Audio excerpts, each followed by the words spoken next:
Hello, I'm Danny the Heck, aka the Crypto Ponzi Scheme Avenger. Thanks for tuning in. It's been about 48 hours since Boomerang has actually launched. A lot of people are actually feeling that they are on the brink of being a very wealthy person.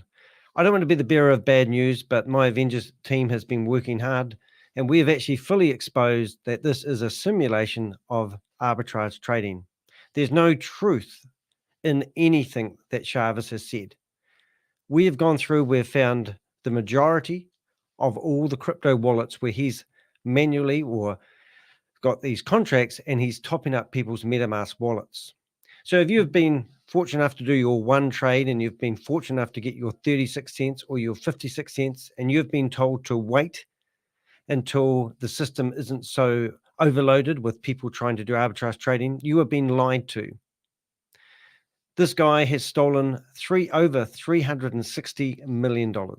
And to be honest, I don't even believe it's Chavis. You're supporting a criminal network. The criminal network name, I believe, is called Hyper Tech Group. We've got numerous videos of Chavis claiming that he's working for Hyper Tech Group, unlike his claims where he had his own corporation at the age of 17, where he used to provide tech services to Marvel Studios, how he discovered some form of IA that everyone in the world uses, but he signed an NDA and he can't tell you who it is. He offered me $10,000 if I could come up with his last name. And here's a video of him calling himself, what's his first name? Chavis Amwar. Why would you lie about your last name if that isn't your last name? Give me the $10,000. I don't want your $10,000. But this video that we're going to play on a loop, I'm going to do a 12-hour stream and I'm going to play this video over and over again. I want you guys to sit down here and use your brains. If you are investing in a $500 license, did you know that 65% of the money that you paid for that license goes to the affiliate marketing team? The people that you're watching in these Zoom meetings are lying to you because they want 65% of your money. He claims that he sold 86,000 licenses. This is millions of dollars worth. You can do the math on that. I've forgotten what it is. But lately, they're saying that they've now sold over 119,000 licenses. His own smart contract, he claims, couldn't handle 20 transactions a minute. And he said we surprised him, I'll say we as a group, that they were doing 300 transactions a minute. Get your calculators out. Work out if their claims of having 86,000 people are legitimate. They can't even handle the demand. Previous videos, this is meant to be launched 6 months ago. It was actually a Christmas present that was to be delivered on the 23rd or maybe before the end of the new year. People have been waiting over 110 days for this arbitrage trading license to be launched. We exposed him. We exposed, I can't even remember what we exposed, but we proved that we forced them into launching this product. They have come up with a pretty snazzy looking front end. We, in the past, have showed you that the website code was generating how much money people would get paid into their MetaMask wallet. We also showed you how the market opportunities were derived from the website code, and there was no market opportunities.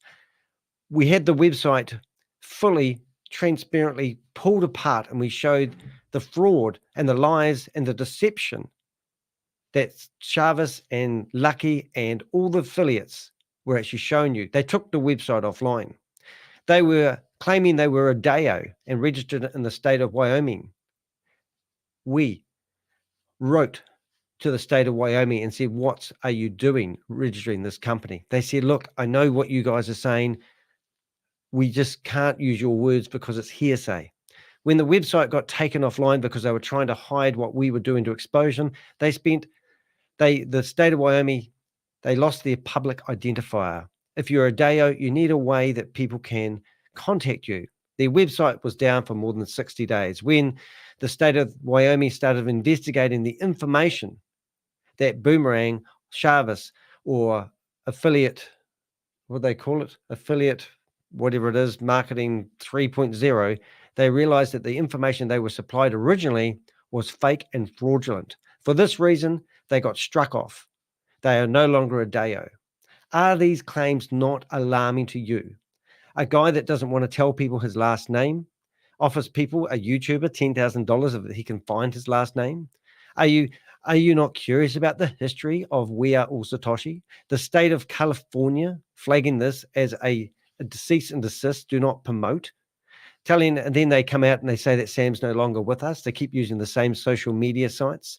They claim that they had a $260 million advertising budget that got sucked out because everyone lost faith in Sam, and Sharvis sat there and watched it disappear. He claimed that he was going to have 9 people on the committee, and then it turned out that Tammy and Gobi just left, and then it left Lucky in charge, one of the biggest presenters out there. I've been told that in Lucky's team, there's people who's died by suicide because they listened to her claims of their passive income. And now here she is, theoretically meant to be in Dubai on a business trip with Sharvis. I thought they were going to run off with the money. But no, they did decide to launch because they had another go at it. The organization behind them probably said, no, we can get more money out of these suckers. Are you one of these suckers? Are you sitting here thinking, well, I've got 50 cents in my MetaMask wallet, so it must be true and genuine? Is this what you are thinking? Well, in this video that I'm going to play, and hopefully my audio is going good, it sounds like it is, I'm hoping that you will be able to hear the sound of this video. And I'm hoping that you will sit there and instead of listening to a friend or a family member that introduce you into it, you'll use common sense. You will listen to this video. We will show you the wallet address that Sharvis or his team is using to pay you the money into your MetaMask wallet. We're going to fully expose these guys. This is going to be a marathon. I'm actually going to go into the lounge and watch a movie with my partner, and I'm going to play this over and over again. And you can ask questions. If you are thinking this is real arbitrage trading, you've got to prove it to me, because we have proved it. We will prove it in this video that this is just a simulation. This is just because you give somebody $500. How much of your money have you got back to date? Have you only got 36 cents or 50 cents? Because that's what was happening. You know, they claim that they crashed the Polygon network. It wasn't crashed. That's just a load of lies to skite that they're doing so well and they're changing the world, and you're getting caught up in the eruption, in rapture, whatever it's called. So don't get fooled for this sort of stuff. Please put your comments in the comment box. And if you are Sharvis and if you are Lucky and you think that we are full of shit, then do the decent thing. Come onto our live. You'll find links in this live where you can come on stage and talk to us in real time. I will be watching on my phone as I watch a movie on Sunday afternoon. It is 2:03 p.m. Sunday afternoon, New Zealand time, where I am based. Do not fall for this. This video of Crypto G, he's been working hard on it. It's very simple. A 2-year-old could understand that this is not real arbitrage trading. I want to leave you with something before I start playing these videos. How do I know that things are a scam? Well, normally it involves crypto, because crypto is easy to get money out of people. Nothing wrong with crypto, but when you are asked to give your USDT to buy a license, that is a red flag. This is a red flag, ladies and gentlemen. I'm waving it in front of you. I'm hoping I'm going to get your attention. That's the first of 3 things I look at when I identify something as a scam. The next thing is, does it give the person who joins the opportunity to promote it, and do they get a reward for doing so? That's called multi-level marketing. It was only a few weeks ago, after following this for 6 months, that we found out through Carl Miller, an Australian guy who's on the dole, who earns $738.60 a fortnight, who's claiming he can make $350 an hour from arbitrage trading, who's trying to sell this to you, is quite happy to be part of an affiliate system that takes 65% of the money for license fees back to the affiliate system. So 35% goes to the company, which doesn't exist. No company doesn't exist. This company is illegally trading, because it's not even a company, is taking 65% of the money that you pay into licensing and giving it to the people that are calling us, they're saying that we're just YouTubers going after clickbait. These are the people that are the true bottom feeders of the world. So first thing, does it involve crypto? Easy to get people's money, isn't it? Second thing, does it offer a reward to people who promote it? And if it does, that is. And what's the last thing? Does it sound too good to be true? Joe said that you could buy a $500 license and trade in one day and make $1,500 in a day. Are you shitting me? Do you really think that sounds like a good thing? Yes, it does. It's too good to be true. Now, what are they saying? You have so far people who have managed, once this has gone live, I have tagged over 2,000 people. I have gone through smart contracts until they come out my ears. I have Susie, I have Crypto G that have put together videos for your viewing pleasure. And now we're going to do the thing justice. We want you to share this live stream with every chat group, every WhatsApp group, every Telegram group, every Facebook group you can think of. And let's get this video out to the masses. I need your help. Don't underestimate the power of you right-clicking and sharing my content onto other people's platforms so they can see that this company is stealing money from mum and dad investors. That's my message. Let's get into the video and let's see what I can do here. This is the video. I'm not going to be here. I'm going to turn my mic off, but this is going to be on a loop. And I plead you, please, please share this video and let's save people from losing their money, because the world is already in a sad way. We don't need more corruption. These are scammers. They're the bottom feeders of the world. And myself and the Avengers are here to save the day.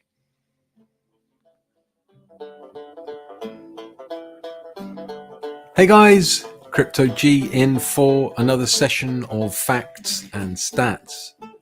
Today has been a bag of mixed emotions for the Boomerang community, with a long overdue launch of the new bot contract on the Polygon mainnet a few hours ago, the Unlisted OX28 contract. Sadly, not the OX461 I covered in the last video, so today I'm going to rectify that. Well, one can't be right all the time, and to be fair, Chavez has been deploying redundant contracts at a rate of knots from multiple wallets in an attempt to deflect prying eyes. A clever tactic indeed. But then, apparently he's a genius. However, I would argue it doesn't take a genius to know that if you take ownership of $150 million from 86,000 people on the promise of huge returns, make them wait 4 to 6 months, and then post a countdown clock, that a tsunami of potential demand on the network will likely occur. And like a DDoS attack on the Polygon network, the Boomerangers' excitement couldn't be contained, and Chavez triumphantly claimed that they had broken it. Or at least, so the story goes.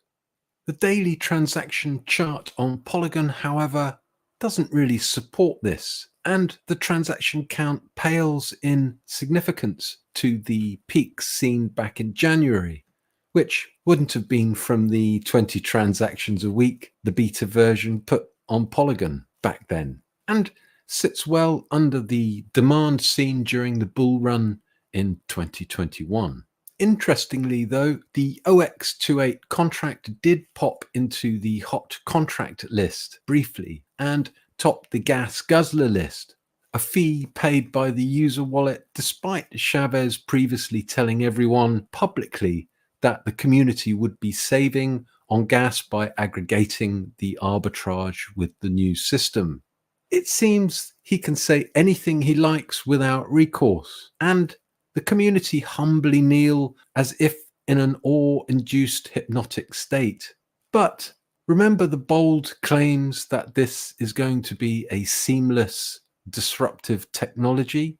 Disruptive it may be, but not in the way it is touted. Anyway, enough of the obvious. Let's dive into the back end again and see what is afoot. Before that, though, let's do the housekeeping. I am not a financial advisor, and this video should be used for educational and entertainment purposes only. You must seek professional advice before making any investment in the digital or the traditional financial space, as there is a risk of partial or total loss. Make sure that you do your research, make sure you try to self-custody your assets at all times, and remember that the information in this video may well be out of date by the time you get to see this. So, let's look at this OX28 MVP boom contract and run through a successful trade or two. Okay, are you ready? Line 1 shows the flash loan call for 0.017 wrapped Ethereum, which is then swapped through the Uniswap router for 59.91 USDC in lines 2 and 3. That USDC is then swapped for 59.94 USDT in lines 4 and 5. Lines 6 and 7 then show an interaction between the OX28 Boom contract and a wallet of significance that I have tagged as X3 Boom, one of several contracts that make up the X Boom series, which I will explain in more detail shortly, and is where the USDT is exchanged for 105.42 wrapped Matic. The next 4 lines show 2 swaps through the Uni router using the same Wrapmatic USDT pool as shown, where 105.42 Wrapmatic is swapped to USDT and then swapped back to only 105.3 Wrapmatic, in what is essentially a pointless and wasteful interaction that loses a small amount of Wrapmatic. Lines 12 and 13 then swap the remaining wrapped Matic for 0.0171 wrapped ETH, followed by the payment out of the OX28 Boom contract to the user for 8 cents worth of wrapped ETH in line 14. And the last line is, as in previous iterations, just the flash loan repayment to Aave plus fee. Fairly straightforward so far, and to the untrained eye actually appears to make a profit of 8 cents when you use a variant of the kernel's formula and deduct the flash loan repayment in the last line from the amount of wrapped ETH in line 12. But let's look back more closely at lines 6 and 7. And see what this X-Boom contract series are up to, as this is the paraphemelian and is where a fake profit is actually created. Let me show you. Essentially, there are 5 X-Boom contracts that I've found, one for each token pair currently traded. This one, X3 Boom, is specifically for Wrapmatic and USDT trades. And when we look at the interaction list in dbank, we can see it is just a transfer contract inserted into the OX28 Boom bot that simply swaps one token for the other. But notice that the swap value is skewed, with an inflated dollar value of the end asset, in this case Wrapmatic, being transferred back to the OX28 contract, creating by design the appearance of a profit in a complex set of token transfers. Almost impossible to spot without the addresses labeled and a good understanding of how to read the blockchain data. Having recognized this, I then went on the search for where the liquidity for these inflated swaps was coming from. Enter Sandman and Mr. Camelot, who has been active for 804 days since April 2022. Here you can clearly see significant amounts of assets being manually sent to the X-Boom series of contracts, as this is a standard wallet, not a contract. You will need to tag and bookmark this one, Admiral. This is a pattern of liquidity transfer that we have seen and discussed before when analyzing the previous iterations of the Boomer contract. If you haven't seen these, then I suggest you watch the Busted and Boomerfish videos I did earlier this year for more details on this. And of course, subscribe and like so you can revisit these later with ease. I also suggest that if you still haven't achieved enlightenment and have any genuine concerns about exposing others to this questionable project, that you keep a close eye and bookmark this wallet address OXD25 for closer inspection over the coming weeks, as real arbitrage trading doesn't require a regular stipend or standing order transfer. However, it does need a complex and high-speed market price data feed from an oracle or aggregator such as Chainlink, of which I can find no evidence of in the back-end coding.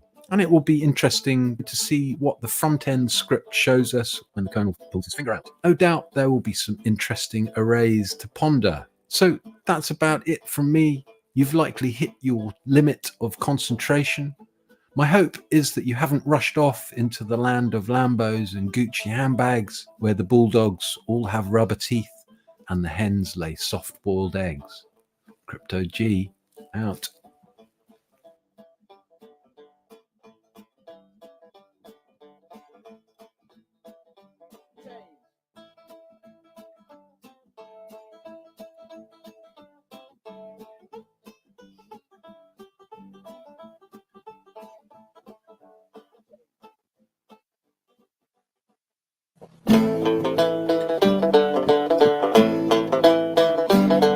Hey guys, Crypto G in for another session of facts and stats.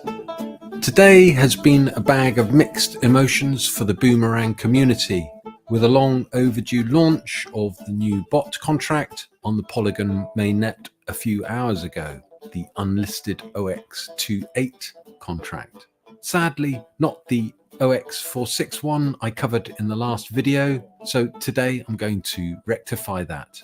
Well, one can't be right all the time, and to be fair, Chavez has been deploying redundant contracts at a rate of knots from multiple wallets in an attempt to deflect prying eyes. A clever tactic indeed. But then, apparently he's a genius. However, I would argue it doesn't take a genius to know that if you take ownership of $150 million from 86,000 people on the promise of huge returns, make them wait 4 to 6 months, and then post a countdown clock, that a tsunami of potential demand on the network will likely occur. And like a DDoS attack on the Polygon network, the Boomerangers' excitement couldn't be contained, and Chavez triumphantly claimed that they had broken it. Or at least, so the story goes. The daily transaction chart on Polygon, however, doesn't really support this, and the transaction count pales in significance to the peaks seen back in January, which wouldn't have been from the 20 transactions a week the beta version put on Polygon back then, and sits well under the demand seen during the bull run in 2021. Interestingly, though, the OX28 contract did pop into the hot contract list briefly and topped the gas guzzler list, a fee paid by the user wallet despite one publicly that the community would be saving on gas by aggregating the arbitrage with the new system. It seems he can say anything he likes without recourse, and the community humbly kneel as if in an awe-induced hypnotic state. But remember the bold claims that this is going to be a seamless, disruptive technology? Disruptive it may be, but not in the way it is touted. Anyway, enough of the obvious. Let's dive into the back end again and see what is afoot. Before that, though, let's do the housekeeping. I'm not a financial advisor, and this video should be used for educational and entertainment purposes only. You must seek professional advice before making any investment in the digital or the traditional financial space, as there is a risk of partial or total loss. Make sure that you do your research, make sure you try to self-custody your assets at all times, and remember that the information in this video may well be out of date by the time you get to see this. So, let's look at this OX28 MVP boom contract and run through a successful trade or two. Okay, are you ready? Line 1 shows the flash loan call for 0.017 wrapped Ethereum, which is then swapped through the Uniswap router for 59.91 USDC in lines 2 and 3. That USDC is then swapped for 59.94 USDT in lines 4 and 5. Lines 6 and 7 then show an interaction between the OX28 boom contract and a wallet of significance that I have tagged as X3 Boom, one of several contracts that make up the X Boom series, which I will explain in more detail shortly, and is where the USDT is exchanged for 105.42 wrapped Matic. The next 4 lines show 2 swaps through the Uni router using the same Wrapmatic USDT pool as shown, where 105.42 Wrapmatic is swapped to USDT and then swapped back to only 105.3 Wrapmatic, in what is essentially a pointless and wasteful interaction that loses a small amount of Wrapmatic. Lines 12 and 13 then swap the remaining wrapped Matic for 0.0171 wrapped ETH, followed by the payment out of the OX28 Boom contract to the user for 8 cents worth of wrapped ETH in line 14. And the last line is, as in previous iterations, just the flash loan repayment to Aave plus fee. Fairly straightforward so far, and to the untrained eye actually appears to make a profit of 8 cents when you use a variant of the kernel's formula and deduct the flash loan repayment in the last line from the amount of wrapped ETH in line 12. But let's look back more closely at lines 6 and 7. And see what this X-Boom contract series are up to, as this is the paraphemelian and is where a fake profit is actually created. Let me show you. Essentially, there are 5 X-Boom contracts that I've found, one for each token pair currently traded. This one, X3 Boom, is specifically for Wrapmatic and USDT trades. And when we look at the interaction list in dbank, we can see it is just a transfer contract inserted into the OX28 Boom bot that simply swaps one token for the other. But notice that the swap value is skewed, with an inflated dollar value of the end asset, in this case Wrapmatic, being transferred back to the OX28 contract, creating by design the appearance of a profit in a complex set of token transfers. Almost impossible to spot without the addresses labeled and a good understanding of how to read the blockchain data. Having recognized this, I then went on the search for where the liquidity for these inflated swaps was coming from. Enter Sandman and Mr. Camelot, who has been active for 804 days since April 2022. Here you can clearly see significant amounts of assets being manually sent to the X-Boom series of contracts, as this is a standard wallet, not a contract. You will need to tag and bookmark this one, Admiral. This is a pattern of liquidity transfer that we have seen and discussed before when analyzing the previous iterations of the Boomer contract. If you haven't seen these, then I suggest you watch the Busted and Boomerfish videos I did earlier this year for more details on this. And of course, subscribe and like so you can revisit these later with ease. I also suggest that if you still haven't achieved enlightenment and have any genuine concerns about exposing others to this questionable project, that you keep a close eye and bookmark this wallet address OXD25 for closer inspection over the coming weeks, as real arbitrage trading doesn't require a regular stipend or standing order transfer. However, it does need a complex and high-speed market price data feed from an oracle or aggregator such as Chainlink, of which I can find no evidence of in the back-end coding. And it will be interesting to see what the front-end script shows us when the kernel pulls his finger out. No doubt there will be some interesting arrays to ponder. So that's about it from me. You've likely hit your limit of concentration. My hope is that you haven't rushed off into the land of Lambos and Gucci handbags, where the bulldogs all have rubber teeth and the hens lay soft-boiled eggs. Crypto G out.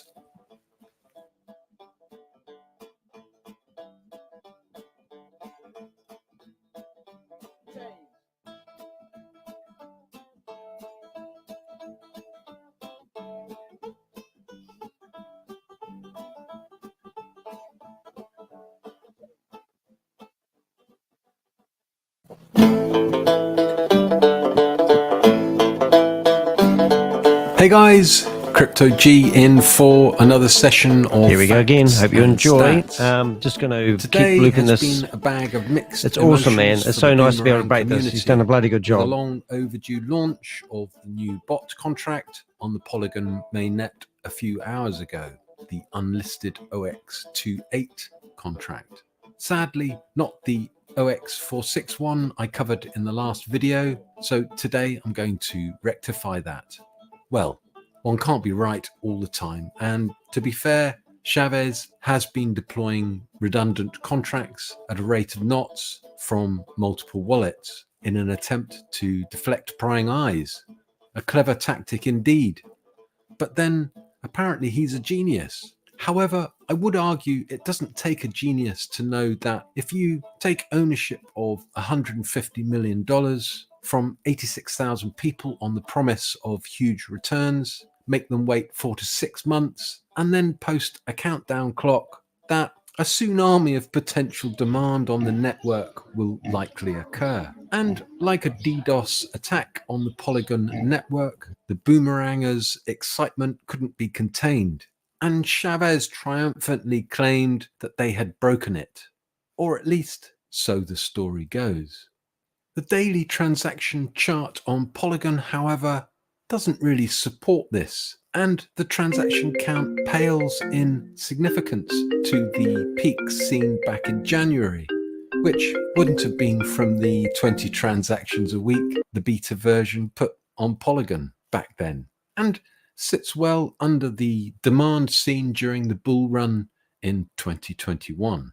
Interestingly, though, the OX28 contract did pop into the hot contract list briefly and topped the gas guzzler list, a fee paid by the user wallet despite Chavez previously telling everyone publicly that the community would be saving on gas by aggregating the arbitrage with the new system.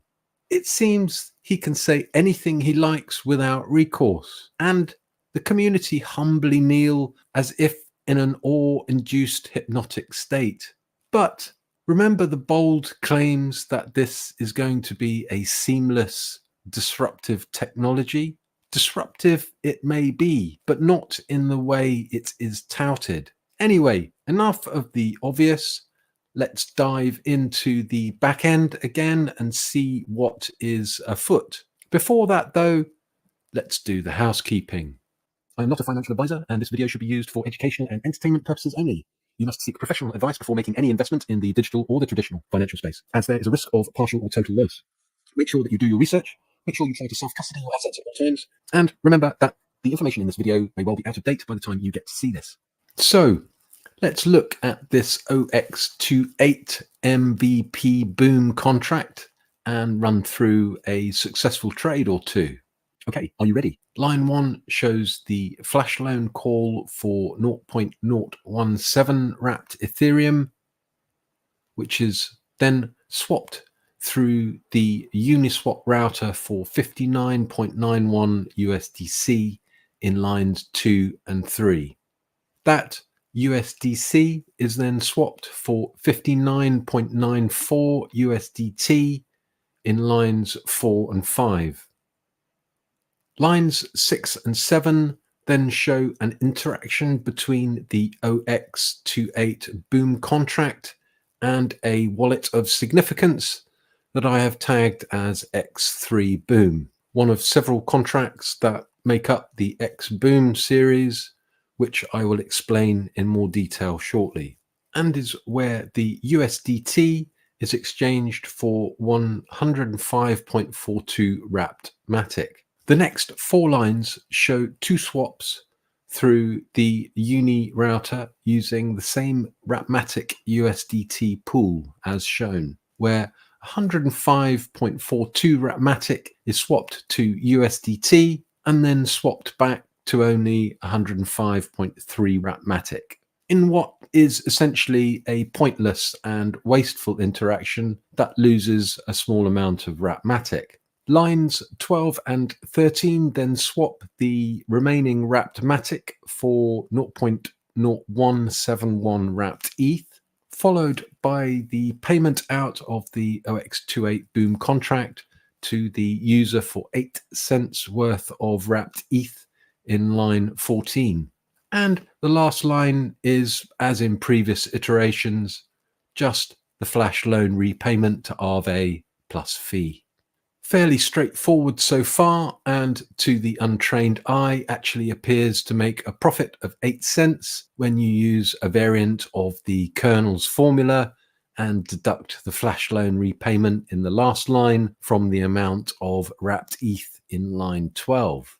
But let's look back more closely at lines 6 and 7 and see what this X-Boom contract series are up to. As this is the paraphemelian and is where a fake profit is actually created, let me show you. Essentially, there are 5 X-Boom contracts that I've found, one for each token pair currently traded. This one, X3 Boom, is specifically for Wrapmatic and USDT trades. And when we look at the interaction list in dbank, we can see it is just a transfer contract inserted into the OX28 Boom bot that simply swaps one token for the other. But notice that the swap value is skewed with an inflated dollar value of the end asset, in this case Wrapmatic, being transferred back to the OX28 contract, creating by design the appearance of a profit in a complex set of token transfers. Almost impossible to spot without the addresses labeled and a good understanding of how to read the blockchain data. Having recognized this, I then went on the search for where the liquidity for these inflated swaps was coming from. Enter Sandman and Mr. Camelot, who has been active for 804 days since April 2022. Here you can clearly see significant amounts of assets being manually sent to the X-Boom series of contracts, as this is a standard wallet, not a contract. You will need to tag and bookmark this one, Admiral. This is a pattern of liquidity transfer that we have seen and discussed before when analyzing the previous iterations of the Boomer contract. If you haven't seen these, then I suggest you watch the Busted and Boomerfish videos I did earlier this year for more details on this. And of course, subscribe and like so you can revisit these later with ease. I also suggest that if you still haven't achieved enlightenment and have any genuine concerns about exposing others to this questionable project, that you keep a close eye and bookmark this wallet address OXD25 for closer inspection over the coming weeks, as real arbitrage trading doesn't require a regular stipend or standing order transfer. However, it does need a complex and high-speed market price data feed from an oracle or aggregator such as Chainlink, of which I can find no evidence of in the back-end coding. And it will be interesting to see what the front-end script shows us when the kernel pulls his finger out. No doubt there will be some interesting arrays to ponder. So that's about it from me. You've likely hit your limit of concentration. My hope is that you haven't rushed off into the land of Lambos and Gucci handbags, where the bulldogs all have rubber teeth and the hens lay soft-boiled eggs. Crypto G out.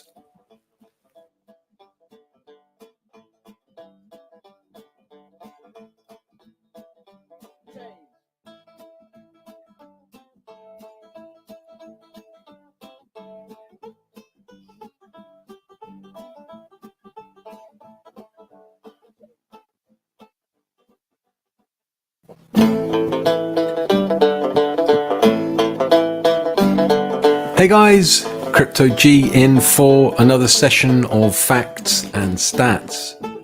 Today has been a bag of mixed emotions for the Boomerang community, with a long overdue launch of the new bot contract on the Polygon mainnet a few hours ago, the Unlisted OX28 contract. Sadly, not the OX461 I covered in the last video, so today I'm going to rectify that. Well, one can't be right all the time, and to be fair, Chavez has been deploying redundant contracts at a rate of knots from multiple wallets in an attempt to deflect prying eyes. A clever tactic indeed.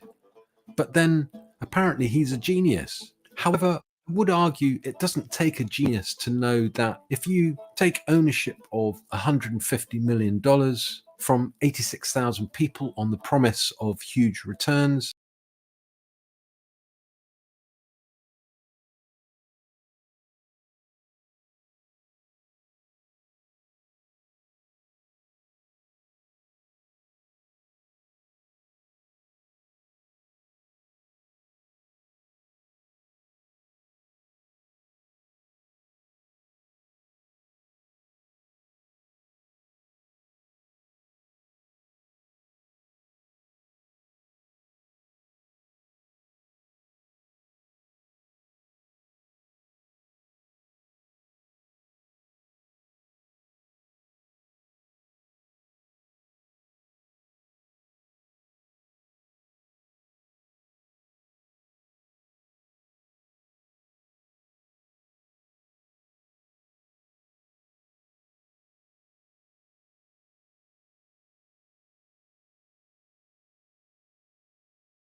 with the new system, it seems he can say anything he likes without recourse, and the community humbly kneel as if in an awe-induced hypnotic state. But remember the bold claims that this is going to be a seamless, disruptive technology? Disruptive it may be, but not in the way it is touted. Anyway, enough of the obvious. Let's dive into the back end again and see what is afoot. Before that, though, let's do the housekeeping. I'm not a financial advisor, and this video should be used for educational and entertainment purposes only. You must seek professional advice before making any investment in the digital or the traditional financial space, as there is a risk of partial or total loss. Make sure that you do your research, make sure you try to self-custody your assets at all times, and remember that the information in this video may well be out of date by the time you get to see this. So, let's look at this OX28 MVP boom contract and run through a successful trade or two. Okay, are you ready? Line 1 shows the flash loan call for 0.017 wrapped Ethereum, which is then swapped through the Uniswap router for 59.91 USDC in lines 2 and 3. That USDC is then swapped for 59.94 USDT in lines 4 and 5. Lines 6 and 7 then show an interaction between the OX28 boom contract and a wallet of significance that I have tagged as X3 boom, one of several contracts that make up the X boom series, which I will explain in more detail shortly, and is where the USDT is exchanged for 105.42 wrapped Matic. The next 4 lines show 2 swaps through the Uni router using the same Wrapmatic USDT pool as shown, where 105.42 Wrapmatic is swapped to USDT and then swapped back to only 105.3 Wrapmatic, in what is essentially a pointless and wasteful interaction that loses a small amount of Wrapmatic. Lines 12 and 13 then swap the remaining wrapped Matic for 0.0171 wrapped ETH, followed by the payment out of the OX28 boom contract to the user for 8 cents worth of wrapped ETH in line 14. And the last line is, as in previous iterations, just the flash loan repayment to Aave plus fee.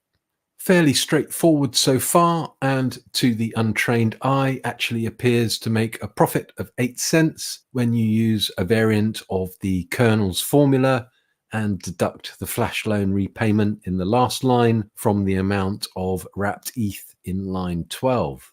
But Let's look back more closely at lines 6 and 7 and see what this X-Boom contract series are up to. As this is the paraphemelian and is where a fake profit is actually created, let me show you. Essentially, there are 5 X-Boom contracts that I found, one for each token pair currently traded. This one, X3 Boom, is specifically for Ratmatic and USDT trades. And when we look at the interaction list in dbank, we can see it is just a transfer contract inserted into the OX28 Boom bot that simply swaps one token for the other. But notice that the swap value is skewed with an inflated dollar value of the end asset, in this case Ratmatic, being transferred back to the OX28 contract, creating by design the appearance of a profit in a complex set of token transfers. Almost impossible to spot without the addresses labeled and a good understanding of how to read the blockchain data. Having recognized this, I then went on the search for where the liquidity for these inflated swaps was coming from. Enter Sandman and Mr. Camelot, who has been active for 804 days since April 2022. Here you can clearly see significant amounts of assets being manually sent to the X-Boom series of contracts, as this is a standard wallet, not a contract. You will need to tag and bookmark this one, Admiral. This is a pattern of liquidity transfer that we have seen and discussed before when analyzing the previous iterations of the Boomer contract. If you haven't seen these, then I suggest you watch the Busted and Boomerfish videos I did earlier this year for more details on this. And of course, subscribe and like so you can revisit these later with ease. I also suggest that if you still haven't achieved enlightenment and have any genuine concerns about exposing others to this questionable project, that you keep a close eye and bookmark this wallet address OXD25 for closer inspection over the coming weeks, as real arbitrage trading doesn't require a regular stipend or standing order transfer. However, it does need a complex and high-speed market price data feed from an oracle or aggregator such as Chainlink, of which I can find no evidence of in the back-end coding. And it will be interesting to see what the front-end script shows us when the kernel pulls his finger out. No doubt there will be some interesting arrays to ponder. So that's about it from me. You've likely hit your limit of concentration. My hope is that you haven't rushed off into the land of Lambos and Gucci handbags, where the bulldogs all have rubber teeth and the hens lay soft-boiled eggs. Crypto G out.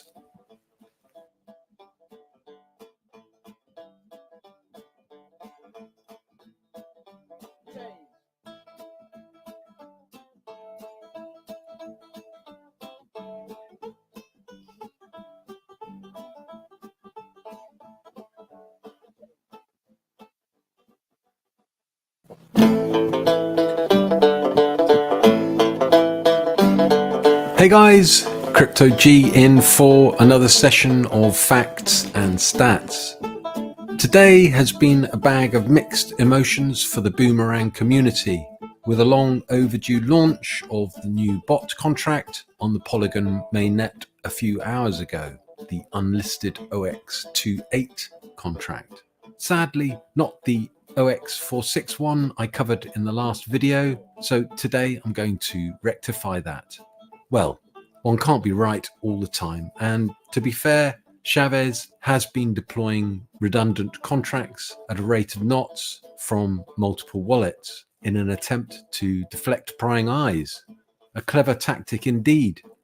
But then, apparently he's a genius. However, I would argue it doesn't take a genius to know that if you take ownership of $150 million from 86,000 people on the promise of huge returns, make them wait 4 to 6 months, and then post a countdown clock, that a tsunami of potential demand on the network will likely occur. And like a DDoS attack on the Polygon network, the Boomerangers' excitement couldn't be contained, and Chavez triumphantly claimed that they had broken it, or at least so the story goes.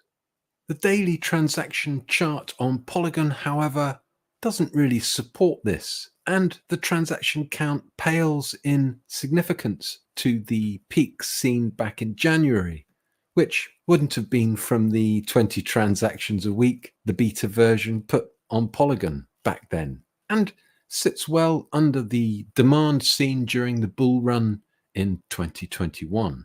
Interestingly, though, the OX28 contract did pop into the hot contract list briefly and topped the gas guzzler list, a fee paid by the user wallet despite Chavez previously telling everyone publicly that the community would be saving on gas by aggregating the arbitrage with the new system. It seems he can say anything he likes without recourse, and the community humbly kneel as if in an awe-induced hypnotic state. But remember the bold claims that this is going to be a seamless, disruptive technology? Disruptive it may be, but not in the way it is touted. Anyway, enough of the obvious. Let's dive into the back end again and see what is afoot. Before that, though, let's do the housekeeping. I am not a financial advisor, and this video should be used for educational and entertainment purposes only. You must seek professional advice before making any investment in the digital or the traditional financial space, as there is a risk of partial or total loss. Make sure that you do your research, make sure you try to self-custody your assets at all times, and remember that the information in this video may well be out of date by the time you get to see this. So, let's look at this OX28 MVP boom contract and run through a successful trade or two. Okay, are you ready? Line 1 shows the flash loan call for 0.017 wrapped Ethereum, which is then swapped through the Uniswap router for 59.91 USDC in lines 2 and 3. That USDC is then swapped for 59.94 USDT in lines 4 and 5. Lines 6 and 7 then show an interaction between the OX28 boom contract and a wallet of significance that I have tagged as X3 Boom, one of several contracts that make up the X Boom series, which I will explain in more detail shortly, and is where the USDT is exchanged for 105.42 wrapped Matic. The next 4 lines show 2 swaps through the Uni router using the same Wrapmatic USDT pool as shown, where 105.42 Wrapmatic is swapped to USDT and then swapped back to only 105.3 Wrapmatic, in what is essentially a pointless and wasteful interaction that loses a small amount of Wrapmatic. Lines 12 and 13 then swap the remaining wrapped Matic for 0.0171 wrapped ETH, followed by the payment out of the OX28 Boom contract to the user for 8 cents worth of wrapped ETH in line 14. And the last line is, as in previous iterations, just the flash loan repayment to Aave plus fee. Fairly straightforward so far, and to the untrained eye actually appears to make a profit of 8 cents when you use a variant of the kernel's formula and deduct the flash loan repayment in the last line from the amount of wrapped ETH in line 12. But let's look back more closely at lines 6 and 7. And see what this X-Boom contract series are up to, as this is the paraphemelian and is where a fake profit is actually created. Let me show you. Essentially, there are 5 X-Boom contracts that I've found, one for each token pair currently traded. This one X3 boom is specifically for Ratmatic and USDT trades. And when we look at the interaction list in dbank, we can see it is just a transfer contract inserted into the OX28 boom bot that simply swaps one token for the other. But notice that the swap value is skewed with an inflated dollar value of the end asset, in this case Ratmatic, being transferred back to the OX28 contract, creating by design the appearance of a profit in a complex set of token transfers. Almost impossible to spot without the addresses labeled and a good understanding of how to read the blockchain data. Having recognized this, I then went on the search for where the liquidity for these inflated swaps was coming from. Enter Sandman and Mr. Camelot, who has been active for 804 days since April 2022. Here you can clearly see significant amounts of assets being manually sent to the X-Boom series of contracts, as this is a standard wallet, not a contract. You will need to tag and bookmark this one, Admiral. This is a pattern of liquidity transfer that we have seen and discussed before when analyzing the previous iterations of the Boomer contract. If you haven't seen these, then I suggest you watch the Busted and Boomerfish videos I did earlier this year for more details on this. And of course, subscribe and like so you can revisit these later with ease. I also suggest that if you still haven't achieved enlightenment and have any genuine concerns about exposing others to this questionable project, that you keep a close eye and bookmark this wallet address OXD25 for closer inspection over the coming weeks, as real arbitrage trading doesn't require a regular stipend or standing order transfer. However, it does need a complex and high-speed market price data feed from an oracle or aggregator such as Chainlink, of which I can find no evidence of in the back-end coding. And it will be interesting to see what the front-end script shows us when the kernel pulls his finger out. No doubt there will be some interesting arrays to ponder. So that's about it from me. You've likely hit your limit of concentration. My hope is that you haven't rushed off into the land of Lambos and Gucci handbags, where the bulldogs all have rubber teeth and the hens lay soft-boiled eggs. Crypto G out.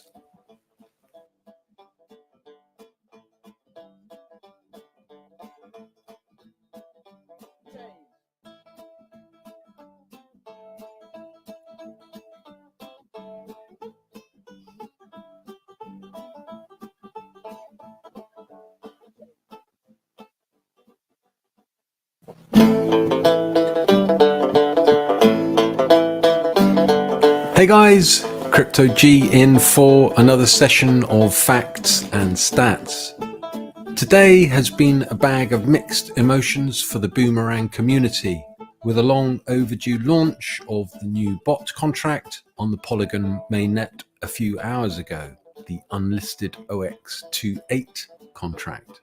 Sadly, not the OX461 I covered in the last video, so today I'm going to rectify that. Well, one can't be right all the time, and to be fair, guys, I'm just at the supermarket, would you believe? Redundant I'll keep the messages coming up on the screen as you do. In an attempt to deflect prying eyes. A clever tactic indeed. But then, apparently he's a genius. However, I would argue it doesn't take a genius to know that if you take ownership of $150 million from 86,000 people on the promise of huge returns, make them wait 4 to 6 months, and then post a countdown clock, that a tsunami of potential demand on the network will likely occur. And like a DDoS attack on the Polygon network, the Boomerangers' excitement couldn't be contained, and Chavez triumphantly claimed that they had broken it. Or at least, so the story goes.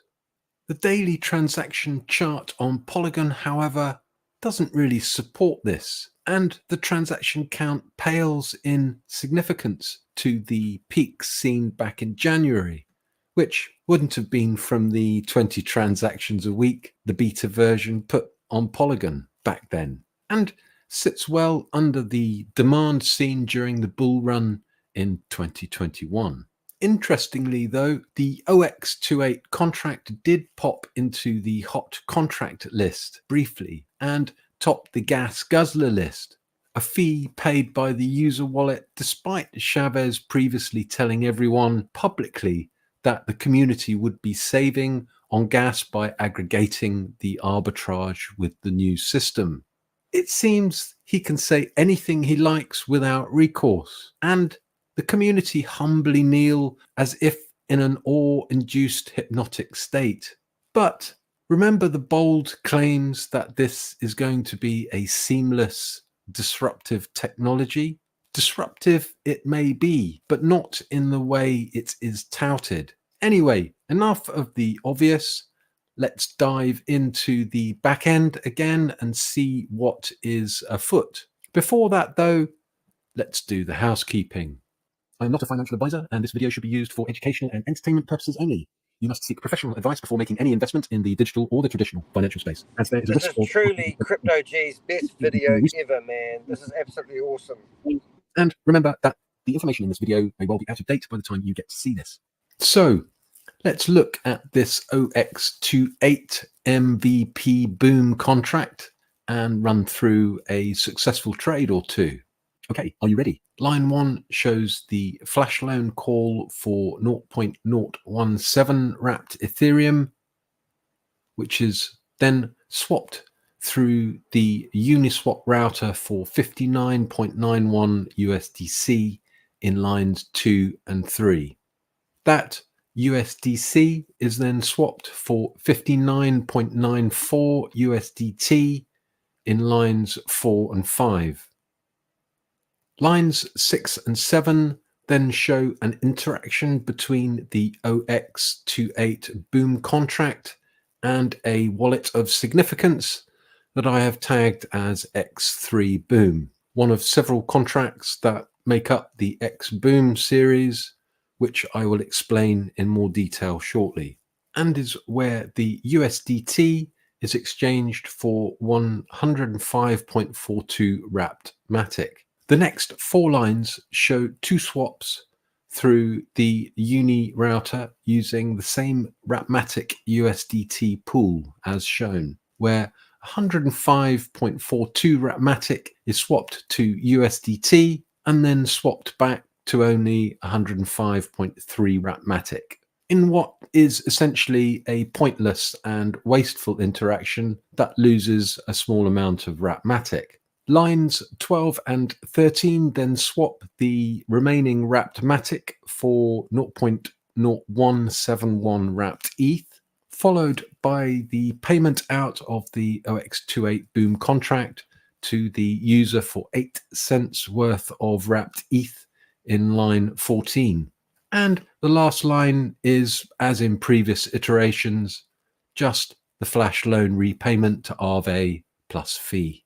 Fairly straightforward so far, and to the untrained eye actually appears to make a profit of 8 cents when you use a variant of the kernel's formula and deduct the flash loan repayment in the last line from the amount of wrapped ETH in line 12. But let's look back more closely at lines 6 and 7. And see what this X-Boom contract series are up to, as this is the paraphemelian and is where a fake profit is actually created. Let me show you. Essentially, there are 5 X-Boom contracts that I found, one for each token pair currently traded. This one, X3 Boom, is specifically for Wrapmatic and USDT trades. And when we look at the interaction list in dbank, we can see it is just a transfer contract inserted into the OX28 Boom bot that simply swaps one token for the other. But notice that the swap value is skewed, with an inflated dollar value of the end asset, in this case Wrapmatic, being transferred back to the OX28 contract. creating by design the appearance of a profit in a complex set of token transfers. Almost impossible to spot without the addresses labeled and a good understanding of how to read the blockchain data. Having recognized this, I then went on the search for where the liquidity for these inflated swaps was coming from. Enter Sandman and Mr. Camelot, who has been active for 804 days since April 2022. Here you can clearly see significant amounts of assets being manually sent to the X-Boom series of contracts, as this is a standard wallet, not a contract. You will need to tag and bookmark this one, Admiral. This is a pattern of liquidity transfer that we have seen and discussed before when analyzing the previous iterations of the Boomer contract. If you haven't seen these, then I suggest you watch the Busted and Boomerfish videos I did earlier this year for more details on this. And of course, subscribe and like so you can revisit these later with ease. I also suggest that if you still haven't achieved enlightenment and have any genuine concerns about exposing others to this questionable project, that you keep a close eye and bookmark this wallet address OXD25 for closer inspection over the coming weeks, as real arbitrage trading doesn't require a regular stipend or standing order transfer. However, it does need a complex and high-speed market price data feed from an oracle or aggregator such as Chainlink, of which I can find no evidence of in the back-end coding. And it will be interesting to see what the front-end script shows us when the kernel pulls his finger out. No doubt there will be some interesting arrays to ponder. So that's about it from me. You've likely hit your limit of concentration. My hope is that you haven't rushed off into the land of Lambos and Gucci handbags, where the bulldogs all have rubber teeth and the hens lay soft-boiled eggs. Crypto G out.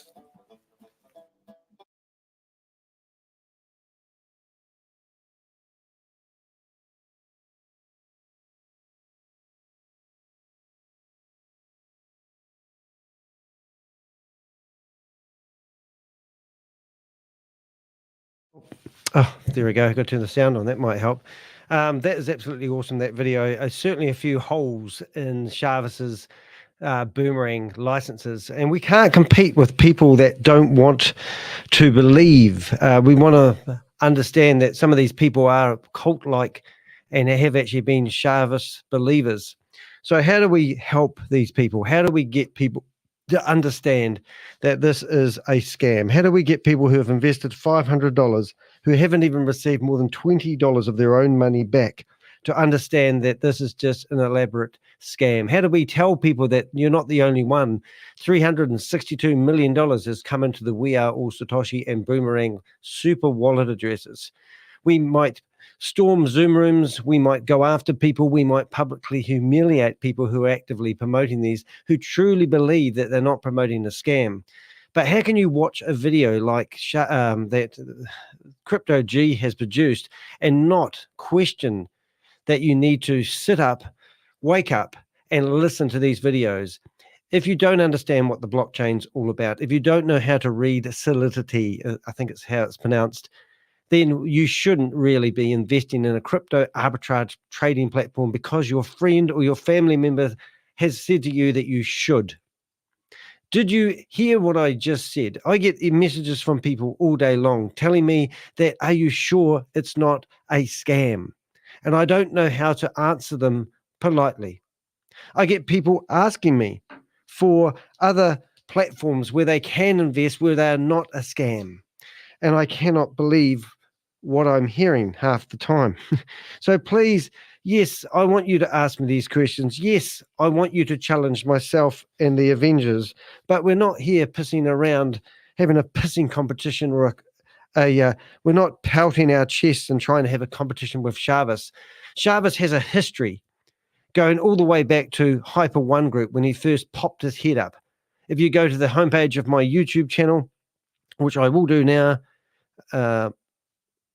why have I got an echo? I'm going to pause myself on this. Hold it 1 minute. It's quite distracting, you know, when you hear yourself in the background. Right. Okay. So I'm going to actually take an interlude, and let's go to present. We're going to think about what I'm doing here, so I can come back to this in a minute. That's correct. Present. We're going to go share a screen. We're going to go to window, and we are going to go to a web browser, which is one of these screens. That one there, I think. It is. So these are the wallets. This is the, how do I say, this is actually the wallets that Jarvis has created. And this is, you can see that we were fooled originally because this wallet that was normally there to top up people's MetaMask wallets was actually empty, and we couldn't figure it out. Well, I couldn't figure it out because we already have blown this into the weeds with our information that we'd had previously when we went to the website and we right-clicked on the website and we looked at the code and realized it was running a scam. Yeah, I'm back. We can't hear you. That was a few minutes ago, I presume. Was it 3:03? Yes, I think I didn't have. Did I have my mic on? I have my mic on. You can hear me now. You're back. That's what that meant. Yeah, you're back. Yeah, so there's lots of things. I mean, what I've done is I've actually bookmarked quite a few of CryptoG's addresses at the moment. And that means that we can go in here and have a look at them. We can see transfers from one crypto wallet to another. We can see, I'm just going to go through all these ones that CryptoG has actually given me. We've got historical transfers that go from one crypto wallet to another. But the one that's really exciting to watch at the moment is all the people that are requesting flash loans 20 seconds ago, 36 seconds ago, 52 seconds ago, 54 seconds ago. And there was a failed one a wee while ago. So why would that be? Well, I'm guessing that one of the liquidity wallets that he's using to fund people's MetaMask wallet may be running dry, because that's what we saw a wee while ago when they were failing. And we topped up Jarvis's wallet address with $10 USDT, and trading resumed after being down for 3 days. So we are watching these wallets and we are having a look. Now, even though I've listened to CryptoG's video 5 times, I still don't really get my head around what's happening, but it did seem like it's an elaborate smoke screen. But what we have been doing is I'll show you something that perhaps you could do if you wanted a better understanding of crypto. We could help train you. You can see that these have got names on them. You can see the new fund controller that is basically handling the money. You can see this one doesn't have a name associated. So if you want to, what you do is you go to Polygon, you can go to your own crypto address, and you can actually find the transaction that you had. So here's the transaction from what we call a contract address, and we don't know what the name of the contract is. So what I do is I copy that contract address, I open up, and I've bookmarked a DeFi scanner address, which will basically go away and scan that address. And here's the address. We chuck this in here. And now we can see this is actually called, it's analyzing the address down the bottom, but there it's come up and it's actually given me a name of the contract that Jarvis has decided to use for whatever reason. So we go back, we go add, we give it a name. We could put a note in here. So we could say this is Boomerang. So I have shortcut keys set up, Boomerang. So we know, and then we go save changes. And that means that when we go back, and the next time I'm looking at that transaction and I'm doing a video, rather than me assuming that these numbers mean nothing, so I'm going to hold the shift key down, I'm going to hit refresh, and now we will have a new name.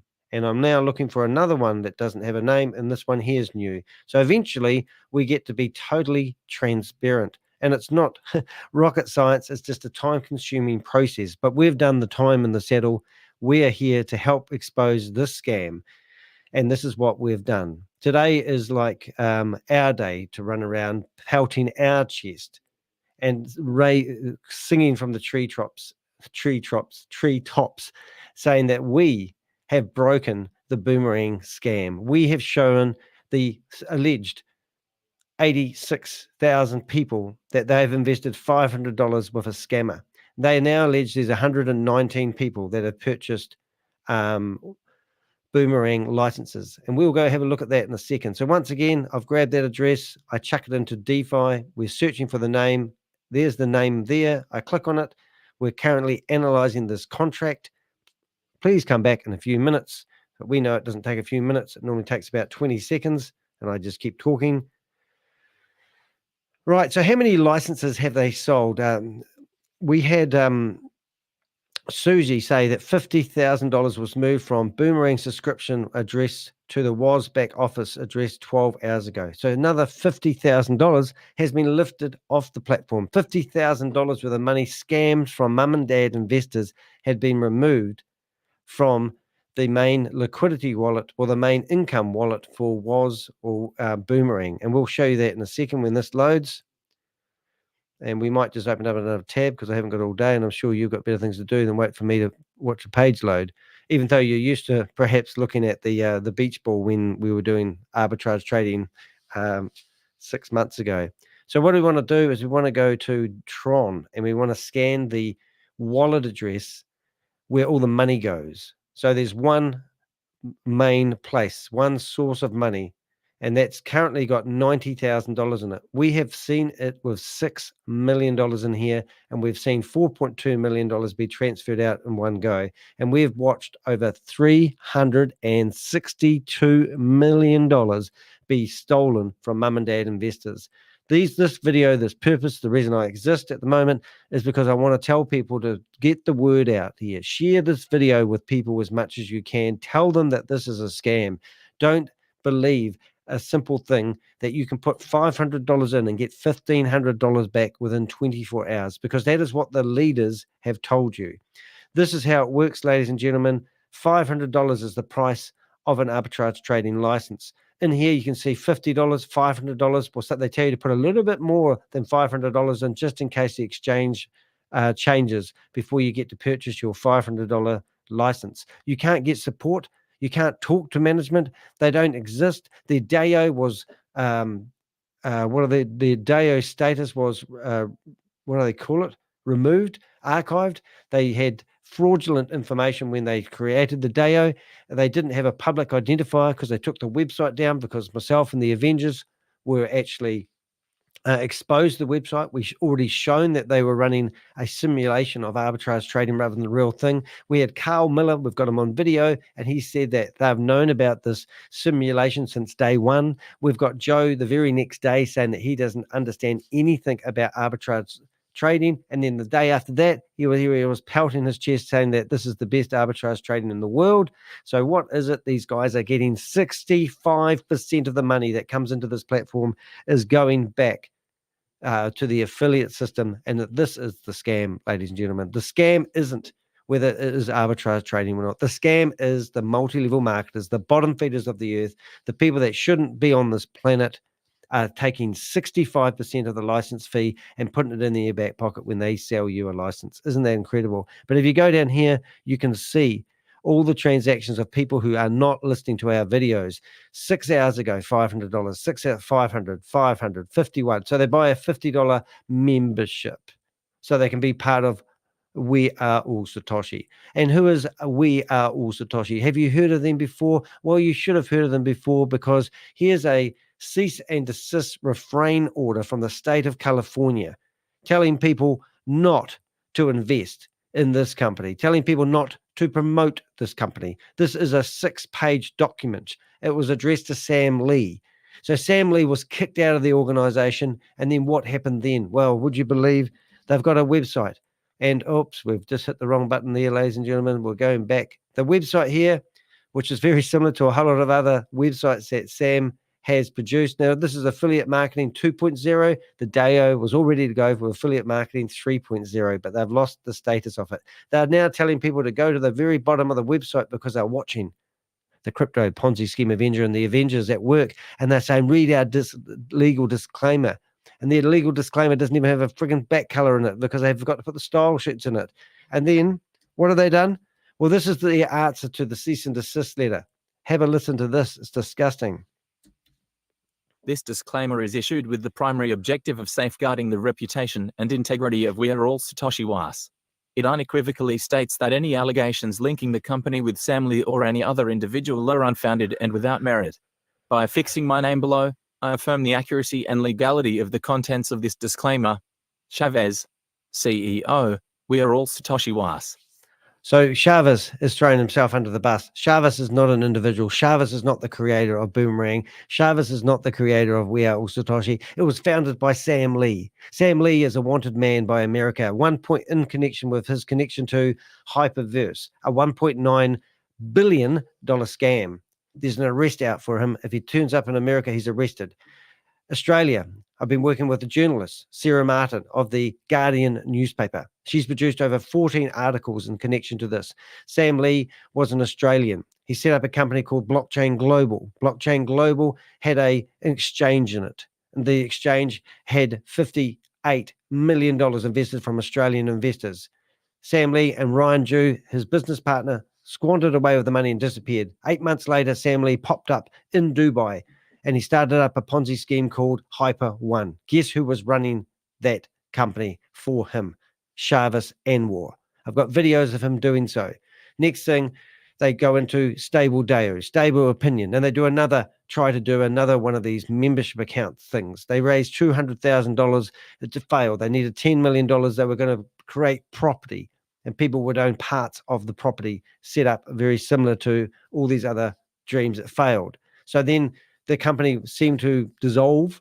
Sam Lee kept stable DAO and he used it to keep people's KYC details. So you couldn't sign up for We Are Satoshi unless you gave him your bank account, your driver's license, and all that sort of personal details that you never want to give anybody. And then he got exposed for his connection to VidiLook, trying to blame Garrett Blakely as the owner. I've talked to Garrett Blakely for 3 hours on the phone. I know the background. We know all the history. It's all smoke and mirrors. There's so many scams here. It's a rinse and repeat. We have started off with the one I first started chasing was Hyper Fun, Hyper Capital, Hyper Tech. They were the three main ones. Then it went to Hyperverse, Hypernation, Hyperverse. Did I say that? Might have already said that. Anyway, Hypernation. And then they sold everything to Diversal. And then they started up all the other ones like VideoLook 1, 2, and 3, VAV. We Are All Satoshi, Stable Opinion, Stable DAO, and now even We Global, the blockchain era, all working out of the same building. We've watched money. We've watched crypto. The Crypto G just showed you that there was a wallet address that was over 800 days old. That was April 2022. That was when I was new on the scene. And that would have been a Hyperverse wallet that is lit up and now serving a purpose in Boomerang. It just goes on and on and on. And here we are trying to fight people who don't believe us. There's a video here.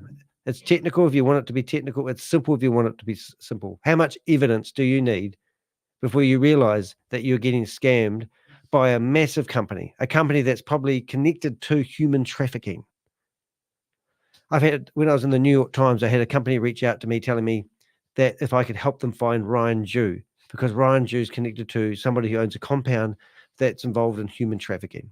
They gave me over 200 videos to look at people being tortured who are in these compounds who have escaped. I was watching a video outside of a building thinking it was one of the compounds where they live, and somebody jumped off the 10-story building right in front of me and bounced on the ground. People are being held under duress, forced to work for these criminal networks.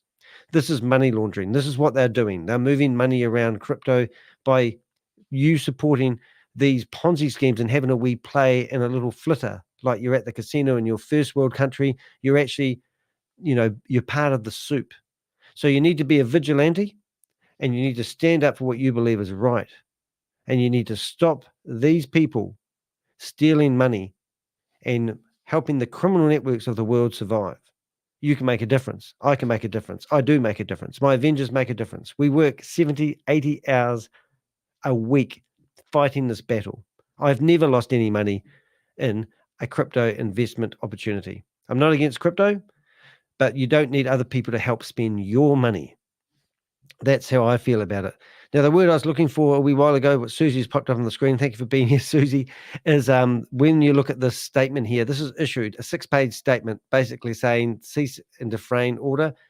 If you go back to the other one that we did have, we've got the, I should have that here really quickly. So we've got the state of Naomi, who actually put out, struck them off, revoked their DAO status. So here is the actual official legal document from the state of Wyoming.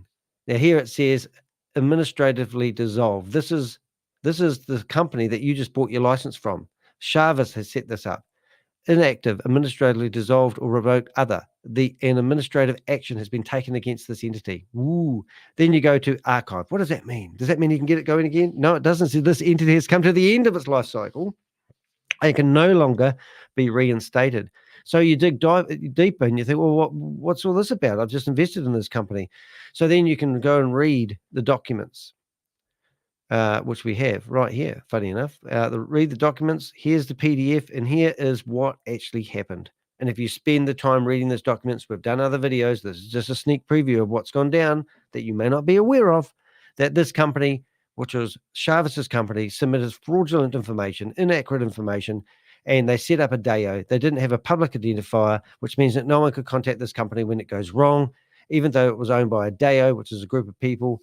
Rather than an individual, and that means no one will be accountable for his actions, blah, blah, blah, blah. You read this documents, and this is what they've done. Their website was removed. How come their website got removed? Well, it was because we had proven that the website was generating the fake arbitrage trading money. And then we proved that the website was also generating the market results where people were led to believe that these were on the screen right now was where people could pick one market and trade on another one and make arbitrage money. This has never, ever made any money from arbitrage trading. There's no arbitrage trading going on here, and we can prove it. I would sit in a court of law and say to a judge with my abilities that this is not real arbitrage trading, and we can show you from the website. I would be quite happy to do that, but I'm not even a crypto genius. So there you go. You read it here first. So now we've got a new website online, and it is called boomerang.developer, .dev. And this is the website that you have been led to believe. You enter the website and you have to connect your MetaMask wallet to it before you can start trading. You need a license to do so. The license will cost you $500. Originally, a $500 license came with $1,500 worth of flash loan money. And if you traded like a beaver for a day, you would get $19 of your $500 back. Remember, 35% of that license went to the person that sold it to you, or the affiliate marketing structure. 65% of it. With Hyperverse, the one that stole $1.9 billion from your mum and dad investors, 52% of the money went back to the affiliate marketers. Now this one, 65% of the money goes back to the affiliate marketers. This is the new website. This is what they call the DApp, and they reckon that they've already had 836 transactions. Everyone got a launch party happened on Friday. And what happened? They said that they crashed the Polygon network, whatever it's called, network, and they didn't. It was because his contract couldn't handle the amount of transactions. So as Crypto G pointed out, there was a rush. Everyone wanted to do, I've been waiting for 110 days. They wanted to do a trade and they wanted to test the system. He claimed that it overloaded the system. And that's what happened. So it didn't overload the system. It was a lie. Basically, his contract couldn't handle more than 20 transactions per minute. And that's why it overloaded the system. So this is a fraud and this is a crap website. If you want to, you can right click on the website, inspect the code, and you can go in here. You can click on the sources. You can click on the source. You can click on all different parts of the website like we used to, but they've taken out the website code so that you can't see because it's not actually doing anything, which is a bit of a crack up, really. So we'll take it as they don't want us to see what they're doing. They're trying not to be open source. As they said when they first started this ages ago, they're going to be open source, but now they don't want to be open source because they believe that people are copying their code. So there's other companies out there called firsttrade11.net. And this is built on, would you believe, Wix or Squarespace, a real basic web. And this is meant to be their opposition. So Chavis wanted to hide the code because he's scared that the opposition were going to copy his code. He reckons he's got 12 months before other people catch up. Well, would you believe he also said he had already taken 2 companies to court? What companies? What courtroom did you take them to, Shavis? This is all the lies that we get here all the time. And just today, behind MLM, if you heard of them, well, Tammy and Gobi, they were promoting what you call Aqua Marine Club. And we tipped off Oz from behind MLM, and today the article came out about Aqua Marine Club. And this was what we've witnessed, Tammy and Gobi. Actually, I lie, it's not Tammy and Gobi. I knew that. It was the 2 mics, the Dumb and Dumber mics were actually the people that promoted this. So if you come down here, you can read all about it. But that's what happens. You've got, if you go to my YouTube channel, which hopefully it's around about here somewhere, and you click on some of the videos that you can have a look at.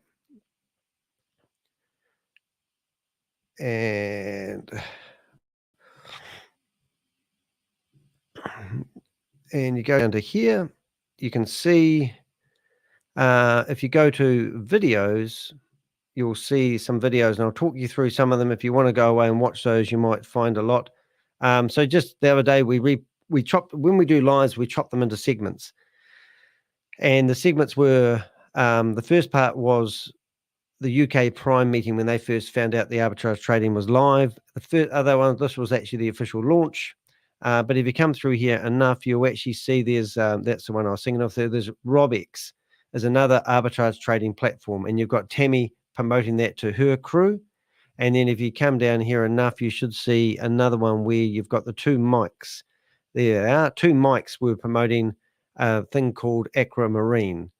And that was disgusting. So these 2 mics have come out of what they call retirement, and now I've promoted a different arbitrage system. So why is that unusual? Well, we went back and we found a video where they were actually promoting Boomerang with Shavis. And that was quite interesting. I can't see that for quickly looking, but there was a video where they were promoting, this, and then here's a video that we had. And this is Shavis promoting that he's part of Hypertech Group. Hypertech Group, here's Shavis talking about, and this was back in 18th of August 2022. And this is when Shavis was in charge of looking after Hypertech Money, and Hypertech Money was Hyper One, and we've seen money go from Hyper One into We Are All Satoshi.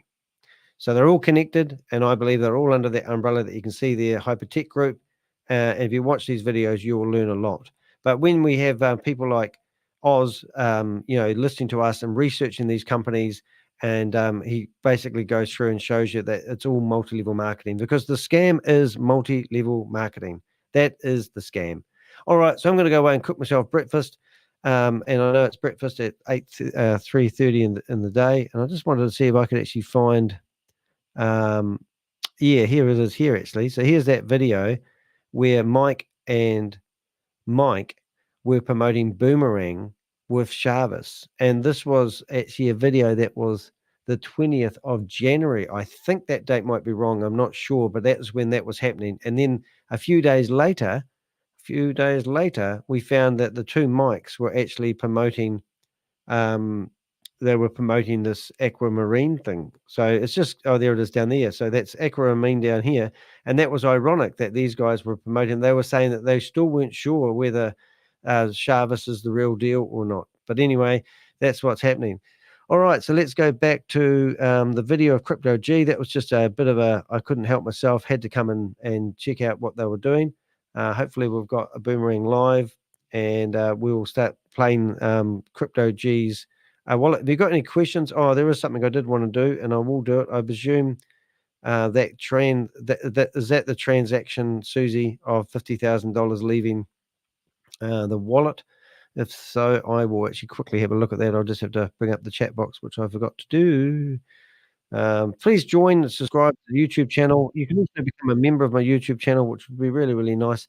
I started a survey when I did this originally, started this off. So participate in the poll, I should say. It's not a survey. Survey is something else, isn't it? So you can participate in it. We've got 69% of people believing that this is a scam. So I've still got a lot of work to do. And 14% of people, no, I still have my doubts. And then we've got need more convincing comment below. So if you have selected the 17 people out of the 29 votes that we've got 100 votes the other day in one of our polls, so I'm hoping that we're going to get a few more. And if you could vote, that'd be great. But if you still need convincing, then you need to put your questions in the chat room, and we need an opportunity to be able to answer those questions for you. But anyway, so since I've got that address up here now, I'll actually bring that up and see if that's worth going back to. A Tron scan. Alrighty, we will go to that one because that is quite interesting. Thank you, Susie, for that. Let's have a look. And we're going to go present. We're going to go extra slide window, and we're at that one there. So this just showing you a transaction of $50,000, and this was taken out of the main liquidity wallet for We Are All Satoshi and Boomerang, and you can see here that that's been transferred out, and it probably would have been transferred to a Binance wallet, I'm assuming. And it's the WAS back office. So if you have a look at this, notice how I've taken the time and I've tagged things. So this is the 5th WAS back office. So if you go into here, you can actually have a look and you can see the money. So there's $26,000 in here. And I think if you read through the technical data, you can actually see all the money that's been transferred previously. I'm not too good at reading this stuff, I'll be honest. But if I go from to, and you go look at the money that's come into the wallet, you can actually see big money normally coming in here. I can't even read this. For looking transfers, what I need to look at, and I'll have a look, and you can see out, and you can actually see large amounts of money being moved out or in. Are we going out or in? That's out. So once it lands in this wallet, then it gets transferred into other wallets. And it's like moving blocks of gold around. What have we got there, Susie? Thanks, Susie, for being here, writing that up and explaining that, because I'm doing a bit of a dog's ear of it. Let's have a listen. It went to the WAS back office address, but in all the time that WAS has been running, I've never seen this large of an amount go to this address. So something's happening. Wonder if they're using it to fund the arbitrage trading, because they would have blown through a bit of Ponzi money using membership money to pay their bills, instead of building what they claim they're going to be doing. But that's interesting. So it went to the WAS back office. Oh, right. Good on you for keeping an eye on it, man. You're just an absolute legend. Really exciting. But there's the WAS back office there, and that's what we're doing, kids. We're tracking the money. So if I was to give you anything to look at, I probably would look at the thumbnail. Let me explain the thumbnail. My partner went, "What's with the gunshots?" And I said, well, they're not actually gunshots. We're actually showing people that there's holes in this and it's leaking. If it was a bucket, it would be a very bad bucket. But the simulation of arbitrage scam revealed, and this is what this live is about. I'm going to keep this going for as long as I can, but I am going to go away for about an hour. That means we'll get to hear Crypto G. There is one thing that I am interested about Crypto G's video, though, and that is where does he get that last bit of the video from, which was a video file, and where are we going? Hold on, I need to bring it up again now. It's pretty hard when you're trying to do this. Share the screen, and there's the screen there. Where does he get that last bit of the video from, where he talks about the sheep? Where's this bit here? To the land of Lambos and Gucci handbags, where the bulldogs all have rubber teeth and the hens lay soft-boiled eggs. Where did he get that from? Isn't that crazy? Oh, good stuff. All right, so we're going to start this again, and I'll get off the screen, and I'll leave you guys to it for a bit. Thank you, Susie. And any questions, if you're uncertain, please ask questions. We'll find the answers for you. For another session of facts and stats. Today has been a bag of mixed emotions for the Boomerang community, with a long overdue launch of the new bot contract on the Polygon mainnet a few hours ago, the Unlisted OX28 contract. Sadly, not the OX461 I covered in the last video, so today I'm going to rectify that. Well, one can't be right all the time, and to be fair, Chavez has been deploying redundant contracts at a rate of knots from multiple wallets in an attempt to deflect prying eyes. A clever tactic indeed. But then, apparently he's a genius, However, I would argue it doesn't take a genius to know that if you take ownership of $150 million from 86,000 people on the promise of huge returns, make them wait 4 to 6 months, and then post a countdown clock, that a tsunami of potential demand on the network will likely occur. And like a DDoS attack on the Polygon network, the Boomerangers' excitement couldn't be contained, and Chavez triumphantly claimed that they had broken it. Or at least, so the story goes. The daily transaction chart on Polygon, however, doesn't really support this, and the transaction count pales in significance to the peaks seen back in January, which wouldn't have been from the 20 transactions a week the beta version put on Polygon back then, and sits well under the demand seen during the bull run in 2021. Interestingly, though, the OX28 contract did pop into the hot contract list briefly and topped the gas guzzler list, a fee paid by the user wallet despite Chavez previously telling everyone publicly that the community would be saving on gas by aggregating the arbitrage with the new system. It seems he can say anything he likes without recourse, and the community humbly kneel as if in an awe-induced hypnotic state. But remember the bold claims that this is going to be a seamless, disruptive technology? Disruptive it may be, but not in the way it is touted. Anyway, enough of the obvious. Let's dive into the back end again and see what is afoot. Before that, though, let's do the housekeeping. I'm not a financial advisor, and this video should be used for educational and entertainment purposes only. You must seek professional advice before making any investment in the digital or the traditional financial space, as there is a risk of partial or total loss. Make sure that you do your research, make sure you try to self-custody your assets at all times, and remember that the information in this video may well be out of date by the time you get to see this. So, let's look at this OX28 MVP boom contract and run through a successful trade or two.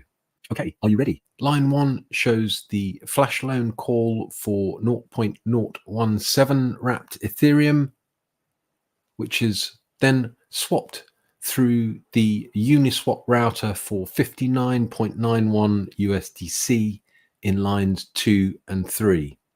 That USDC is then swapped for 59.94 USDT in lines 4 and 5.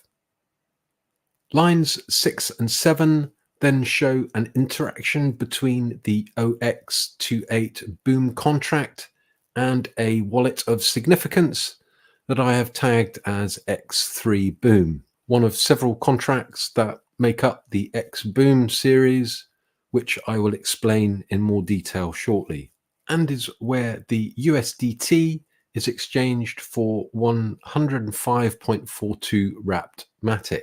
The next 4 lines show 2 swaps through the Uni router using the same Wrapmatic USDT pool as shown, where 105.42 Wrapmatic is swapped to USDT and then swapped back to only 105.3 Wrapmatic, in what is essentially a pointless and wasteful interaction that loses a small amount of Wrapmatic. Lines 12 and 13 then swap the remaining wrapped Matic for 0.0171 wrapped ETH, followed by the payment out of the OX28 Boom contract to the user for 8 cents worth of wrapped ETH in line 14.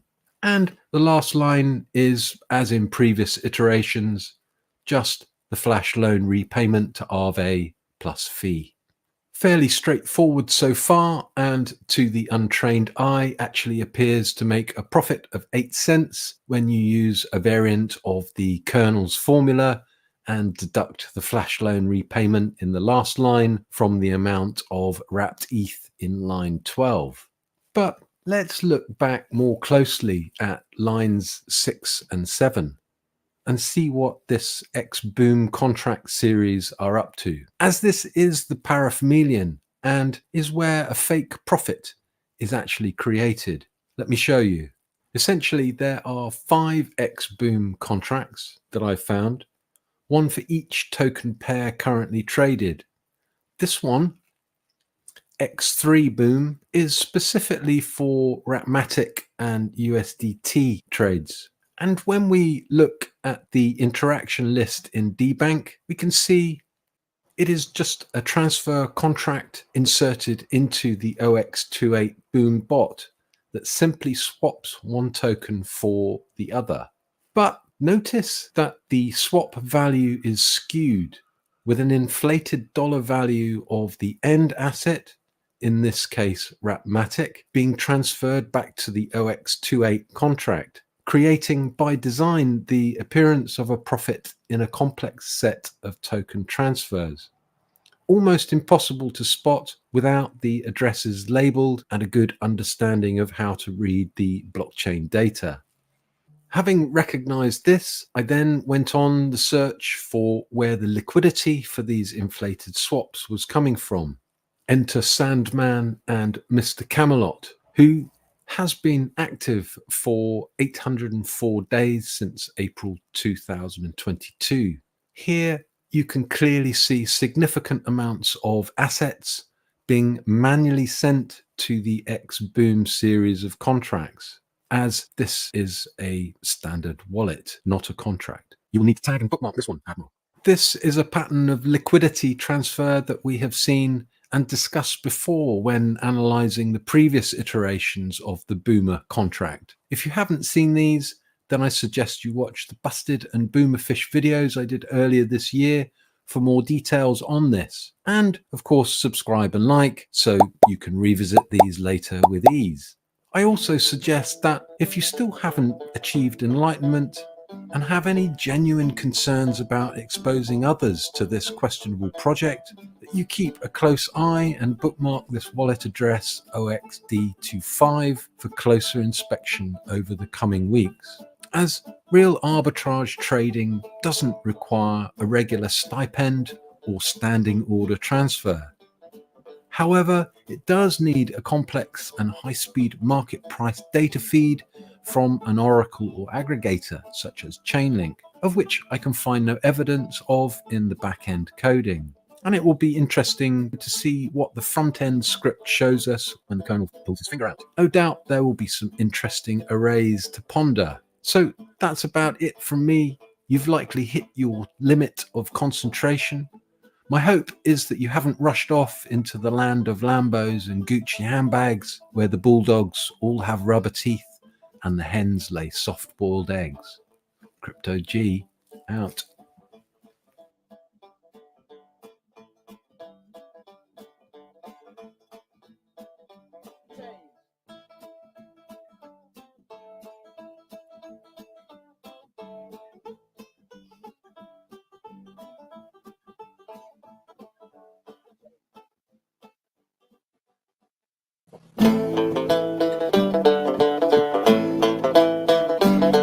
Hey guys, Crypto G in for another session of facts and stats.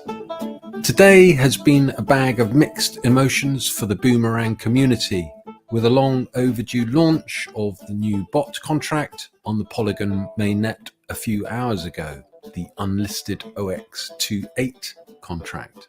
Sadly, not the OX461 I covered in the last video, so today I'm going to rectify that.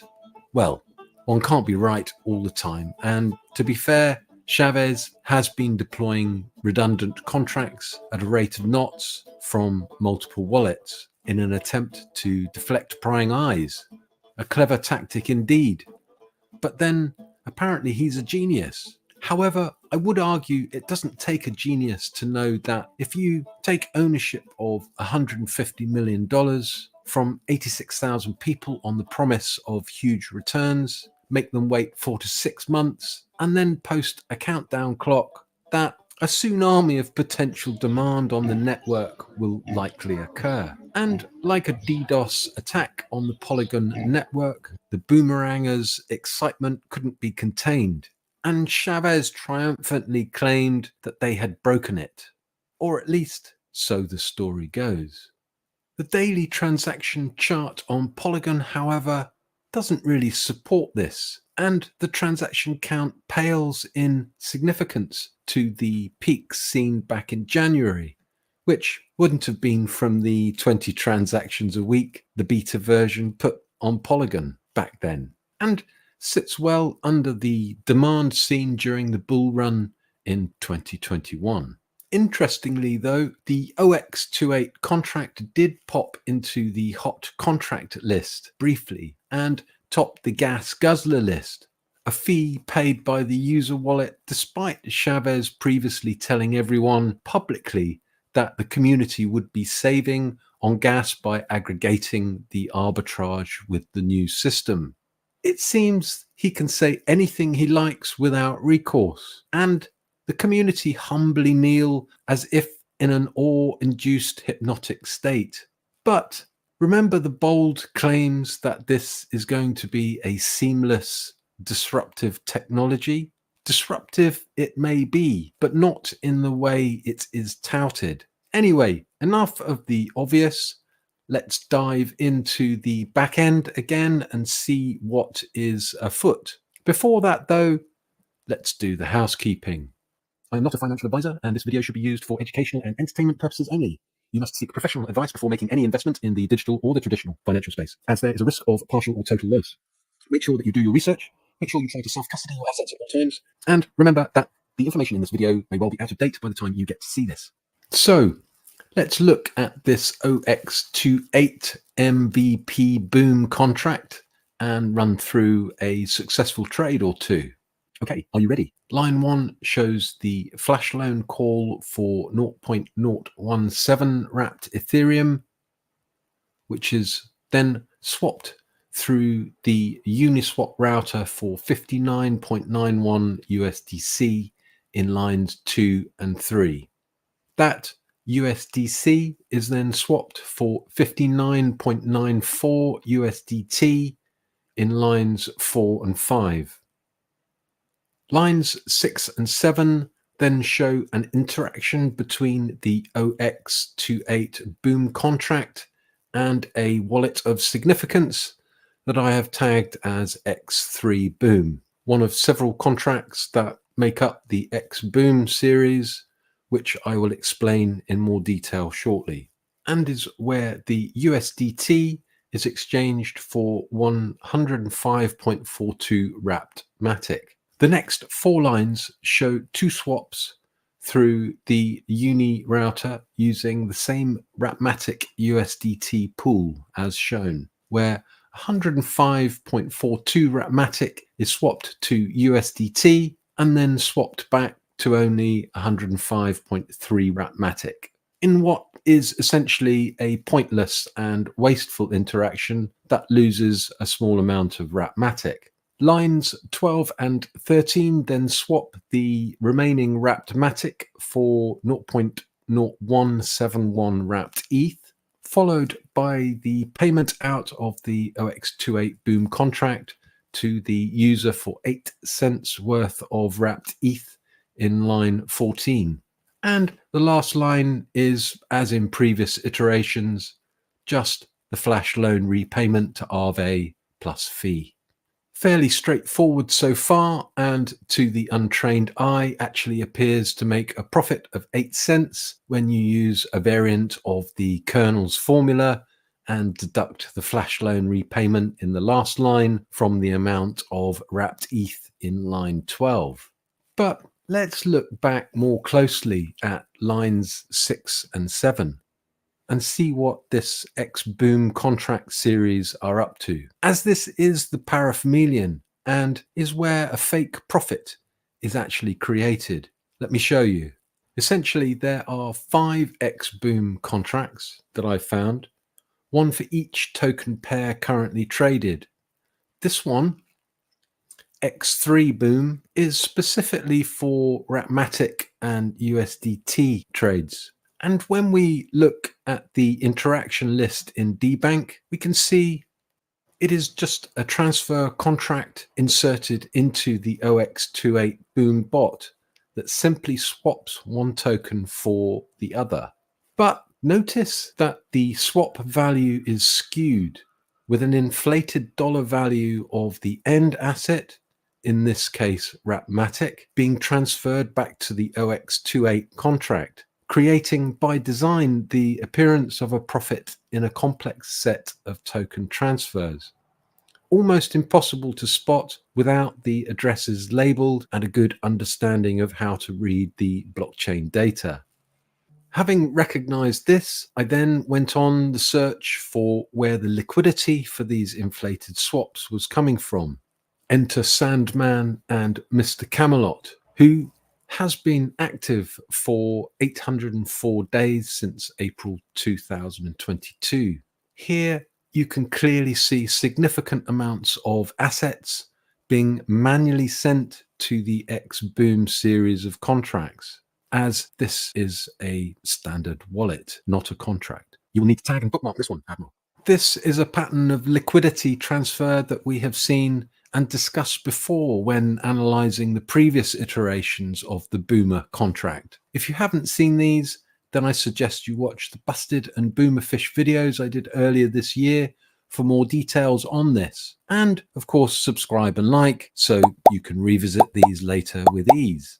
I also suggest that if you still haven't achieved enlightenment and have any genuine concerns about exposing others to this questionable project, that you keep a close eye and bookmark this wallet address OXD25 for closer inspection over the coming weeks, as real arbitrage trading doesn't require a regular stipend or standing order transfer.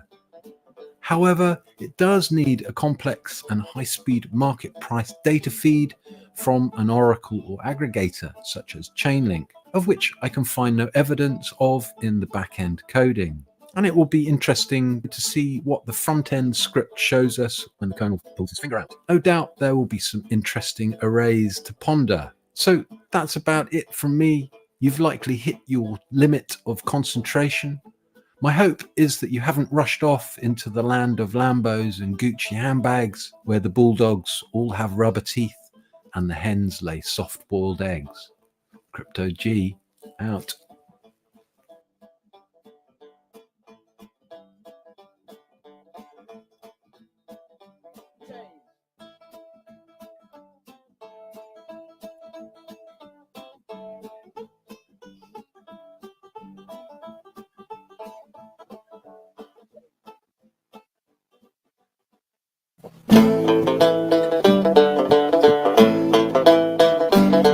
Hey guys, Crypto G in for another session of facts and stats. Today has been a bag of mixed emotions for the Boomerang community, with a long overdue launch of the new bot contract on the Polygon mainnet a few hours ago, the Unlisted OX28 contract. Sadly, not the OX461 I covered in the last video, so today I'm going to rectify that. Well, one can't be right all the time, and to be fair, Chavez has been deploying redundant contracts at a rate of knots from multiple wallets in an attempt to deflect prying eyes. A clever tactic indeed. But then, apparently he's a genius. However, I would argue it doesn't take a genius to know that if you take ownership of $150 million from 86,000 people on the promise of huge returns, make them wait 4 to 6 months, and then post a countdown clock, that a tsunami of potential demand on the network will likely occur. And like a DDoS attack on the Polygon network, the Boomerangers' excitement couldn't be contained, and Chavez triumphantly claimed that they had broken it. Or at least, so the story goes.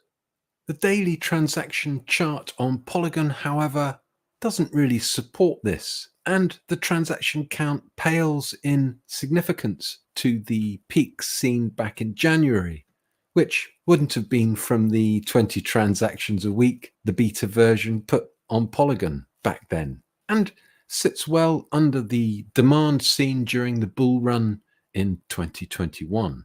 Interestingly, though, the OX28 contract did pop into the hot contract list briefly and topped the gas guzzler list, a fee paid by the user wallet, despite Chavez previously telling everyone publicly that the community would be saving on gas by aggregating the arbitrage with the new system.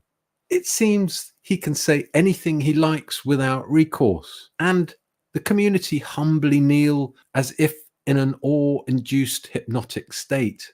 But remember the bold claims that this is going to be a seamless, disruptive technology? Disruptive it may be, but not in the way it is touted. Anyway, enough of the obvious.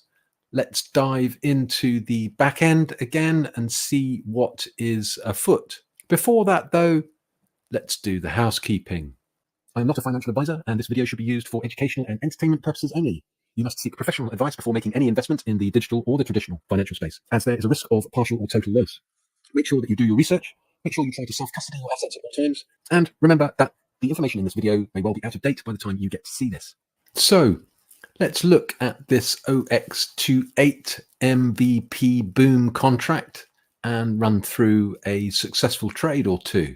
Okay, are you ready? Line 1 shows the flash loan call for 0.017 wrapped Ethereum, which is then swapped through the Uniswap router for 59.91 USDC in lines 2 and 3. That USDC is then swapped for 59.94 USDT in lines 4 and 5.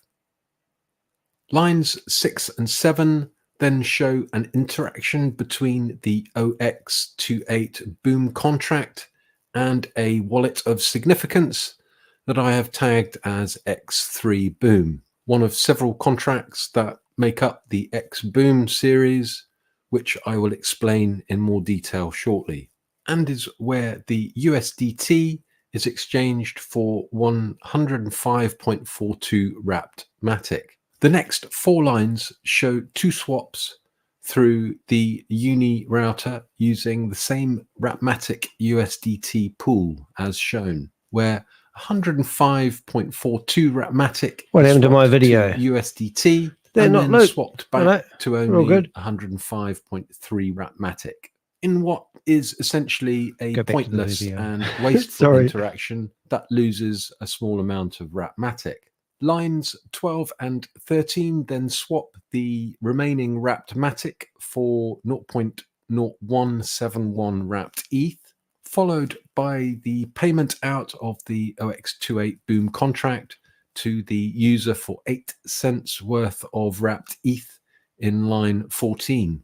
And the last line is, as in previous iterations, just the flash loan repayment to Aave plus fee.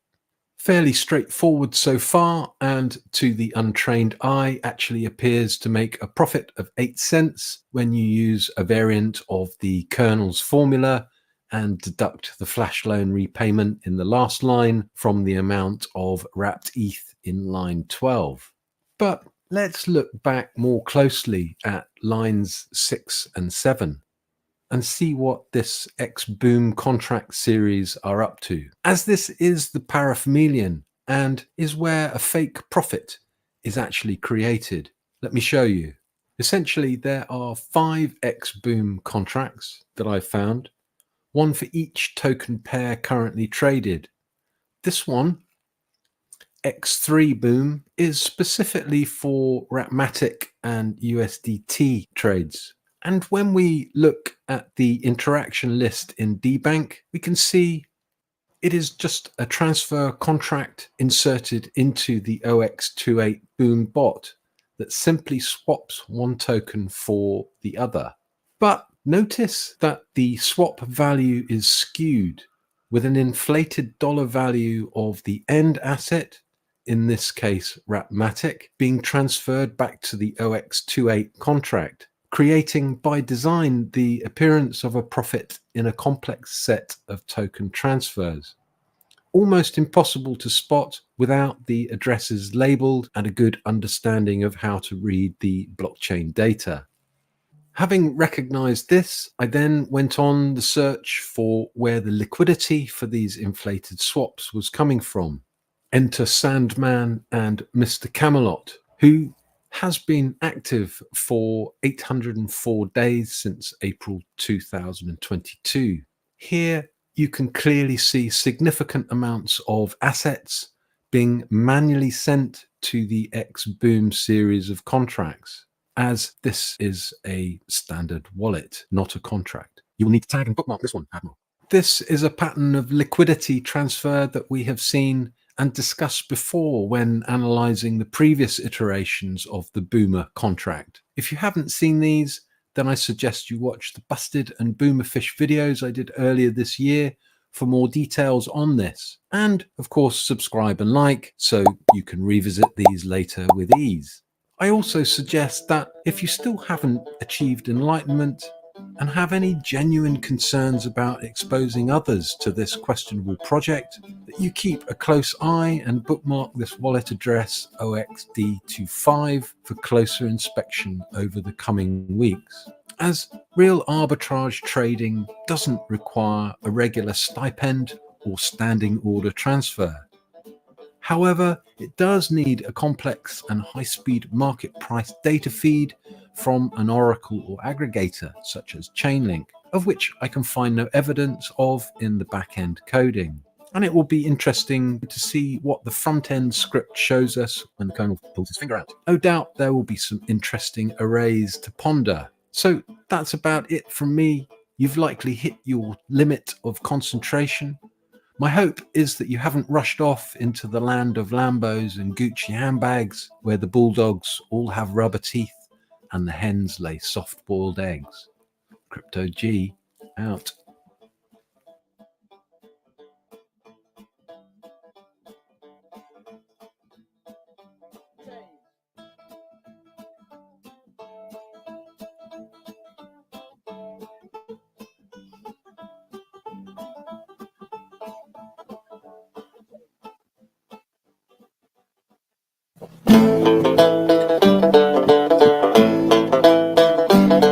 Hey guys, Crypto G in for another session of facts and stats. Today has been a bag of mixed emotions for the Boomerang community, with a long overdue launch of the new bot contract on the Polygon mainnet a few hours ago, the Unlisted OX28 contract. Sadly, not the OX461 I covered in the last video, so today I'm going to rectify that. Well, one can't be right all the time, and to be fair, Chavez has been deploying redundant contracts at a rate of knots from multiple wallets in an attempt to deflect prying eyes. A clever tactic indeed.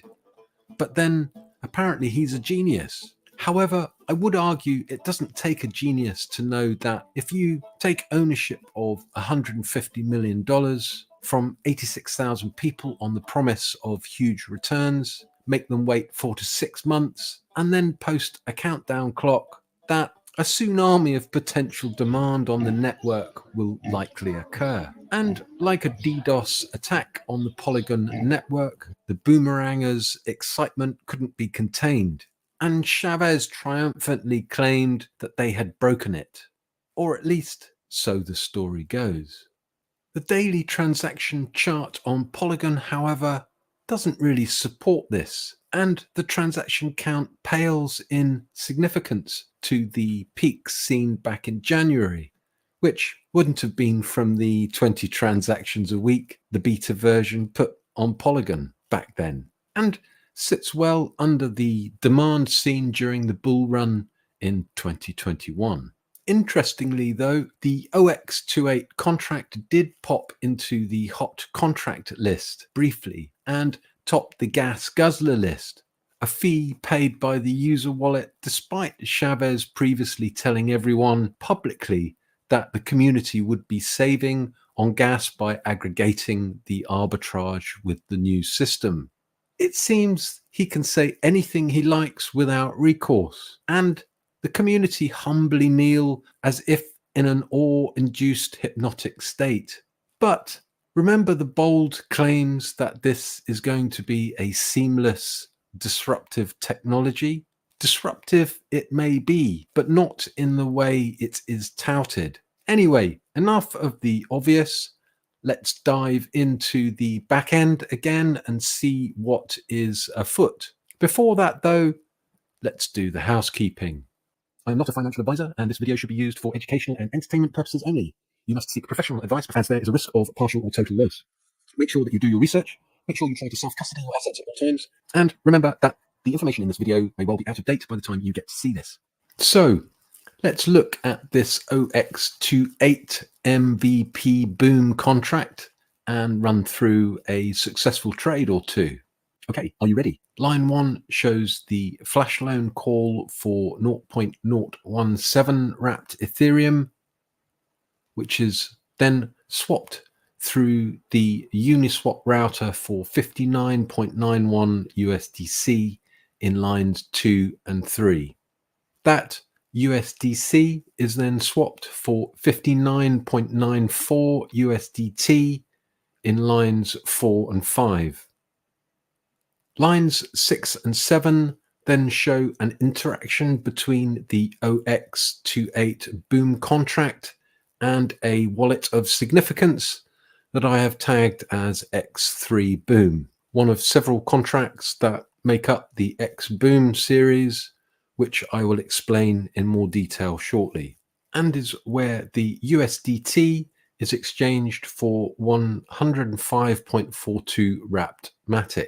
The next 4 lines show 2 swaps through the Uni router using the same Wrapmatic USDT pool as shown, where 105.42 Wrapmatic is swapped to USDT and then swapped back to only 105.3 Wrapmatic, in what is essentially a pointless and wasteful interaction that loses a small amount of Wrapmatic. Lines 12 and 13 then swap the remaining wrapped Matic for 0.0171 wrapped ETH, followed by the payment out of the OX28 Boom contract to the user for 8 cents worth of wrapped ETH in line 14. And the last line is, as in previous iterations, just the flash loan repayment to Aave plus fee. Fairly straightforward so far, and to the untrained eye actually appears to make a profit of 8 cents when you use a variant of the kernel's formula and deduct the flash loan repayment in the last line from the amount of wrapped ETH in line 12. But let's look back more closely at lines 6 and 7. And see what this X-Boom contract series are up to, as this is the paraphemelian and is where a fake profit is actually created. Let me show you. Essentially, there are 5 X-Boom contracts that I've found, one for each token pair currently traded. This one, X3 Boom, is specifically for Wrapmatic and USDT trades. And when we look at the interaction list in dbank, we can see it is just a transfer contract inserted into the OX28 Boom bot that simply swaps one token for the other. But notice that the swap value is skewed, with an inflated dollar value of the end asset, in this case Wrapmatic, being transferred back to the OX28 contract, creating by design the appearance of a profit in a complex set of token transfers.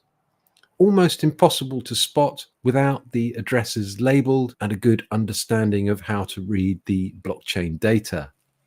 Having recognized this, I then went on the search for where the liquidity for these inflated swaps was coming from. Enter Sandman and Mr. Camelot, who has been active for 804 days since April 2022. Here you can clearly see significant amounts of assets being manually sent to the X-Boom series of contracts, as this is a standard wallet, not a contract. You will need to tag and bookmark this one, Admiral. This is a pattern of liquidity transfer that we have seen and discussed before when analyzing the previous iterations of the Boomer contract. If you haven't seen these, then I suggest you watch the Busted and Boomerfish videos I did earlier this year for more details on this. And of course, subscribe and like so you can revisit these later with ease. I also suggest that if you still haven't achieved enlightenment and have any genuine concerns about exposing others to this questionable project, that you keep a close eye and bookmark this wallet address OXD25 for closer inspection over the coming weeks, as real arbitrage trading doesn't require a regular stipend or standing order transfer. However, it does need a complex and high-speed market price data feed from an oracle or aggregator such as Chainlink, of which I can find no evidence of in the back-end coding. And it will be interesting to see what the front-end script shows us when the kernel pulls his finger out. No doubt there will be some interesting arrays to ponder. So that's about it from me. You've likely hit your limit of concentration. My hope is that you haven't rushed off into the land of Lambos and Gucci handbags, where the bulldogs all have rubber teeth and the hens lay soft-boiled eggs. Crypto G out.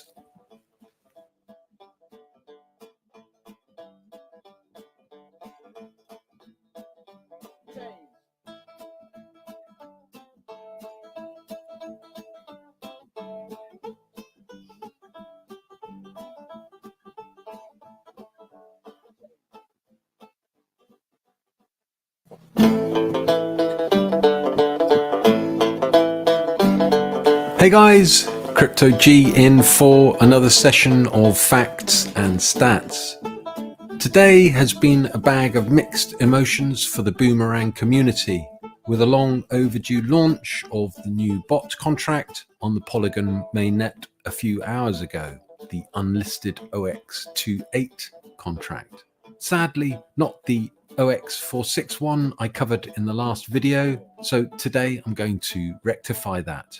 Well, one can't be right all the time, and to be fair, Chavez has been deploying redundant contracts at a rate of knots from multiple wallets in an attempt to deflect prying eyes. A clever tactic indeed.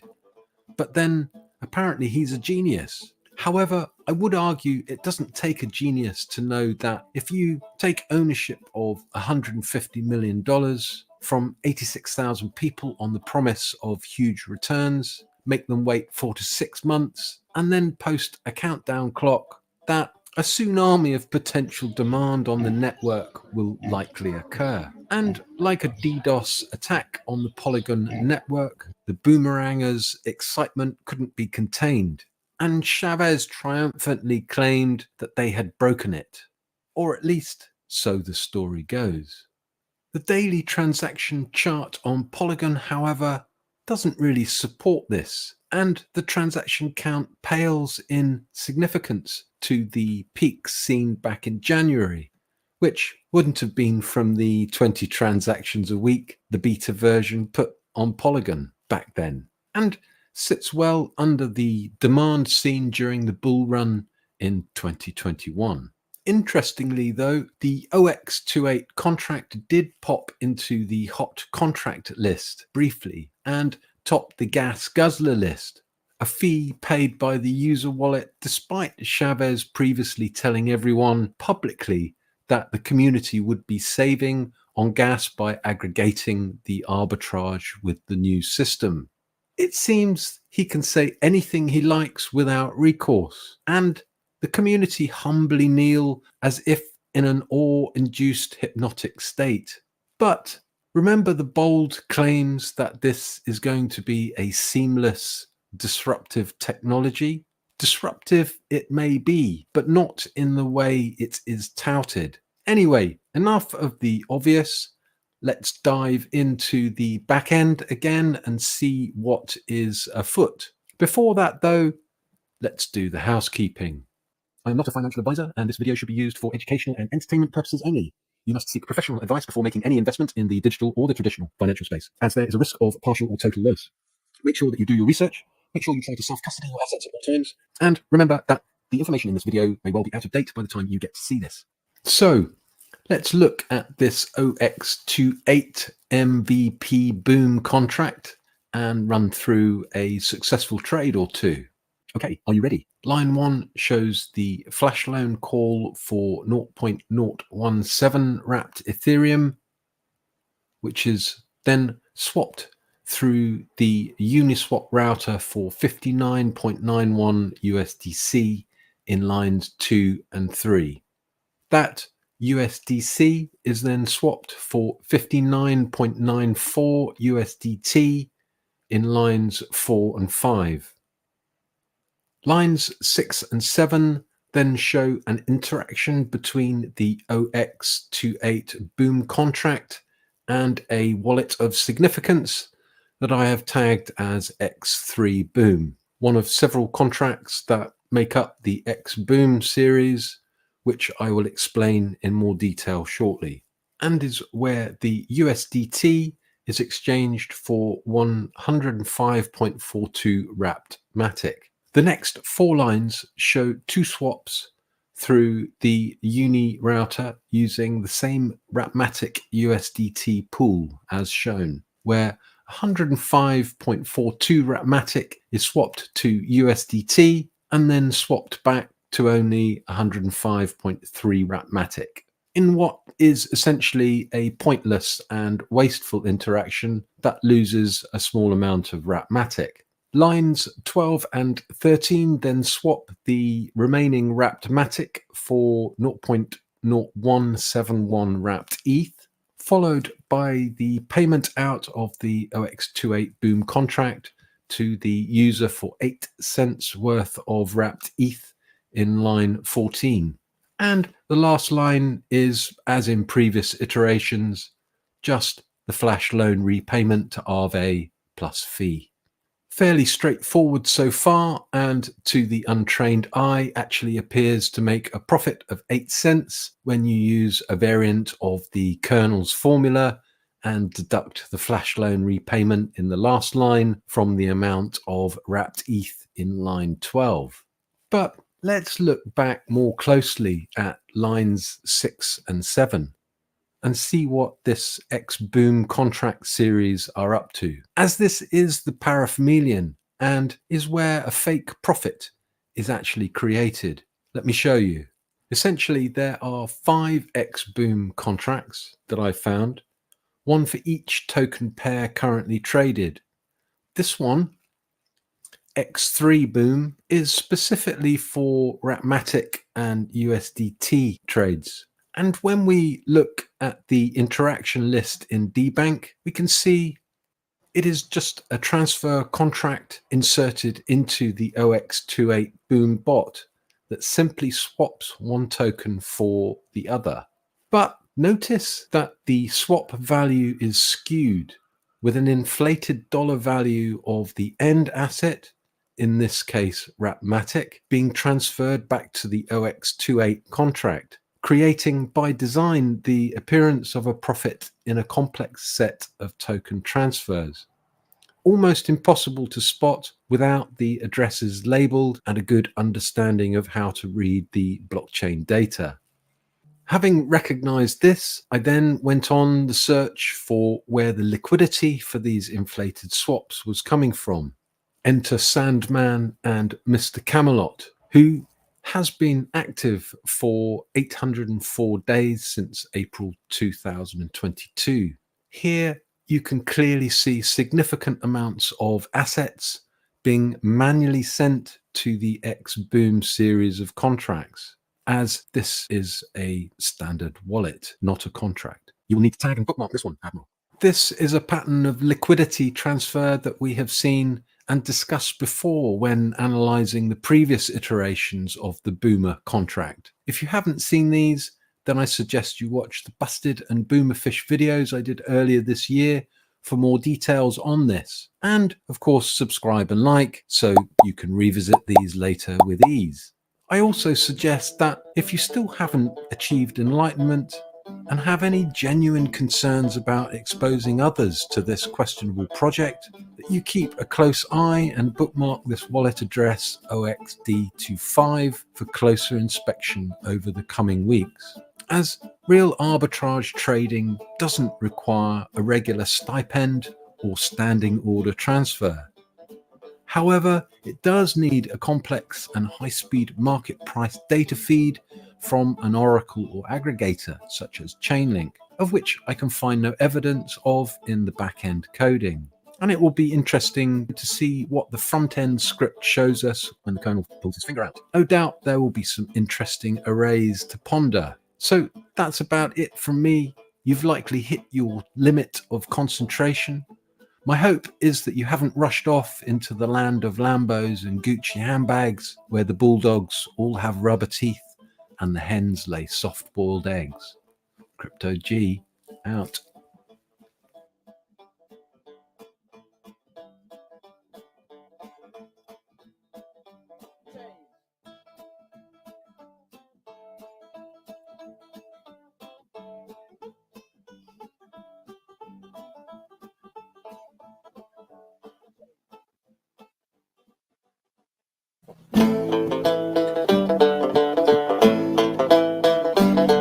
Hey guys, Crypto G in for another session of facts and stats. Today has been a bag of mixed emotions for the Boomerang community, with a long overdue launch of the new bot contract on the Polygon mainnet a few hours ago, the Unlisted OX28 contract. Sadly, not the OX461 I covered in the last video, so today I'm going to rectify that. Well, one can't be right all the time, and to be fair, Chavez has been deploying redundant contracts at a rate of knots from multiple wallets in an attempt to deflect prying eyes. A clever tactic indeed. But then, apparently he's a genius. However, I would argue it doesn't take a genius to know that if you take ownership of $150 million from 86,000 people on the promise of huge returns, make them wait 4 to 6 months, and then post a countdown clock, that a tsunami of potential demand on the network will likely occur. And like a DDoS attack on the Polygon network, the Boomerangers' excitement couldn't be contained, and Chavez triumphantly claimed that they had broken it. Or at least, so the story goes. The daily transaction chart on Polygon, however, doesn't really support this, and the transaction count pales in significance to the peaks seen back in January, which wouldn't have been from the 20 transactions a week the beta version put on Polygon back then, and sits well under the demand seen during the bull run in 2021. Interestingly, though, the OX28 contract did pop into the hot contract list briefly and topped the gas guzzler list, a fee paid by the user wallet despite Chavez previously telling everyone publicly that the community would be saving on gas by aggregating the arbitrage with the new system. It seems he can say anything he likes without recourse, and the community humbly kneel as if in an awe-induced hypnotic state. But remember the bold claims that this is going to be a seamless, disruptive technology? Disruptive it may be, but not in the way it is touted. Anyway, enough of the obvious.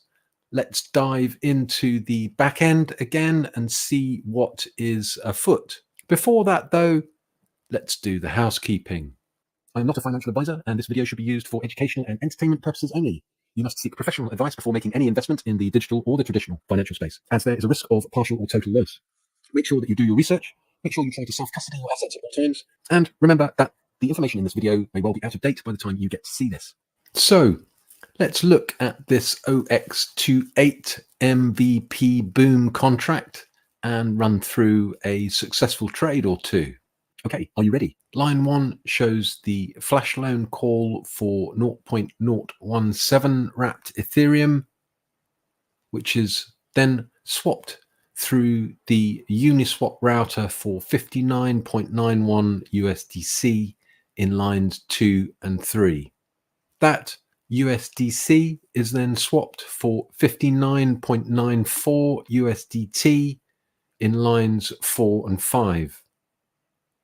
Lines 6 and 7 then show an interaction between the OX28 Boom contract and a wallet of significance that I have tagged as X3 Boom, one of several contracts that make up the X Boom series, which I will explain in more detail shortly, and is where the USDT is exchanged for 105.42 wrapped Matic.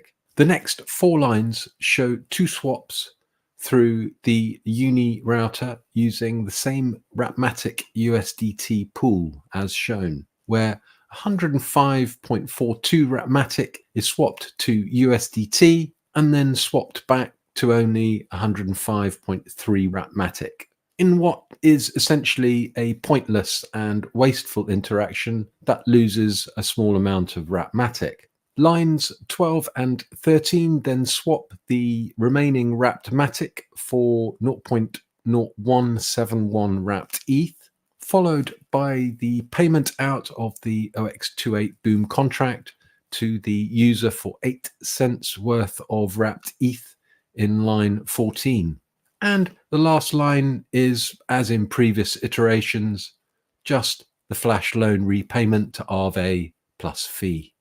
Fairly straightforward so far, and to the untrained eye actually appears to make a profit of 8 cents when you use a variant of the kernel's formula and deduct the flash loan repayment in the last line from the amount of wrapped ETH in line 12. But let's look back more closely at lines 6 and 7 and see what this X Boom contract series are up to, as this is the paraphemelian and is where a fake profit is actually created. Let me show you. Essentially, there are 5 X Boom contracts that I found, one for each token pair currently traded. This one, X3 Boom, is specifically for Wrapmatic and USDT trades. And when we look at the interaction list in dbank, we can see it is just a transfer contract inserted into the OX28 Boom bot that simply swaps one token for the other. But notice that the swap value is skewed, with an inflated dollar value of the end asset, in this case Wrapmatic, being transferred back to the OX28 contract, creating by design the appearance of a profit in a complex set of token transfers. Almost impossible to spot without the addresses labeled and a good understanding of how to read the blockchain data. Having recognized this, I then went on the search for where the liquidity for these inflated swaps was coming from. Enter Sandman and Mr. Camelot, who has been active for 804 days since April 2022. Here you can clearly see significant amounts of assets being manually sent to the X Boom series of contracts, as this is a standard wallet, not a contract. You will need to tag and bookmark this one, Admiral. This is a pattern of liquidity transfer that we have seen and discussed before when analyzing the previous iterations of the Boomer contract. If you haven't seen these, then I suggest you watch the Busted and Boomerfish videos I did earlier this year for more details on this. And of course, subscribe and like so you can revisit these later with ease. I also suggest that if you still haven't achieved enlightenment and have any genuine concerns about exposing others to this questionable project, that you keep a close eye and bookmark this wallet address OXD25 for closer inspection over the coming weeks, as real arbitrage trading doesn't require a regular stipend or standing order transfer. However, it does need a complex and high-speed market price data feed from an oracle or aggregator such as Chainlink, of which I can find no evidence of in the back-end coding. And it will be interesting to see what the front-end script shows us when the kernel pulls his finger out. No doubt there will be some interesting arrays to ponder. So that's about it from me. You've likely hit your limit of concentration. My hope is that you haven't rushed off into the land of Lambos and Gucci handbags, where the bulldogs all have rubber teeth and the hens lay soft-boiled eggs. Crypto G out.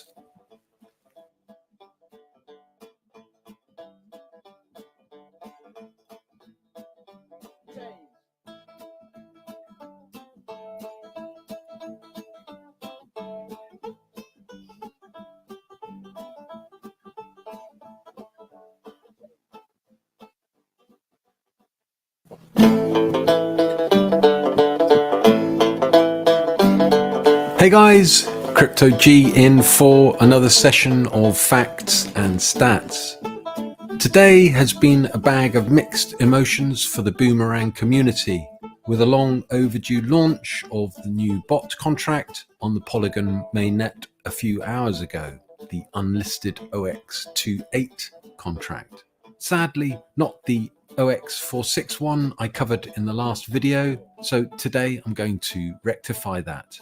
Well, one can't be right all the time, and to be fair, Chavez has been deploying redundant contracts at a rate of knots from multiple wallets in an attempt to deflect prying eyes. A clever tactic indeed. But then, apparently he's a genius. However, I would argue it doesn't take a genius to know that if you take ownership of $150 million from 86,000 people on the promise of huge returns, make them wait 4 to 6 months, and then post a countdown clock, that a tsunami of potential demand on the network will likely occur. And like a DDoS attack on the Polygon network, the Boomerangers' excitement couldn't be contained, and Chavez triumphantly claimed that they had broken it. Or at least, so the story goes.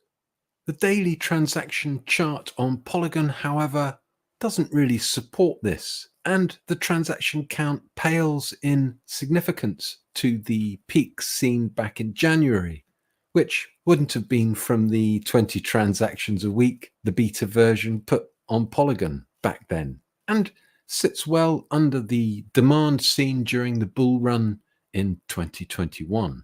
Interestingly, though, the OX28 contract did pop into the hot contract list briefly and topped the gas guzzler list, a fee paid by the user wallet despite Chavez previously telling everyone publicly that the community would be saving on gas by aggregating the arbitrage with the new system. It seems he can say anything he likes without recourse, and the community humbly kneel as if in an awe-induced hypnotic state. But remember the bold claims that this is going to be a seamless, disruptive technology? Disruptive it may be, but not in the way it is touted. Anyway, enough of the obvious. Let's dive into the back end again and see what is afoot. Before that, though, let's do the housekeeping. I am not a financial advisor, and this video should be used for educational and entertainment purposes only. You must seek professional advice before making any investment in the digital or the traditional financial space, as there is a risk of partial or total loss. Make sure that you do your research, make sure you try to self-custody your assets at all times, and remember that the information in this video may well be out of date by the time you get to see this. So, let's look at this OX28 MVP boom contract and run through a successful trade or two.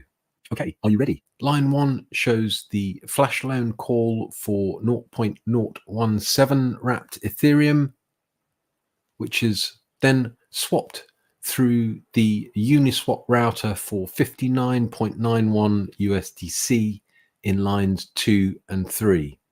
That USDC is then swapped for 59.94 USDT in lines 4 and 5.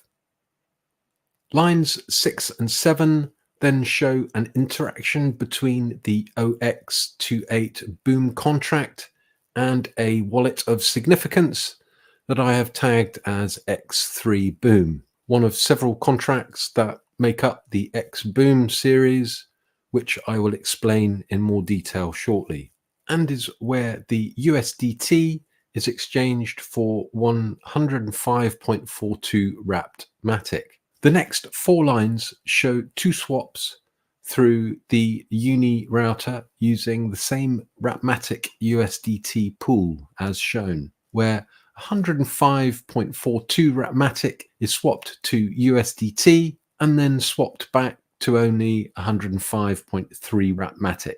In what is essentially a pointless and wasteful interaction that loses a small amount of Rapmatic.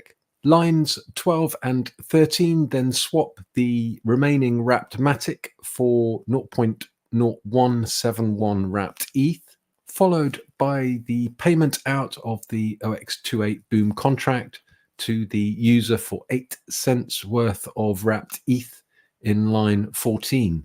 And the last line is, as in previous iterations, just the flash loan repayment to Aave plus fee. Fairly straightforward so far, and to the untrained eye actually appears to make a profit of 8 cents when you use a variant of the kernel's formula and deduct the flash loan repayment in the last line from the amount of wrapped ETH in line 12. But let's look back more closely at lines 6 and 7. And see what this X-Boom contract series are up to, as this is the paraphemelian and is where a fake profit is actually created. Let me show you. Essentially, there are 5 X-Boom contracts that I found, one for each token pair currently traded. This one, X3 Boom, is specifically for Rapmatic and USDT trades. And when we look at the interaction list in dbank, we can see it is just a transfer contract inserted into the OX28 Boom bot that simply swaps one token for the other. But notice that the swap value is skewed with an inflated dollar value of the end asset, in this case Rapmatic, being transferred back to the OX28 contract, creating by design the appearance of a profit in a complex set of token transfers.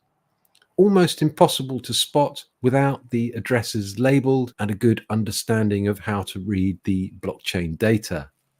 Having recognized this, I then went on the search for where the liquidity for these inflated swaps was coming from. Enter Sandman and Mr. Camelot, who has been active for 804 days since April 2022.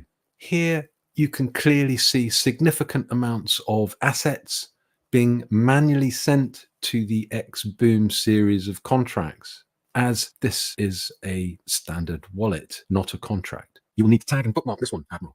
This is a pattern of liquidity transfer that we have seen and discussed before when analyzing the previous iterations of the Boomer contract. If you haven't seen these, then I suggest you watch the Busted and Boomerfish videos I did earlier this year for more details on this. And of course, subscribe and like so you can revisit these later with ease. I also suggest that if you still haven't achieved enlightenment and have any genuine concerns about exposing others to this questionable project, that you keep a close eye and bookmark this wallet address OXD25 for closer inspection over the coming weeks, as real arbitrage trading doesn't require a regular stipend or standing order transfer. However, it does need a complex and high-speed market price data feed from an oracle or aggregator such as Chainlink, of which I can find no evidence of in the back-end coding. And it will be interesting to see what the front-end script shows us when the kernel pulls his finger out. No doubt there will be some interesting arrays to ponder. So that's about it from me. You've likely hit your limit of concentration. My hope is that you haven't rushed off into the land of Lambos and Gucci handbags, where the bulldogs all have rubber teeth and the hens lay soft-boiled eggs. Crypto G out.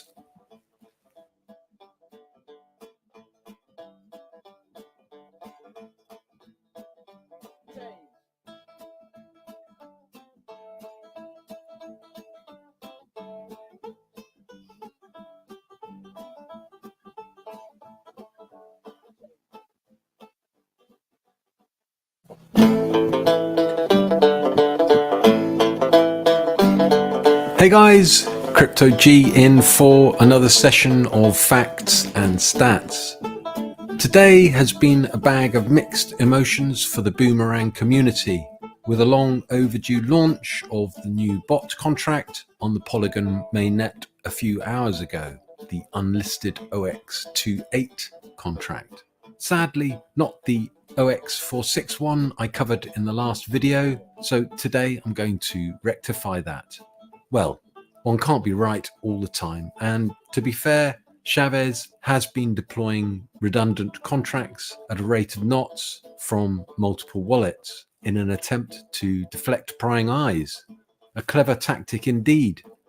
But then, apparently he's a genius. However, I would argue it doesn't take a genius to know that if you take ownership of $150 million from 86,000 people on the promise of huge returns, make them wait 4 to 6 months, and then post a countdown clock, that a tsunami of potential demand on the network will likely occur. And like a DDoS attack on the Polygon network, the Boomerangers' excitement couldn't be contained, and Chavez triumphantly claimed that they had broken it. Or at least, so the story goes.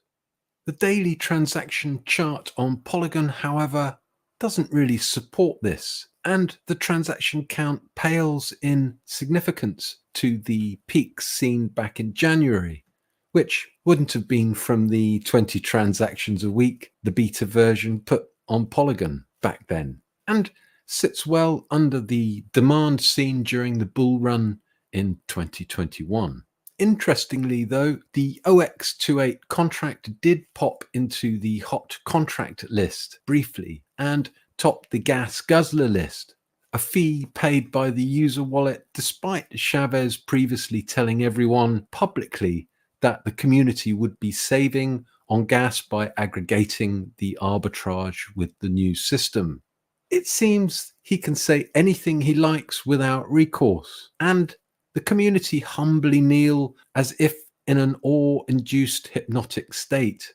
But remember the bold claims that this is going to be a seamless, disruptive technology? Disruptive it may be, but not in the way it is touted. Anyway, enough of the obvious. Let's dive into the back end again and see what is afoot. Before that, though, let's do the housekeeping. I am not a financial advisor, and this video should be used for educational and entertainment purposes only. You must seek professional advice before making any investment in the digital or the traditional financial space, as there is a risk of partial or total loss. Make sure that you do your research, make sure you try to self-custody your assets at all times, and remember that the information in this video may well be out of date by the time you get to see this.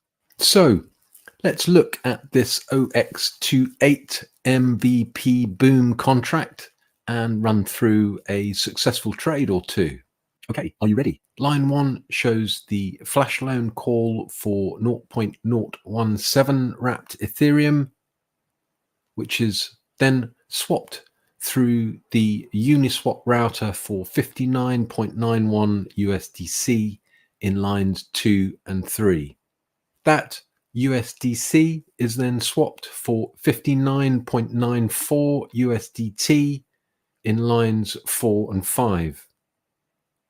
Lines 6 and 7 then show an interaction between the OX28 boom contract and a wallet of significance that I have tagged as X3 Boom, one of several contracts that make up the X Boom series, which I will explain in more detail shortly, and is where the USDT is exchanged for 105.42 wrapped Matic. The next 4 lines show 2 swaps through the Uni router using the same Wrapmatic USDT pool as shown, where 105.42 Wrapmatic is swapped to USDT and then swapped back to only 105.3 Wrapmatic, in what is essentially a pointless and wasteful interaction that loses a small amount of Wrapmatic. Lines 12 and 13 then swap the remaining wrapped Matic for 0.0171 wrapped ETH,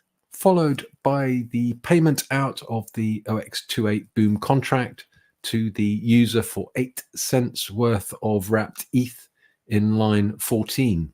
And the last line is, as in previous iterations, just the flash loan repayment to Aave plus fee. Fairly straightforward so far, and to the untrained eye actually appears to make a profit of 8 cents when you use a variant of the kernel's formula and deduct the flash loan repayment in the last line from the amount of wrapped ETH in line 12.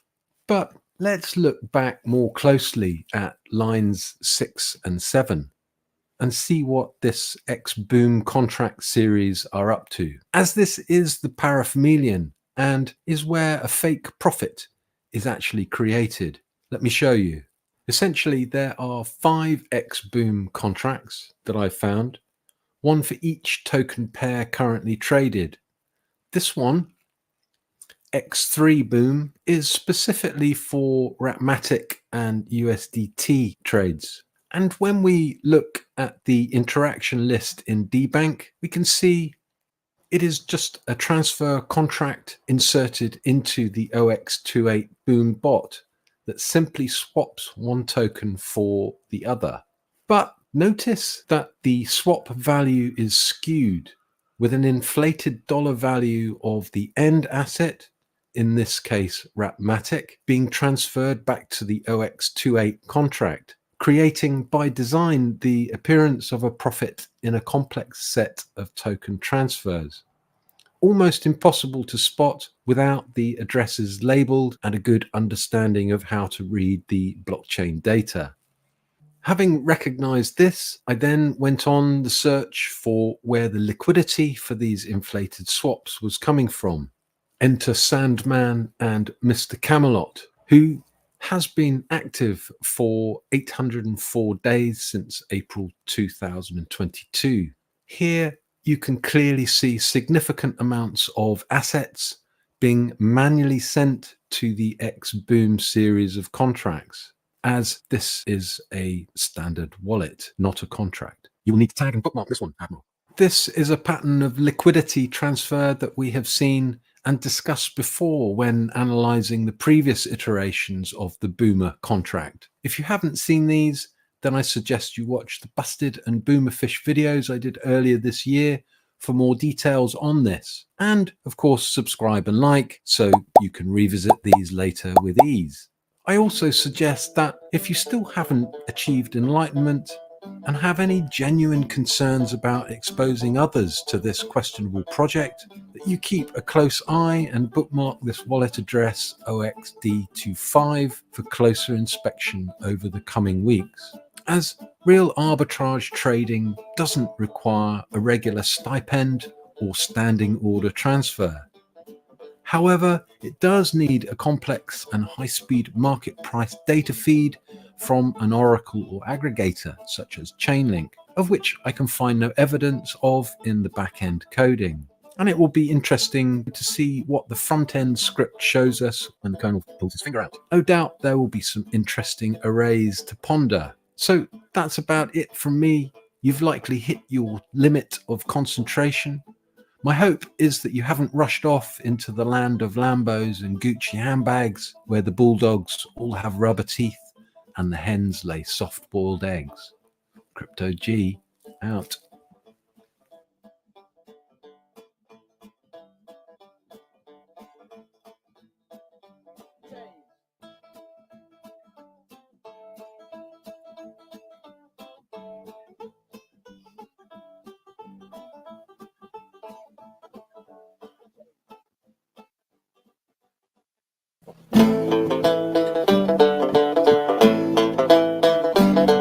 Hey guys, Crypto G in for another session of facts and stats.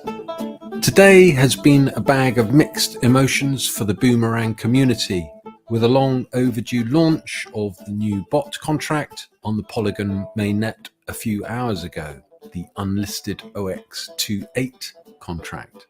Sadly, not the OX461 I covered in the last video, so today I'm going to rectify that.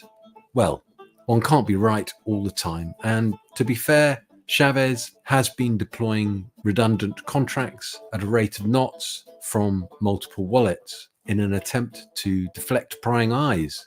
A clever tactic indeed.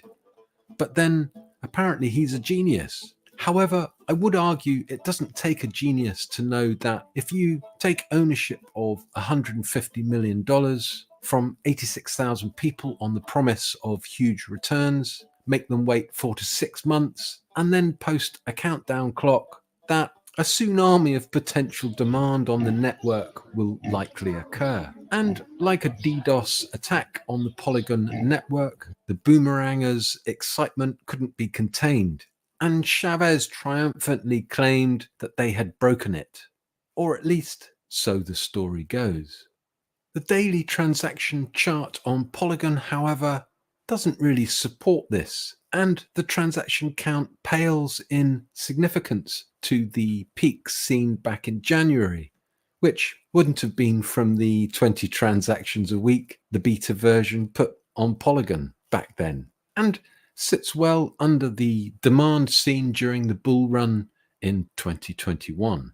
Interestingly, though, the OX28 contract did pop into the hot contract list briefly and topped the gas guzzler list, a fee paid by the user wallet despite Chavez previously telling everyone publicly that the community would be saving on gas by aggregating the arbitrage with the new system.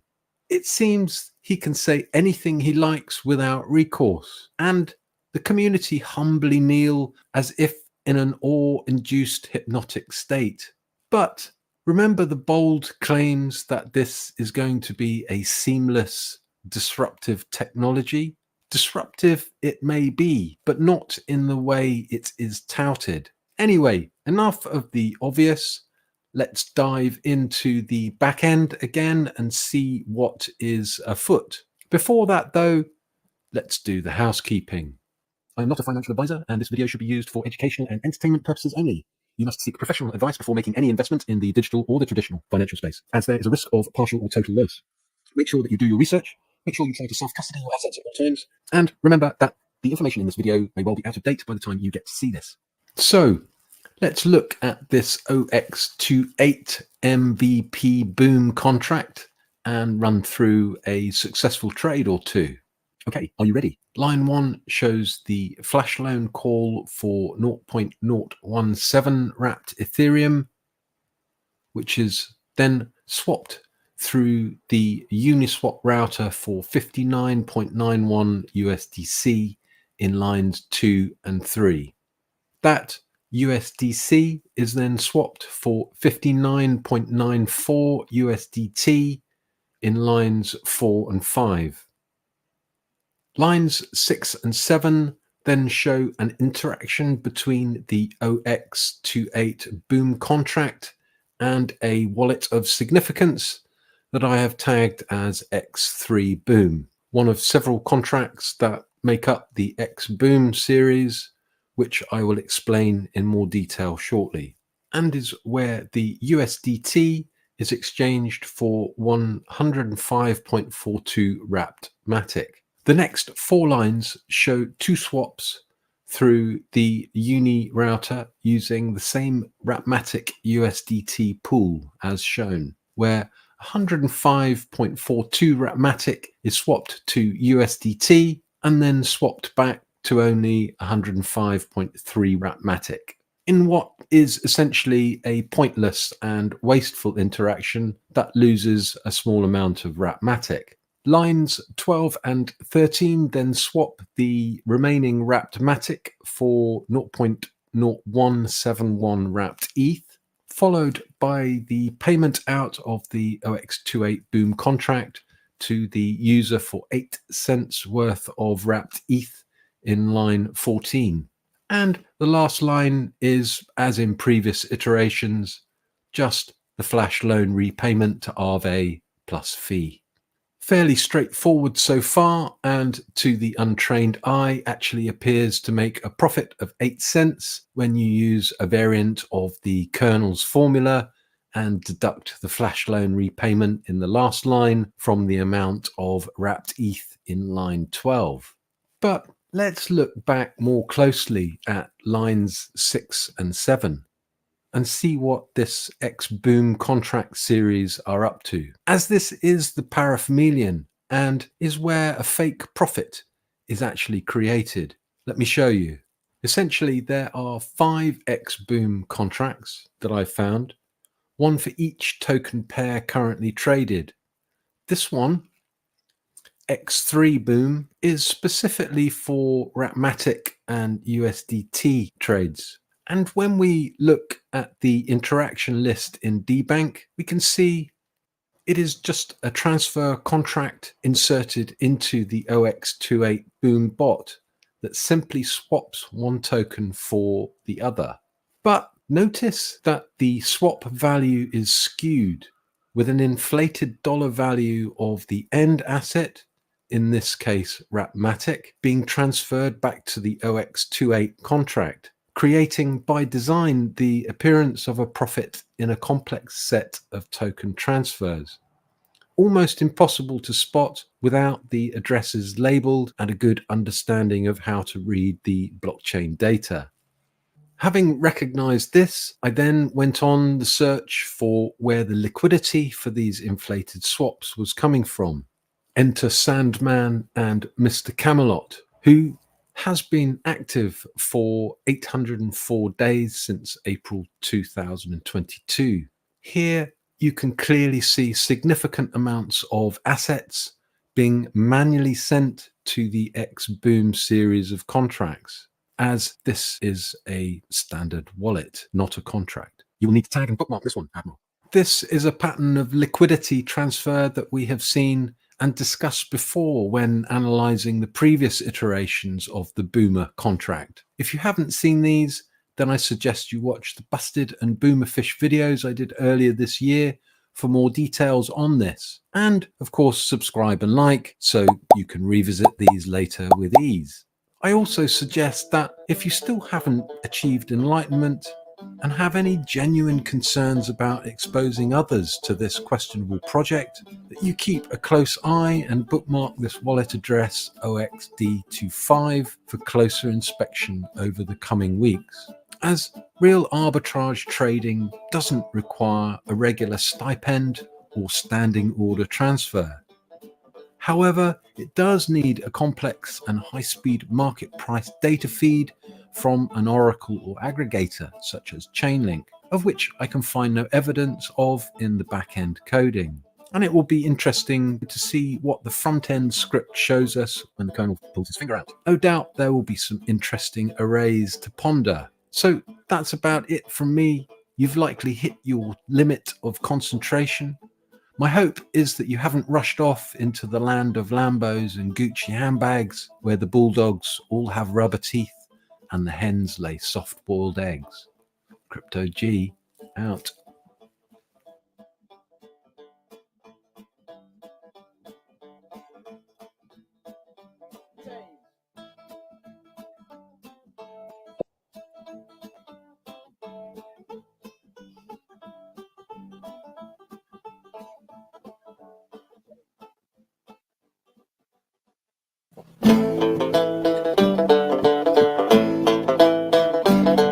Hey guys, Crypto G in for another session of facts and stats. Today has been a bag of mixed emotions for the Boomerang community, with a long overdue launch of the new bot contract on the Polygon mainnet a few hours ago, the Unlisted OX28 contract. Sadly, not the OX461 I covered in the last video, so today I'm going to rectify that. Well, one can't be right all the time, and to be fair, Chavez has been deploying redundant contracts at a rate of knots from multiple wallets in an attempt to deflect prying eyes. A clever tactic indeed. But then, apparently he's a genius. However, I would argue it doesn't take a genius to know that if you take ownership of $150 million from 86,000 people on the promise of huge returns, make them wait 4 to 6 months, and then post a countdown clock, that a tsunami of potential demand on the network will likely occur. And like a DDoS attack on the Polygon network, the Boomerangers' excitement couldn't be contained, and Chavez triumphantly claimed that they had broken it, or at least so the story goes. The daily transaction chart on Polygon, however, doesn't really support this, and the transaction count pales in significance to the peaks seen back in January, which wouldn't have been from the 20 transactions a week the beta version put on Polygon back then, and sits well under the demand seen during the bull run in 2021. Interestingly, though, the OX28 contract did pop into the hot contract list briefly and topped the gas guzzler list, a fee paid by the user wallet despite Chavez previously telling everyone publicly that the community would be saving on gas by aggregating the arbitrage with the new system. It seems he can say anything he likes without recourse, and the community humbly kneel as if in an awe-induced hypnotic state. But remember the bold claims that this is going to be a seamless, disruptive technology? Disruptive it may be, but not in the way it is touted. Anyway, enough of the obvious. Let's dive into the back end again and see what is afoot. Before that, though, let's do the housekeeping. I'm not a financial advisor, and this video should be used for educational and entertainment purposes only. You must seek professional advice before making any investment in the digital or the traditional financial space, as there is a risk of partial or total loss. Make sure that you do your research, make sure you try to self-custody your assets at all times, and remember that the information in this video may well be out of date by the time you get to see this. So, let's look at this OX28 MVP boom contract and run through a successful trade or two. Okay, are you ready? Line 1 shows the flash loan call for 0.017 wrapped Ethereum, which is then swapped through the Uniswap router for 59.91 USDC in lines 2 and 3. That USDC is then swapped for 59.94 USDT in lines 4 and 5. Lines 6 and 7 then show an interaction between the OX28 boom contract and a wallet of significance that I have tagged as X3 Boom, one of several contracts that make up the X Boom series, which I will explain in more detail shortly, and is where the USDT is exchanged for 105.42 wrapped Matic. The next 4 lines show 2 swaps through the Uni router using the same Wrapmatic USDT pool as shown, where 105.42 Wrapmatic is swapped to USDT and then swapped back to only 105.3 Wrapmatic, in what is essentially a pointless and wasteful interaction that loses a small amount of Wrapmatic. Lines 12 and 13 then swap the remaining wrapped Matic for 0.0171 wrapped ETH, followed by the payment out of the OX28 Boom contract to the user for 8 cents worth of wrapped ETH in line 14. And the last line is, as in previous iterations, just the flash loan repayment to Aave plus fee.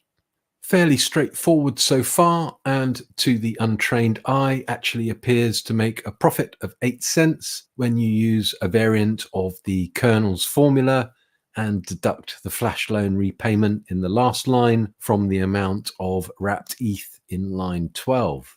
But let's look back more closely at lines 6 and 7. And see what this X-Boom contract series are up to, as this is the paraphemelian and is where a fake profit is actually created. Let me show you. Essentially, there are 5 X-Boom contracts that I found, one for each token pair currently traded. This one X3 boom is specifically for Ratmatic and USDT trades. And when we look at the interaction list in dbank, we can see it is just a transfer contract inserted into the OX28 boom bot that simply swaps one token for the other. But notice that the swap value is skewed with an inflated dollar value of the end asset, in this case Ratmatic, being transferred back to the OX28 contract, creating by design the appearance of a profit in a complex set of token transfers. Almost impossible to spot without the addresses labeled and a good understanding of how to read the blockchain data. Having recognized this, I then went on the search for where the liquidity for these inflated swaps was coming from. Enter Sandman and Mr. Camelot, who has been active for 804 days since April 2022. Here you can clearly see significant amounts of assets being manually sent to the X-Boom series of contracts, as this is a standard wallet, not a contract. You will need to tag and bookmark this one, Admiral. This is a pattern of liquidity transfer that we have seen and discussed before when analyzing the previous iterations of the Boomer contract. If you haven't seen these, then I suggest you watch the Busted and Boomerfish videos I did earlier this year for more details on this. And of course, subscribe and like so you can revisit these later with ease. I also suggest that if you still haven't achieved enlightenment and have any genuine concerns about exposing others to this questionable project, that you keep a close eye and bookmark this wallet address OXD25 for closer inspection over the coming weeks, as real arbitrage trading doesn't require a regular stipend or standing order transfer. However, it does need a complex and high-speed market price data feed from an oracle or aggregator such as Chainlink, of which I can find no evidence of in the back-end coding. And it will be interesting to see what the front-end script shows us when the kernel pulls his finger out. No doubt there will be some interesting arrays to ponder. So that's about it from me. You've likely hit your limit of concentration. My hope is that you haven't rushed off into the land of Lambos and Gucci handbags, where the bulldogs all have rubber teeth and the hens lay soft-boiled eggs. Crypto G out.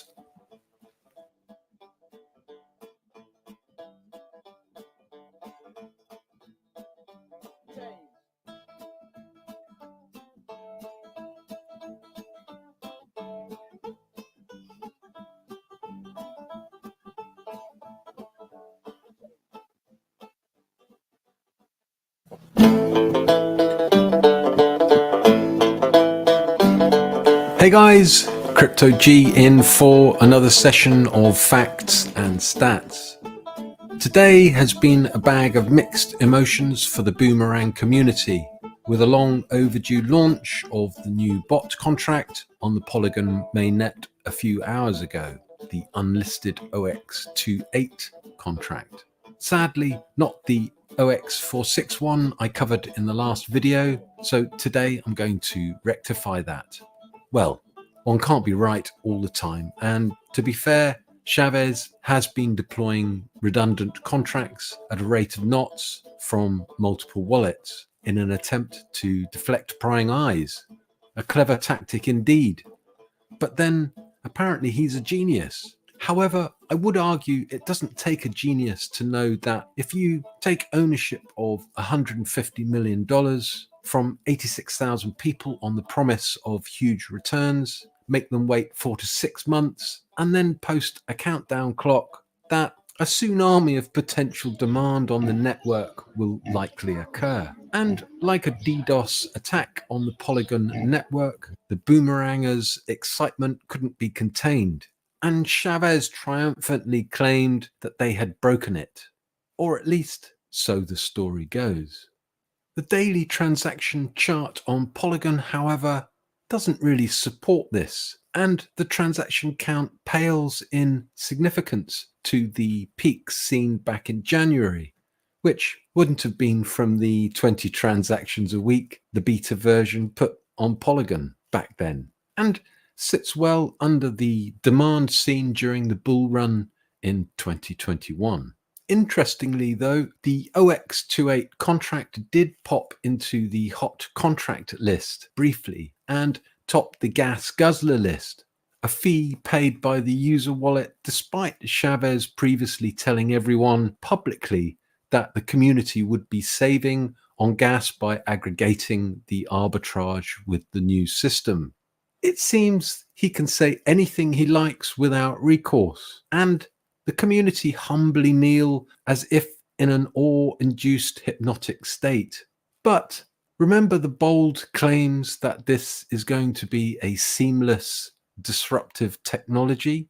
Disruptive it may be, but not in the way it is touted. Anyway, enough of the obvious. Let's dive into the back end again and see what is afoot. Before that, though, let's do the housekeeping. I am not a financial advisor, and this video should be used for educational and entertainment purposes only. You must seek professional advice before making any investment in the digital or the traditional financial space, as there is a risk of partial or total loss. Make sure that you do your research, make sure you try to self-custody your assets at all times, and remember that the information in this video may well be out of date by the time you get to see this. So, let's look at this OX28 MVP boom contract and run through a successful trade or two. Okay, are you ready? Line 1 shows the flash loan call for 0.017 wrapped Ethereum, which is then swapped through the Uniswap router for 59.91 USDC in lines 2 and 3. That USDC is then swapped for 59.94 USDT in lines 4 and 5. Lines 6 and 7 then show an interaction between the OX28 boom contract and a wallet of significance that I have tagged as X3 Boom, one of several contracts that make up the X Boom series, which I will explain in more detail shortly, and is where the USDT is exchanged for 105.42 wrapped Matic. The next 4 lines show 2 swaps through the Uni router using the same Wrapmatic USDT pool as shown, where 105.42 Wrapmatic is swapped to USDT and then swapped back to only 105.3 Wrapmatic, in what is essentially a pointless and wasteful interaction that loses a small amount of Wrapmatic. Lines 12 and 13 then swap the remaining wrapped Matic for 0.0171 wrapped ETH, followed by the payment out of the OX28 boom contract to the user for 8 cents worth of wrapped ETH in line 14. And the last line is, as in previous iterations, just the flash loan repayment to Aave plus fee. Fairly straightforward so far, and to the untrained eye actually appears to make a profit of 8 cents when you use a variant of the kernel's formula and deduct the flash loan repayment in the last line from the amount of wrapped ETH in line 12. But let's look back more closely at lines 6 and 7 and see what this X-Boom contract series are up to, as this is the paraphemelian and is where a fake profit is actually created. Let me show you. Essentially, there are 5 X-Boom contracts that I found, one for each token pair currently traded. This one, X3 Boom, is specifically for Wrapmatic and USDT trades. And when we look at the interaction list in dbank, we can see it is just a transfer contract inserted into the OX28 Boom bot that simply swaps one token for the other. But notice that the swap value is skewed, with an inflated dollar value of the end asset, in this case Wrapmatic, being transferred back to the OX28 contract, creating by design the appearance of a profit in a complex set of token transfers. Almost impossible to spot without the addresses labeled and a good understanding of how to read the blockchain data. Having recognized this, I then went on the search for where the liquidity for these inflated swaps was coming from. Enter Sandman and Mr. Camelot, who has been active for 804 days since April 2022. Here you can clearly see significant amounts of assets being manually sent to the X-Boom series of contracts, as this is a standard wallet, not a contract. You will need to tag and bookmark this one, Admiral. This is a pattern of liquidity transfer that we have seen and discussed before when analyzing the previous iterations of the Boomer contract. If you haven't seen these, then I suggest you watch the Busted and Boomerfish videos I did earlier this year for more details on this. And of course, subscribe and like so you can revisit these later with ease. I also suggest that if you still haven't achieved enlightenment and have any genuine concerns about exposing others to this questionable project, that you keep a close eye and bookmark this wallet address OXD25 for closer inspection over the coming weeks, as real arbitrage trading doesn't require a regular stipend or standing order transfer. However, it does need a complex and high-speed market price data feed from an oracle or aggregator such as Chainlink, of which I can find no evidence of in the back-end coding.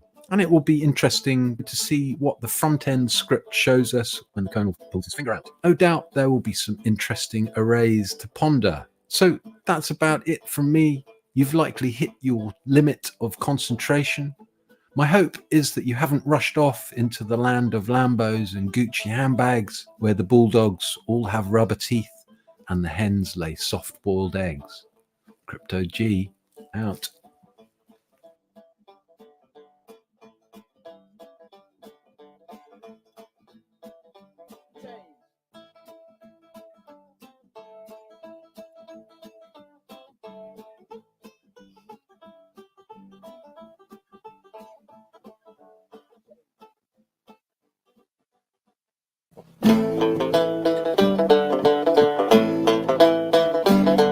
Hey guys, Crypto G in for another session of facts and stats. Today has been a bag of mixed emotions for the Boomerang community, with a long overdue launch of the new bot contract on the Polygon mainnet a few hours ago, the Unlisted OX28 contract. Sadly, not the OX461 I covered in the last video, so today I'm going to rectify that. Well, one can't be right all the time, and to be fair, Chavez has been deploying redundant contracts at a rate of knots from multiple wallets in an attempt to deflect prying eyes. A clever tactic indeed. But then, apparently he's a genius. However, I would argue it doesn't take a genius to know that if you take ownership of $150 million from 86,000 people on the promise of huge returns, make them wait 4 to 6 months, and then post a countdown clock, that a tsunami of potential demand on the network will likely occur. And like a DDoS attack on the Polygon network, the Boomerangers' excitement couldn't be contained, and Chavez triumphantly claimed that they had broken it. Or at least, so the story goes. The daily transaction chart on Polygon, however, doesn't really support this, and the transaction count pales in significance to the peaks seen back in January, which wouldn't have been from the 20 transactions a week the beta version put on Polygon back then, and sits well under the demand seen during the bull run in 2021. Interestingly, though, the OX28 contract did pop into the hot contract list briefly and topped the gas guzzler list, a fee paid by the user wallet despite Chavez previously telling everyone publicly that the community would be saving on gas by aggregating the arbitrage with the new system. It seems he can say anything he likes without recourse, and the community humbly kneel as if in an awe-induced hypnotic state. But remember the bold claims that this is going to be a seamless, disruptive technology? Disruptive it may be, but not in the way it is touted. Anyway, enough of the obvious. Let's dive into the back end again and see what is afoot. Before that, though, let's do the housekeeping. I am not a financial advisor, and this video should be used for educational and entertainment purposes only. You must seek professional advice before making any investment in the digital or the traditional financial space, as there is a risk of partial or total loss. Make sure that you do your research, make sure you try to self-custody your assets at all times, and remember that the information in this video may well be out of date by the time you get to see this. So, let's look at this OX28 MVP boom contract and run through a successful trade or two. Okay, are you ready? Line 1 shows the flash loan call for 0.017 wrapped Ethereum, which is then swapped through the Uniswap router for 59.91 USDC in lines 2 and 3. That USDC is then swapped for 59.94 USDT in lines 4 and 5. Lines 6 and 7 then show an interaction between the OX28 boom contract and a wallet of significance that I have tagged as X3 boom, one of several contracts that make up the X boom series, which I will explain in more detail shortly, and is where the USDT is exchanged for 105.42 wrapped Matic. The next 4 lines show 2 swaps through the Uni router using the same Wrapmatic USDT pool as shown, where 105.42 Wrapmatic is swapped to USDT and then swapped back to only 105.3 Wrapmatic, in what is essentially a pointless and wasteful interaction that loses a small amount of Wrapmatic. Lines 12 and 13 then swap the remaining wrapped Matic for 0.0171 wrapped ETH, followed by the payment out of the OX28 boom contract to the user for 8 cents worth of wrapped ETH in line 14. And the last line is, as in previous iterations, just the flash loan repayment to Aave plus fee. Fairly straightforward so far, and to the untrained eye actually appears to make a profit of 8 cents when you use a variant of the kernel's formula and deduct the flash loan repayment in the last line from the amount of wrapped ETH in line 12. But let's look back more closely at lines 6 and 7 and see what this X-Boom contract series are up to, as this is the paraphemelian and is where a fake profit is actually created. Let me show you. Essentially, there are 5 X-Boom contracts that I found, one for each token pair currently traded.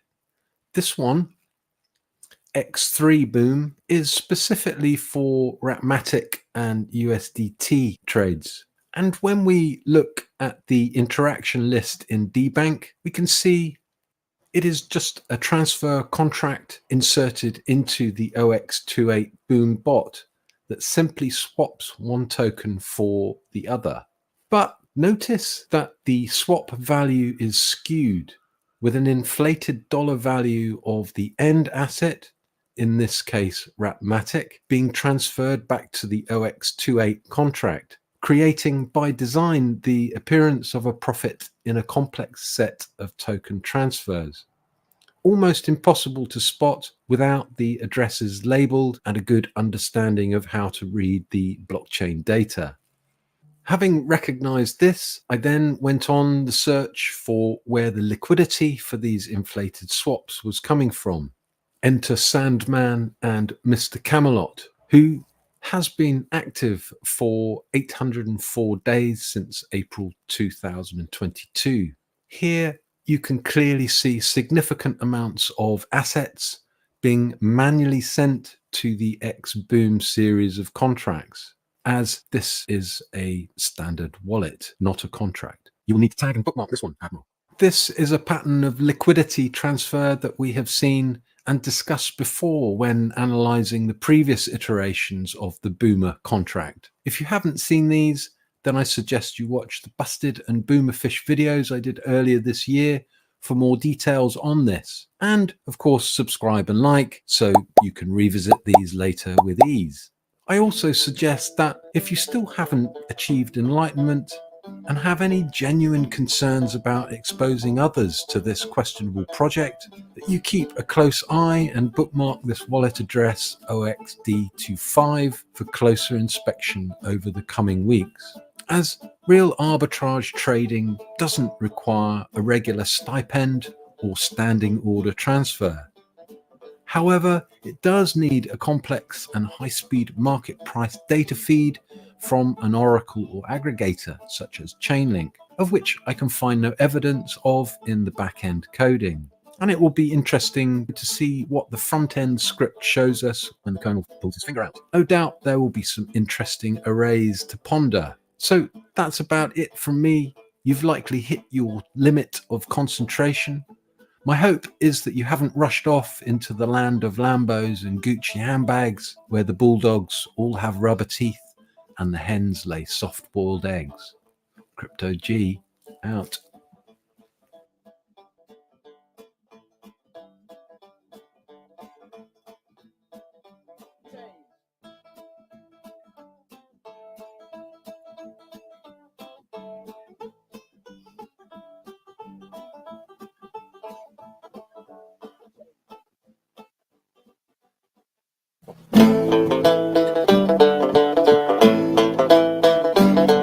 Hey guys, Crypto G in for another session of facts and stats. Today has been a bag of mixed emotions for the Boomerang community, with a long overdue launch of the new bot contract on the Polygon mainnet a few hours ago, the Unlisted OX28 contract. Sadly, not the OX461 I covered in the last video, so today I'm going to rectify that. Well, one can't be right all the time, and to be fair, Chavez has been deploying redundant contracts at a rate of knots from multiple wallets in an attempt to deflect prying eyes. A clever tactic indeed. But then, apparently he's a genius. However, I would argue it doesn't take a genius to know that if you take ownership of $150 million from 86,000 people on the promise of huge returns, make them wait 4 to 6 months, and then post a countdown clock, that a tsunami of potential demand on the network will likely occur. And like a DDoS attack on the Polygon network, the Boomerangers' excitement couldn't be contained, and Chavez triumphantly claimed that they had broken it. Right, got some interesting news for you just to hand.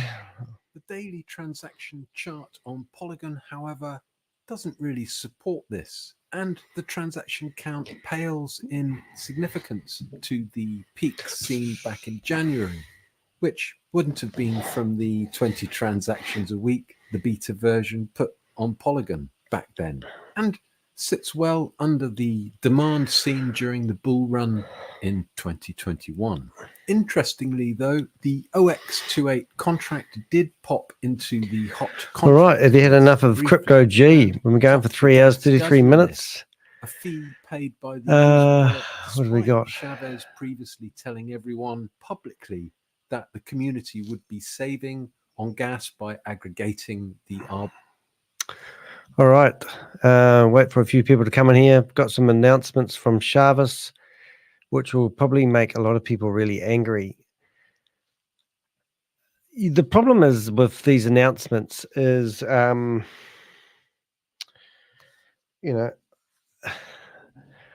problem is with these announcements is they are designed to string people along, and people have been waiting 110 days for this to launch.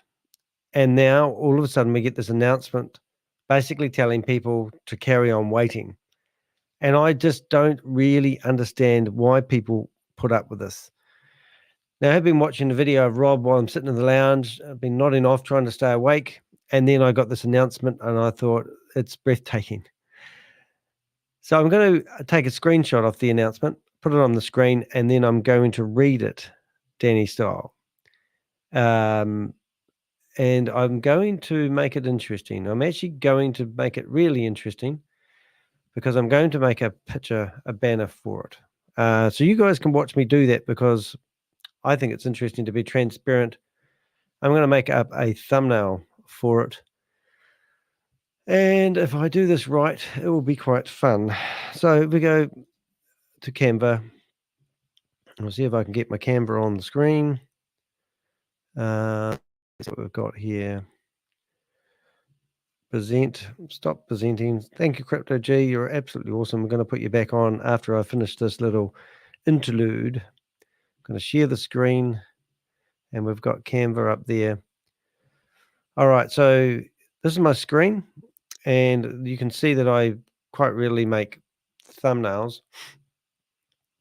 And this is the thumbnail that I generated before. So what I normally do is I just copy those thumbnails because I like to keep them. And I'm going to, first of all, put a photo. First of all, I'm just going to delete everything. I might leave a few bullet holes there. And I'm going to put a photo of these two lovebirds on the screen. And that should do us nicely. So here they are out for a cup of tea. I might even put them to the back. Yeah, I'm just going to put it to the back layer, put it to the back, have a few bullet holes in them.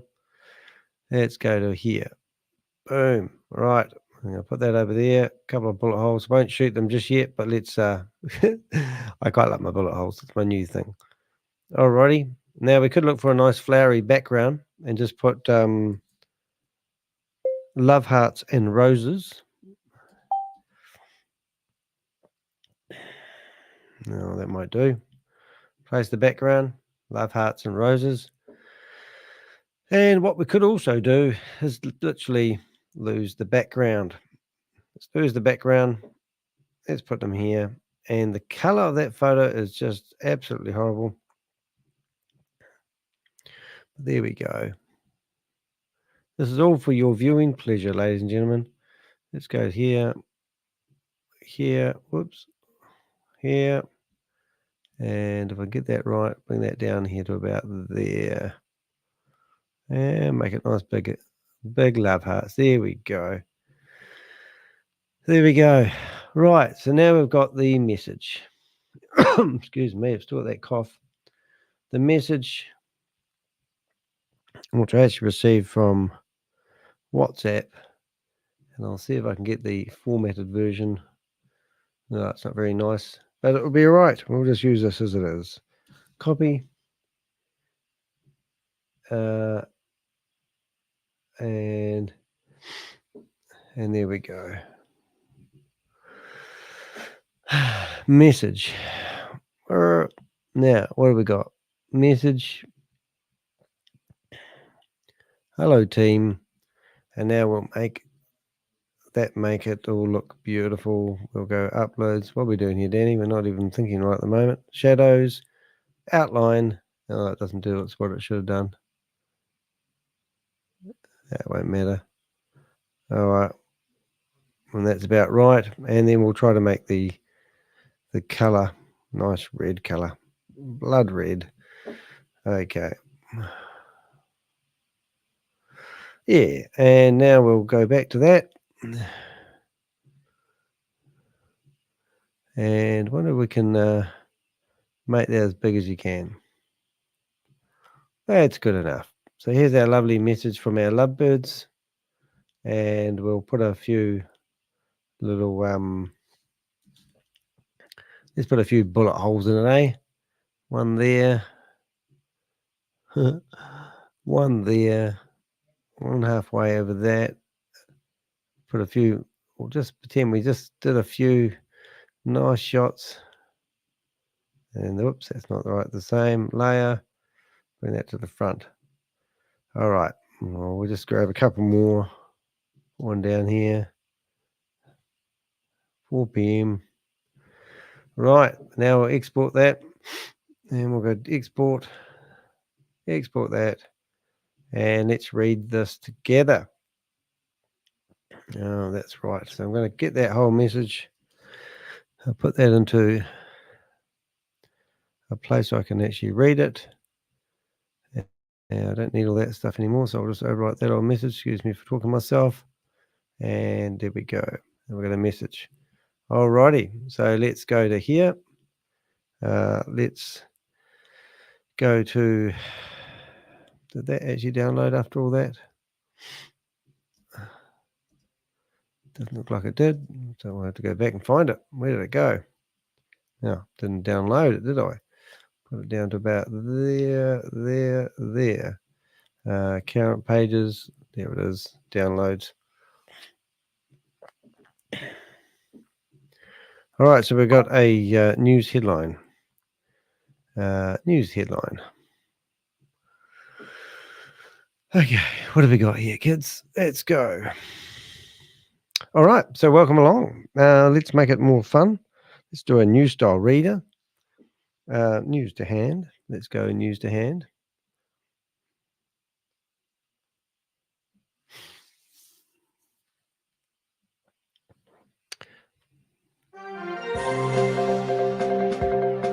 News to hand. I'm Danny DeHeck, aka the Crypto Ponzi Scheme Avenger.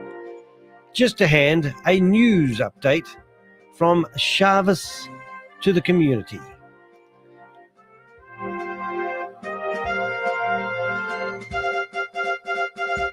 Welcome to Avenger News. I'm Danny DeHeck, as I said. We've just got an update from Chavis and the team, and it's breathtaking to see just how they think they will keep stringing the team along. So I don't really know any other way but just to read these dramatic words to people who hope that this arbitrage trading was going to get them out of the financial strife they've got into by purchasing a $500 license. Now, just going by the numbers that we've seen on the website for over the last few days, we've got 119,000 people that have bought arbitrage trading licenses. The majority of them spent $500, and this, I think, is a $59 million, I don't know, a lot of money. Do the math yourself. Maybe a $200,000, maybe a $2 million, maybe a $20 million, maybe a $200 million arbitrage trading platform. So theoretically, what would you do? You would take 119,000. Somebody work that out for me, put it in the chat room, would be much appreciated. Anyway, what we've got is we've got a letter or a news update for the community who should be quite happy about the pouting of the chest and walking around like a peacock announcement that they've launched fake arbitrage trading. We've just spent the last 2 hours doing a rerun of a 9-minute video that has blown the arbitrage trading out of the water. We have literally been shown by Crypto G in his fantastic video where the money is coming from that has been paid into people's MetaMask wallets. And we can see 100% that this is not from arbitrage trading. In fact, it's from wallets that some of them have been dormant for over 800 days. They now have been topping up the wallets that are paying out the people the 50 cents and the 36 cents. People have been complaining on social media like there's no tomorrow. People have been saying it's going to take 6,000 days for me to get my $500 back. Are you guys still hoping that Chavis is going to deliver? Do you still think there's a possibility that he really has discovered how to do arbitrage trading using $130, $150 worth of money at a time, and you can go along and do a trade for $100 and make 36 cents? So he also has come up with a way to limit how many trades you can do per day. He claimed that he crashed the Polygon network, and that is a lie. The contract states that he can only do so many transactions per hour. So when he let them storm the castle and go there and try to do all their trades at the same time, of course there's going to be a spike of traffic, but it had no impact at all on the Polygon network. We call it Polygon here. In fact, it was a lie, another lie that you've been fed by Chavis. So this is the latest communication that we've had. I don't ever sleep. No, I don't. Thank you, Ponzi Control. I don't sleep. But good on you, mate, for being here. Okay, so I'm giving you a quick report from a meeting held with Chavis and the other rank leaders. Where the hell do they get these rank leaders from, and why are they rank leaders? Well, that's because they're part of the multi-level marketers that get 65% of the money that goes into this platform for when you buy a license. 65% of this money goes to the affiliate marketers. Used to be 52% with Hyperverse days. And remember, that is a $1.9 billion scam that people are now trying to figure out, where did my money go? On launch day, we almost crashed Polygon network, and they didn't. That is a lie. It is an absolute lie. We just looked at Crypto G's video over here on my other screen that you can't see, and it showed you that there was no spike in the Polygon network. In fact, it was his own contract that he claimed could only handle 20 transactions per hour. Hour? Minute. Get that right, Danny. Minute. So if he's got a problem, a bottleneck in his own software that can only handle 20 transactions per minute, how is he going to handle the 119,000 members that they currently have going by their own stats on their own website? I want you guys to answer that. If you can answer that and you're a believer of Boomerang, then I want to know why you think that Chavis is the man. Why does Chavis, or his organization, I'm going to give him an out. I don't believe it's Chavis. I believe Chavis is a puppet. He's working for a Hypertech Group, and Hypertech Group has been heavily involved in all these other scams. And don't get me started rattling them off again, but it did start way back with Hypertech, Hyper Capital, Hyper Fund, Hyperverse,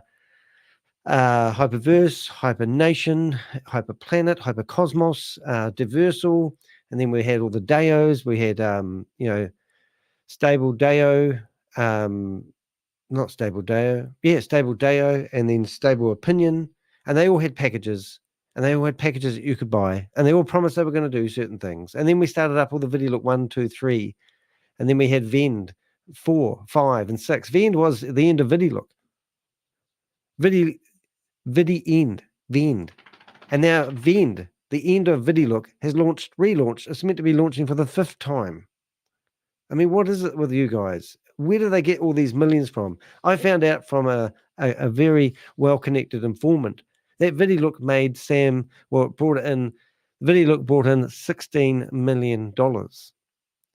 What type of money is that? It's not a bad day, is it? All you have to do is come up with a scam, put it out to the masses, let the multi-level marketers market it, and all of a sudden, $16 million gets scammed from mum and dad investors.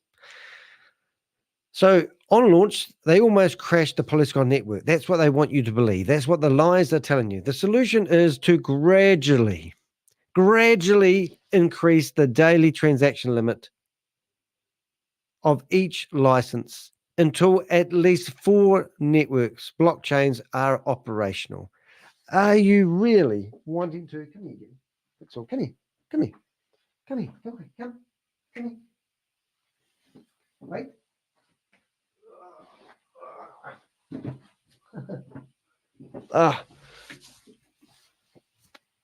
What were you doing then, Pixel? You were trying to communicate with Dad, weren't you? That you wanted a cuddle. Now you've got a cuddle. Okay, so he says 4 networks, blockchains are operational.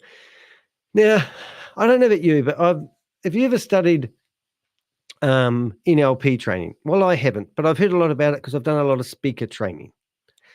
NLP training is something where I'm led to believe that you basically say something a few times to somebody in a conversation, and it grooms your brain into thinking it's true and factual. So on the launch, which I stayed up for most of the night, he's talked about how it crashed the network, and in time they'll have to make it a multi-chain network. So now what they told you, so your brain will be going, oh, I better make this, this is actually becoming a reality. So he says he's going to limit each license until at least 4 networks, blockchains are operational. It may take around, and here's the kicker, kids, it may take around 2 months in the meantime. Restrictions on leaders' training accounts will be lifted for the purpose to show you how to trade and sell the project vision. Now, that means there's a conductor. His name is Shavis, well, led to be Shavis, I believe, Hypertech Group, is now going to turn on, turn off people's accounts with a flick of a switch. Now, for the purpose of selling and scamming these licenses, so the multi-level marketers can continue promoting the product where they get 65% of the sale money and it goes into the affiliate system, he's going to be able to turn off people's, oh, that was loud, accounts willy-nilly. And he's going to give priority to special people to do arbitrage trading. Now, we've been looking at the blockchain, and we'll have another look at the blockchain in a few minutes. And we're going to be showing you some of these trades that they're doing. And no one have I seen, I don't think I've seen anyone get more than 50 cents. 50 cents, guys. You've put $500 in and you've got 50 cents. And now that's proved that they are going to release a program that does arbitrage trading. We've just been playing Crypto G's video over here showing you that this is all simulation. There's no trading going on. Why are you guys believing that Shavis is not a dirty, disgusting bottom feeder of the planet who is fooling people out of their money? Why don't you storm the castle as the village people, because you're just peasants in his eyes, and take him out? Get him off there. When you're in the Zoom meetings, put your cameras on, put your microphones on, and cause, I'll teach you how to do it. All right, so we've got, let's see, training accounts to be lifted. Okay. And we must therefore educate the community by explaining to them the appropriate time to trade after comparing profit and gas fees. So this is the other thing, the bone of contention is there's never going to be any gas fees. We're paying the gas fees. And then on launch day, he tells everyone that they will need to pay for gas fees. And gas fees is normally, seems to be a third of your 50 cents that you've got. Are we talking about 50 cents here? Are we really talking about 50 cents? And you guys are thinking this is real arbitrage trading, and Shavis delivered. We've got, I'll show you some shorts in a minute. I'm tempted to show you now, but I won't. Anyway, because during yesterday's launch, people made transactions with high gas fees without taking the care to check. So there was, as Crypto G said, there was all of a sudden a whole lot of money, a whole lot of gas fees that had to be paid by the company using your money to do so. Anyway, we need to show how to read profits and gas changes in MetaMask, but this only seems to work on Chrome on the laptop. I don't really understand. So they're saying that their software is not multi-platform friendly, which may explain why those using a phone could not see profit amounts. Based on data, Shavis' team will slowly increase the amount of daily transactions per license. The transaction fees. So this is all manipulation. Is this true arbitrage trading? If you could go to a platform and pick a deficiency between one platform and another platform that's lower over here and you do a trade? Or is this Shavis controlling everyone that's managed to buy a license from the back end? And obviously he can limit who has what and how much power just by flicking a few switches by the sounds of it. Shavis' team will slowly increase the amount of daily transactions per license in parallel with increasing the blockchains we can trade on. This is a problem that arises due to the Polygon blockchain infrastructure, according to Shavis. Well, Shavis, let it be said by Danny DeHeck, aka the crypto Ponzi scheme avenger, that you are just full of shit. You are just telling people a bunch of lies to manipulate them so you can steal the money. I actually believe that you are probably jeopardizing your life. You're probably being forced to work by Hypertech Group, and they have something over you, because I do not believe for a minute that you are the person behind all these scams. I believe you're working for a Hypertech Group, or they're forcing you to work, and that was your out. I think you're a paid puppet, Shavis. And if you aren't a paid puppet and you are the owner of this company, then man up, come on my YouTube channel and be interviewed by me, because I think you're a bottom feeder, low life of the world, and I think that you need to answer some of these questions from your own community. It is time to storm the castle. Village people, get your pitchforks out, get your hammer and sickles and go after this bastard. Go to Dubai, hunt him down, demand him, push him up against the wall and tell him to answer these questions. Get physical if you have to. Do whatever it takes to take this man out. All I see is him over and over lying to people, whether he's a paid puppet and he's getting forced to say things. Do you really want this guy and this lady to look after your financial future? Are these the two people that are going to go after and help you create a passive income? I mean, I believe that everybody is a paid puppet. You know, it just annoys me. Look at this here. So if we went to the new fund controller, this new fund controller here, 30 seconds ago, there was somebody who would have had their. Now look at this, because I'm getting very good at reading these here. So does this look like a network that is congestive and overloaded? We've got 1, 2, 3, 4, 5 people in the last minute who've done a request on a flash loan. He said, his words, that he can handle 20 transactions a minute. Well, there's 5 transactions. It's just launched. Theoretically, this should be pounding out arbitrage tradings left, right, and center. We have found with CryptoG's help, we have found where they're actually, where the money is getting paid into. Now, I'm not even sure which one to bring up here, but I think it's the Fund Controller 5. I haven't studied these, but I got given a list of, so here we go here. So this is actually the Fund Controller. This, I think, is the wallet that's paying people, so they think that they are getting paid real money from arbitrage trading. If you look at it and you go through the code and you study what we have, you would see. So this is $8,500. Now remember, this is a $362 million scam. He's put $8,000 in here to shut you guys up, and he's paying you back 50 cents a person, and you're only allowed to do one trade every 24 hours. What the hell are you thinking? Why do you believe that this is real arbitrage trading? I have no idea. Anyway, go to the transactions, right?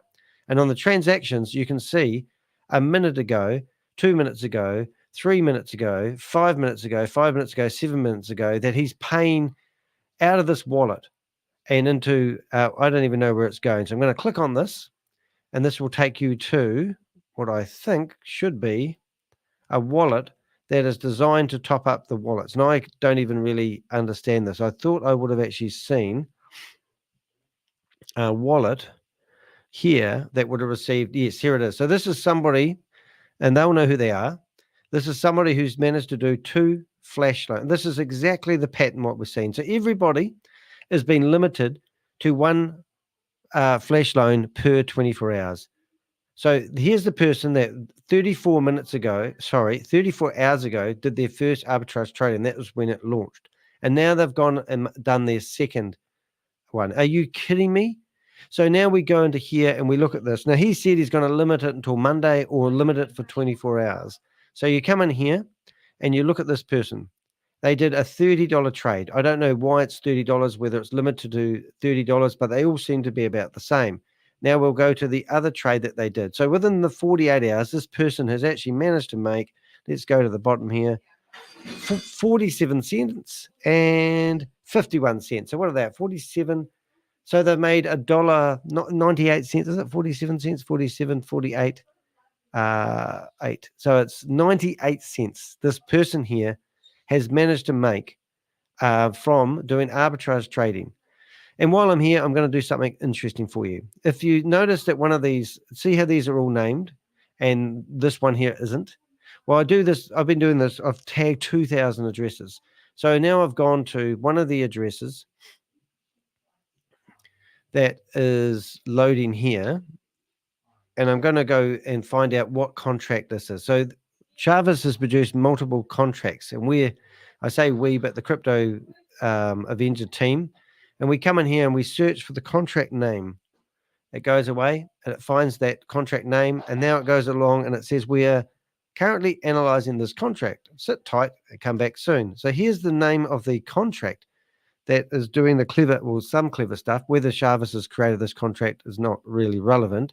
So that contract address, I now give it a name, right? And now I go back to here and I hit the back button and hit the back button. And now I can go to that trade that you saw happen. with a bit of luck. Gone the wrong way. Excuse me. No, I've totally stuffed that up. Let's go here. I think it was here anyway. So hit refresh.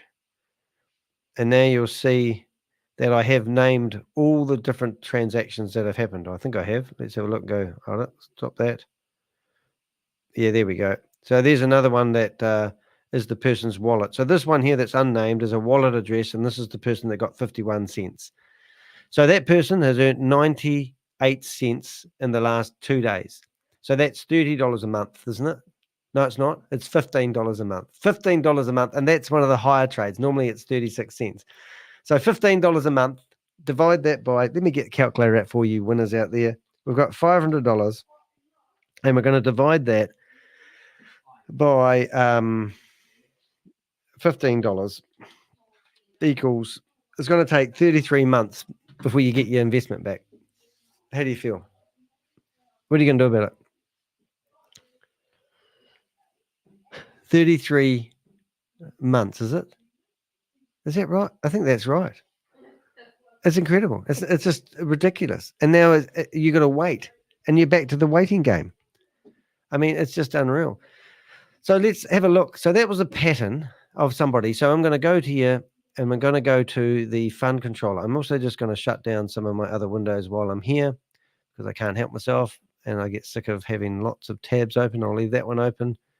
And there's the cease and desist order. I mean, while I've got you guys here and I've got your attention, I notice there's more people in the chat room now. I've come back from sitting on the sofa.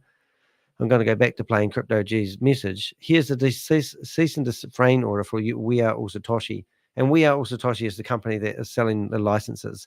And in here, it talks about the involvement of Sam Lee and how the company's structured, all their social media channels, and everyone should cease and desist. So that's the message there. Now, Sam Lee got kicked out of the company, got drunk, he's doing cocaine for whatever reason. And then Chavis has come along and said, well, he's not actually the owner of it. I'm the owner. And then he told, just the other week, he told everyone to go to the website, go to the very bottom of the website and go to the page that's not even color-coded. What am I doing here? So go to the bottom of the website, go to the legal disclaimer, and I've got boxes popping up here. And that's right, just get rid of that. And then we've got this disclaimer bit, and the one that really gets me is this one down the bottom here by Chavis. And this is his way of saying that doesn't apply anymore. This disclaimer is issued with the primary objective of safeguarding the reputation and integrity of We Are All Satoshi Was. It unequivocally states that any allegations linking the company with Sam Lee or any other individual are unfounded and without merit. By affixing my name below, I affirm the accuracy and legality of the contents of this disclaimer. Chavez, CEO, We Are All Satoshi Was. So this is why I think Chavis doesn't own the company. It would be likely that he's a puppet working for Hypertech Group. So then he said to everyone, well, we're going to become legal. We're going to form a DAO. So he did form a DAO, and here's the DAO here. The DAO was going to be called, it did form a DAO called Affiliate Marketing 3.0 DAO LLC. And this, basically, when we started going through the website, we showed that the website code was generate the payouts. We also showed that the website that they had online was also coming up with the market opportunities, and the whole lot was staged. We literally turned the website inside out. And I'm going to actually find that video, and we're going to actually play that. But from that video, we actually destroyed any belief that that website was true and genuine. They literally took the code out of the website so we couldn't show it the very next day. We topped up their wallet addresses and all the arbitrage trading. Well, we told people if they selected Aave, the USDT, and any other exchange on the market opportunities, and they traded $15, we would guarantee exactly how much money they would get paid for doing an arbitrage trade. Now, we found that the leaders were actually also doing this. They were using what we were telling them and they were doing a test, and one of them was Pascal. We've got your wallet address, and we could see that you did 8 trades. You traded $100 using $100 with the flash line. You pick USDT, and you got exactly the same payout every single time. And that was the last time we actually saw you do any arbitrage trade. However, we still saw on your YouTube channel where you were promoting the fact that people should buy arbitrage trading licenses for $500 because you are part of the affiliate marketing team and you are happy to get 65% of the sales. So this is the disgusting thing. So part of their journey is saying to people, we're going to become a legal entity, and we are now a DAO. So they set up this affiliate marketing 3.0 DAO. We explored the website to the point where they had to take the website offline. They took the website offline, and that means that they lost their public identifier, which means that no one could contact anyone in the DAO. So now you have an entity that is owned by hundreds of people who make decisions with smart contracts, all of a sudden don't have any public identifier available. My team, my Avengers, went to the state of Wyoming and said, hey, you actually registered a company as a DAO who's running a scam. And they said, oh, we know that, but we don't know that, but we can't use your information because it's hearsay. You'd need to take them to court or something like that. But when they lost their website, they said, we can do something about that because there's no public identifier. So what did they do? Well, you may be interested to know, they actually wrote to them and they gave them 60 days to actually do something about losing the DAO. Now, they said to them, the information that you originally gave us, we've found out was fraudulent and untrue. So to set up the DAO originally, they used a registered agent. They provided illegal, inaccurate, false, fraudulent information to create the DAO in the first place. So they used that information to communicate with them and never got anything back. They never did anything. So now this administrative letter that you can find on the website basically says they had 60 days to fix the problem because their website was taken off. And let's just say their website was removed because the crypto Ponzi scheme Avenger and his team of merry men and ladies, the Avengers, it actually made them force to take the website off. And it was just absolutely brilliant. We also found the original website that they were doing the testing on, which was called xyz.app- what was it? It was just, I've forgotten what it is now. Boomerang.trade. And anyway, so this means they took their website off to hide the website to stop exposing themselves, which means they then lost their public identifier. And then they literally, and it's funny enough, I've never actually noticed it, but the website that can't be reached is actually scanned bid code technology. And I thought it was actually, that's why I was sort of a bit strange when looking at it. But theoretically, the website that was, I'm just going to bring that into another tab. So this website must have been down. And this even brings a lot more other things in question. I don't know if you've seen this website before, but this is what we call, this scans their Bitcoin code. And this website that you're looking at is unique to them. Except we found another website that they used 4 years ago for Hcash. For those who've been on this journey as long as you'll know what Hcash was. It was basically the backbone of Hyperverse.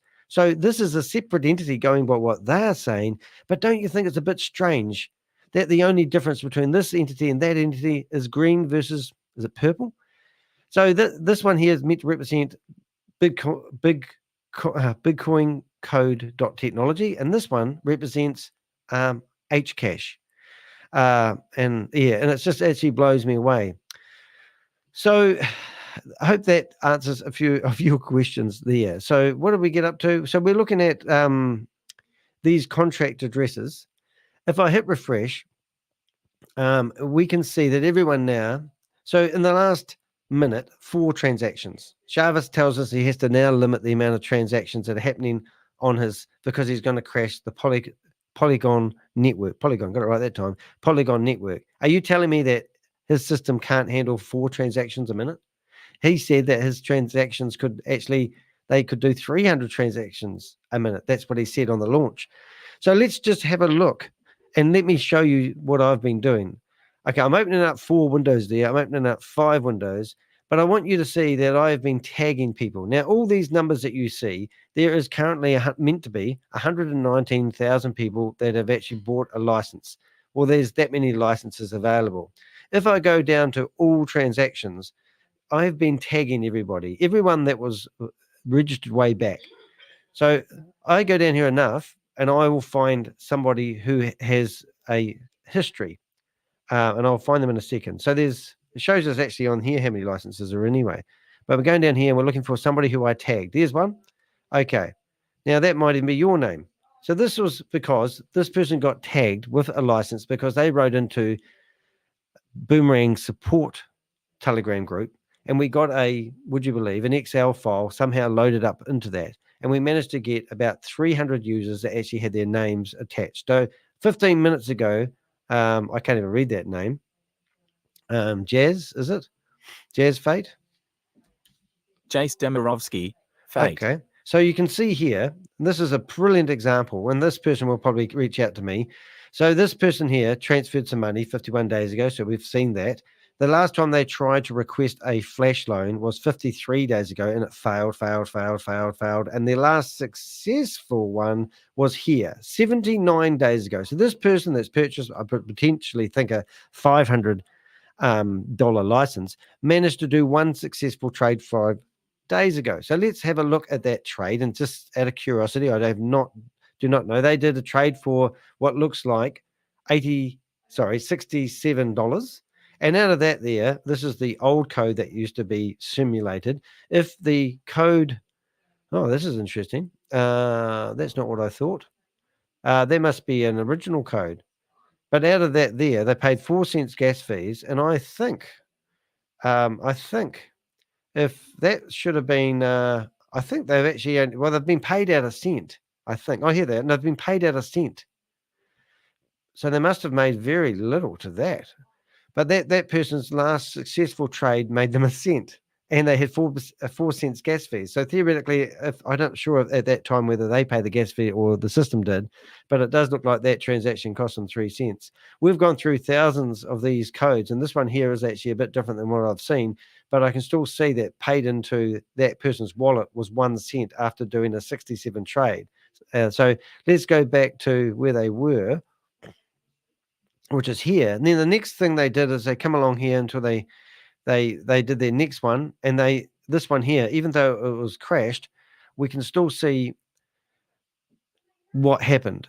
Failed error with ER20 transfer amount exceeds balance. So that is absolutely brilliant. So that shows you that the wallet address that was topping up the money to pay out the arbitrage trading was empty. And I'm going to show you that in a second, then we'll go back. We're going to open a bit of a rabbit warren here. But what you can do is you can go click for more details, and then you can go decode. And in here, it shows you that the person was trying to do an arbitrage trade for $250 for it was for a stable coin, because the stable coin has 8 zeros. That's how I know. I'm learning stuff. And you can see here, it comes all the way through here. It tells you the pairs that they were trading, what was actually happening. And unfortunately, it crashed at the end because there wasn't enough money. So how do you know there's enough money? Well, you go to DBank and you go to Boomerang, the fund controller. And I think it was, and these are all new ones. Now, where is it? Where is it? I've forgotten where it is. I haven't done it for so long. 78 days ago. I think it was that one. So this is DBank, and DBank shows us the wallet that was used for top. Yeah, this is it. Oh, I'm good.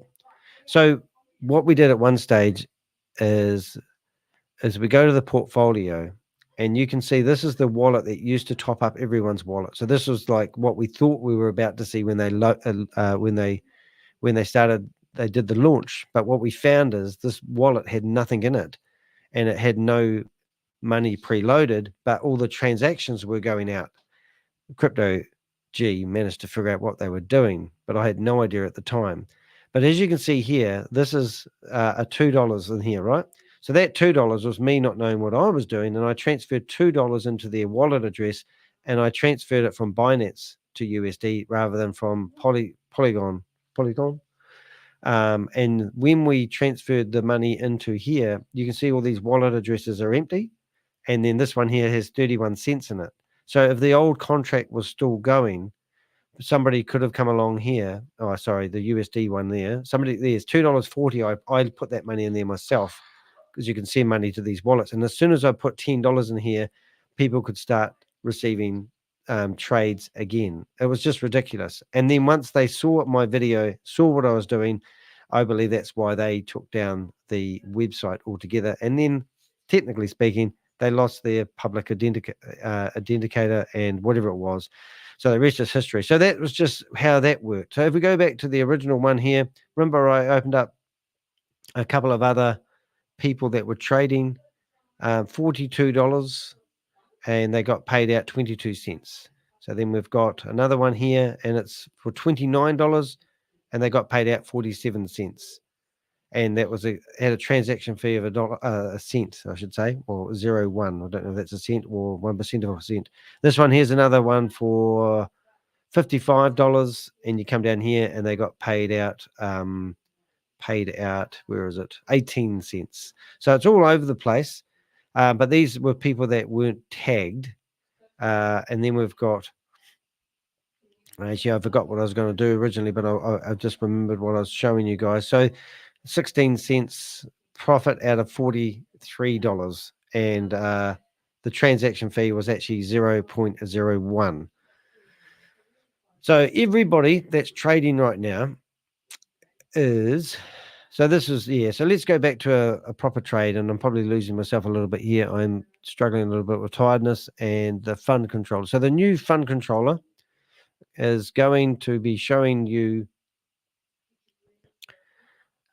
So in the last minute, 1, 2, 3, 4, 5, 6. 6 people have tried to do trades. So let's just open them one at a time so I don't get confused.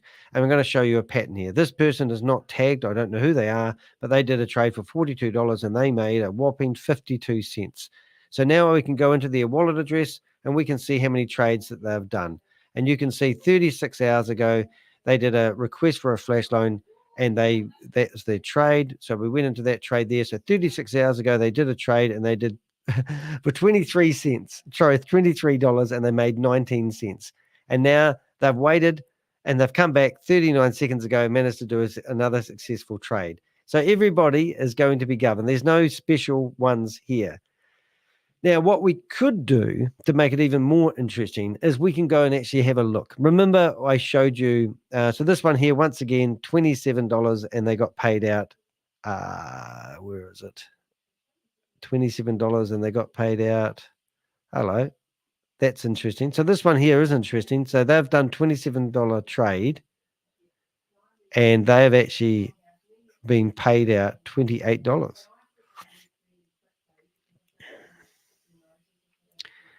That's not right. So this is when, so that definitely was, who was that? Odd. So I'm going to tag that as odd because this person is, so this is 27 and they got paid 28. Okay. So we're going to go in here and we're going to have a look at this one. And this is, and we're going to tag this person as Boomer. And then we're going to go, I don't know, investigate. No, too long. We're going to check. We'll just call it check. And we'll call it #000. And that was a $sign. And then we'll get those. Because I want to see why that person, if I go into their wallet address, and if I hit refresh now, you'll see that so here's some, so there'll be some Boomer. See, I don't know if you're following this, but Boomer, he's tagged, and this one up here is a was user, and FTSI, that's their username. So I could go to the WOZ website, and this person here that's their username. So that literally means I could literally go to WOZ network. I could log in. I could say I forgot my password, and I put that username in there, and I submit it, and I have to do the captcha, and now I would have now submit, and I've just reset their password. So their password would have been sent to them. So how good is the security for a company that's involved in arbitrage trading? I can go in there and I can find somebody's username. I could reset their password. I could theoretically, you try and contact that person through their username and the like. But here's a person that has done exactly what everyone else is. And you're all like chickens in a coop, aren't you, really? So here you go. They've got two requests for flash loans, one 41 hours ago and one 2 minutes ago, and they would be all for the same, so I'm not going to bother. And the last one they did that went through was 77 days ago. So this person has been waiting 77 days to do an arbitrage trade again. So we go into the one they did 77 days ago. They traded $110 and they got paid $1.25. Do you think you just, as my video says, you're just getting played? Like what is my video thumbnail here today? The simulation arbitrage scam revealed. Am I revealing it for you? If so, put a comment in the comment box. I mean, you're getting shafted, guys. Getting shafted by shavers, which is terrible. But remember, we've actually found the address that is paying all the money. So, hey, it wouldn't be fair for me to hog that. So rather than you trying to scrape the screen, it's in the chat box. Go have a look at that. Go and ask Shavis what's going on with this wallet address. Ask him why. If you go into the portfolio here, you can see. So what it seems like, he's got smart contracts for each currency. So this is called, this particular one is called Boom X5, right? So if I come along to here and debank and I go to Boom X4, we'll find another similar wallet. Remember, we've got access to everything here. And this one is the same. But this time, instead of, I should have lined them up side by side. This one here is the Boom 4 wallet. And I will actually line them side by side because I haven't actually had time to do this. I've only received some of the information. So that was 4. I'm going to go back to 5. This one here, I'm going to open that up. I'm going to go back to number 3. And then this one here, I'm going to go open this to. And these are all the different wallets that he's using to simulate arbitrage trading. And we have exposed that this is not coming from arbitrage trading. In fact, it's coming from clever. Well, it's not so clever now. We know how he's doing it. But why is he doing it? That's probably a better question. Oh, did I just shut the one I wanted? I hate when I do that. Let's go reopen tab. Okay, so what have we got here? Let's see if we can do a side-by-side comparison for you. Now, while that's loading, I'm going to have a look for a video of mine. Connect.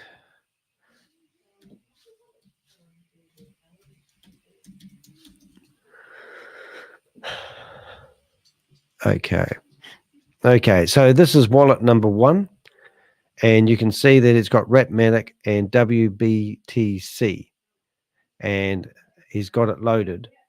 And then you go to the next wallet, and you can see this one here this one has got WBC. Now, is that different? It is. Brilliant. So he's got a wallet for each currency. This one's got, so you can literally, if I was, and this one here is Ratmatic and USDT. So he's keeping these wallets loaded, and that's Ratmatic and USDT, and this one's here, interesting, WBT. I don't even know what that one is. Suppose that's Bitcoin, is it? Can't be, don't know. But isn't that cool? So here's 16. There's and there's another one. This one's WM Wealth. I always get that one wrong. Don't have much to do with wealth myself. And then you've got this one, which looks like the big kahuna. We haven't got a name for this, but we call that Mr. X.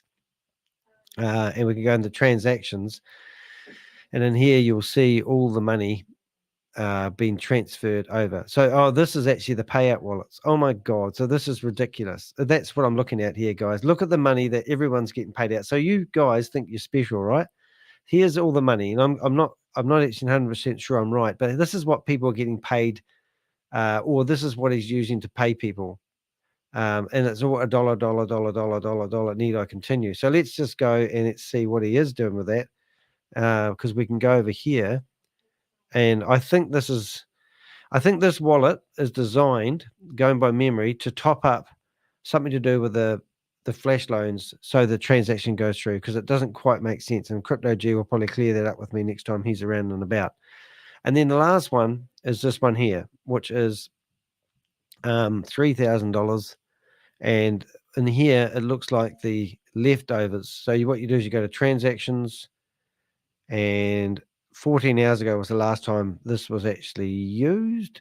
So I don't know what that wallet is, but these are the big wallets that they're using. When I say big wallets, these are the wallets they're using to actually fool people into thinking that they're doing real arbitrage trading. So unfortunately, you guys are getting taken advantage of, and I'll do my best to actually help you guys. But what I am going to do is leave these screens up so that we can refresh them. So if I looked at this wallet here and I hit refresh, you'll probably see that might go down from $4.15, and it did. It went down $2. So now we go across, and we're going to say the transactions, and now we'll see where these transactions. So 42 seconds ago, this wallet was used to pay back this transaction. So what other proof do you need that that wallet is not connected to arbitrage trading? And here you go. There's the typical $47 in here. And you come down to the bottom here, and you can see that somebody got 21 cents from doing that $47 alleged arbitrage trade. So then I come back to this person here, and did they know where that money came from? So now this is their wallet address, and I click on that wallet here, and now I can see the same pattern. I can see that they're probably, this one here looks like a new person. They've topped up their wallet from Binance, and 27 hours ago, they did their first flash loan. So this is a sad case. This is somebody probably from a third world country who decided that they would get ready to buy a license 62 days ago. They funded their wallet. They've purchased a wallet perhaps 62 days ago, maybe just recently. I'm pretty sure it looks like they've done it 62 days ago. 27 hours ago, once they woke up, they probably realized that they can do arbitrage trading. They did their first arbitrage trade, and then they got told that the system was overloaded because they crashed the Polygon network, which is a load of rubbish. And now they've a minute ago gone and done their second one. Do you think these people are going to log in? Does this not sound like VideoLook, where you log in each day to do your trade? And this was not meant to be done with AI. And now he's going to string you guys along and tell you that he's going to he's going to string you guys along and telling you that he's going to increase and expand the bottleneck slowly over the next 2 months. And he's going to do multi-chain network because of the demand they put on Polygon. They have not put the demand on Polygon. We can see it in the graphics. You're going to see it in the video you're about to watch in a minute. But here you can see that this person has come along and traded $36 and made a whopping... see, this is the same again. So where is the payout? So we're looking for the person's name, and it is, where do they get paid out? 36, 36, 36, 36. So this is another one. So I want to label this one, and I want to call that what we called the last one. Was it Boomer Check, wasn't it? Boomer, and then check, because we've seen a few of these ones. Check hash, and it was 0001, and I did it again, did a dollar sign. All right, so that's check. So now what we should be able to do is we should be able to come into here and look at that person's, and look at the payout, and look for the Boomerang check. There it is. There it is. They did get paid 21 cents. So now I'm going to go to their first trade that they did on day one, and flash loan. I thought they had two. There it is. And look at the 27 day one. And Boomer check. Did they not get that one? Look, I'm looking for Boomer check. Boomer check. See, I can't even see. Wonder if that, what is the difference with that? So they traded what looks like Aave $36. They've come down here. It's done stupid trades that really make no difference. Notice they're all named. And then I'm looking for where they got paid into their MetaMask wallet. And I can't see it for looking. What am I missing here? So this person seems like they never got paid. Now, I reckon that I've seen this 3-4 times now. And I don't know why that is. So I'm going to ask Crypto G to look at this one. And what's going on here? Because look, there's another one. Let's just go there. Here's another one. Where's Crypto G when you need him? There he is. All right. Here is another person that seems to have not been paid. Doom. All right. So that's something for us to investigate. And I could be seeing things wrong, but for some reason, this person hasn't been paid. So what I could do is I could theoretically go into that person's wallet and have a look using let's using what do they call it? DBank. I'll just bring up, because this will show me the wallet, the money that this person has been paid. Okay. And here we go. And we'll see transactions. So this person's been paid 49.50 seconds ago, 21 cents. Right? Now 27 hours ago, we should see another transaction. And that is, I can't read the date, 27. Oh, so that is it. But I can't see it. So now I'm going to go directly into the transaction. And I'm looking at 2 transactions. But I want to go to this transaction on the Polygon network. And I want to go back here and have a look to see whether I can see where they got paid. Because I can't see it here. So where did they get paid? Even though we can see the payment, it hasn't shown up in the blockchain. Maybe they were trying to hide the transaction originally, and they've managed to succeed sometimes, but not all times. But that is fascinating. Anyway, all right. So the other one I really wanted to show you guys is something that's really interesting. Now, in the email that we just received, which we'll get back on the screen in a second, say goodbye to that, say goodbye to that, say goodbye to that, say goodbye to that, say goodbye to that, and say hello to that, and say goodbye to that. I hate to think how much money has actually been paid into Tron, but I am actually going to go back to my message here that I was originally doing this video on, and that was this message from Chavis. Message from Chavis is basically saying that they crashed the Polygon network, which they didn't. That's a lie. That is a total outright lie. They're using it as an excuse. The solution is to gradually increase the daily transaction limit to each license until 4 networks, at least 4 network blockchains are in operation. They're just stringing you guys along. All right, so I just wanted to break that home. Now, I did want to show you this because I have been tracking. So we go Boomer, and then we go developers. These are people's accounts which I believed are the leaders. So in that email that he just shown you, they said that they were going to leave the trainers. The trainers have full support. It said, we're giving you a quick report of help by Chavis and the rank leaders. Yes, the launch date has almost crashed the Polygon network. The solution is gradually increase the daily transaction and limit the licenses until each 4 license blockchains are operational. This may take 2 months. In the meantime, restrictions on ranked leaders' training accounts will be lifted for training purposes. So that means if you are one of these guys that are out there selling this and flogging people into buying these licenses, knowing that your 65% of the commission check is going to the affiliates, they're going to lift the limitations on trainers' wallets. So what I've been doing is been tagging everybody, and everyone that was been trading when the platform was down, I'm taking it. It was trainers. So that's what I was about to show you. So theoretically, Boomerang developer 1, 2, 3, 4, 5, 6, 7, 8, 9, 10, 11, I think I've got 15 of them are trainers. So I'm just thought, for shits and giggles, let's have a look and see what some of the trainers are doing. So I'm just going to go open up a few of those. Probably the best idea would be to just go 1, 2, 3, 4, 5, 6, 7. And I'm going to go up to here when that loads. And I'm going to put their address in there. And we're going to go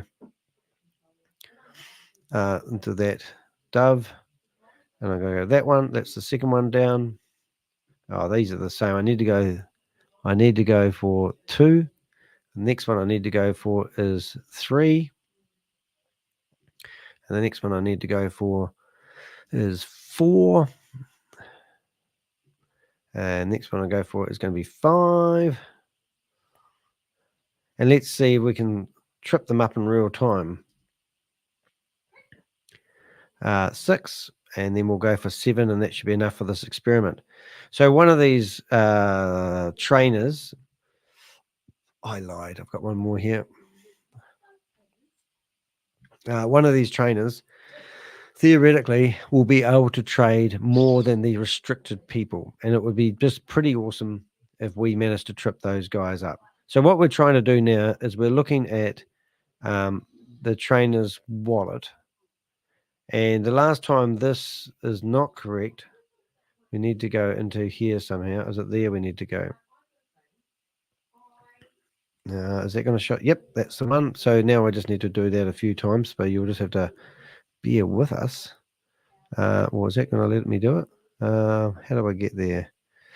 I'm trying to make it as quick and as seamless as possible. It is that one. 2 days ago. No, that's great. That's one we want.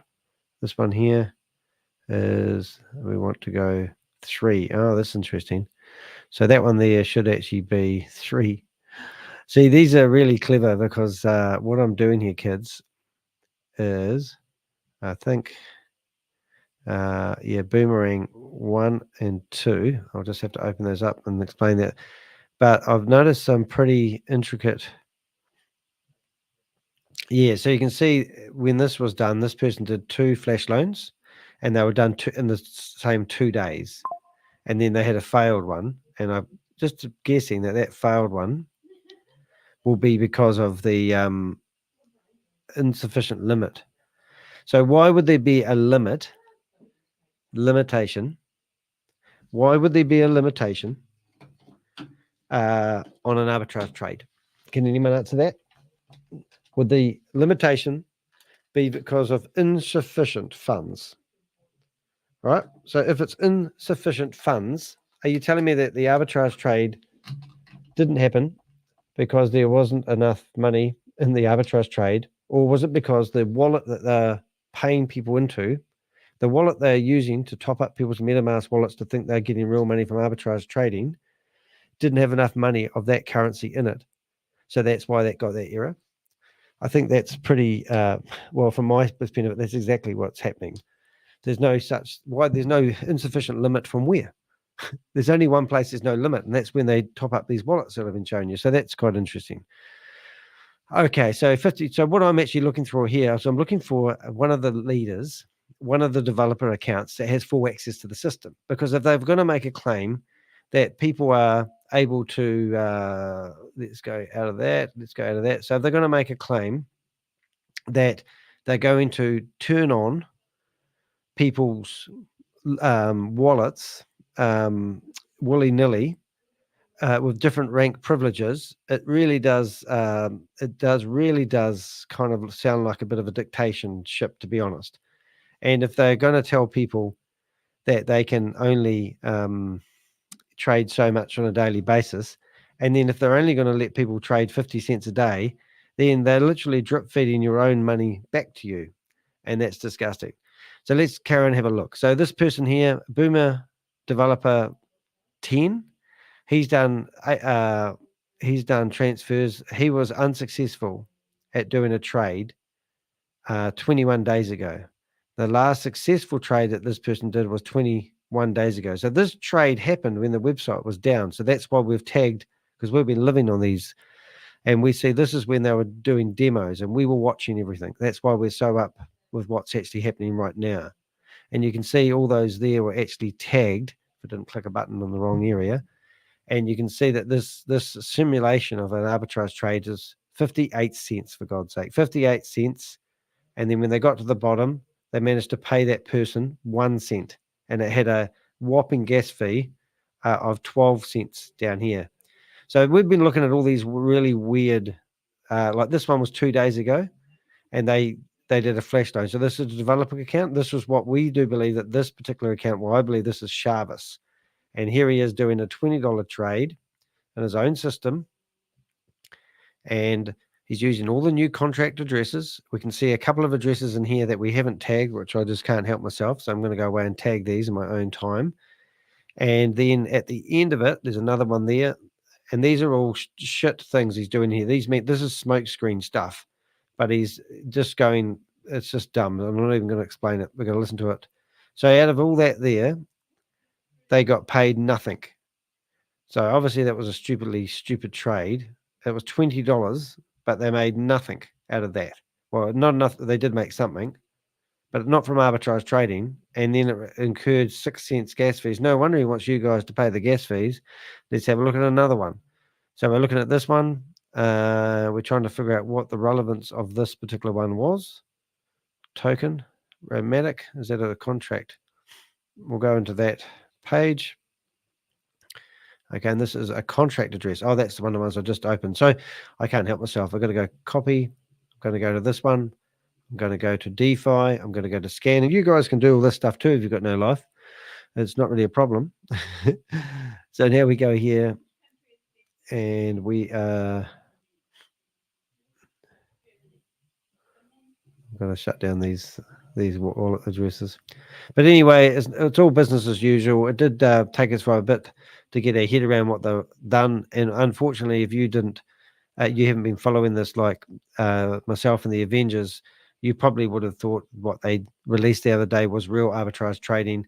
And it is quite actually breathtaking when you see that actually happening. So that contract is actually called, short name, Uniswap V2. And then this is the other one, which is, so what you do is you click on those filters that comes up as a contract, but there's no name, you see. So you go contact, and then you put that into DeFi, de.fi, and then it's called Apple Peer. And that's the name of the contract that does whatever it does, whether the contract is owned by Shavis, ApeSwap, Finance. Oh, that's brilliant. But one day when we're doing other trading and we're watching another Ponzi scheme, oh, look, that's actually Unswap. That's interesting. So if I get that right, it was OX26. OX26. OX26. I've actually got the wrong one. This is why I didn't rename that one. OX26. OX26. What one have I got now? Oh dear, it's getting confusing. OX26. That's OXD. OXD32. OXD. Oh, yeah, just about tagged the wrong one there. So that was good. Oh, here it is, 84. Wonder if I can get that before it disappears. I did. Yeah, so that's good. So that's tagged. That one's tagged as Uniswap. It doesn't look very good, that one, though. It doesn't think, surely it can't just be Uniswap. Well, let's have a wee quick look, eh? Unswap. Uniswap 2, is it? Yeah, so that's tagged. That one there, Uniswap V2. Uniswap U2. Yep, I got that right. So we'll just keep going through them here. So what's this one here? It's a token swap. So that's another contract, is it? Or is that an individual? No, that's another contract that's unnamed. So there we go. Can't help myself. But if you want to play around, you want to get good on this crypto stuff, I've actually thoroughly enjoyed playing around, having a go. And what have we got here? Easter Jones. Thank you. Whatever that means, I see that there, but I'll have a look at that later. Right. What have we got here?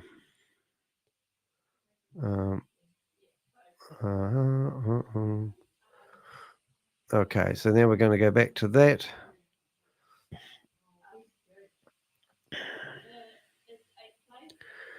Right. So what have we got?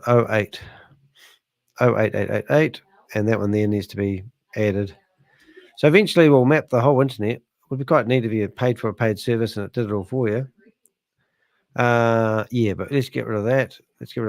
And hopefully we're back to normal trading, which we are. So this is a developer's account, and we've actually called this guy who's transferred money from one of his MetaMask wallets to another one, and it looks like 002 and 003 are actually the same person, but it's but if you go in here, you can actually see, and normally you can actually see one of those is doing trade. So if we go to the 003, you can see he's had a request for a flash loan, and it's crashed. And this is meant to be a developer's account, so it is unusual. But 2 days ago, they had success. So if we go to this, we might learn something, because insufficient funds. So now what we want to do is we want to go through and see what they were trading, because this one here says due to insufficient funds. So you come down to the click more, show more bit, and now you can come all the way down here to decode import data, and you can come along here and you can see what they were doing. Now this looks like they were doing, it actually looks like they were doing $6 oh no, they were doing $100. Is that what I'm reading? Am I doing that wrong? I could be doing that wrong, but I have a feeling. I know the amount. So it was for a fake, what do they call it? A decentralized token, but not a, because it's got 18, looks like 18 coins in it. And it was for, looks like $10 of, what do they call it? Decentralized token rather than a stable coin. That's what I'm trying to say. So that failed. So if I went back to one of these wallet addresses, and let's just say I went to here and went to DBank, and I went to Crypto G's, and I went to BB Edit, one of these wallet addresses that you see here could be absolutely low in fund. And just for the sake of doing that, I'm going to do that. So I'm going to 5.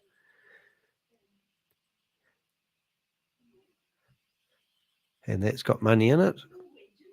So there might even be another wallet that we haven't got. I think I know which one it is. So, hit the wrong one then. Sorry, guys.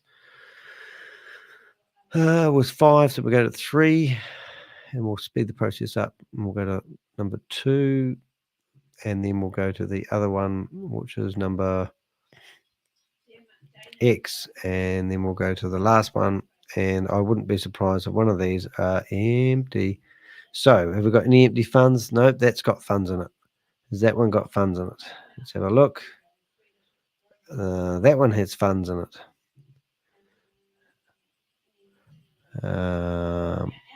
Whoa, and this one has the leftovers. That looks like a big wallet, doesn't it? Transactions, portfolio. So technically speaking, one of these here could be all the decentralized tokens, and this could be all the funds that are in it to pay for the transactions to go through to fool you into thinking it's real. There is other ways of doing it, but I'm not clever enough. So you could go into the transaction and look for the one that failed, and then bring that up and see what actually happened. Put my pay scale. Anyway, a lot of fun hanging around here on the internet. As I said, that one there's 52 minutes, something failed. I did look at that, but I didn't quite follow it. And I don't know what they failed with. But last time these guys did a trade was 2 days ago, and they did probably something for $20 that turned into 14 cents profit. So that's all very good. So here's another one, 52 minutes ago, 03, and it failed. So for some reason, we're getting failed trades, which is really interesting. So that's 2 in a row that have failed due to excess funds. So let's just chuck that off to Crypto G.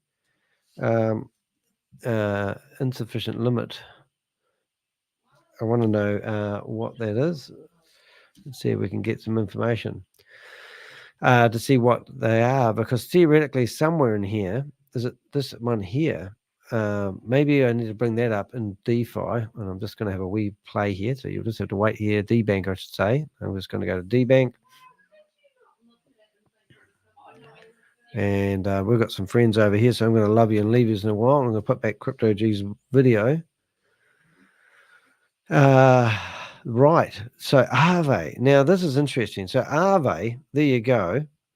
So this is, I've even got where I went. So this is theoretically the wallet.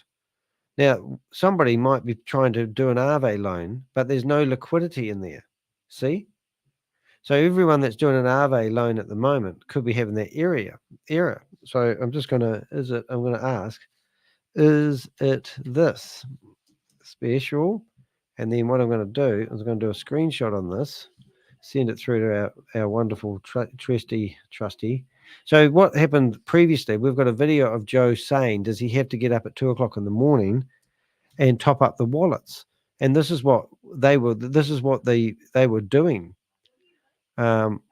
3 days. So this contract, this is quite cool. I just want to get this before it disappears.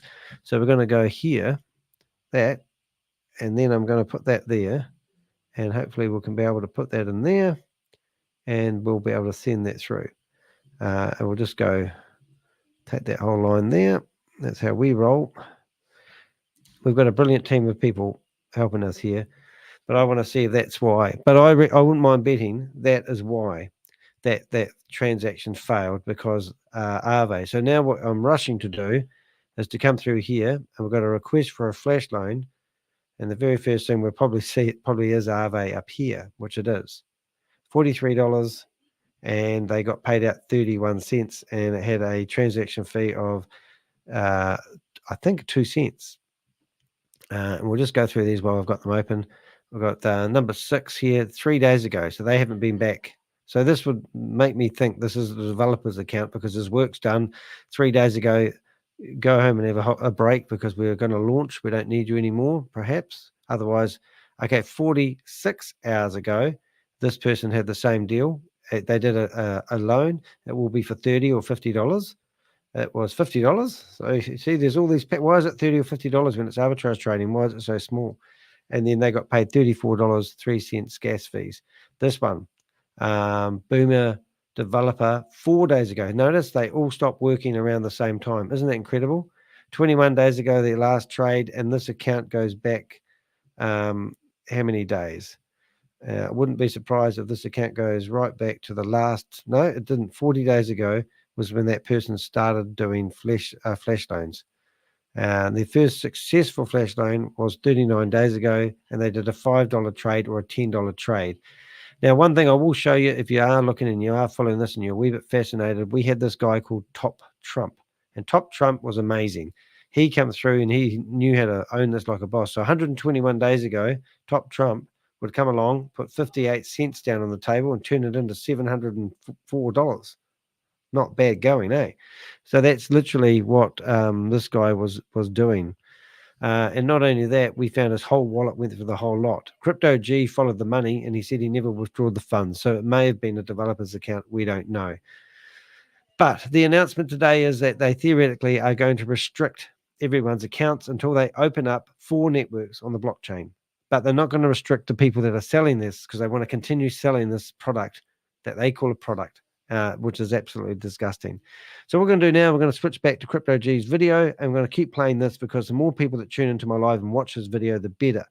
I'm also going to find a video of mine that I recorded a wee while ago, and I'm hoping that will I'll be able to find it, and I'm going to play that, and that's going to show how we unraveled their website. I'm going to put that one on, but first of all, I need to find it on the hard drive, and that might take a wee while. So watch Crypto G. And listen to what he's teaching you here. We'll go back to the start of his video. It's a 9-minute, 22-second video. You really need to watch it. You need to listen to it. You need to absorb it, but you need to realize that this is fake arbitrage trading, not the real deal.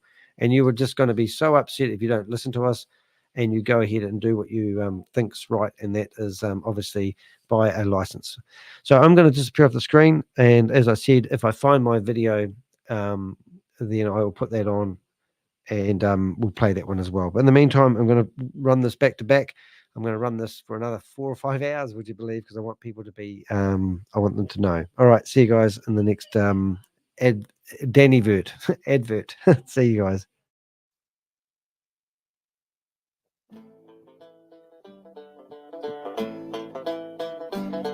Hey guys, Crypto G in for another session of facts and stats. Today has been a bag of mixed emotions for the Boomerang community, with a long overdue launch of the new bot contract on the Polygon mainnet a few hours ago, the Unlisted OX28 contract. Sadly, not the OX461 I covered in the last video, so today I'm going to rectify that. Well, one can't be right all the time. And to be fair, Chavez has been deploying redundant contracts at a rate of knots from multiple wallets in an attempt to deflect prying eyes. A clever tactic indeed. But then apparently he's a genius. However, I would argue it doesn't take a genius to know that if you take ownership of $150 million from 86,000 people on the promise of huge returns, make them wait 4 to 6 months, and then post a countdown clock, that a tsunami of potential demand on the network will likely occur. And like a Love DDoS this attack part. on the Polygon That's what happened on network, Friday the night. Boomerangers' excitement couldn't be contained. And Chavez triumphantly claimed that they had broken it. Or at least, so the story goes. The daily transaction chart on Polygon, however, doesn't really support this, and the transaction count pales in significance to the peaks seen back in January, which wouldn't have been from the 20 transactions a week the beta version put on Polygon back then, and sits well under the demand seen during the bull run in 2021. Interestingly, though, the OX28 contract did pop into the hot contract list briefly and topped the gas guzzler list, a fee paid by the user wallet despite Chavez previously telling everyone publicly that the community would be saving on gas by aggregating the arbitrage with the new system. It seems he can say anything he likes without recourse, and the community humbly kneel as if in an awe-induced hypnotic state. But remember the bold claims that this is going to be a seamless, disruptive technology? Disruptive it may be, but not in the way it is touted. Anyway, enough of the obvious. Let's dive into the back end again and see what is afoot. Before that, though, let's do the housekeeping. I am not a financial advisor, and this video should be used for educational and entertainment purposes only. You must seek professional advice before making any investment in the digital or the traditional financial space, as there is a risk of partial or total loss. Make sure that you do your research, make sure you try to self-custody your assets at all times, and remember that the information in this video may well be out of date by the time you get to see this. So, let's look at this OX28 MVP boom contract and run through a successful trade or two. Okay, are you ready? Line 1 shows the flash loan call for 0.017 wrapped Ethereum, which is then swapped through the Uniswap router for 59.91 USDC in lines 2 and 3. That USDC is then swapped for 59.94 USDT in lines 4 and 5. Lines 6 and 7 then show an interaction between the OX28 boom contract and a wallet of significance that I have tagged as X3 Boom, one of several contracts that make up the X Boom series, which I will explain in more detail shortly, and is where the USDT is exchanged for 105.42 wrapped Matic.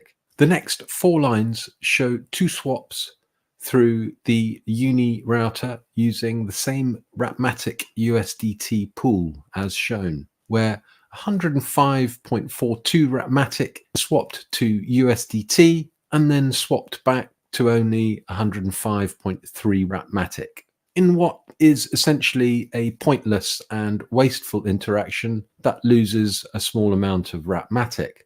Lines 12 and 13 then swap the remaining wrapped Matic for 0.0171 wrapped ETH, followed by the payment out of the OX28 Boom contract to the user for 8 cents worth of wrapped ETH in line 14. And the last line is, as in previous iterations, just the flash loan repayment to Aave plus fee. Fairly straightforward so far, and to the untrained eye actually appears to make a profit of 8 cents when you use a variant of the kernel's formula and deduct the flash loan repayment in the last line from the amount of wrapped ETH in line 12. But let's look back more closely at lines 6 and 7 and see what this X-Boom contract series are up to. As this is the paraphemelian and is where a fake profit is actually created, let me show you. Essentially, there are 5 X-Boom contracts that I found, one for each token pair currently traded. This one, X3 Boom, is specifically for Ratmatic and USDT trades. And when we look at the interaction list in DBank, we can see it is just a transfer contract inserted into the OX28 Boom bot that simply swaps one token for the other. But notice that the swap value is skewed with an inflated dollar value of the end asset, in this case Ratmatic, being transferred back to the OX28 contract, creating by design the appearance of a profit in a complex set of token transfers. Almost impossible to spot without the addresses labeled and a good understanding of how to read the blockchain data. Having recognized this, I then went on the search for where the liquidity for these inflated swaps was coming from. Enter Sandman and Mr. Camelot, who has been active for 804 days since April 2022. Here you can clearly see significant amounts of assets being manually sent to the X-Boom series of contracts, as this is a standard wallet, not a contract. You will need to tag and bookmark this one, Admiral. This is a pattern of liquidity transfer that we have seen and discussed before when analyzing the previous iterations of the Boomer contract. If you haven't seen these, then I suggest you watch the Busted and Boomerfish videos I did earlier this year for more details on this. And of course, subscribe and like so you can revisit these later with ease.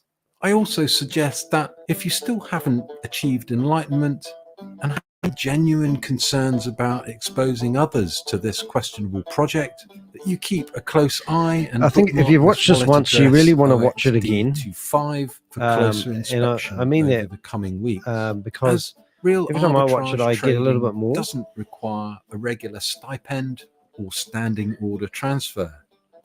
However, it does need a complex and high-speed market price data feed from an oracle or aggregator such as Chainlink, of which I can find no evidence of in the back-end coding. And it will be interesting to see what the front-end script shows us when the kernel pulls his finger out. No doubt there will be some interesting arrays to ponder. So that's about it from me. You've likely hit your limit of concentration.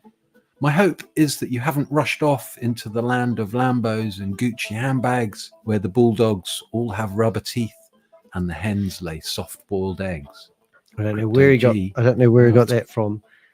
Right, we're going to pause him there. Now I've got another video that I'm going to do, which is myself actually and Rob, and I'm going to loop that video for an hour or so. I just think it's really important that you watch these videos so you know who you're dealing with. I mean, even though we've only just managed to find, this video. What am I trying to say, Danny? I'm just saying, even though we've just, it's taken us 48 hours to bust this scam, to show you that the new line of code is all fake arbitrage trading. But if you know who you're dealing with, it took us 2 months to get to the stage. It took us 48 hours to get to the stage we are now. So what we did took 2 months to do last time, took 48 hours to do this time. But I want to show you 48 hours. Sorry, I want to show you a couple of months, if not more, time and energy will put into one video showing you what they did previously. Now, it may not be relevant today, but if you understand the deception that Chavis and his crew are doing, if Chavis has a development team, I'll eat my hat. I believe it's just Chavis and maybe one other person. I don't know. But it's certainly, it's certainly interesting what he does. But yeah, you need to watch this video, and I'll also loop this video, hopefully with a bit of luck. Quick time loop, and I can, and we'll play this. And this is Rob listening to me rattle on, trying to explain it. with the knowledge that I've gained from Rob included, and also Crypto G and Susie Stealth. So let's have a listen to this one. I'm Danny DeHeck, aka the Crypto Ponzi Scheme Avenger, here to name and shame anyone running or promoting a Ponzi scheme or a scam. We've got an interesting video for you today, and this will really drive home the point. There's some real suspicious stuff going on with Boomerang. My observer here has, and I have spent hours and hours researching the information that we're about to show you. And we've just ran a test, and it was like fishing, and we've got a bite, and we've got a fish who took the hook. Use of a better word. This is actually, I wish I said at the time it was like fishing in a barrel, because it literally was like fishing in a barrel, because we baited the hook and the fish had nowhere to go. It was only a matter of time before somebody bit it. I just wanted to show that in. My wallet address, and I've just transferred one USD Tether into the WOZ wallet, which you can see is turned up in here as a dollar. And why I did that is I actually wanted to give liquidity to the wallet to enable someone to do the transaction, which is fooling people into thinking that they're actually doing arbitrage trading. For the last 3 or 4 days, no one has been able to actually do any trading, except for yesterday when we did this exercise earlier on. By me topping up the wallet address for WOZ, the person was able to do arbitrage trading. So I just wanted to prove that this here, we've done this 2 hours ago, but we've left the screen open, is my money going into the WOZ wallet. The second one is the list of all the different exchanges that they keep topped up so these transactions can actually happen. So if you put your eye across here, you can see $1.06, and that's my dollar. And I'm going to lose it in a few seconds. But down below, you can see that there's a 010101 because the liquidity wallet is empty. But I've topped it up for them because they're claiming that the reason why no one's doing any trading because they need to wait for everyone to be whitelisted. Well, we disagree with that. Well, I disagree with that. I believe it's because they haven't put any money in the wallets to let the trades go through. So I've done it for them. Next thing we did is we went through and we recorded this originally live, and we asked people to go and test our theory, which isn't a theory because we've proved it. And we said if somebody went to Boomerang and they picked USDT and Rapmatic and did a trade for, let's say, $50, we can work out roughly, or we can work out pretty much exactly how much money they would get from their arbitrage trade. So if you look here, you can see USDT and Rapmatic. And this isn't the trade because the person that did it would have got different results, and we will show you this in a few minutes. But did you notice it just disappeared? It disappeared not because it went back to the exchange and grabbed the latest results. It just shuffled itself. So if we go down to here, or across to here, you can see that same trade, same amount, exactly the same. And every 30 seconds, these get reshuffled.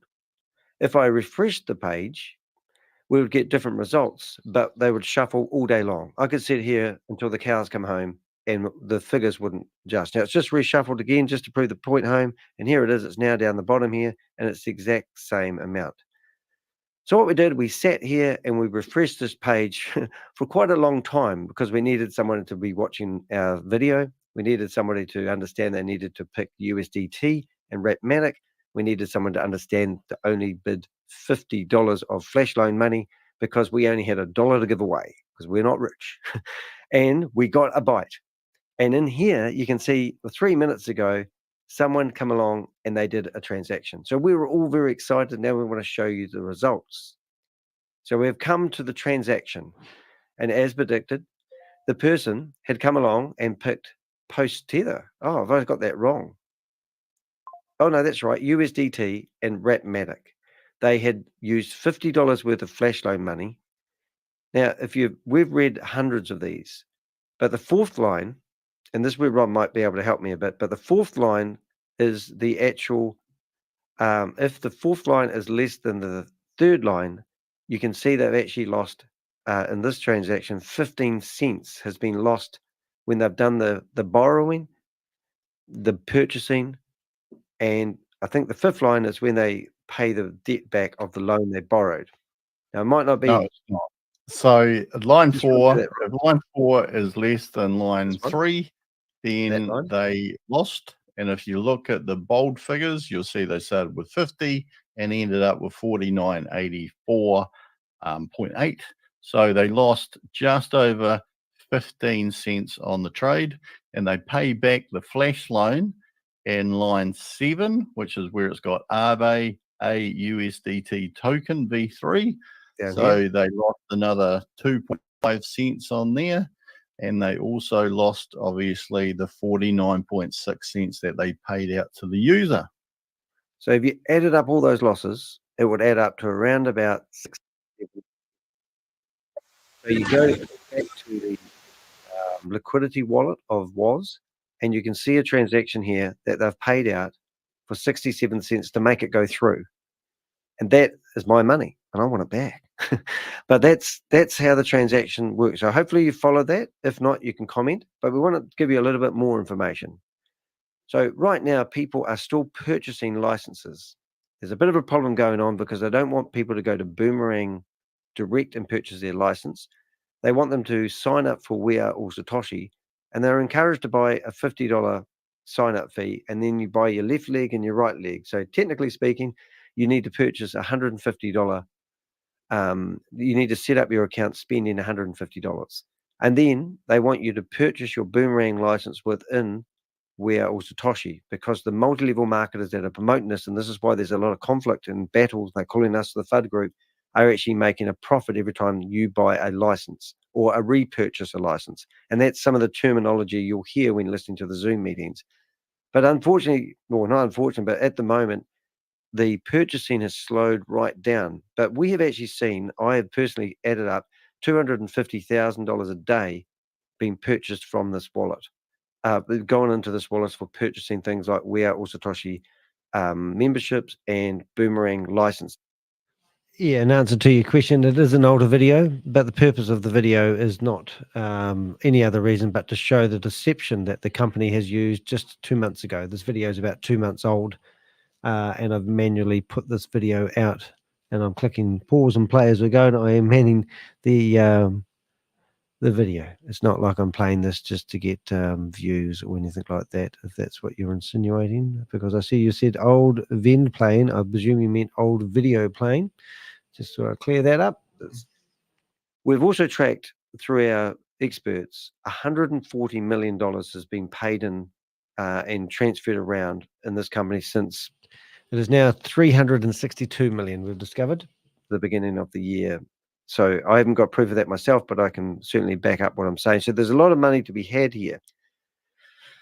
So this is the website. And what we're saying to people, how do they get the market opportunities? How does this come up? Well, if I showed you the website and said, look, you can do this. Actually, it doesn't look that much different than the website we saw last night, other than it might have a new skin on it, because I didn't actually ever notice the confirm button, but they've just changed the buttons in the new style sheets. Yourself. Now, in the description of this video, there will be the code for you to follow exactly what I'm going to do. All I want you to do is use Chrome, right-click on the screen and go into inspect. And when you've done that, you'll get a screen that looks similar to this one. So what I want you to do is you'll land on elements, sorry. Then you want to click on sources. You want to use the drop-down bar, and you want to click on static, and you want to go down to JS. JS will bring up a whole lot of files that you don't recognize, but you want to be looking for one called opportunities. So you click on opportunities, and then what you'll find is you'll see all the market opportunities listed here in red. That is what's creating this look here. And as I said, they shuffle. Now, we're not going to, this is only a 5-minute, 10-minute video, but they will reshuffle every 12, I forgot, however long. Well, there's 12 Every half a opportunities. minute, every 30 half a seconds. minute. They used to have a beach ball so people could think that was doing something special, but they don't do that anymore.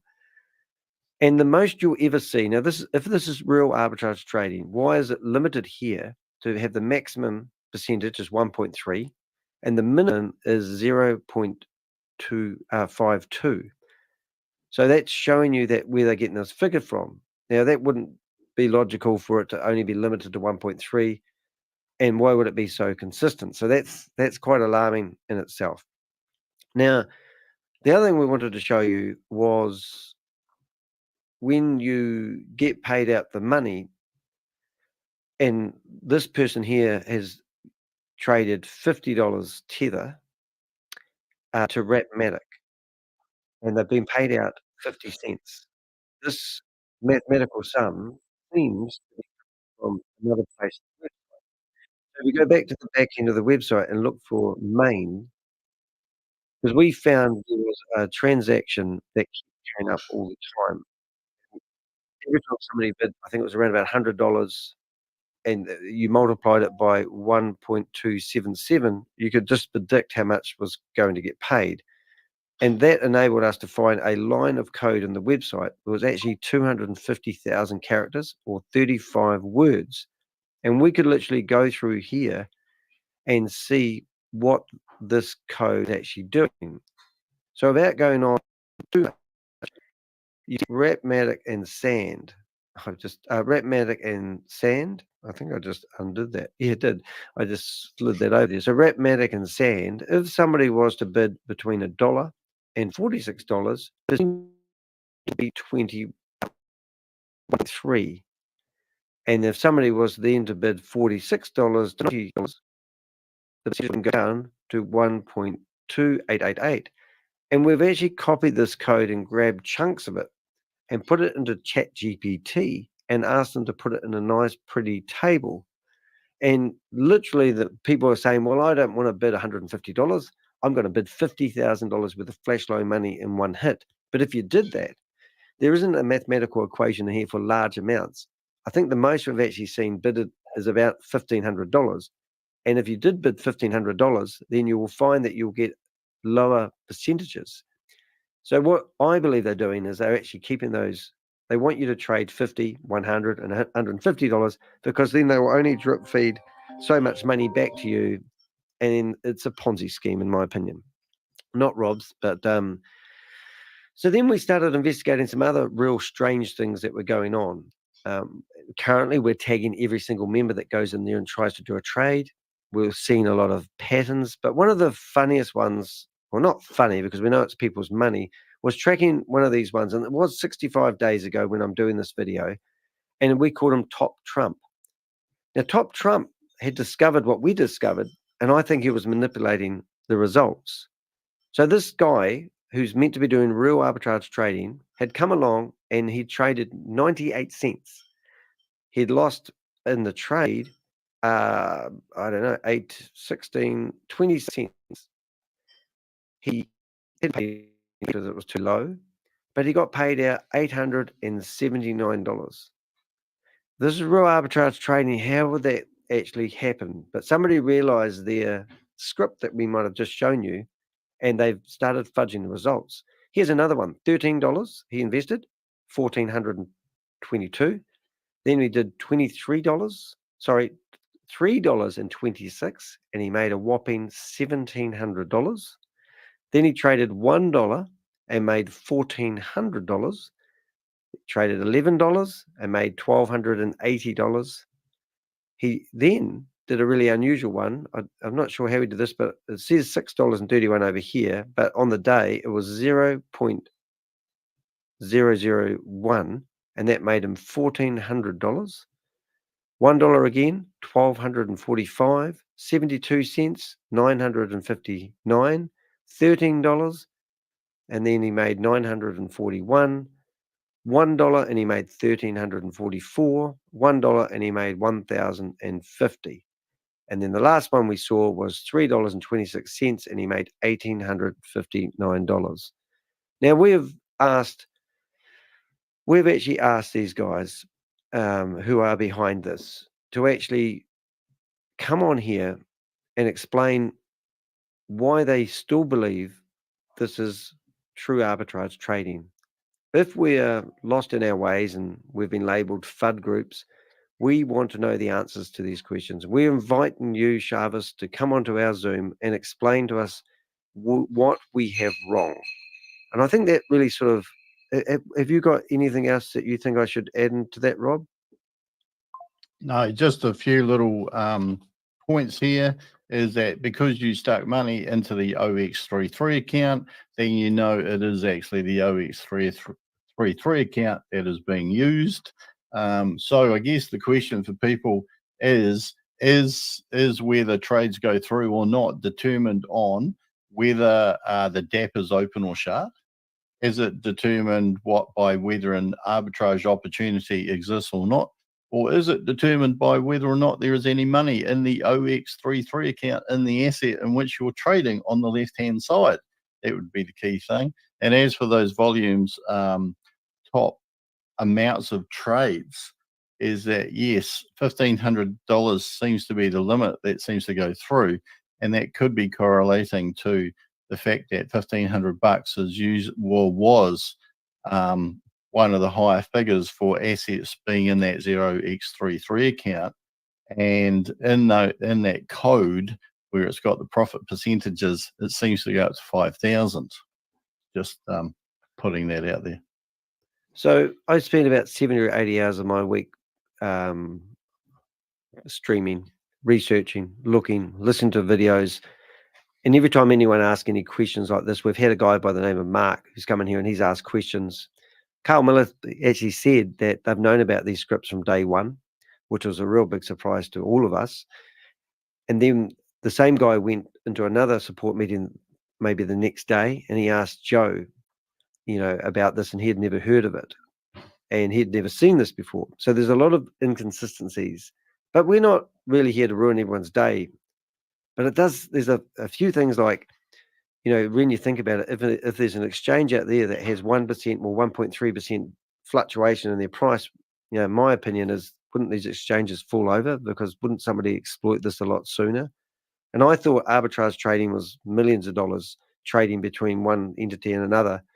Rob's explained it in the past quite good. He says it's like taking a bunch of bananas that's selling cheap from one shop and taking it to another shop and selling it before they find out the market price has changed, and then the money in between is your profit. But when you're talking internet and these exchanges, we're talking milliseconds.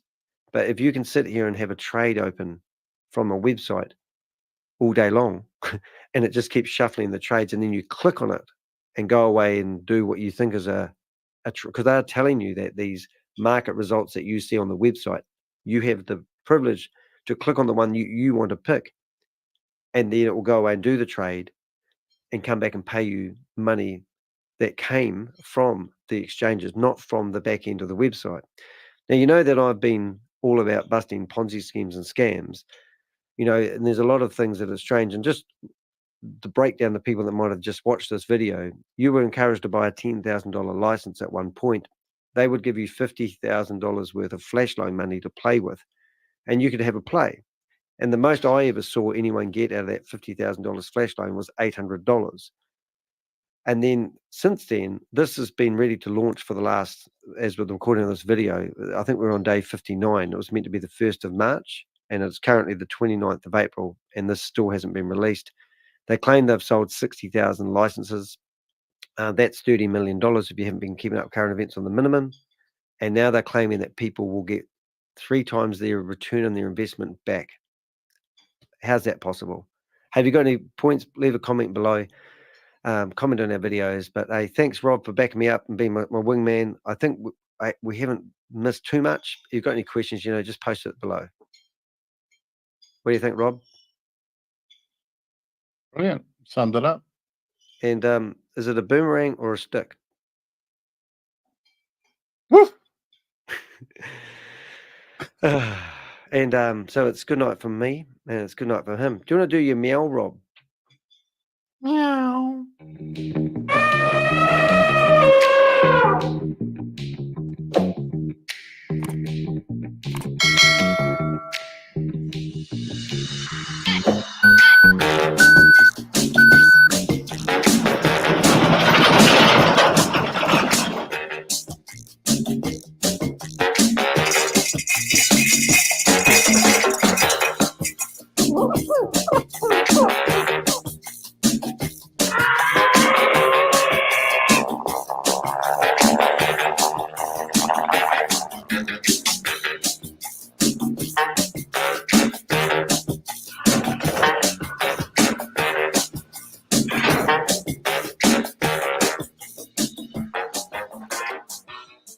I'm Danny the Heck, aka Hey the guys, Crypto. Crypto G in for another session of facts and stats.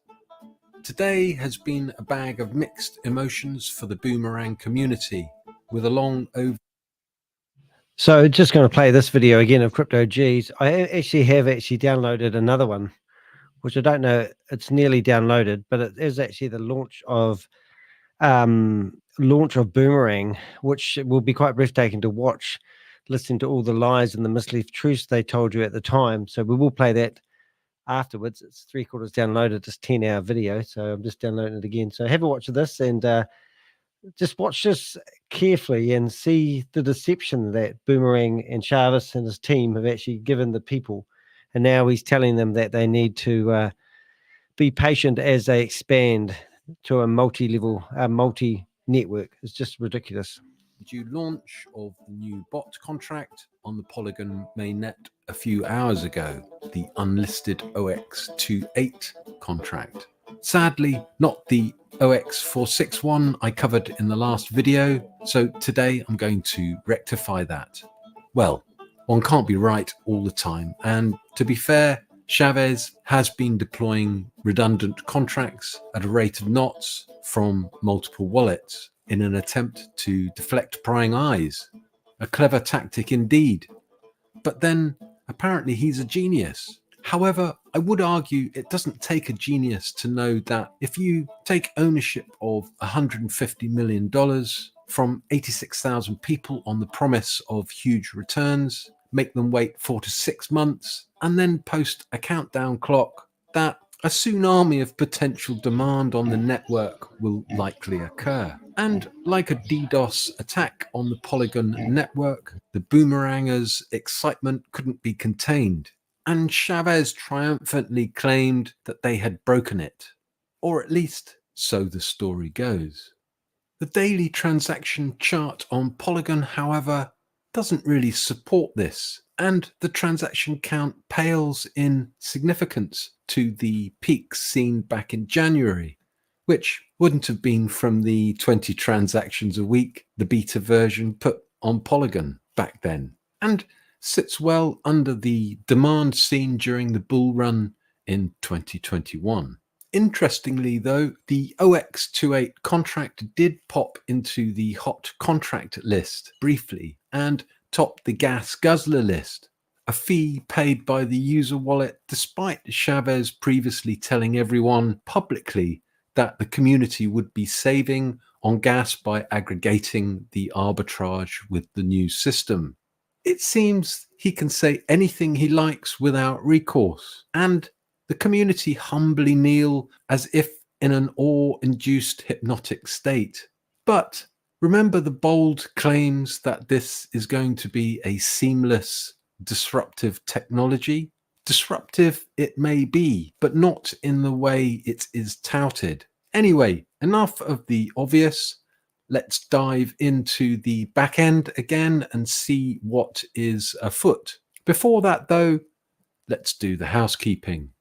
I am not a financial advisor, and this video should be used for educational and entertainment purposes only. You must seek professional advice before making any investment in the digital or the traditional financial space, as there is a risk of partial or total loss. Make sure that you do your research, make sure you try to self-custody your assets at all times, and remember that the information in this video may well be out of date by the time you get to see this.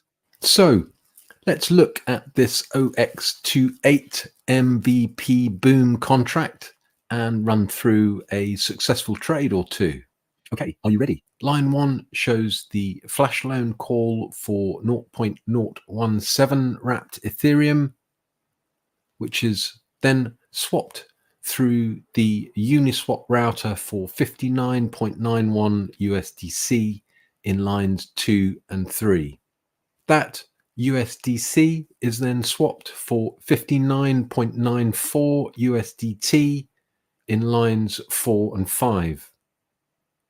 Lines 6 and 7 then show an interaction between the OX28 boom contract and a wallet of significance that I have tagged as X3 Boom, one of several contracts that make up the X Boom series, which I will explain in more detail shortly, and is where the USDT is exchanged for 105.42 wrapped matic.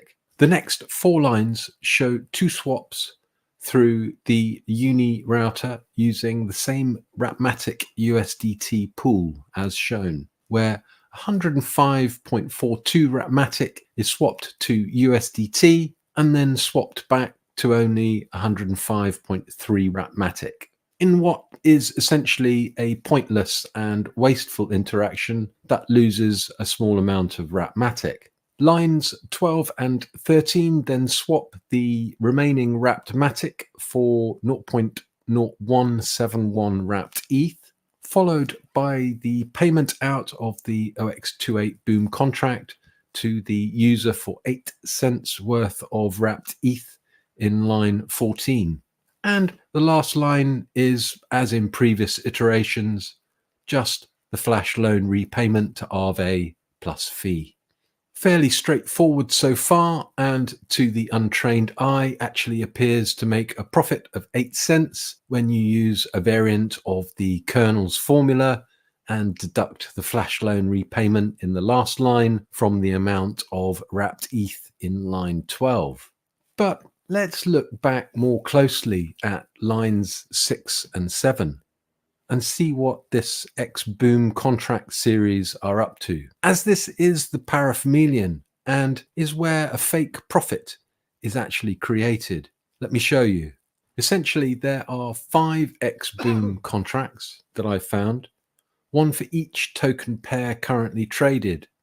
This one, X3 Boom, is specifically for wrapmatic and USDT trades. And when we look at the interaction list in dbank, we can see it is just a transfer contract inserted into the OX28 Boom bot that simply swaps one token for the other. But notice that the swap value is skewed with an inflated dollar value of the end asset, in this case wrapmatic, being transferred back to the OX28 contract, creating by design the appearance of a profit in a complex set of token transfers. Almost impossible to spot without the addresses labeled and a good understanding of how to read the blockchain data. Having recognized this, I then went on the search for where the liquidity for these inflated swaps was coming from.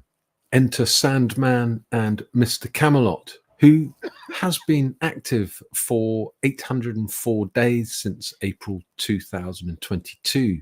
Here you can clearly see significant amounts of assets being manually sent to the X-Boom series of contracts, as this is a standard wallet, not a contract. You will need to tag and bookmark this one, Admiral.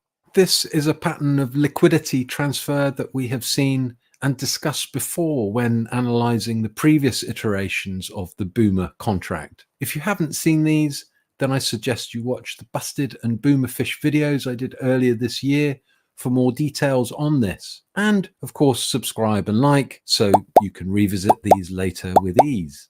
I also suggest that if you still haven't achieved enlightenment and have any genuine concerns about exposing others to this questionable project, that you keep a close eye and bookmark this wallet address OXD25 for closer inspection over the coming weeks, as real arbitrage trading doesn't require a regular stipend or standing order transfer. However, it does need a complex and high-speed market price data feed from an oracle or aggregator such as Chainlink, of which I can find no evidence of in the back-end coding. And it will be interesting to see what the front-end script shows us when the kernel pulls his finger out. No doubt there will be some interesting arrays to ponder. So that's about it from me. You've likely hit your limit of concentration.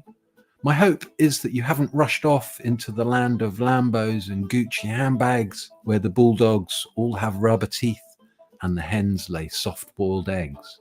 Crypto G out.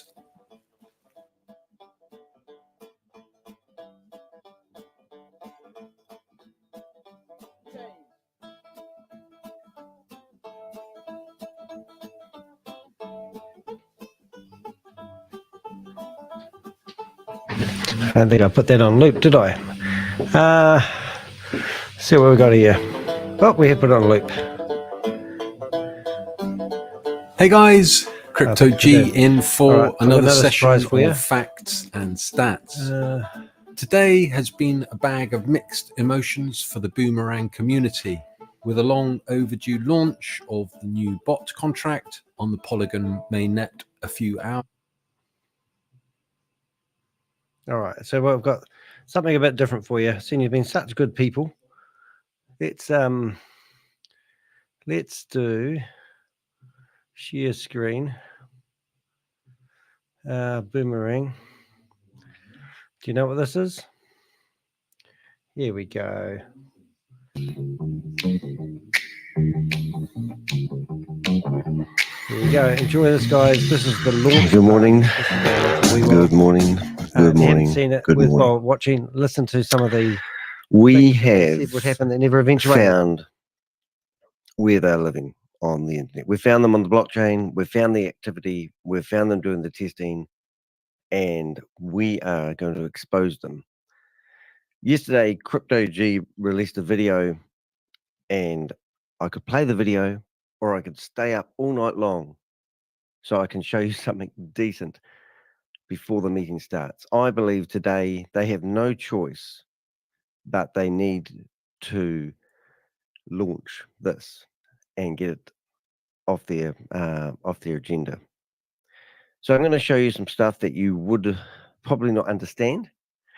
I don't understand it myself exactly, but I can tell you that whatever they launch today, which I do believe they're going to launch after 110 days of saying they're going to launch arbitrage trading, but before they launch it officially, I want to destroy any hope that this is real arbitrage trading. And I want to show you the blockchain, and I want to show you what they have been doing for the last 110 days. And unfortunately, guys, this is not real arbitrage trading. In fact, what I see is exactly the same saga as last time. We've got an update here that was just released. It says, hello, everyone, from Lucky. You know, Lucky, she's the lady that has fled, what seems to have fled from the UK to Dubai, seemingly to keep Shavis company. Now, I believe she's probably actually done a runner from her country and found the safe haven of Dubai, and she may not even go back. Who knows? I don't know. I'm just surmising. So this is the message that we got. It was posted 1 hour ago. Today in the Hindi Zoom, Shavis shared great news. But on the UK Zoom Prime, he will be sharing even better. Sorry, it will be better as Shavis will show live trading if all goes well. If all goes well. What does that mean? That gives him an out. I'm going to show you some stuff, guys. He has a big announcement. So everyone tune in on Zoom. I'm ready. I've got all the connections ready, guys. We're going. But don't hold your breath, because I'm going to show you what they're about to announce before it happens. Lucky is organizing a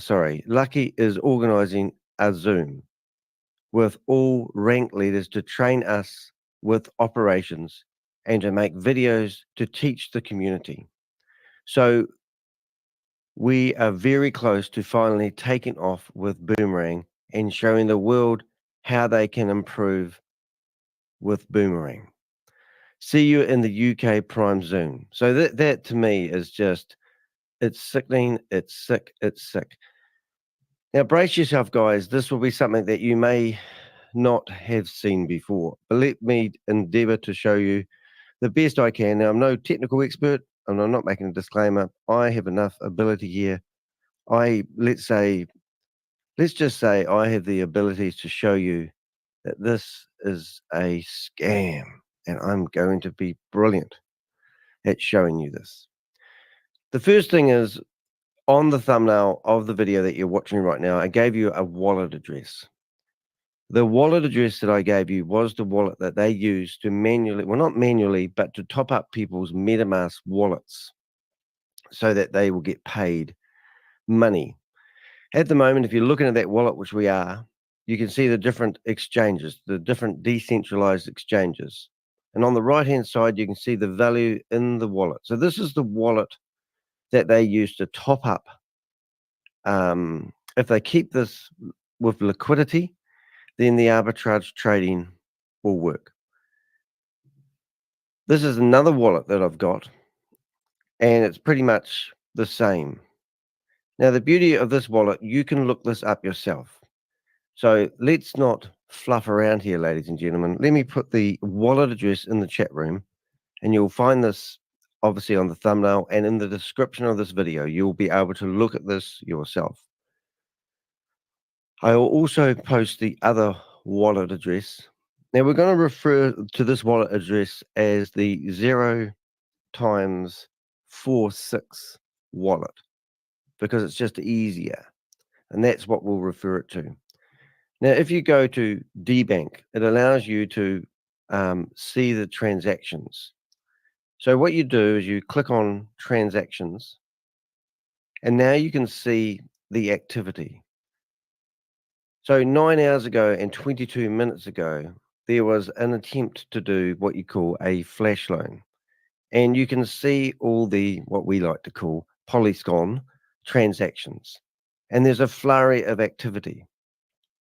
Now, what I've been doing is I have been tagging everybody that is a developer, everybody that is a license holder, everybody that I've seen. So I've done it for 2,000 people. I'm a lunatic. And now all I need to do is click on one, and you can do it yourself. You click on one click, and this is a transaction. Now, this is a transaction where that wallet address paid somebody 15 cents to fool them into thinking that that money is coming from arbitrage trading. Now, remember, Lucky said that she did 20 trades. Well, I think I know which one Lucky is. But there's actually a team of what we call developers, and we've watched them. Oh my goodness, have I clicked on the wrong one? No, that's the right one, but why hasn't it come up tagged? Always the way, isn't it? Tagged. But you can see the last transaction here is the 13 cents. Now, if you go back to the original one, you can see 15 cents, and that's because there will be a few cents out. I don't even know what I'm doing here now. What have we got? 13 cents. I'm not sure. I've stuffed up totally. It won't change the principle of what I'm showing you. But what I will do is I want to click on that address there. And this is normally a developer's wallet address. And we can go through here and we can see other requests for flash loans from Arbe and the like. And I've been tagging every single one of those. And for some reason, this one isn't the best one to have shown you. Oh, yes, it is. Yes, it is a developer. Okay, I like. So if you look at this here, that address, it just didn't come up for some reason. But here you can see I've given it a tag. Now, this is what we used to call the test wallet, but I've decided to reclaim it as Boomer Developer 000.1. So that's how I know this developer. And I can watch every request. Now, remember, Lucky said that she had 20 requests. I believe this one that I'm looking at is probably Sharvis. But you can see that there has been failed attempts to do flash loans. And then every now and again, you get a successful attempt. And this was 18 days ago. So the Avengers and I, and me and myself and everyone who's been following this have been waiting for these 18-old day ones to actually come alive. And then 18 days, you come down here. So what I've done is I've gone through, and I'll just check the time. We've got heaps of time. And I've decided that we'll tag everybody that's doing activity. So you can see that this person here, 37 days, they did try and do some trading. So that's not very exciting there. So I'm just going to go bring up a few more. Hopefully I'll bring you something of substance in a minute. 7 hours ago. Brilliant. Here we go. So this is what I call, this is probably Lucky, I believe. Request loan 7 hours ago, and look, it's no error. But 7 hours earlier, there was a whole string of errors. And I believe that these errors would have happened because that wallet address that I showed you just back here didn't have any liquidity in it, and it probably didn't work for that reason. Because you can see here that they literally don't have any money in here to actually pay out the money that they do. So if this is real arbitrage trading, the money, they wouldn't need this wallet to top up the address. The only thing that we don't know right now is the URL that they are using. And boy, are we going to show you that before they do, because it's going to be leaked by somebody soon. But we can see the back end stuff, the stuff on the blockchain. And remember, the blockchain doesn't lie. So let's see if we can find a trade that gives us some form of idea what's going on. Now, these are well explained in CryptoG's video, and I'm probably best to let him explain it better than me. But what I'm getting at here, guys, is we are watching everything they are doing. I can see that they have, borrowed the money. We can see all the smart contracts. So we have been blind lately, and we've been wondering what they've been trying to do. But what it seems like they're trying to do is a whole lot of smoke and mirrors, and it doesn't make any sense whatsoever. This is a $20 trade, and at the bottom here, somebody got miraculously from a wallet address has got paid 13 cents. And when we're talking like stupid money, and there's no flurry of there's no flurry of arbitrage trading. There's no stress test on the system. It's just absolutely refresh. Thanks, Crypto G, for being here. I'm making a bit of a hash of this, to be honest. I went to bed at 3:30 last night, and it is now 4:45 a.m. in the morning for me in New Zealand. And I'm not really making excuses for what I'm doing, but what I am saying is there's activity here. The most exciting wallet address is probably the 0x46 wallet address, because we can come in here and now we can just watch every movement they make. And you can see that 9 hours ago, they either went to bed and they stopped testing.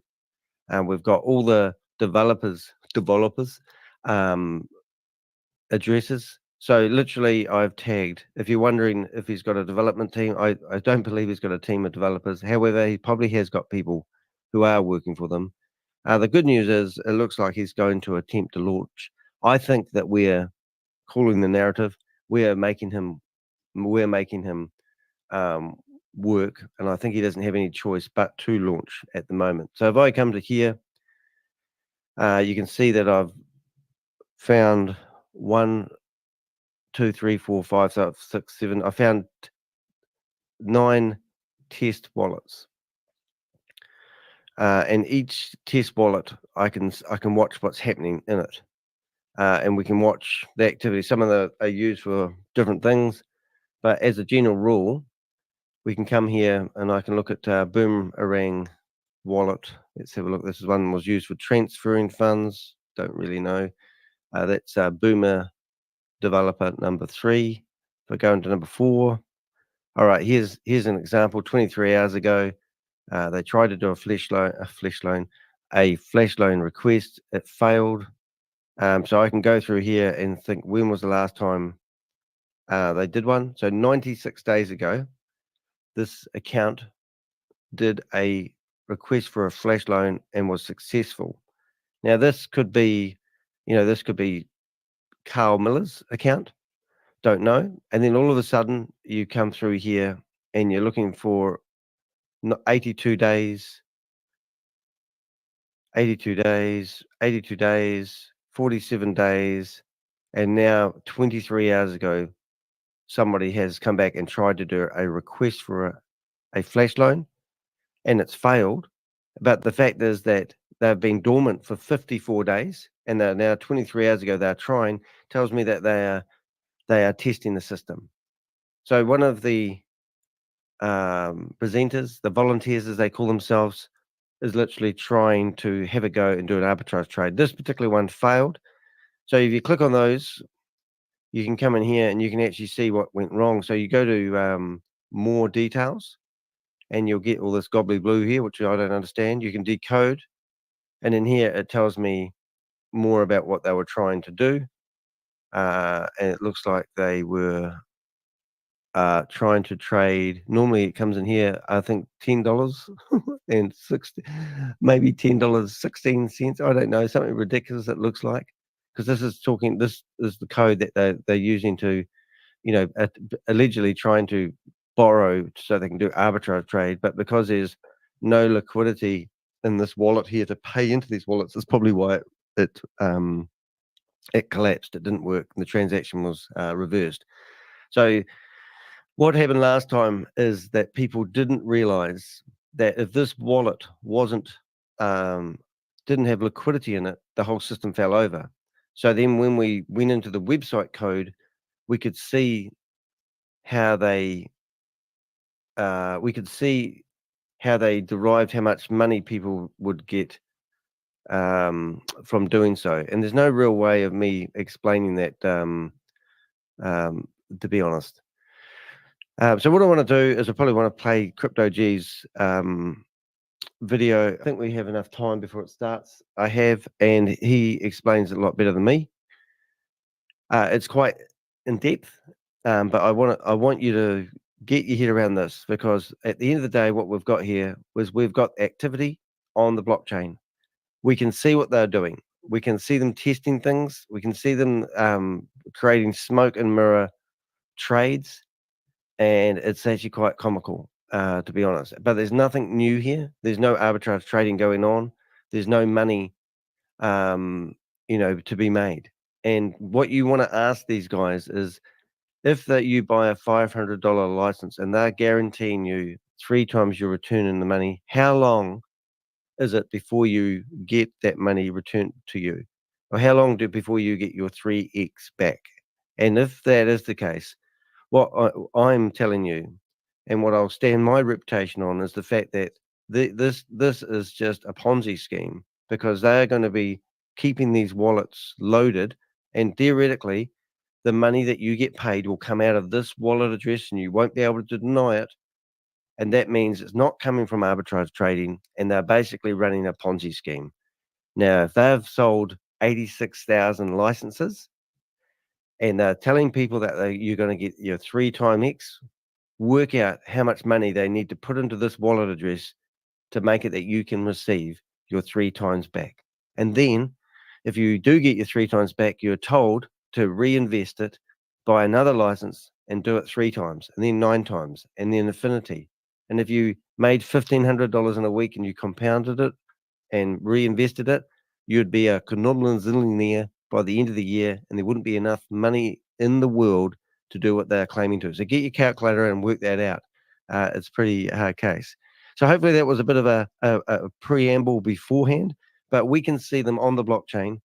And I think, in all fairness to me, I think I need to bring up the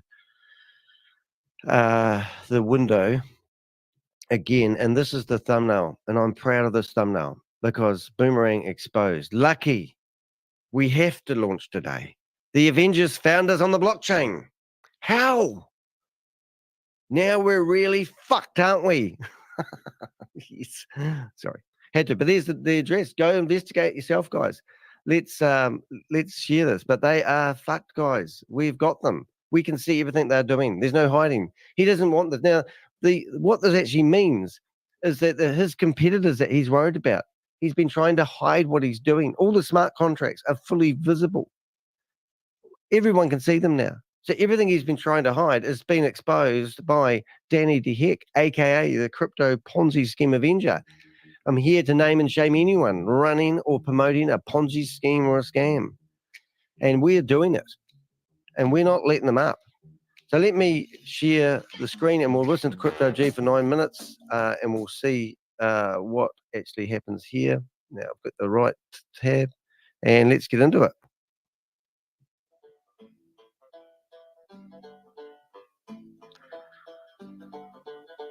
Hey guys, Crypto G in for another session of Facts and Stats.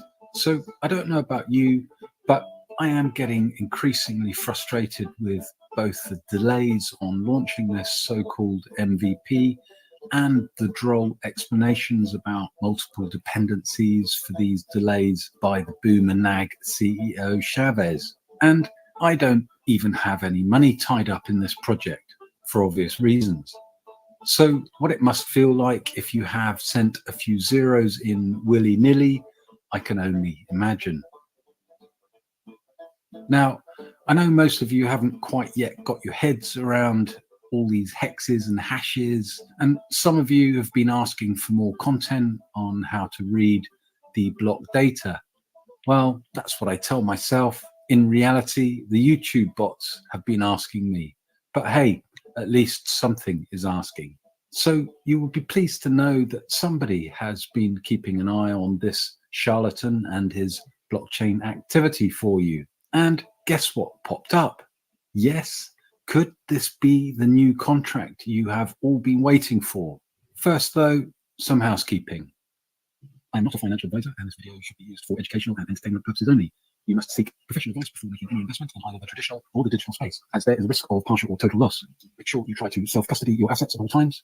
Make sure you try to do your research. And remember, the information in this video may well be out of date by the time you get to see this. Okay, let's dive in, and I will try to keep it short and clear. So if you've watched any of my Boomerang due diligence playlist, you might recall me mentioning the address OX97 ending EFDF, which was verified back in March on a live Zoom demonstration. So we know that this is a corp wallet that Chavez has access to. We can also logically deduce from the type and detail of this wallet activity that it has been instrumental in the deployment and management of the Boomerang backend, clearly revealing admin activities such as whitelisting and trade limit upgrade interactions on the Polygon mainnet. And if you really want further proof of ownership, you can click on the hash to the left and look at the detail of the interaction and the contracts.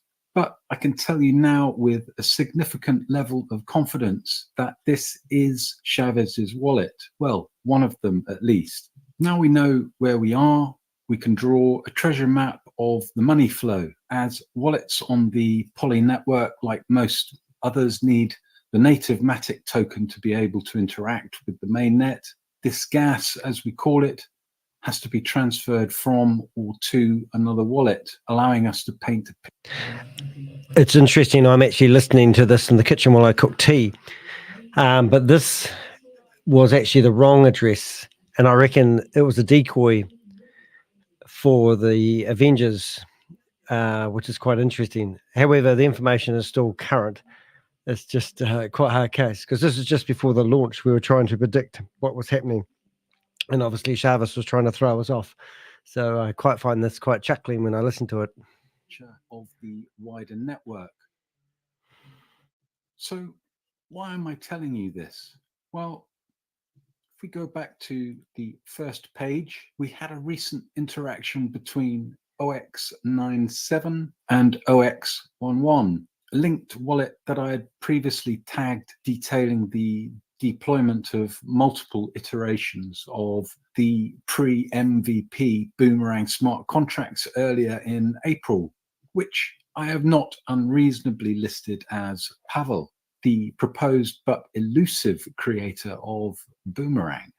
So what did Pavel do with this insignificant amount of USDT that Chavez sent him? Well, prior to withdrawing all assets from the now defunct Boom smart contracts, a similar pattern to last time where we stumbled on Hyper One, I might add, Pavel sent the 10 cents of Matic received from the Shavgas wallet to the contract address OX46 called Tabor Alpha version, which was, as you can see here, deployed on the 18th of June by contract OX3B, who is the creator of the earlier iterations of the Tabor Alpha version contracts. Looks like I have some more research to do on a few wallets there.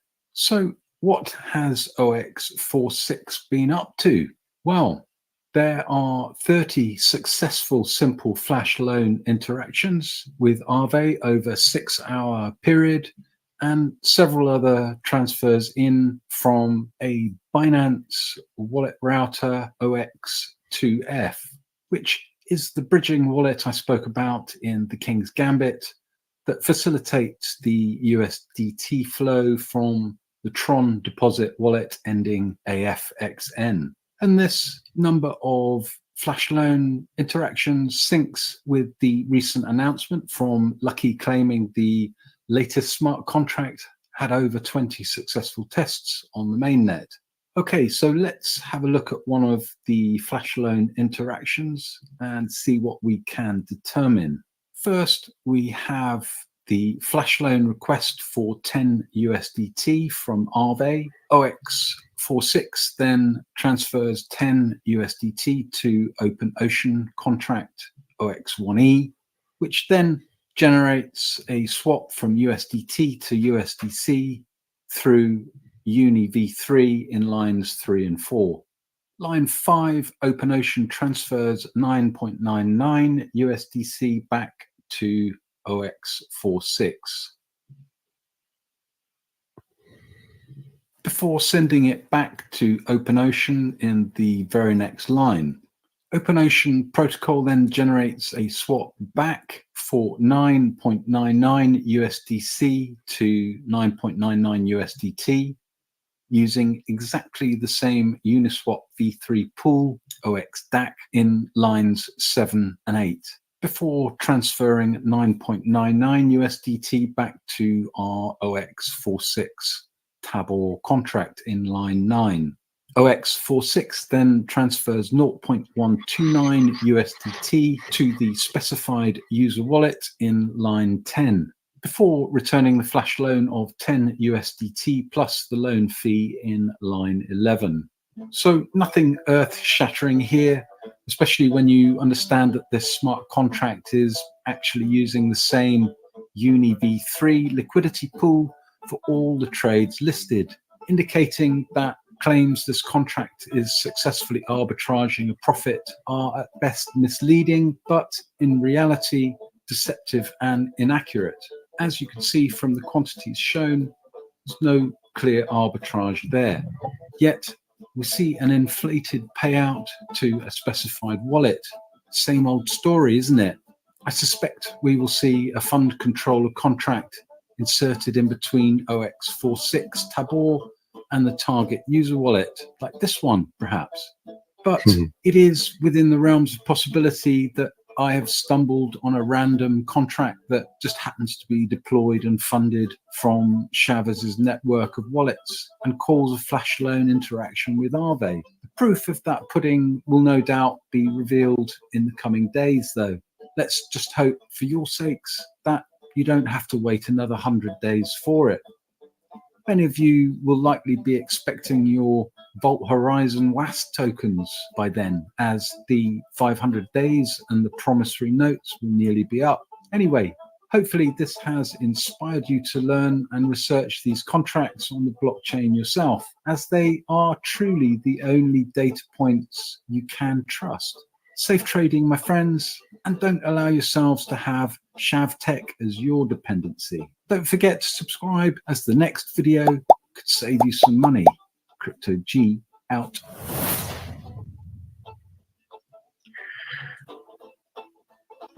Bit of a dragon. This dragon. So that's Crypto G out, as they say. We will go back to our video. I'll bring me back on stage. And what we've got, Dragon Slayer. Oh my goodness. I can see your heat pump there. What have we got here? I think we made a bit of a hash of that, but we are on the tail of this dragon. Now, isn't it funny that you've said dragon and I had this, I couldn't spell dragon. I don't even think I've got it rightly spelt at the moment. And I'm just putting that into the chat room. Who is that there in the background? I've got a waving hand. I can see private chat. Ha ha ha. I could bring you on stage. We've had some really good videos lately, so we're waiting to get into the Zoom meeting, and as far as I'm concerned, no one I know of is actually in their Zoom meeting. There's going to be a delay today. Now, we've had moments like this on a Wednesday where they just keep everyone waiting for ages, and then we get Sharvis in here for a minute. I don't believe for a second that I believe he'll have to try to launch, because we are basically showing you guys that he's, I'm going to put you on the stage there. Who's that there then? Dragon Slayer? What was that? Who's that? Who am I? Yeah. It's the girl from Auckland. Oh, I know who you are. What did you think about that? How are you? I won't. Yeah, I won't expose you if you like, but you can turn your camera off and your sound be on. Well, you're more than welcome to stay there, just as long as you're happy. Oh, yeah, cool. Yeah, you're more than welcome. But so, did I make that a wee bit clear, do you reckon, or did you feel alarmed at the fact that this is? Well, I went and posted your link to this live and all the chats, and then they threw me out. Oh man, I know the feeling, eh? It's like there's no love really shared when you go in there. Yeah, that's the worst thing. I go into these chat rooms, and especially the Telegram ones, because as soon as I join those rooms, my name comes up as the Crypto Ponzi Scheme Avenger, and it's kind of like going into a party, and with the wrong agenda. It's okay, as long as if you reach one person, then you've reached somebody good. Yeah, no, that's quite cool. So no, it's quite interesting. I sat there last night and went through this, and I sort of didn't want to make it all, but I don't think I think the sentiment is the same with all of these, is the fact that they're using a wallet to top up people's MetaMask accounts to give them the perception that they are doing real arbitrage trading. There's a lot of activity in here to bamboozle people, and I was trying to put together something last night so that when people g'day Susie, how you doing? Yeah, I'm early. There's no activity on the there's meet the capacity. Okay, so we've actually got activity here now. This is where I work. They've restarted the meeting. Oh shit, I just did something sick. I may have just lost our connection. That's not very good. Oh no, we're right. We've got a connection. So they are actually trying to do something right now, ladies and gentlemen. I'll go back to here. You guys don't need to see what we're trying to do, but we do have a connection. We've got two connections, but they've got the third connection I'm trying to go to is the most fun connection, and it does seem like they've reached capacity. So everyone's storming the village, and they're trying to obviously get themselves going, but I can see they haven't done the chat room, the normal house they do once they get the meeting going, so they'll be here anytime soon. Oh, dearie me, dearie. So a lot of connection on here now. She's back. First time on stage, eh? How's that feel? Oh, hold it. I'll see. Head to stage. There you go. Got two connections now. It's quite cool. So yeah, so we are at capacity, storming the village. I would not be surprised that they actually try to launch this. They try to give us a URL. That's what we want. If anyone want to be clever and smart and blow this baby before it goes, you know the URL, the interface. Rob came up with a couple of suggestions the other day. In fact, what we will do is we will actually go to Rob's video. I haven't checked on Rob lately. He's been allowed out by himself, but he did actually do a brilliant video, which I get the sound going back, and it was basically questions that he would like to ask Sharvis. So it would only be fitting for us to go to Rob's the end. What have we got? 4 hours ago. 4 hours ago, Rob. What? Oh, we'll have to go to his latest one. Forget the old one that I want. Oh, lordy. Can you guys hear that? Oh, Lord. It's Yeah. now I haven't You can hear everything because you're in the studio. Here we are. Hello, everybody. My name's Rob, and great to have you on board. I think I am live, but we'll find out in a minute. Yes, you're live, Rob. Susie.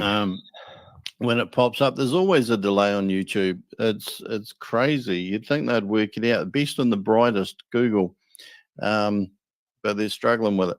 Anyway, tonight I'm going to ask what exactly is going on with the Boomerang, and is this the end? And where is Chavez? Like seriously, where is Chavez?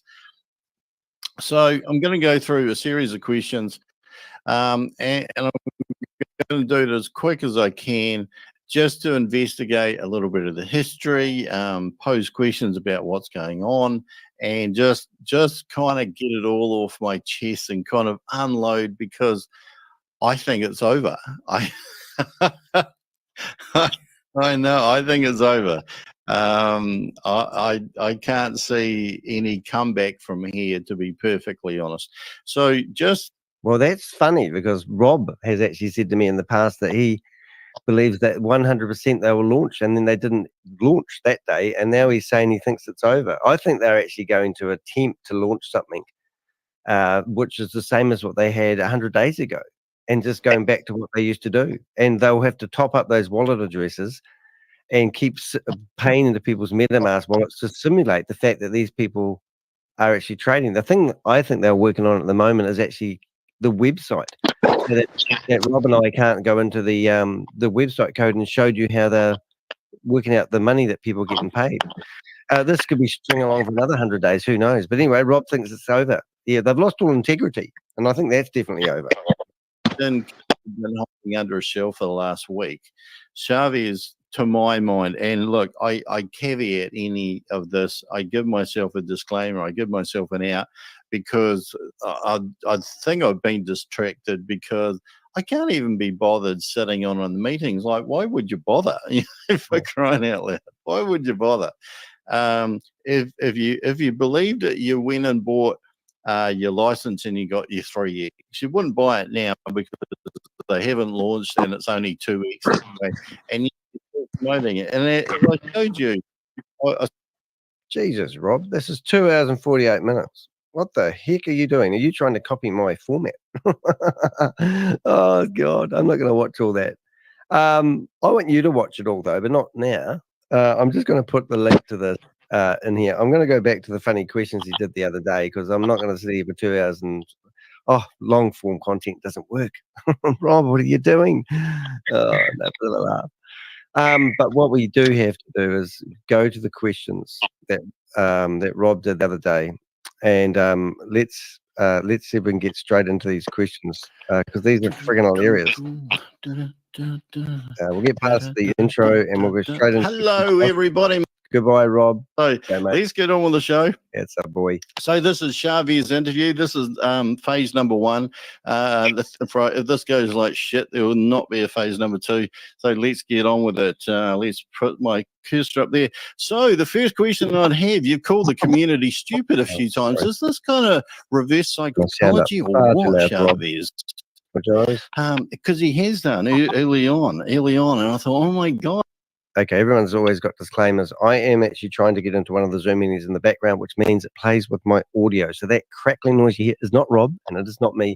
It is Chrome trying to grab my audio every time I hit refresh. So you just have to put up with that. But we are. We're live. We're live. Oh, I can't believe people keep on listening to this. Second question for Chavez.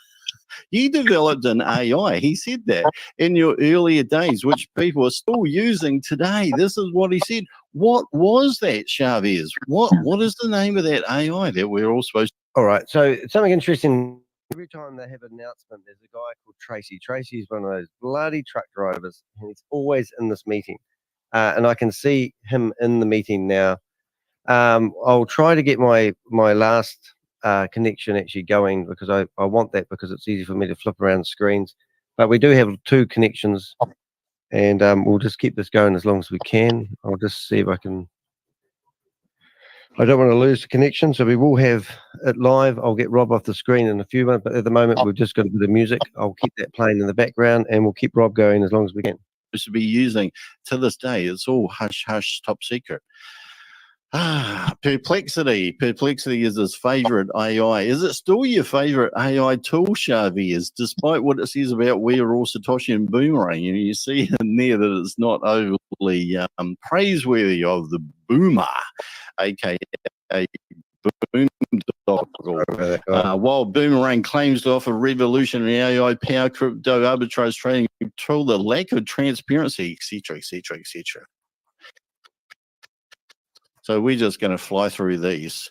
My next question, do you think you could make ChatGPT better with one of those new scripts of yours, Chavez? Next question.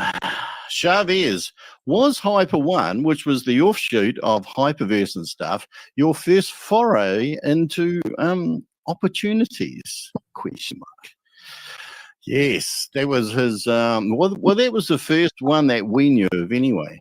Next question. Did you make much money before it collapsed? There's a photo of Chavez, who was the Asia Pacific so we're actually in the Zoom. and of course, back then he was called Mr. Chavez Anwar. And that's him fitting into the structure that they had at the time. What about stable down, stable opinion? Is that you? Right there. Is that Chavez an early, what do they call him? Caricature. But yeah, how did you go in stable down and stable opinion? Make much money. How much did that McLaren cost that we saw that had been wrapped with the Boomerang logo at the Dubai Expo thing? Did you take it for a spin? Another question that I might ask Chavez if he comes along, and Chavez, you're more than welcome to turn up. We'd love to know what your answers are. How successful was that Dubai Expo? Because we got, Rob, you've we done saw really all well. that action, all those people. I actually go live. My name is welcome you to the I'll get rid of double sound. Sorry to that, guys. That's the disgraced judge. Leo, I'm just going to pop your sound off if you don't mind, our friend in the background there, just so I can hear that things moving. There we go. Stay on the stage. You're happy chappy there. That's good. Okay, we should have. I'm just checking this. Grace has got nothing but a bit of music to play. I don't know why she plays music. It does annoy the crap out of me, to be honest. I'll just check to see what I've got coming in the sound. I've got no sound on that one, which is good. But I should have sound. Is she playing music, is she? Now, I just need a sound check, if you don't mind. If there's no sound at the moment, so don't tell me there's no sound, because there's no sound. But I do want to know, and we're going to actually get rid of me off the stage, and we're just going to listen to Grace, because I want this to be a clean recording. And hello, Grace. It's a recording. You're kidding me. Hello, how you doing? Trying to play the disclaimer. No problem. Let's start. Okay, I have amazing. It doesn't mean shit, does it? Everyone. Soon, very soon, we are going to release the official for the URL of Boomerang, and we have done everything. So in a way, we are launched. We are live now, and I'm going to give you guys the URL. So get on the URL, check. There is a timer already on. Once the timer told you they had finishes, to launch, we are going to go live. So no more testing, because we tested everything and everything works. We ran like 15 to 16 more transactions right now in real time, and everything works well. And hereby, on my testimony, we are going live. This is going to be a joke. In a couple of hours. So the URL is boomerang.dev. You guys can log in and just look at the dApp while the timer runs. Once the timer finishes, we will go live. So everything works. And what did I tell you? Not boomeranginfotech.com. Once there is the timer that finishes on the website, the dApp will start working, and you. Okay, get your 50 cents ready, guys. And Also, I want to apologize for the Right, we're delay. reporting this to MetaMask. I said Within last minutes, week this we go website will be live, but because of giving the you a audit warning. report that came right on Friday evening, the confirmation. So we sent the changes, the veracities in the code, and we fixed the vulnerabilities of the security. And then we resubmitted. So the auditors, they got back to us on Monday. So from Monday, we started working again on the changes on the LiveNet. And today we are ready to put the traffic, everything. You will get to know that DApp will work everywhere in the whole world. And once the timer finishes, you can start your trades. That is the biggest and most important. And so let me finish with the team more. Told you. You know, requirements, the finishings, and you guys can finally start trading on Boomerang. So this is it. At 50 cents a trade. Good luck, guys. And we're going to watch those wallets that they top up to fool you into a false sense of security. The timer. Is David in? Yes, where's David? David? I have been looking. Here you are. David? Okay. David, can you run that app URL, boomerang.dev? Yes, what is I'm doing the this. URL? Boomerang.dev. Okay, I will. One log day. in. That's how long it's going to take them to. DEV? DEV, yes. Look, obviously we're the first persons Still to on go the here. Polygon network. Yes. And look, people have Cool. just put their hands up in the room, Go to the right. and they've wallets. been either kicked out or removed. Let me see. This one. So if you haven't kept caught up with it, guys, you're now going to watch a Boomerang timer dot for dev, one I day. think. It's live, 100% ready to go, but they need to put a timer on. What reason would anyone in their right mind decide that they need to put a timer on Screen and show us. to count down something that's 100% ready to go? Yes, It's yes, just yes, like yes. it's the gravy train from hell, this, guys. I was looking for the right link. Let me see. And I think I need to be on the stage because you probably think I'm just talking in the background here. But here I am. Hello, hello, hello. How are you? This one? Not No, no, app not or app. Are you like an imbecile? Boomerang.dev. How hard can it be? Look, I've brought it up already. I've got Lucky, it can on you my share your browser screen? here. You guys have Lucky joked. has written This it. is the Lucky. moment. D? What is it? Boomerang dot. DEV. Dev. DEV, you half-wit. EV. Look, I'm as in dyslexic. Oh, look, he's in a search engine searching for it. Oh my Lucky has God. been testing the UI. Oh, let we're Lucky share saved. the screen. So they're No, going no, to a search engine to Lucky, I'm find it. sorry Don't you know for how to putting type in a you- URL? It's not. Grace, can you make Lucky host? I am. Lucky's in Dubai, is she? We don't know this for sure, but that's where we think Hang she on, is. David. Look at Lucky's screen. And you will see. This is crazy. Crazy. You can't even type in a URL. He's gone to a search engine. It's just incredible. People have their hands up and they're getting kicked out of here. I can see in other windows. Hello. Okay, so let me share. There she is. There we go. The beautiful Lucky. One second.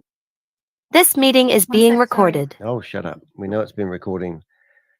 Interesting stuff about Zoom as well, which we might mention later on. Boomerang.dev. Are you guys Yep, mental? yep. Look. Oh, Echo. Deb. Oh, Deb. Oh, I didn't realize what TV. Now Oh, now we're in. then Now you we can click sit on there and watch a enter, stupid disclaimer. Why and the then hell here would we you want to are. watch a stupid disclaimer? The countdown. Okay. So That's a hell of a in post.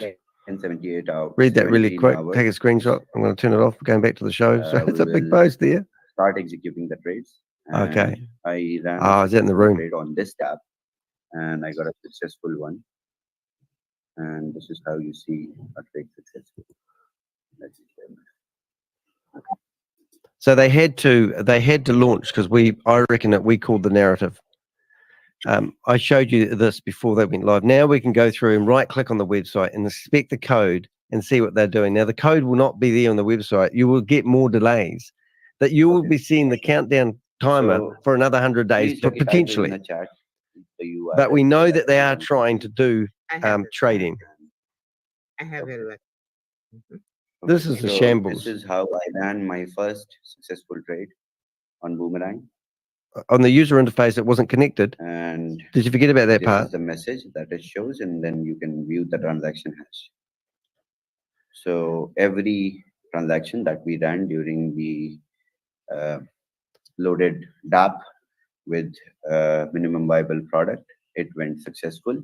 $20 And transactions I'm we're talking here, kids. extremely amazed and excited to announce that yes, we will go live in 1 day and 17 hours. Thank you so much. So I'll because now once it goes live, we have to start learning how it works. Oh, what beta are test. the Here we come. timelines, what are the best methods to run the DApp, when do you find most of the successful trade, what will be the peak time, all these Peak things, all these times. Oh stats my will God. develop from the market. How Same much old money you can shit. make in a day. Some people will come, and then Trashit will come on Sundays.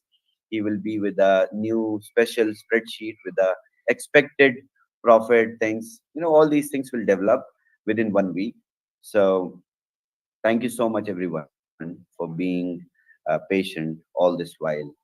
And we have a very, very long way to go. This is just one step ahead from the beginning. The beginning was BTCC, and this is a step ahead from the beginning. Rob's going to have a field day with us. We are going to have a field and also, day. this is not the middle. So I will make sure It's not the end either. all will realize and feel the peak that we are going to achieve in this bull run. And while the next bear market runs, we will also run low-key projects with things that are boring. But yes, this bull run is going to be a peak for every one of us, for every watch member. I will make sure. So this is one more step towards this, legendary journey that we are taking by, by being a Satoshi. The vision that we started with, putting people together and creating a pool of people where we can do anything with, diverse number of projects with diverse variety of projects. So here is one more, and the next one will come from next week. So stay tuned. Next week onwards, we will undergo and we will take another journey to reach that peak that I'm expecting, that you all are expecting as a community. Thank you so much. Thank you, Grace. Thank you. Thank you so much, Chavez. This is very, very exciting. We get to press the timer. People will be just like, oh, can you go faster, timer? Is there any way to speed that up? I guess you have to travel in time. So take a flight, come to Australia. Yes. Okay. Bye. Okay. I will have to ask that guy Michael. Fly to Carl or Jojo. Ask them, or Yvonne, ask them to open their doors and travel back in time. That would be It's friggin' hilarious, guys. Would you like to take a few questions? No. Let us go live, and then we will. Well, why wouldn't you let people ask questions? Start the extensive training, and we'll take all the questions. Okay, good. Alrighty. That sounds absolutely perfect. So thank you so much. Thank you so much. And thank you for our beautiful demonstration. Can't put your cameras on, That because I was just really tried. good. Thank you for going ahead and sharing your screen. David, thank you for being on. Chavez, you have delivered. And No, he hasn't delivered. Why would you insinuate that? Expected and have been patiently waiting. Thank you for your patience and hard work. Okay. All righty. Thank you all. That will officially end our event today. Thank you all for coming and being here. So I put my hand up, and I'll be interested to see if they Is it the Hard Rock?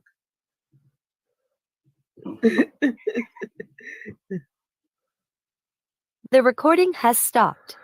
Right. Well, there you go. You've got a stupid The window. recording has stopped. The meeting by the host. What a dramatic end that was. Okay, this has just opened a whole can of worms here for me to process. So, okay, so let's have a look at some fundamental things. And this is, I can't believe that they just finish a meeting like that and just throw everyone out. It's sort of incredible in a way. Okay, so we've tracked $140 million. What do we know so far? We know that there's never been any, we still haven't seen the certificate of the audit. So that's one thing. No one was talking about the audit, right? So let's just go into share the screen. Let's go into a window.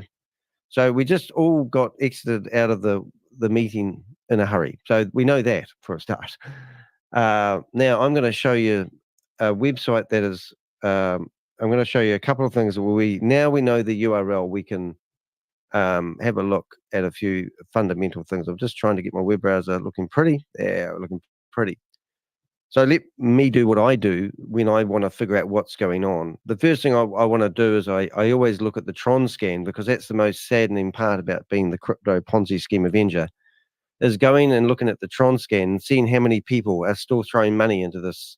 Now, we have tracked $140 million over since I think December, that people have been buying these arbitrage licenses.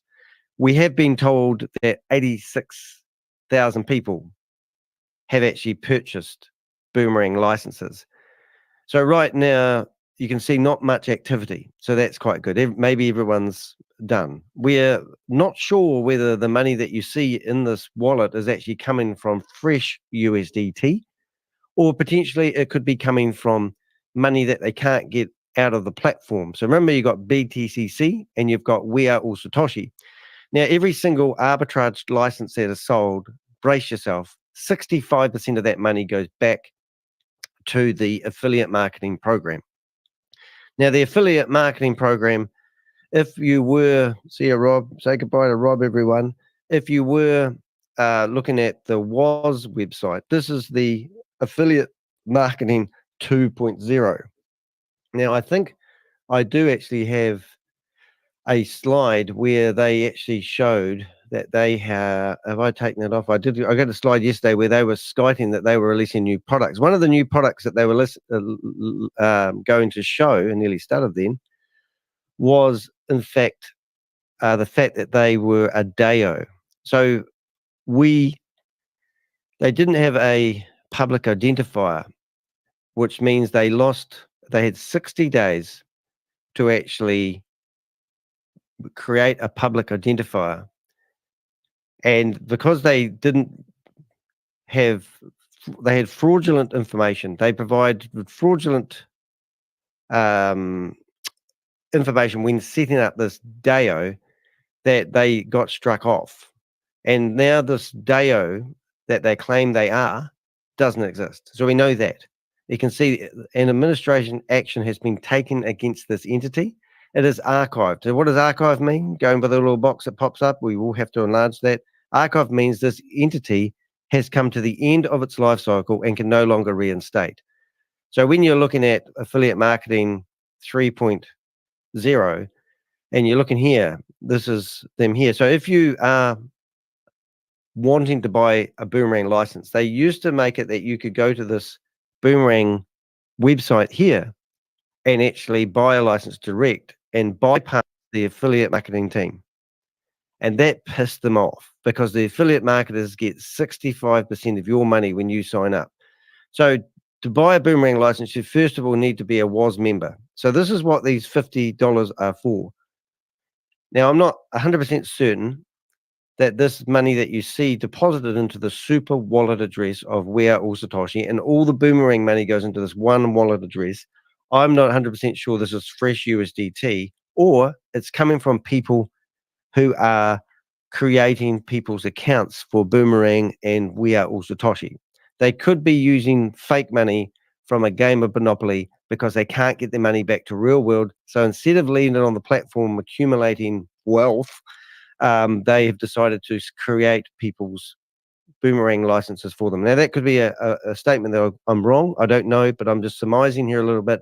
But if it isn't, then this could be real money coming into the platform. And you can see the 50, 52, 52, 52, blah, blah, blah, blah, is all people either buying a Boomerang, they're buying a We Are All Satoshi license, setting up their left leg and their right leg so they can actually sell this Boomerang license to their friends and family. And if you go through here enough, you can see then there's $500 lots. So there's $2,500 worth of $500, which is probably a Boomerang license. And if we go to page 2, then you can see the same thing going on. Now, what I've done is I've gone through here and added up all the money that's come in here in a day. The most I've ever seen was 250,000. But what we have tracked going into the WAS wallet address is over $240 million. So that's quite alarming just in itself. Also, we've also tracked money coming from Diversal into We Are All Satoshi wallet address. We've also tracked money coming from Hyper One, which is what Jarvis was working for. So if you haven't watched one of my videos recently and you're wondering, did Jarvis start up his own tech company at the age of 17? Well, if you look at one of my videos, which I just relaunched the other day, I actually have evidence of him. Where is it? This one here. So we've had this video. This is Jarvis actually talking in here, and he's actually showing the structure of a company called Hypertech Group. Now, Hypertech Group is the organization that I believe is behind all this. Jarvis is just a puppet. He's not the owner of the company. Sam Lee used to be that puppet. At the end of the day, Sam Lee could probably be an owner of Hypertech Group. I'm not 100% sure. But in here, Jarvis actually shows that he's working for Hyper. Here you go, guys. Anyway, I don't know if you've seen that before, but it's probably not that exciting. Oh, battery exhausted. It's always good, isn't it, when you get this stuff right?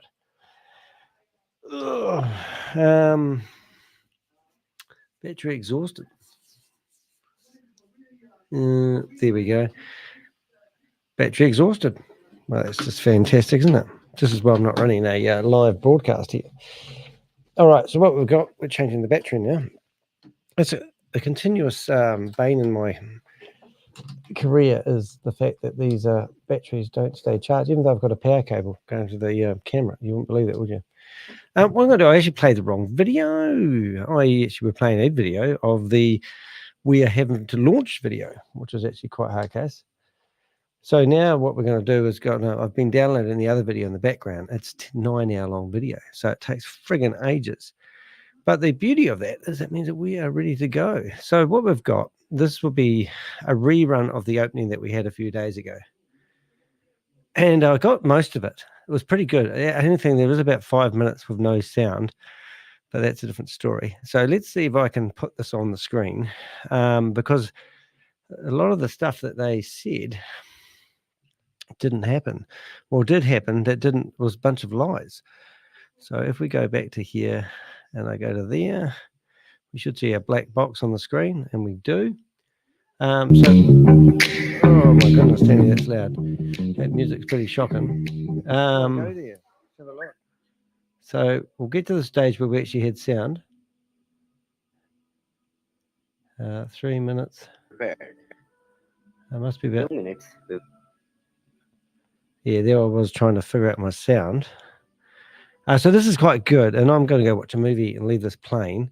And then once I've done all this, I'm actually going to put Jarvis back on, not Jarvis, Crypto G back on, because I really want to drive home the point that these guys, we've busted their scam. This is big news for the Avengers, for anyone that's been following. So let's just watch this, and we'll see when his sound comes back, because there I was frequently trying to figure out how to get the sound going, and I couldn't. And as soon as he's done, I will go off the screen. So what I'm going to do, I'm going to make that whole. And it looks like I'm sitting here trying to figure out the sound, and that's because I am. But any second we manage to get the sound going, and I think we're just about there. And it will crackle. And hopefully 3, 2, 1, we will have sound. Now this was the launch party. It went on for 4 hours, but g'day Tiger, nice to see you. I know you've watched this before, but we're just doing a bit of a rerun so that we can catch a couple of the lies that old Sharvis made. And this is actually a recording off my hard drive. So it will be interesting to see when the sound pops up. I just didn't know, I didn't want to miss any stuff I had with the sound. And we'll go back to him, and then I'm going to leave you guys to it. And if you're wondering if that's me actually talking in real time, it isn't. That's me sitting there trying to tell everyone, how the hell can I get the friggin' sound going? Why do I have these sound problems all the time? Yeah. Here we go. We got sound. Test, test, test, test, test. It's got my sound. Would you believe my sound keeps going off? So There we now I'm go. back to my PC sound. I can't believe. I'm just about going to throw a spanner through the computer then. License sales increased, as I said. Did they? 15 days ago. License sales increased, as I said 15 days ago. This is a strategy, guys. Don't purchase a license. Yeah, no, that was a wee while ago. You wouldn't want to purchase a license now. It's going to take 6,000 days before you get your money back at the rate they're going at the moment. And now they're telling that it'll be a couple of months before he goes multi-chain and gets them up to speed. He's just stringing people along. The video that we played earlier on, Tiger, actually just shows, totally exposes the whole lot. It's freaking awesome. So there should be a bit of sound here in a minute. Unreal. Any good? There we go. We're away. I'll leave you guys to it. Enjoy the replay. Unreal. All right, guys. See you. Missing the meeting. Absolutely unreal. Leave audio. Nice. Just replicate. And without Sorry, guys. any delay, we started working already on different chain. So within the next 2 weeks, we will launch next network easily. So with the same approach, we can do all the networks. Sorry about Even that, guys. if BTCC, System BTC20 malfunction. Smart Chain will have And it's cracking. some take any sound at different the moment. tokens. Let's There say you go. it You're has away. 50, The sound's 60 there tokens now. and there is Brilliant. fluctuation, we can do BTC20 on the day one. No problem. But there are no tokens right now. Some people, they listed their own tokens. We saw that in the blockchain.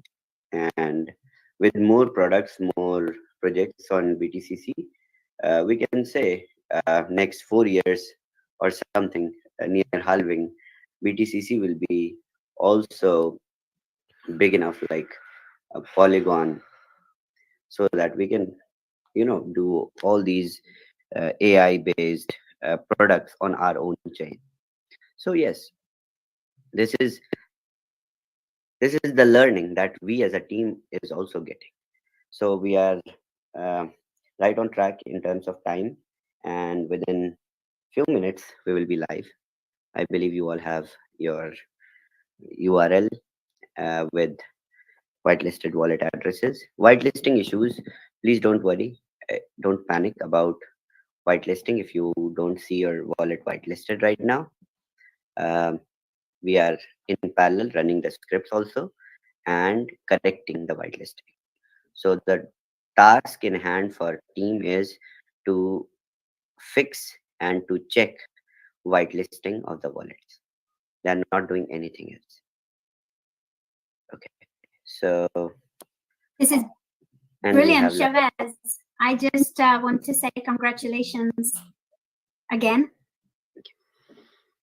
And I think I want to take this opportunity also to thank all the presenters, hosts, co-hosts, and trainers. No matter what happened, no matter what, they turned up every day.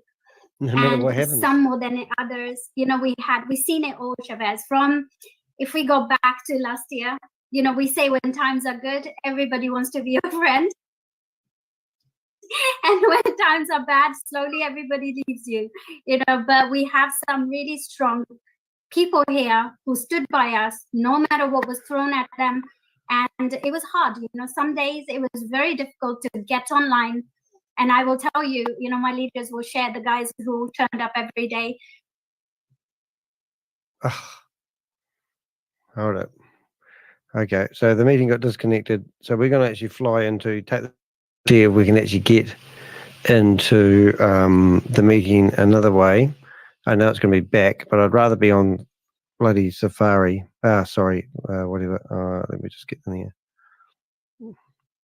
Are we back? Why did we lose it then? 8 minutes to go, guys, and then we're going to make everyone's going to be a millionaire except the Avengers. Okay.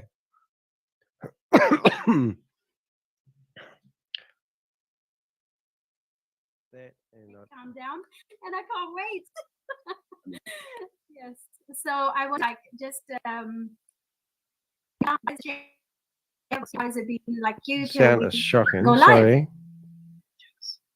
Okay, so what we will do is Lucky will run the first transaction with us, and followed by Lucky.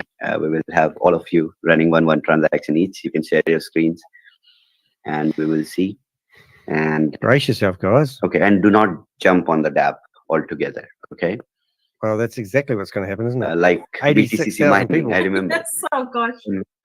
When we started BTCC mining, all the miners, you know, were not showing, and there were 15,000 people on day one, and it was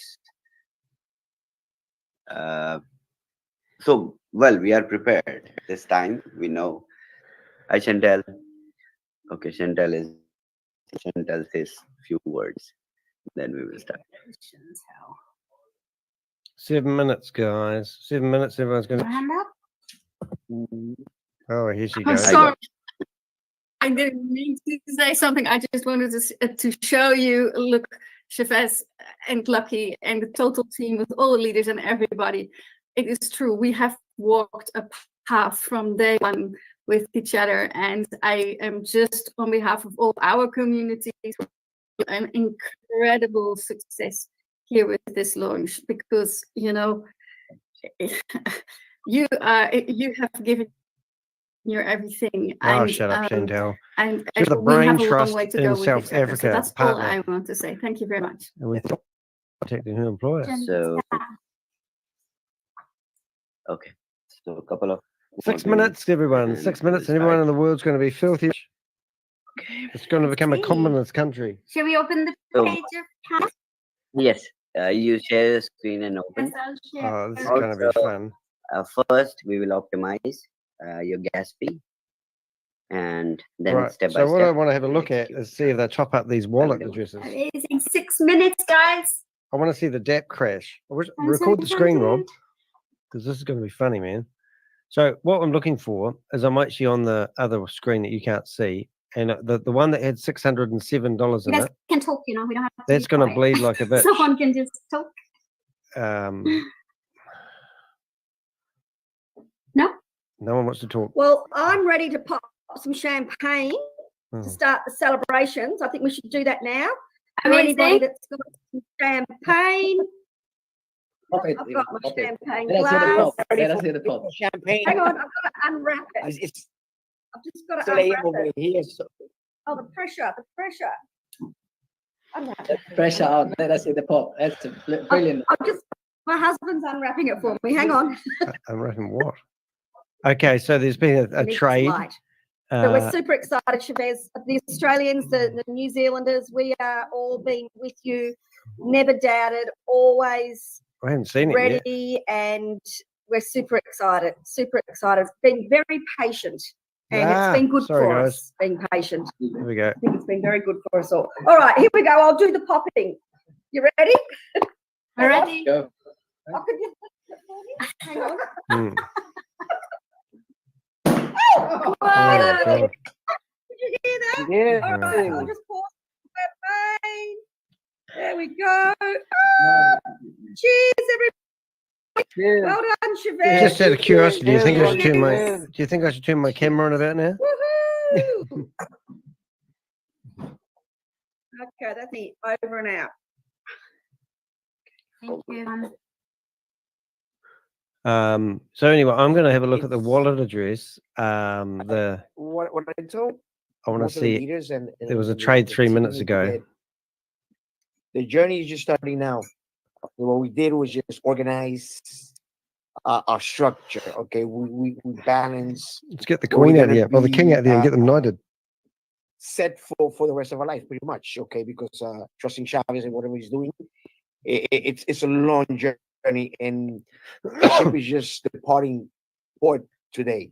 It's a long journey, and one which we're all going to enjoy, and really, getting together later on is going to be so much fun because we're going to share time in person, and really, thank you so much, Chavez.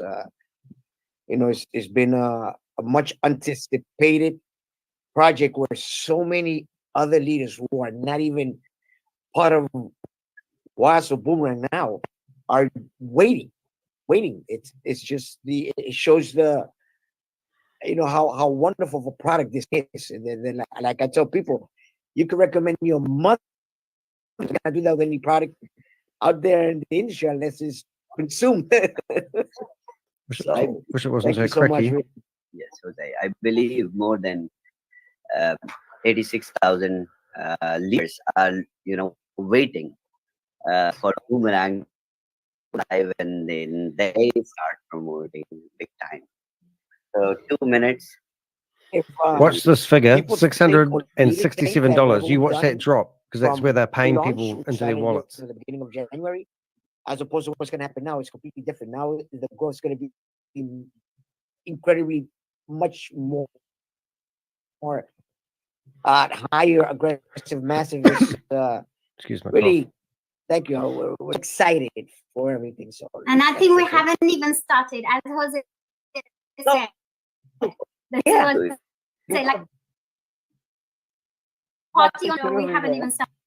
2 minutes. 2 minutes, everyone. So with launch, what we will do is we will open the Boomerang Talk Forum, paste your transaction hash in there so that others can see how much profit you're making in real time.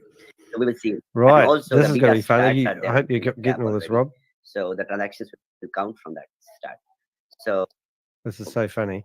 It's just going to. take a screenshot of previous, and then we will count in the evening. No, it's how going many through people Firefox, and it's traded the only one I could get and through. what kind of That's why stats it's we crackly. Is that what you mean? It's crackly? Whoa, look at this. Can't be perfect, Rob. guys. Drum roll. We need drum rolls. So I'm going to watch this wallet address here, right? Aussies And at the moment it's 667, and I reckon There you go. that will go down when they start. And these are the transactions that we will see at the back end Free, you're on mute. of the wallet. You're on mute too. And so the last one can't is there. hear you. So here we go. Chavez, I have a quick question. So we actually do need some Matic for gas fees. Yes. Okay. I've got people suddenly going, oh my God, I haven't got Matic gas fees, because we thought that we needed in the end. As if that guy's No going to be able to worries. ask a question about now. This is truly an exciting moment. And let's see, Maxed I just out. want you to know I could do it for the next 40 minutes, Terry. This is exciting. It is. Well, you're going to make We'll do it. $1,500 in a day. We'll do a countdown, Bree, from 10. That's 10, Everyone. yeah. Yes. Yeah. I will get everyone to start. Same page. Okay, so everyone, you can unmute and we can do a countdown together as a community.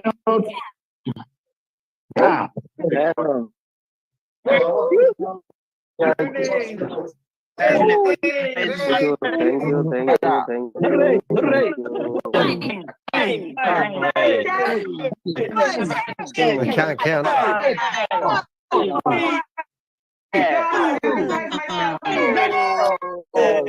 This is going to be so funny.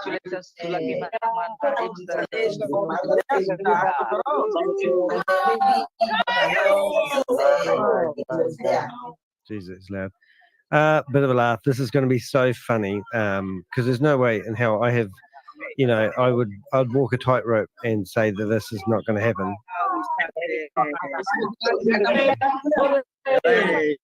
There we go. Definitely looks new. Okay. Here we go. Congratulations, everyone. Okay. So now back to work. Okay. Let us learn what the UI shows. Okay. So these are the market opportunities in which you see. So there is one special refresh button, which is faster than your browser refresh button. Okay. So if you hit, yes. Well, the market opportunities will change. This is not exactly market opportunities. These are the signals that we are receiving firsthand from the blockchain that transactions are going on, and these transactions are creating these prices. So your own transactions will also appear in these. Okay. So there is a exactly. So there is a refresh button in the dApp that will refresh these transactions and make sure whenever you click on auto transaction, you get the best one for you. And then there is a feature of optimizing your gas fee, with which you will optimize your gas fee and get the reduced cost of gas all the time whenever you trade. Amazing. So let's start. Let's do a trade. Okay, optimize gas fee first. Okay. Yeah. Don't forget to have your pen and paper, There we guys. go. Done. Okay, and run auto transaction.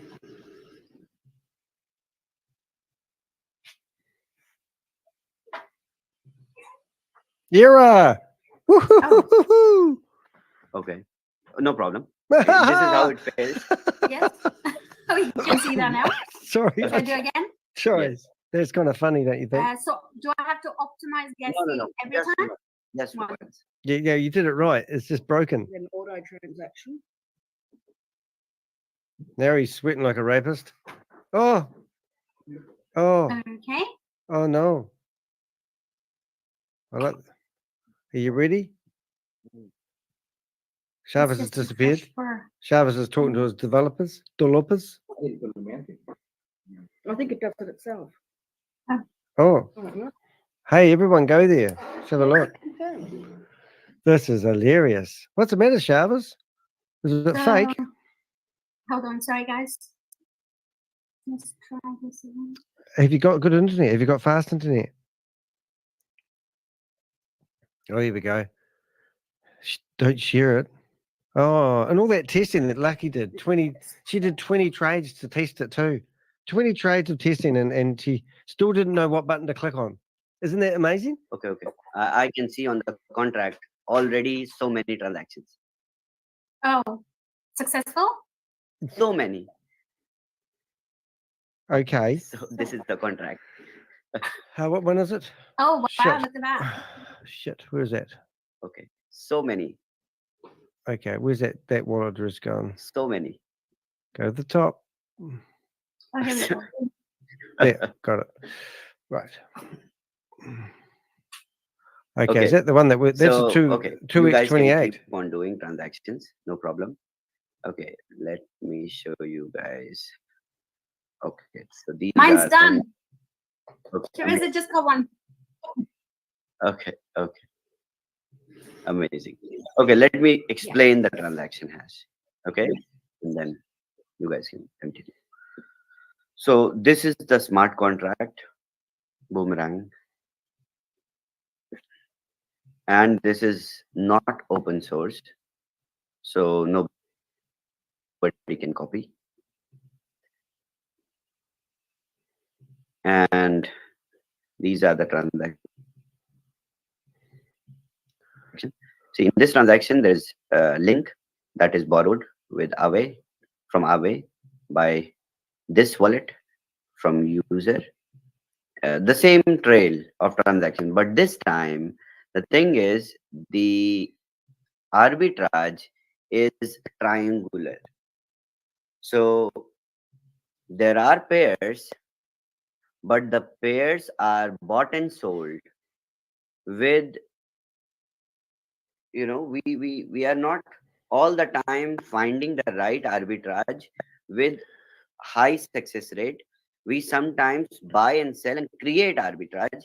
So if one DEX, okay, I know nobody is listening to me, but still I will talk. Okay, so if one DEX, so you see, the funds or the pair is forwarded from Uniswap router v3 router 2, and then same router executes, and then it may go to different router also at the same time. So for you to get profit, AI will do everything. It's not like whenever there is a trade on the same DEX or different DEX, it will jump on and do the same thing. That was causing it a failure in terms of failed transactions. The reason why there are no failed transactions or losses is because the AI creates the trail of transactions early using the aggregators to find the route. Okay, now the route is created by AI. So we are doing everything that a DEX can do, an aggregator can do, and at the same time, we are borrowing the flash loan for you. This is all backend. So let everyone run transactions. Sorry about the And cracking, guys. slowly, gradually, the speed will also enhance. Right now, I can see on blockchain every 10 seconds are hundreds of transactions. So just going back to the contract. Okay, so 1,500 transactions so far in 5 minutes, and more than 25 pending transactions. So you guys can see how fast and how quick you guys are cashing out the market. There will be a time when there will be less number, and there will be a peak when there will be maybe more than 50,000 transactions every hour. Because it's blockchain, there is no limit. There is no cap. There will be no restriction that only 50,000, 100,000. No, there will be millions of transactions we can do. We can go multi-chain with the same product. Look at this one, guys. And we Look at can this, Susie. disrupt the whole industry with this. This is a revolution that we create. It looks like all the trades are Let me failing. refresh. Okay. All the trades are failing, and I can see 1 So cent we transactions refreshed. all the way Now through. we have 1,800 transactions 1 on cent. the contract, and we went live like 8 minutes ago. So this is how strong the AI is. The 1 cent All right, transactions. so you guys enjoy. I'll stay here. Congratulations again. Honestly, I am just like so emotional right now. People who said we will never launch. I'll talk to you tomorrow because I'm too excited right now. I don't want to waste my time or energy on you right now. So thank you. Congratulations, everyone.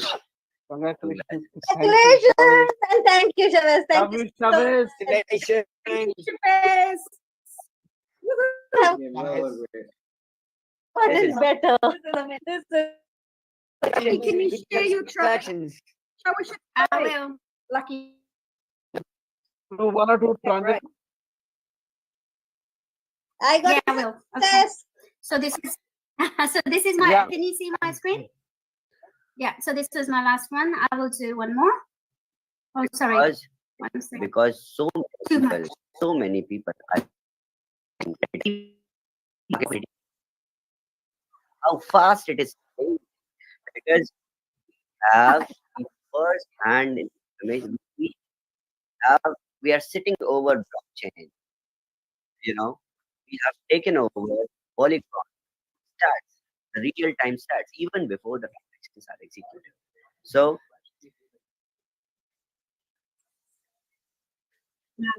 This is so amazing. Oh, wow. You can see my total right there at 7, the last trader. Is that right? All right, we're getting it right.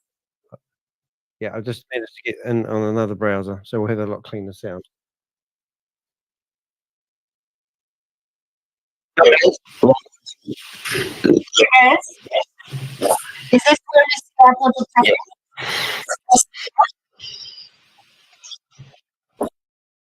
Trade's down now. Want us to do anything, then please share your screen. I'll stop share mine. okay, who wants to run one transaction? Let's see. Okay, I'm going to turn my camera on now. Come on. All the trainers here. Nobody wants to do it. You got to train the community. I done 3, but my internet's a little bit, Anyone who wants to do on a down. cell phone would be nice. Anyone who has not done a transaction on cell phone, come on, raise your hand. Umesh Mali said he will do it. Brent is also having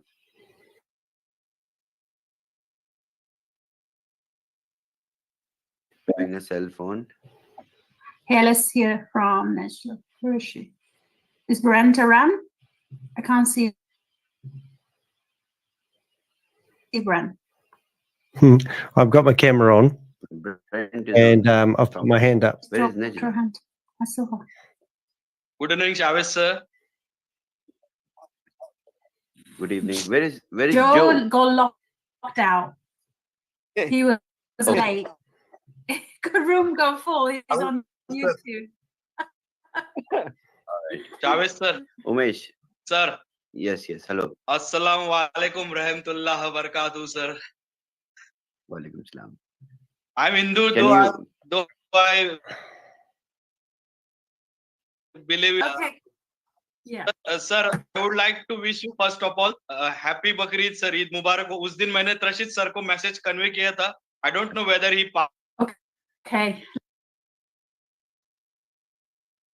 Let's go. सारे message कोई message नहीं पास करते त्रशित जी बिल्कुल. Oh dear. Okay, let me see. Nejla wants to do it. Nejla, do you have a cell phone? Where is your cell phone? Here we go. Okay, she can't share. Who has a cell phone and can share screen? Nesla, hello. Hi, my dear. I am looking at my laptop and I'm trading with my cell phone. I want to put Zoom on my cell phone, but I can't be at the Zoom. And if I can't join with my cell phone, but it works. I understand. I did 3 trades with my cell phone. Amazing. Okay, we got Terry. Maybe let's ask. Here you go. Hi, Terry.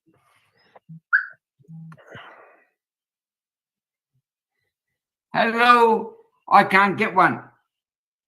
Terry. I keep getting failed to errors. Oh. Sorry.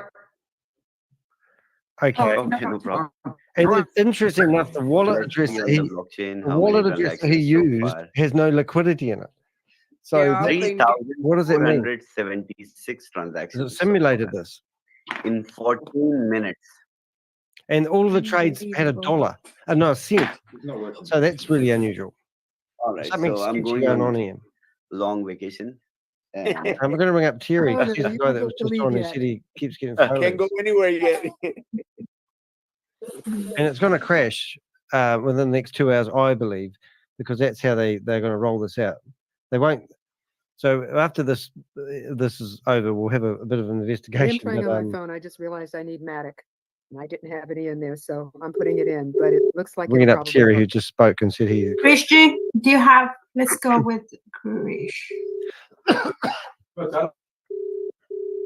You have on your phone? Yeah. I'm on the phone. I can share my screen Okay, also. amazing. Amazing. Let me see. Do it. Okay. That's better. There it is. Go on, Terry, pick up your phone, mate. MetaMask. I'm connected my wallet and click on optimize. doing Get my, yeah.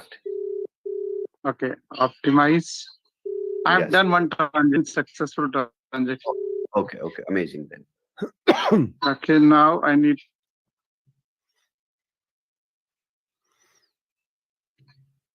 Just a second. Everyone is calling you. Yes. Yeah. Huh. Okay. Who is it? No transaction.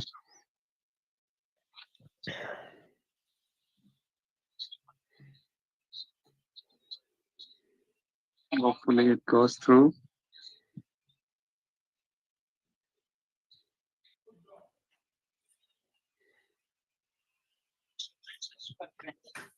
While you're doing that, I just want to say I'm having loads of messages. Some people are saying they are not able to see their profit ceiling. As Chavez just said, slowly, it's today, Chavez, that everyone will see. Yes. We are now. Team is only working on running the script and checking who is not seeing the profit ceiling. You don't have to do anything. We will fix it. Okay. So why are we? Oh yeah, here's one. I will say in Hindi, अगर आपकी profit ceiling अभी नहीं दिख रही, आप फिक्र नहीं कीजिए, आज सब देख सकते हैं. Okay. See. Yes. All right. Perfect. Done. Okay. It's done. So the money that they're paying out is one. Yes. I've got done. a $42 one here. Amazing. View transaction. Contract. Can you though. check Yes. how much gas fee you spent? Please explain, Giriji. You are a trainer yourself. Okay. So this is the transactions. We got a loan from Aave, and all the transaction happened. And at the end, at the last transaction, And this is a regular pair with wrapped Bitcoin, wrapped Ethereum, and USDC. it says $29 was the transaction, 0 gas fees. Yes. No, it shows transaction fee 0.35. 35. Grishji, आप अपना, can you please also show us your profit in the MetaMask as well? Oh, Okay. this would be good. Let me see. $5. I need to do another transaction because I have not recorded yet. Just it's excitement, and I think I have got this USDT. I got, I think, 34 cents. Yes. Yes. Maybe. Yes. This is the profit I have got because I have a 0 USDT. So this is the profit, 34 cents I have got. Okay, amazing. Thank you, Girish. Well, I'm looking at the Thank you. trades and I'm Thank you. seeing cents being paid out, but I can't see any Okay, money in the so wallet. it is still going great. You guys can check the contract. I'm sitting on the contract and checking how many transactions so far. 5,091 transactions so far in 19 minutes. This is I'm going to crazy. scrape the database and this is going to take me a while, but I don't know. We won't get them all in what one everyone is room doing. like this for a while. Amazing, but this is great. Okay, so with this approach where we are, we can even scale it more, as I said. And now everything is in your hands as a leader. If you can sell 3-4 times It'll more be broken by licenses morning, than going you by the sold in the beta phase, history. I will give you 3-4 times more stronger product than this. Okay. So maybe it will be delayed, but it will be delivered. Okay. Oh, That's God. my promise. All right then. All right. Well, Thank you, Shabazz. We just going to stick around, do trades, and I think we were just going to do like a drop-in, drop-out session all the way through. So we will be here if you ever want to come back. Sure. Feel free. Sure. And yeah, thank you so much. Thank you. Thank you. Thank you, Shabazz. Take care, everyone. Thank you, Shabazz. Thank you.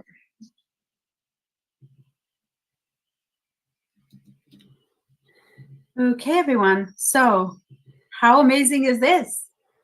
We finally got it. Unbelievable. If Zoom could have been a feature of Everybody people was recording shell shocked. their- Everyone is shell shocked and short of words. Actually, this is the moment which we were waiting since so long has arrived. Yes. Yes. But yeah, thank you. Who Thank wants you. to do? Let's do different trades, and let's do some more demonstrations. Sorry, I'm just removing. So we go.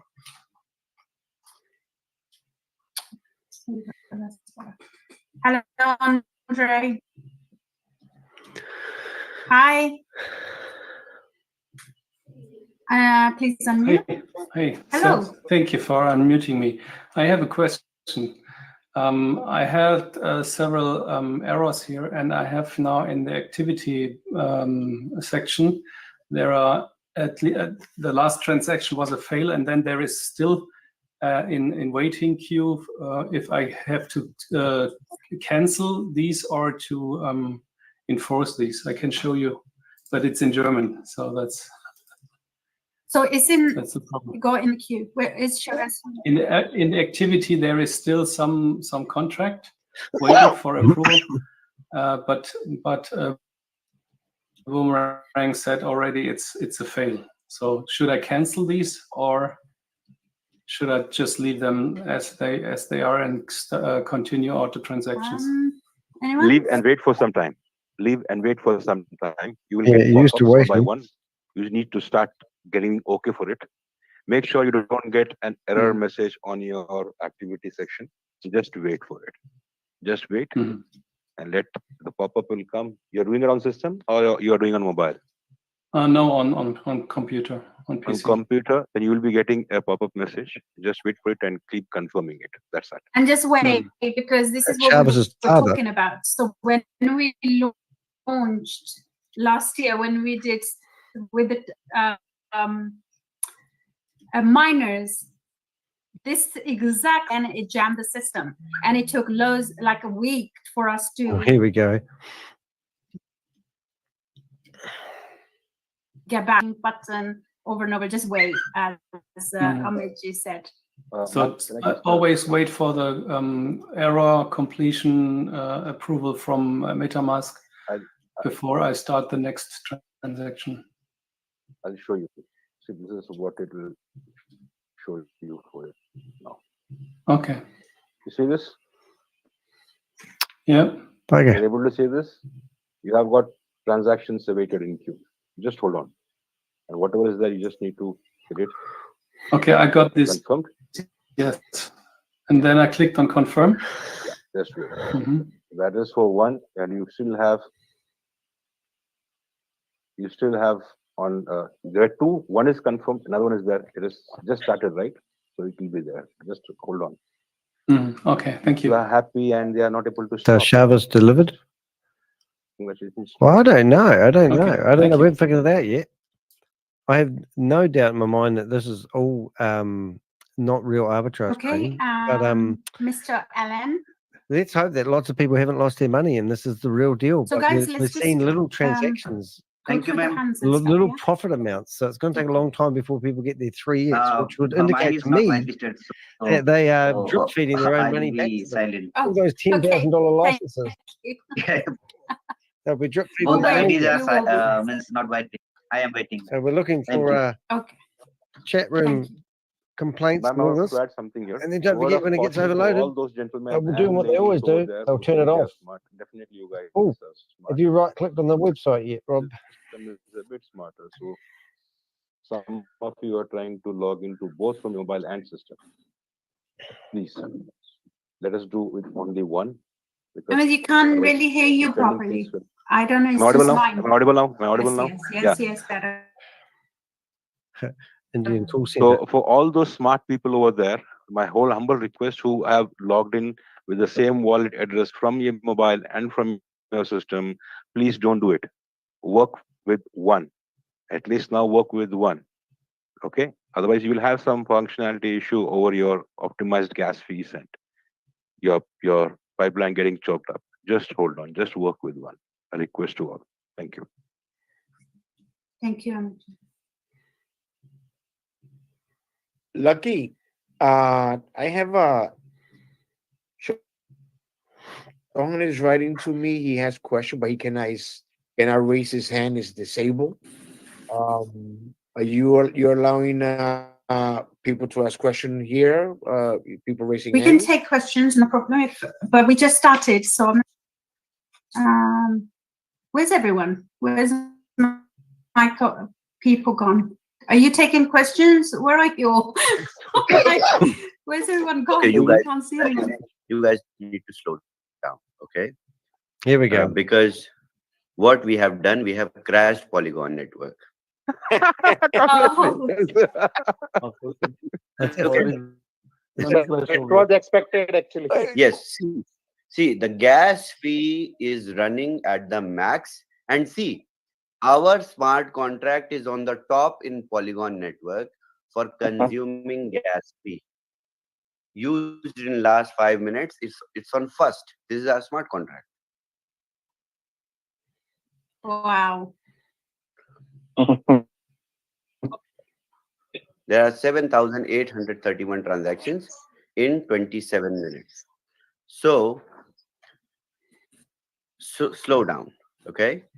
They won't Take slow some down. breathe, and also at the same time, you guys are spending too much gas fee because of the network crash that you all made. Okay. Yes, indeed, Boomerang is disruptive, but we need to have Polygon up and running for us. Okay. So hold on. Why isn't this contract Where you got the visible? product, it is working. Okay. So this contract Please don't address was crash. only made yesterday. This is my request. Okay. It's 23 hours old, this Thank you, contract address. Shabazz. I was just giving an example of what happened with miners. We don't want to repeat that. Miners we did on our blockchain. I So know. but this is someone else's blockchain. We are crashing some network. Okay. We need to ethically disrupt. Something's wrong the here, Rob. space. And at the same time, our users are paying Well, more gas. the contract fee. address So let I've the got gas doesn't fee show go up down, anywhere, and then and I can't find the name of it. Yeah, I know. It's confused me Heard. as well. Slow down. We And I'm got it seeing now. tiny We trades got come it. through. You know, it's going nowhere. And that Right. So, Amajit, do you want to start taking some the questions? wallet isn't appearing in the bank either. Yes, I'm here. Yeah, I might just. Don't know where I everyone don't else think we is. need to listen to them, do we? Well, the system turn is that crashed, off. so guys, come back. Yes. Leave audio. Yeah, something's definitely strange going on here. Because if you go to let's just go to stop. We'll go present here. Window, that one there. So this is the address that he flicked up on the screen, and this was only created 23 hours ago. And when you go into portfolio, there's no money like we normally see. So when he said that, he said that there was he said it wasn't open source. I'm wondering how he's hiding this. But then when you go to the transactions, you can see the transactions and you can see payouts. So I think what CryptoG would do is go into one and then follow what paid the person. Yeah, but it's not payouts for everything though, which is But that, interesting. this would be the person that did the transaction, but wouldn't that be the 2821 one? Yeah. Because right, so if I clicked on that sucker, and now we're going to go into this will have to be a smart contract. Yeah, this is something's happening here. So here's all the transactions pending. So if we go to this contract address here, is that the same as the one I just opened? 2818, and that is 2818. So I'm a bit of a loss. The person Just we to be need honest. is actually not here. No. Oh, hold it. He is here. Get your ass in here, white boy. Sorry. Oh, he'll be having a field day. Educate the Kiwis. Yeah. But that's quite exciting that we managed. So this contract that we're looking at is 23 hours old. So, and as far as I'm concerned, you can't see anything when you go into the portfolio. And if you compare that to the other contracts, you can see $1 in that one. And obviously here with the Polygon, you know what I mean? Yeah. So this one here is so there's the three known use of a better word, but this is the other one that we thought was going to be it. And if we go into transactions, we can see that 22 minutes ago they had a transaction. So that it's like, it's really weird. There's a link missing. And if we go into here, this is still, you know, like we've been tagging these mofos, and that's Mr. Developer 5. So that means it's one of the developers doing this, because it's not somebody who had access just now. And the other thing I wouldn't mind doing is seeing the strength of all my tags, because these people in here, I would have tagged them. So if I opened up 1,000 windows, which I'm going to do in a second, and just see if I can follow somebody who is actually a license holder, and see whether, I'll just get rid of these ones here. And please don't let me shut down the Zoom window. How do you like my thumbnail? There's a few holes in it. God, there's a flying pig on there. Yeah, that's very colourful, isn't it? Oh, that's not. Oh, no, it's just false alarm. I was getting ready for the false alarm thing.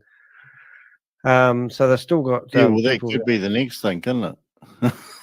Well, I think that's going to happen, because I mean, if it doesn't get that warning in a few seconds, I'm going to be right into the NAS and check it out.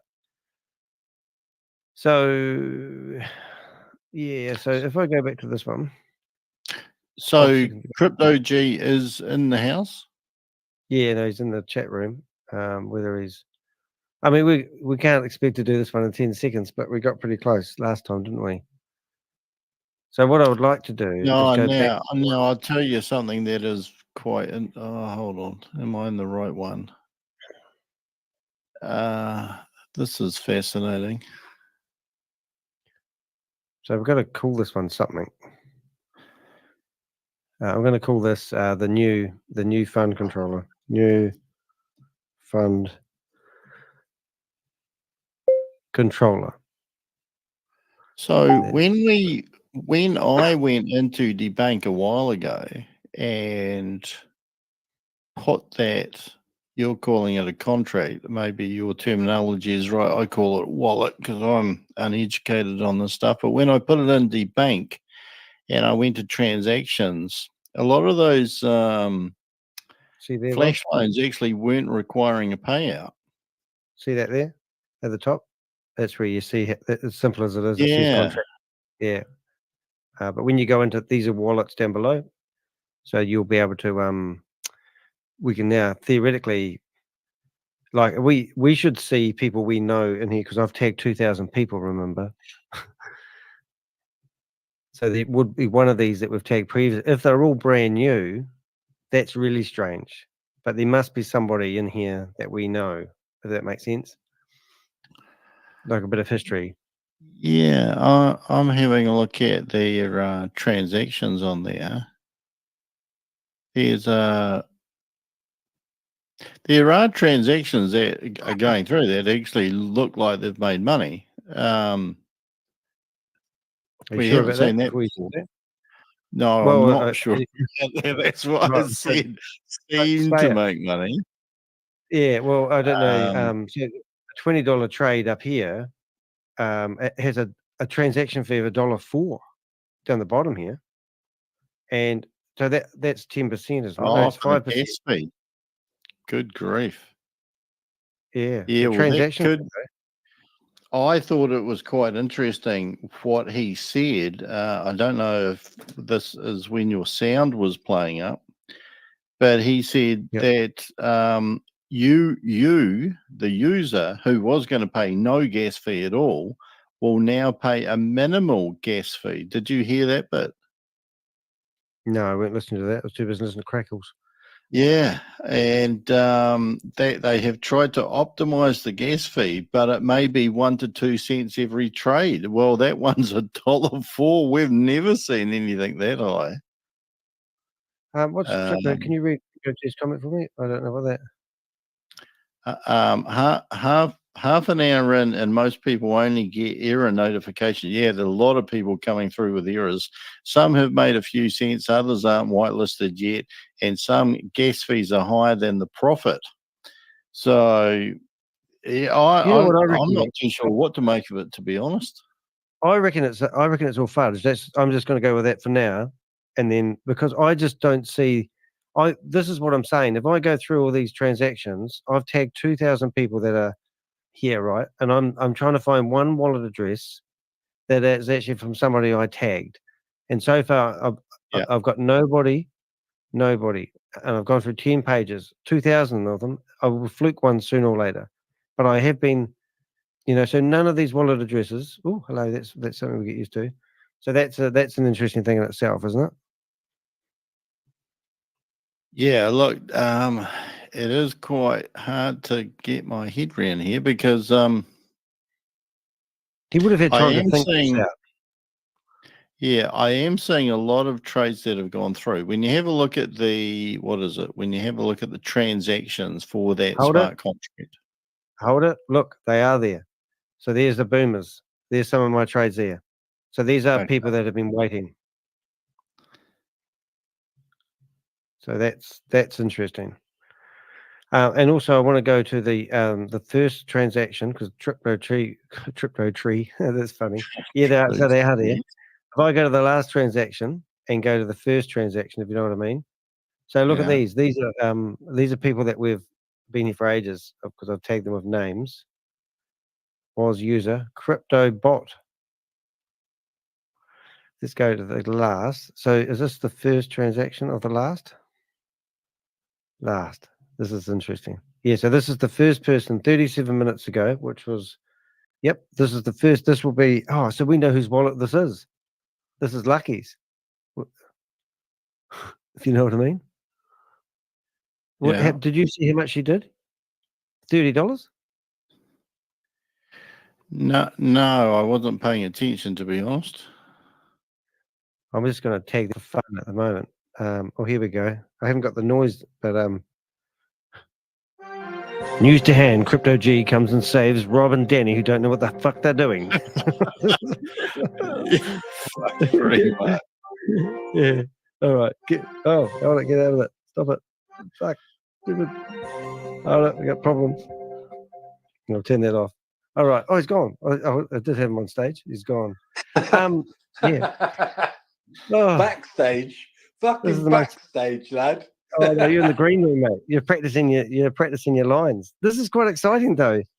Yeah, I'm gonna disappoint you. I can't be on the call today. It just popped in quickly. Don't give us that shit, Chavez. Yeah, don't fuck it up. I'm not saying anything. I'm just actually struggling to get my head around it, to be honest. Yeah. So the one thing I'm going to leave you with is go and have a little look at some of, because I'm not at the beast, so I can't do anything. But go and have a look at some of the leaders' wallets and see what's happening in there. That might give you. Well, I think I'm on Lucky's wallet now because she did the first transaction. Yeah. Great. Yeah, no, we'll do. All right. I'll speak to you going on later as well. Are you, or I don't know. Is this it for today? Oh, probably. Soon. I've got to reset.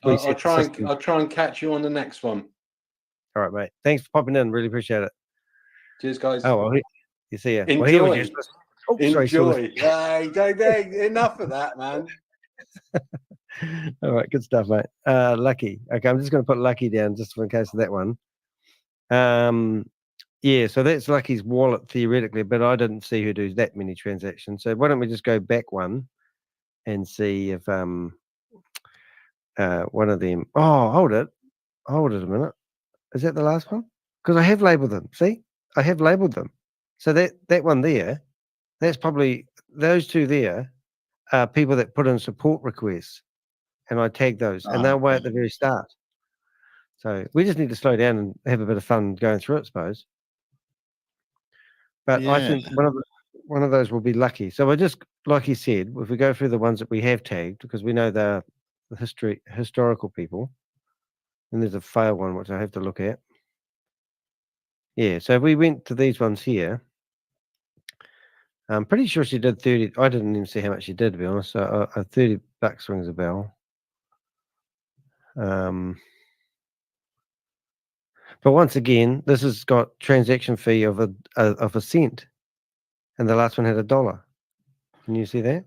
Yeah, it's quite interesting because you know how we used to have that top up amount that used to come out of those transactions. We don't have that. We have that on some and not on others, which is an interesting thing. The other interesting thing is the gas fees are killers. Like I'm having a look at one here is $1.12. Yeah.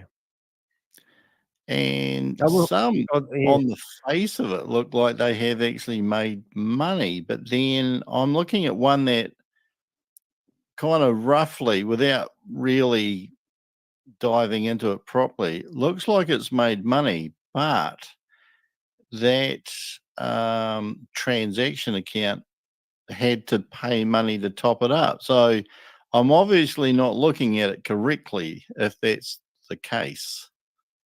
I reckon that's Lucky there, eh? So look at this. 74 days ago, the DAP was down, and here was somebody having a go. At doing a flash loan. Flash loan. Wow. Not flashlight. Refresh. Extra for those ones, then. Yeah, let's see. 76 days ago, the system was down, so this was why I tagged it. And then also I went through. Remember, Bob got a whole lot of usernames and passwords of people that put in support requests. Well, everyone that had a username attached to it, we attached that username to that person as well. And so now they've come alive today, and 42 minutes ago, which would be 2 minutes. But then if they had 1,900 transactions in a hurry, $55, transaction fee of $1, and then. So what I've found so far, depending on what you trade, is there's 12 lines sometimes and 20 lines other times.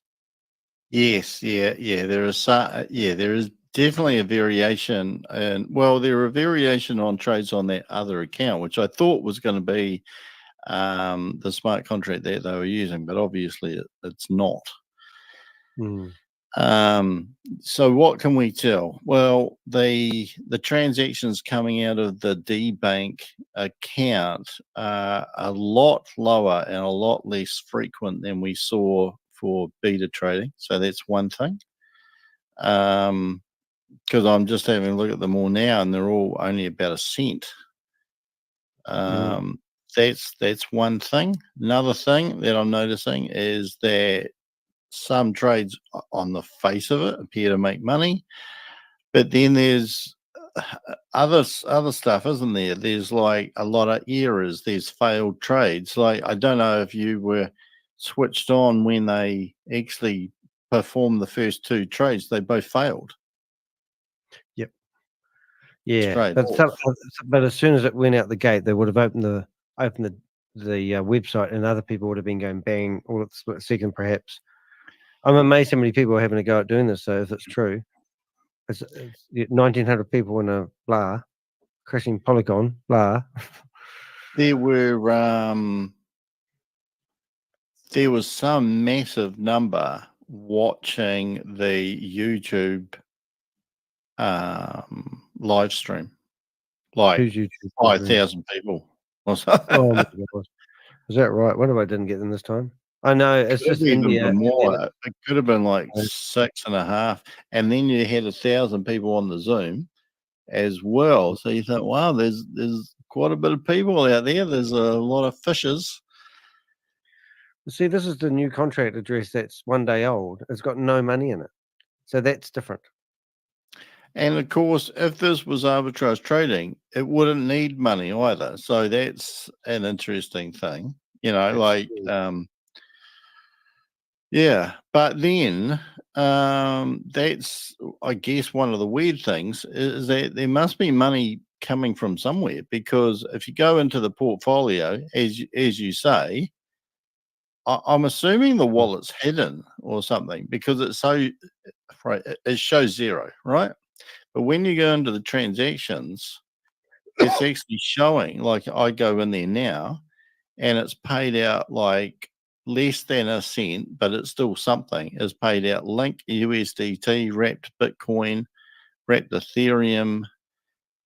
Like it is paying something out to facilitate whether it's a transaction fee or whatever it is.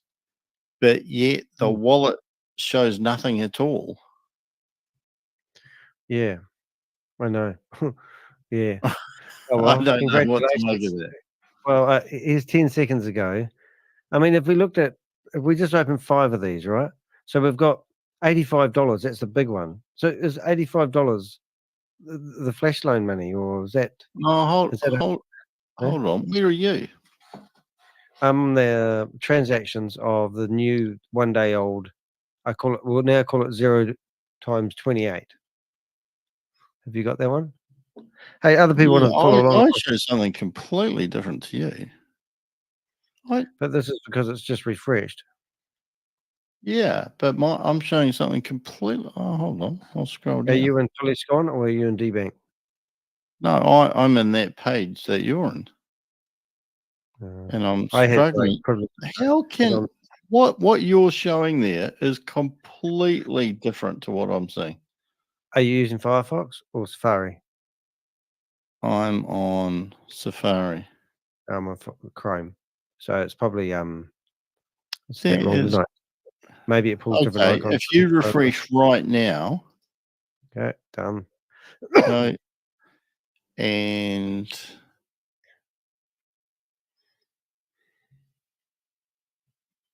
okay, so what are you looking at? You're looking at a OX2EF. You won't give up, will you? Oh yeah, no, you will. 18 Probably seconds. not. They seem to stick with it. OX2EF. I think I found that. Oh, Okay, yeah. so that's Oh that. yeah. Oh yeah, because all mine will this get is not the same. Yeah, I reckon this is fudged. This does not make, this is not what we'd normally look at. What we'd normally look at is the one here. And you can see $660, right? And you refresh it and it'll probably go down $5. And that's what we're used to looking at. And then, so this will go down $5. Yeah, it went down $1. And you can see these flash loans things happened 40 minutes ago. I reckon this is the real deal. And then you go to today's rubbish, you've got nothing in there. And you've got, look at this, 3 transactions, $34. Is it possible that he could just be bringing up other Yeah. transactions? Yeah, but willy-nilly? that's a con. It's yeah. Oh, I see what you're saying. Yeah, you've that's just alerted me to something actually. Have you? You got that rash back? Yeah. Oh, sorry about that. No more women in your life for another couple of years. Start that up there, bro. Yeah. It's all right. Everything's healing though. Oh, that's good, mate. Those scabs, eh? They just look shocking, bro. I know, but fortunately they're in a place that not too many people get to see them. Yeah, except you and Helen. It's too much information for the people who are listening. I think Grandma just had a heart attack. Oh Yeah. God, I just got chest pain saying that. So what have we got here? We've got somebody silent. I quite like your nickname. At least with the failed transactions, there's no gas fee. Yeah. Well, Yeah. that's true. Yeah. If it fails, there's no gas fee. What? And But they would used you to, didn't they? But no, because you've come up with this before. Because you've said in the past the failed transactions. That's why we reckon they took it off, because the failed transactions incurred a gas fee. Because every action had to have a reaction. Oh, something like that. yeah. No. Yeah, bloody, I'd forgotten that. Yeah. So I don't know about the gas fee on a failed. I don't know. I can't remember, to be honest. My brain's dead. But there's still a flash loan fee, isn't there? Oh, well, you got to give it to him. He's launched something. Just because we don't know what it is. Yeah, yet. I know, He and has actually launched it's completely thrown me. So I transfer. don't get it. Crypto G can't help himself. He's in here again. He's gone transfers for some reason. What does that mean? So we've got a lot of things on here, right? So Marco has said, what I see that transactions are profitable and legit, and that the beta was fake, but this looks legit. It does look on the face of it like it's making money, but Well, we don't know. We don't have to know, do we? They've taken how long? 110 days to come up with something that was. Carl Miller said that the original one was they knew that it was the scripts were making the monies. So maybe now they've had 100 days to come up with something that, yeah, who knows? Well, let's see. I'm curious. I mean, I don't care if I'm wrong, right? Whatever. yeah, it's like, I guess in response to Marco, A, yes. B, it's not making money when you account for the gas fee. Yeah. And we're not sure of that, though, are we? But we will give you an in-depth analysis if you want to subscribe. We will try our best to give it to you. We broke down, I mean, last time, guys, we went through the website and we showed that all the money that people were getting paid into the website came from the website code. And the video I was playing before we started today, and if you go to the log, you'll be able to see that. And then we found out all the market opportunities weren't refreshed and going out to get new market opportunities. They were just shuffled, and we did all this. And we've proved that the last, what they claim was the doing real arbitrage trading definitely wasn't. So this one here, take my hat off to them at the moment, is a completely different monster for us to cipher out. And that will give us it is. hours of work. Yeah, it is. And to be fair, before we had some help, before we had some help, when we were having a look at the beta testing, we did think that looked legit. What we're looking at now is completely different, and I think one of the things, because we can't understand these trades, like these trades have even changed in the last 24 hours from the ones I was looking at, but maybe, yeah, which kind of confuses me. So I haven't followed the money on these. Somebody just said buy a license. Somebody said buy a license then. I don't think so. Yeah. Or revealed Marco. Was it revealed Marco? It's best not to jump to conclusions without the data and the backup. Yeah. I mean, there's other fundamentals here which I would like to highlight. I mean, we've watched Jarvis. I've watched Jarvis since he's come out and he's working for Hyper One. A lot of the false claims and a lot of all the other things he's done and said. Even the DAP, the DAP is not DAP, the DAO. I don't know if you know that, but the DAO has actually they've been struck off and it's been closed. So their affiliate marketing 3.0 DAO that they had, they've actually provided fraudulent information and lost their DAO, and they had 60 days to come out with the real information, failed to do so. So now it's been administratively dissolved, and this is the contract from the state of Wyoming. And then down here it says it has now been archived, and this entity has come to the end of its life cycle and can no longer be reinstated. And that's what that statement is there. But they're not addressing these things. So that to me is a big red flag.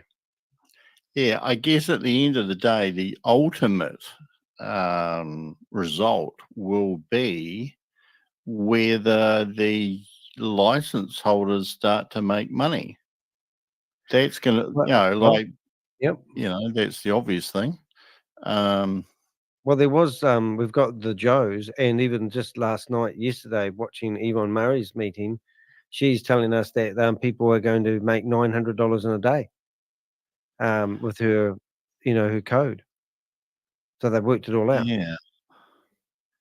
So I'm just trying to work through these logically here now, if I can, to see whether they all seem to follow suit like the others do.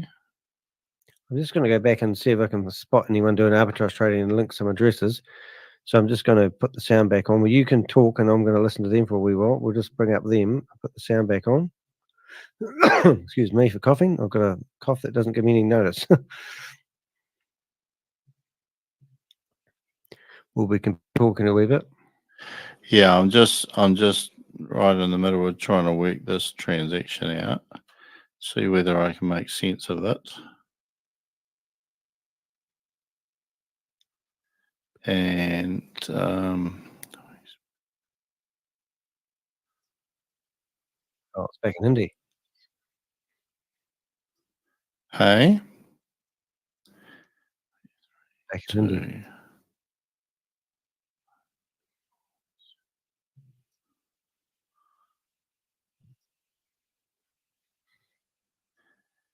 Okay, so yeah, okay, so I've found like the calculation for these.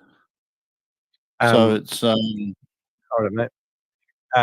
Interesting enough, I'm not going to put my order in for my Lambo yet. Triple OG, just holding 5 on that one. Yep. Yeah. So this one does actually appear like the trade that I was just having a look at. If we use the same logic that we have on other, I'll rephrase that. I won't say we. I'll say I. If I use the same logic that I have on others, this one does appear to have made money. Are you sure you can quote that now?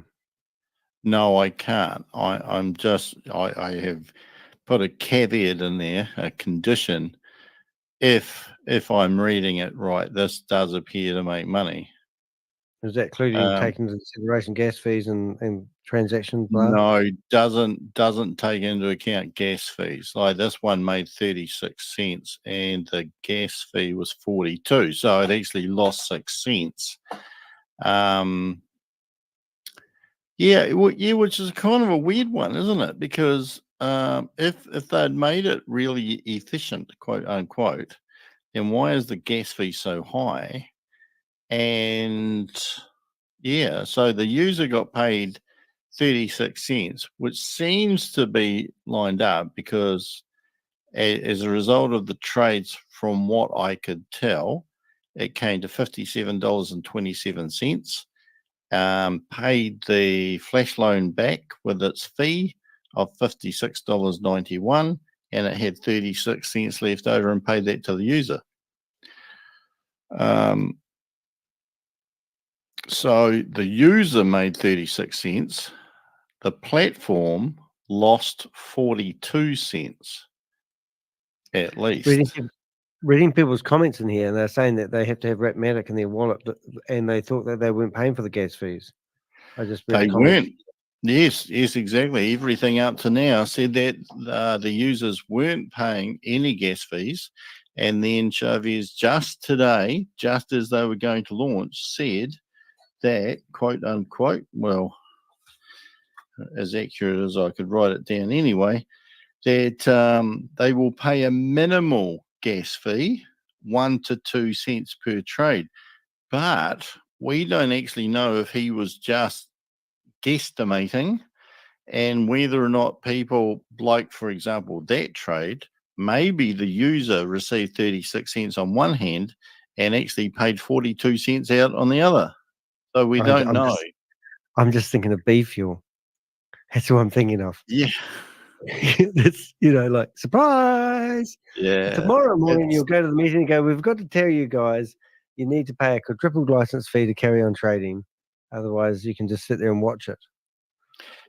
Now, in response to silent psyop, Cool name, I'm eh? not too sure what you said there is actually true, because I actually think that if you take out a flash loan, you do have to pay the flash loan fee. So I would check that, because yes, the flash loan, the trade can fail, but I think in terms of the interaction with Aave, you're still liable for the flash loan fee. And it wasn't their fault that a trade failed. Yeah. Is that like going to the ice cream shop and your ice cream melts on the way back to the car, and you go back to the ice cream shop and say it melted, and they go, it's Yeah, friggin' ice cream. yeah. So I'm not saying that came up a few weeks ago, and we had just assumed exactly the same as you. But the discussion that we had seemed to suggest that actually, because you did take out the flash loan, you still have to pay the fee. The fee was still incurred. Another And I interesting thing, think that's, yep.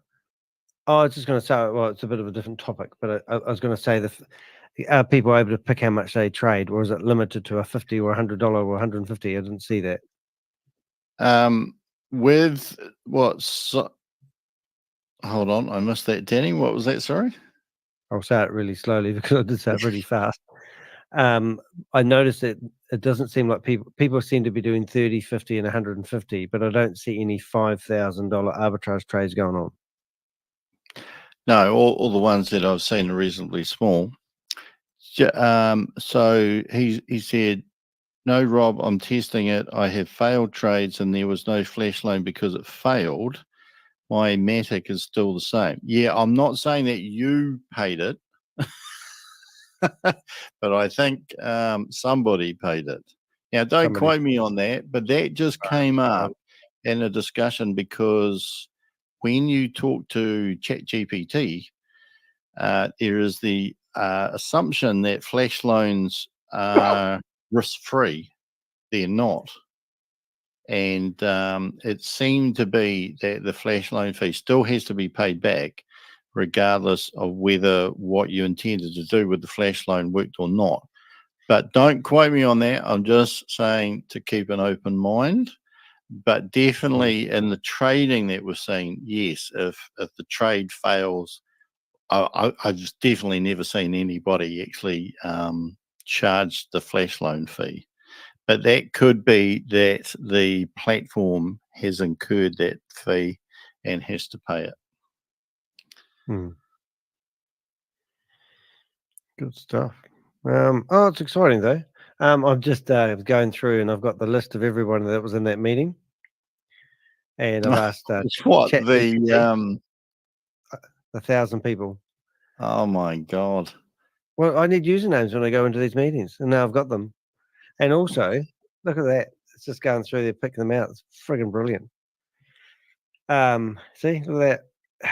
You're ever in my database now, guys.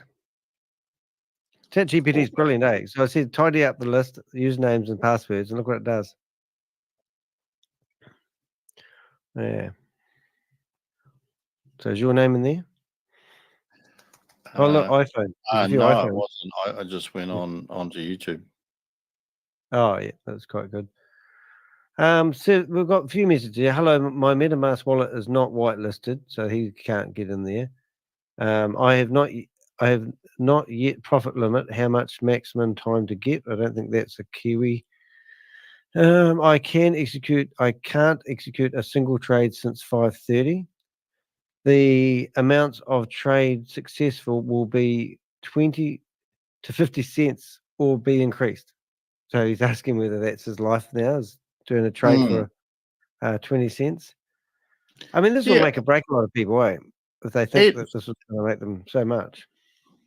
It is bloody interesting. You know, like, to be fair, trying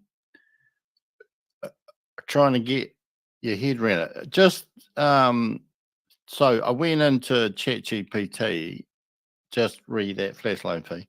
And I said, if a flash loan is used, but the trade fails, is the fee still payable? And it said, yes, the fee for a flash loan is still payable, even if the trade fails. Flash loans are designed to be executed within a single transaction, and the borrower is required to return the principal amount along with the fee by the end of the transaction. If the borrower fails to do so, the entire transaction is reverted, meaning that the borrower does not keep the loaned amount or any proceeds from the trade. However, the fee is calculated based on the loan being taken, not on the success of the trade. So the fee remains payable as part of the transaction process. And I think that's where, outside of Boomerang, flash loans are available. People can get them, but they still come with a risk, because you still have to pay that fee regardless of what happens. So, and that can add up. Yeah, so this in terms of these trades are interesting, because yeah, on the face of it, they seem to be completely different to the beta testing in terms of the layout, the transactions, the number of transactions, and the figures that are there. However, when you have a look at the amount paid out to the user and you have a look at the amount of gas fee, quite a few of them have actually had a net loss. So it's whether or not. What's this one, Rob? This one. I did 4 transactions and I was charged more gas fee than profit. So there you go. Whoa. So, Marco, did you have to pay all of the gas fee? Because Chavez had said that users may, somewhere on my notes, may, and he only said this tonight, he'd never said this before tonight. He said, we'll pay a minimal gas fee, and I've written, huh? Next to it. Oh my God. Oh, we're going to have a field day of this, right? This is quite good. This is like, all of a sudden we had, like, a wee while ago we were starving content, and now we're going to be like, we're just like a smorgasbord. Oh, and look at all these usernames I've just scraped off the internet. These are everyone's usernames for the Hindi meeting.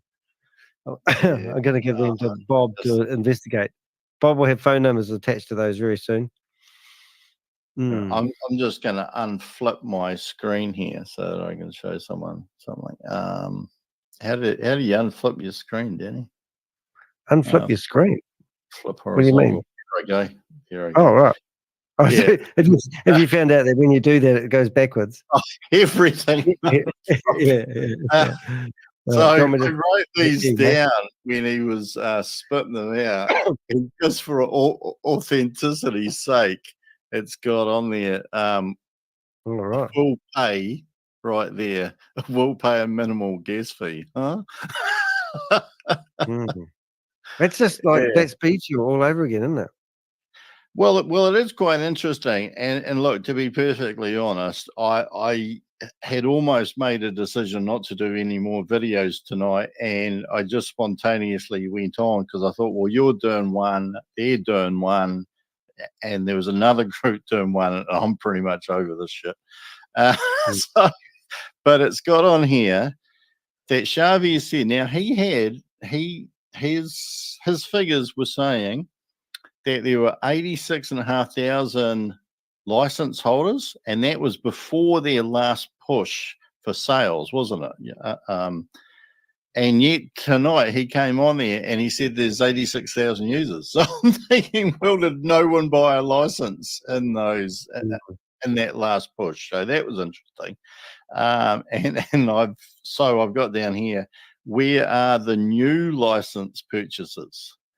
Because you would assume there was 1,000 or 2 extra.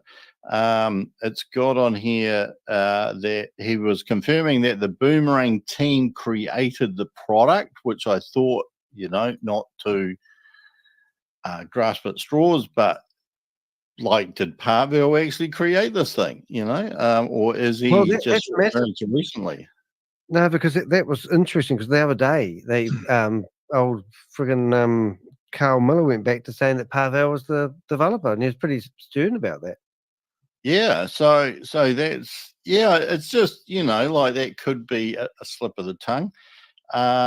He wanted to applaud the leaders for selling all the licenses, and without them it couldn't be possible.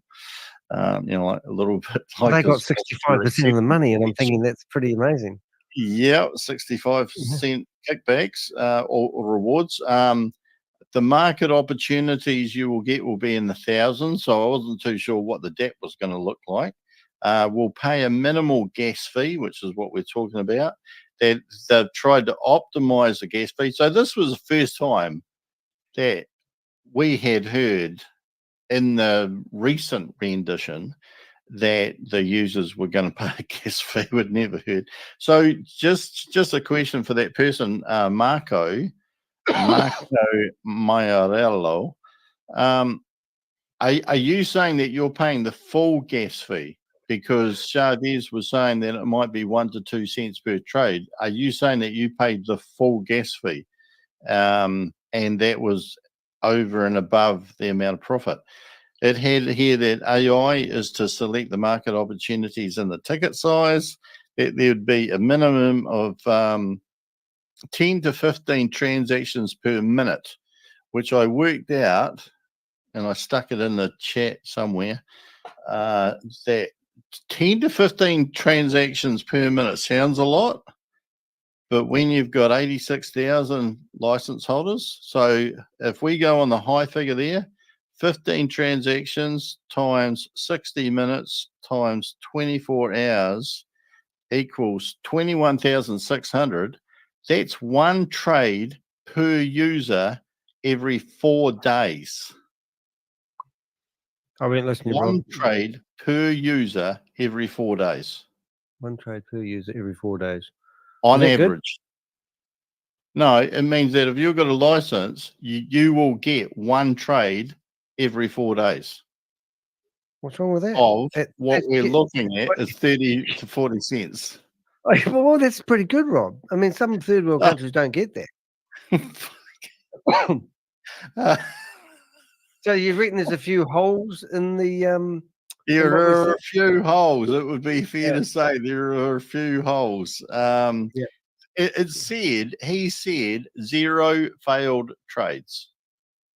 And the first 2 trades had errors. No, the first one. The first one. The first 2. Yeah. Well, the first one was the first one, then the second one then become 2. And if there's 3, there would have been 3 trades. Yeah. And we heard of other errors. There will be, quote, no successful trades equals no gas fee. So there'll be no gas fee that a user has to pay if the trade doesn't go through. It's very, very optimized, which is a step up from very optimized. Which is a step up from optimized. So it's very, very optimized. My speech therapist is not allowed to talk like that.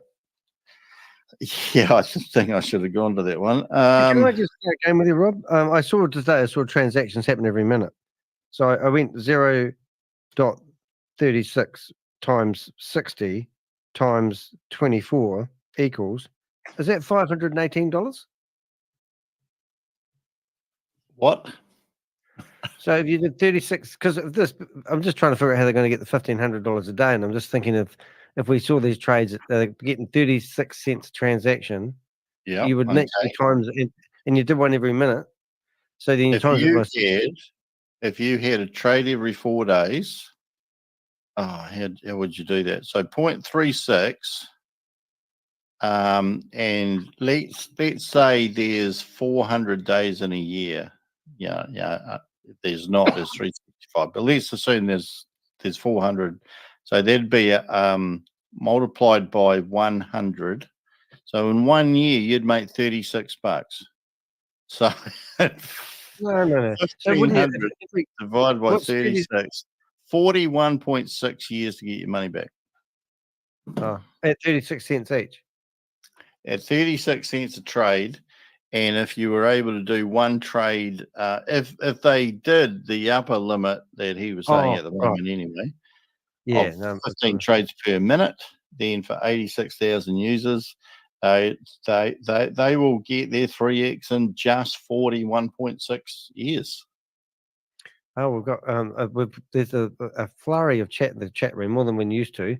But Crypto Donomo's in here, and he hasn't said anything all night. So let's read something he says. He says there's he just woke up, I reckon. He says there are gas fees, but he made the triangular trade in a way to eliminate gas fees. He must have remembered something he said.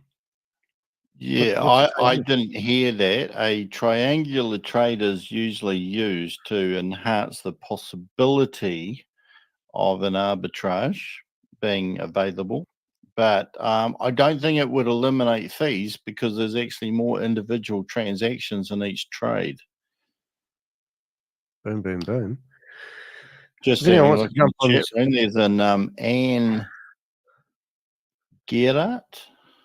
and Said Chavez announced that there had been 11,000 trades within the first 36 minutes and 86,000 active users. Yeah, Polygon network has crashed. I think he was talking tongue in cheek, but maybe he wasn't. And therefore, gas fees are high. People should slow down. But of course, people can't slow down because even even at 11,000 trades in the first 36 minutes, so let's assume that's half an hour, we'll make it easy. That's still only, if there were 86,000 people who had a license, that's still only one trade per user every 4 hours. I don't know how you do that mess thing, but I believe you. Sounds good, mate. Yeah, I don't think people actually grasp how many users 86,000 users are. Mm-hmm. Yeah, like they have a look at it. I'm not having a go at you, Anne. I'm saying that like 11,000 trades in 36 minutes is, impressive, and probably creating quite a big load on Polygon, which is pushing up the gas fee. So that would be good for them, but not good for the users. But yeah, in terms of paying out 86,000 bloody cough license holders, it's not that big a pool. Okay. Now a lot of people got a notification that they aren't able to do further.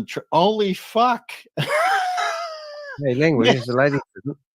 Now a lot of people got a notification that they aren't able to do further transactions until Monday. No way. Hello.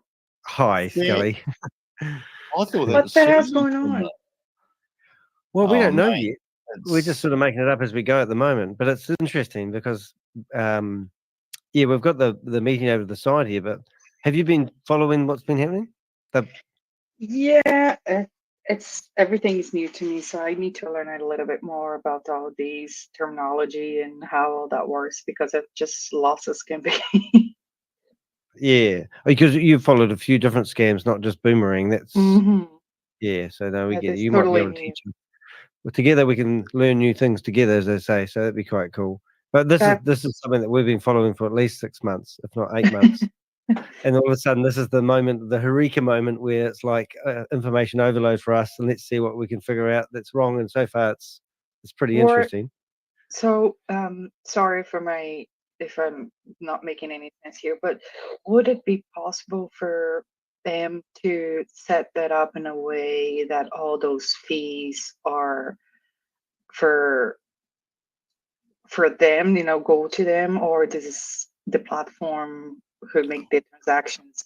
It's a fee that they charge, like a bank fee kind of thing, won't go.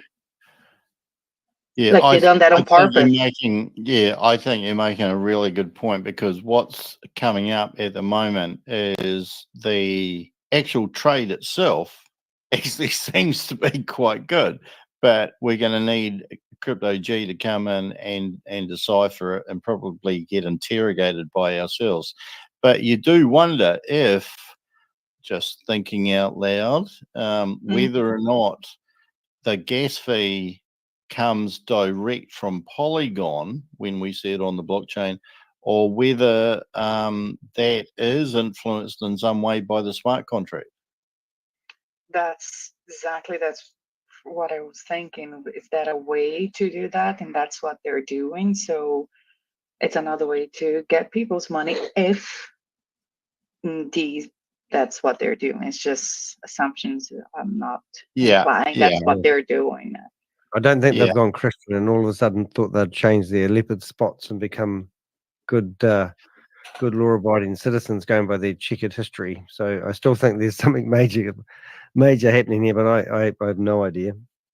Yeah, because you expect everything from these kind of people. They would do anything to get the money. So I wouldn't be surprised if Oh, that's something we they're haven't looked able at to yet. do that. But it's like I said, it's just assumptions. I don't understand, and I don't know. But I've got somewhere else I haven't I looked wouldn't be yet. So surprised. no one's It actually is thought like of this. it is like the boy who cried wolf, and we've never seen a wolf, but he cried wolf this time, and there's a really, really big dog walking around outside. We forgot to look in the liquidity wallet to see how many people are rushed out and buying Boomerang licenses, and that's what I'm doing right now. Oh my Should I go God! ahead and buy some licenses? Oh God! I've already ordered my Lambo. Look! Oh my God! Somebody's done a oh, that's out. See, so this is 146,000. I think that's doubled today. And if you look here, you can see that people are buying $500 licenses 10 minutes ago. So the most I've ever seen come in here in a day is 250,000. But look at this, 500. Everyone's in here now. And just clarify, just for anybody who's only listening and not watching, that they can't trade for 24 hours. It's not until Monday, but just because of however often they were trading or whatever it is, that they can't trade for 24 hours. And the other thing too, Rob, is that they have to be whitelisted, don't they? Even though they're just these particular ones that are just buying these licenses now. Look at them, 500. There's probably a couple 100,000. Well, there'll be 100,000 because we've just seen it go up. Hell, yeah, those people actually bought the light. This is just where my common sense and some other people's common sense obviously aren't aligned. I cannot for the life of me think why you would have they waited so long to get to the MVP launch that you don't wait another couple of hours to the MVP launch, to see it launch, to see what the comments are, like just what we're seeing in our chat room. Yeah, because this is an hour and a half ago, and now you can see people 2 hours ago who bought their licenses. People got too much money. I don't have money, and I'm sitting here thinking, "Geez, why don't you throw me $500, you mongrels? I'll make some simulations." Yeah, I'm just having a look in here at this chat, and Susie has said the German chat. Oh my God! Josh said, "Akti Leiber." I have no idea what that means. There is no question of Polygon network crashing down. The TPS is 72K. I don't know what TPS means, but that sounds quite impressive. Silent Psyot said, "Dude, obviously 86,000 people." Where's sorry, I missed that. Oh, where's it? Oh, you just got it. Dude, obviously 86,000 people aren't on the DAP right now. Come on, don't be sure. I'm not too sure what you took. Silent Op, just listen to this, okay? Because comments like that do piss me off, and I have no filter at the moment, okay? All right, listen up. There's 86,000 people who have got licenses, right? If 86,000 people aren't on the DAP right now, they still need to trade, okay? So if 86,000 trades went through in 1 hour, that means on average that each user traded once an hour. So it doesn't matter whether they're all on there now, right? I'm not saying whether they're all on there now. I'm saying by the laws of averages. And by the laws of averages, what we've seen at the moment, based on a 36-cent successful trade, 41 years to get your 3x. And that's not taking into account any gas fee that you might have to pay. So, yeah, let's turn the brain on, because we want people to think and not be passive morons who come along and hear 3x and get excited, have an orgasm, and pass over $500 for a license. We want people to think, because this has been really exciting tonight. Sharvis is back on. Hold it. We'll go into this. Sound.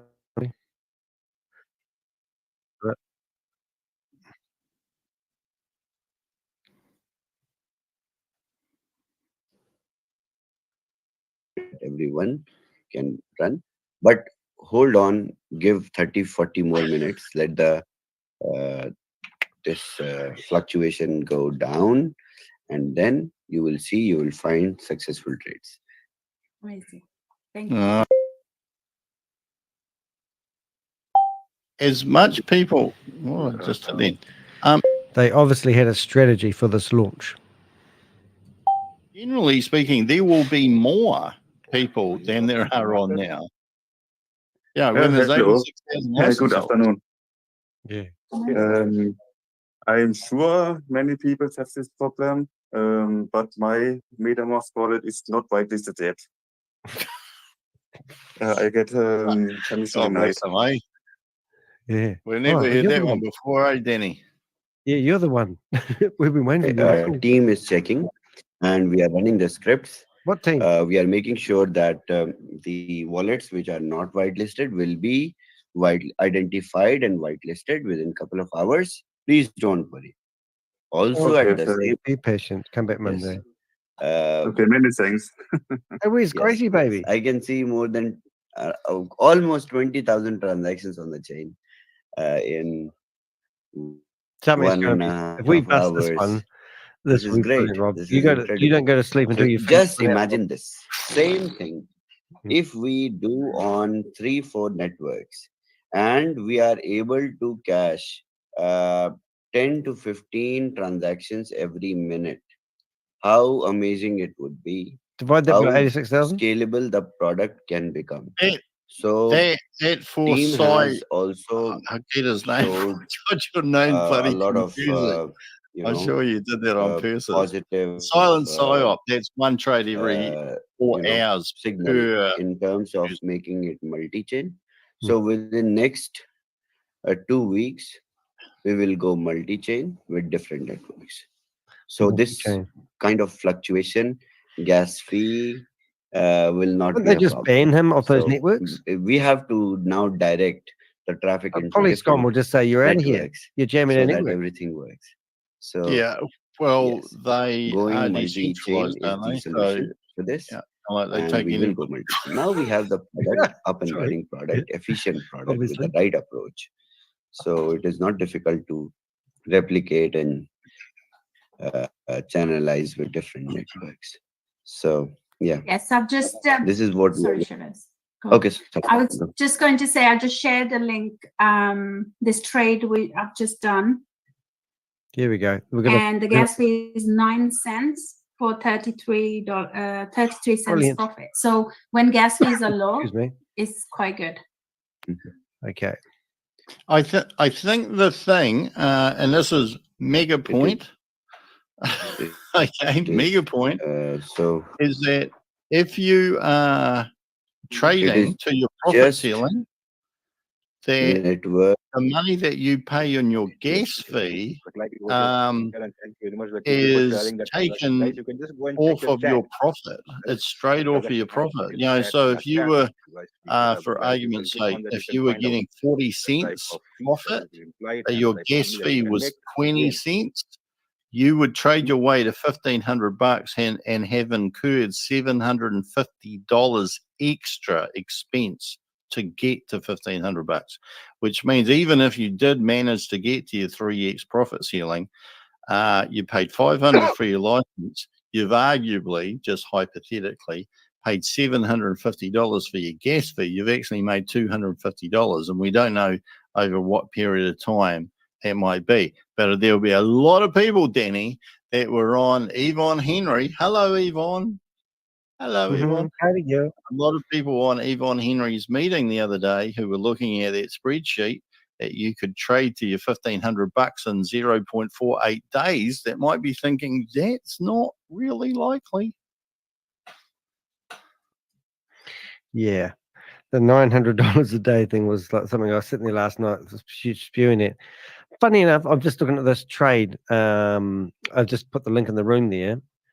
I don't. Oh, I won't flip. Oh, I will flip to it. This is the one that Lucky seems to claim as she did.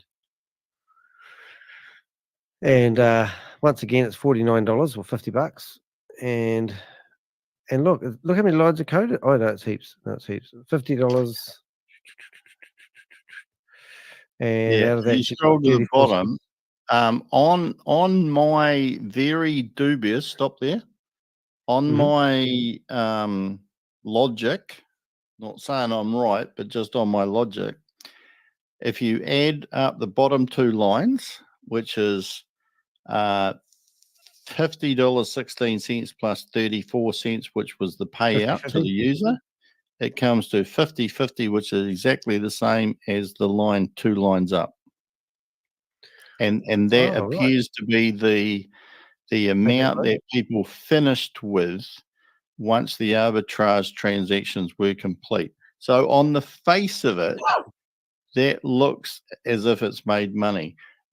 I'm only saying on the face of it because we haven't had anybody explain the beta trades from start to finish.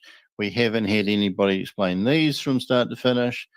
So that's just me using my logic, which may be wrong.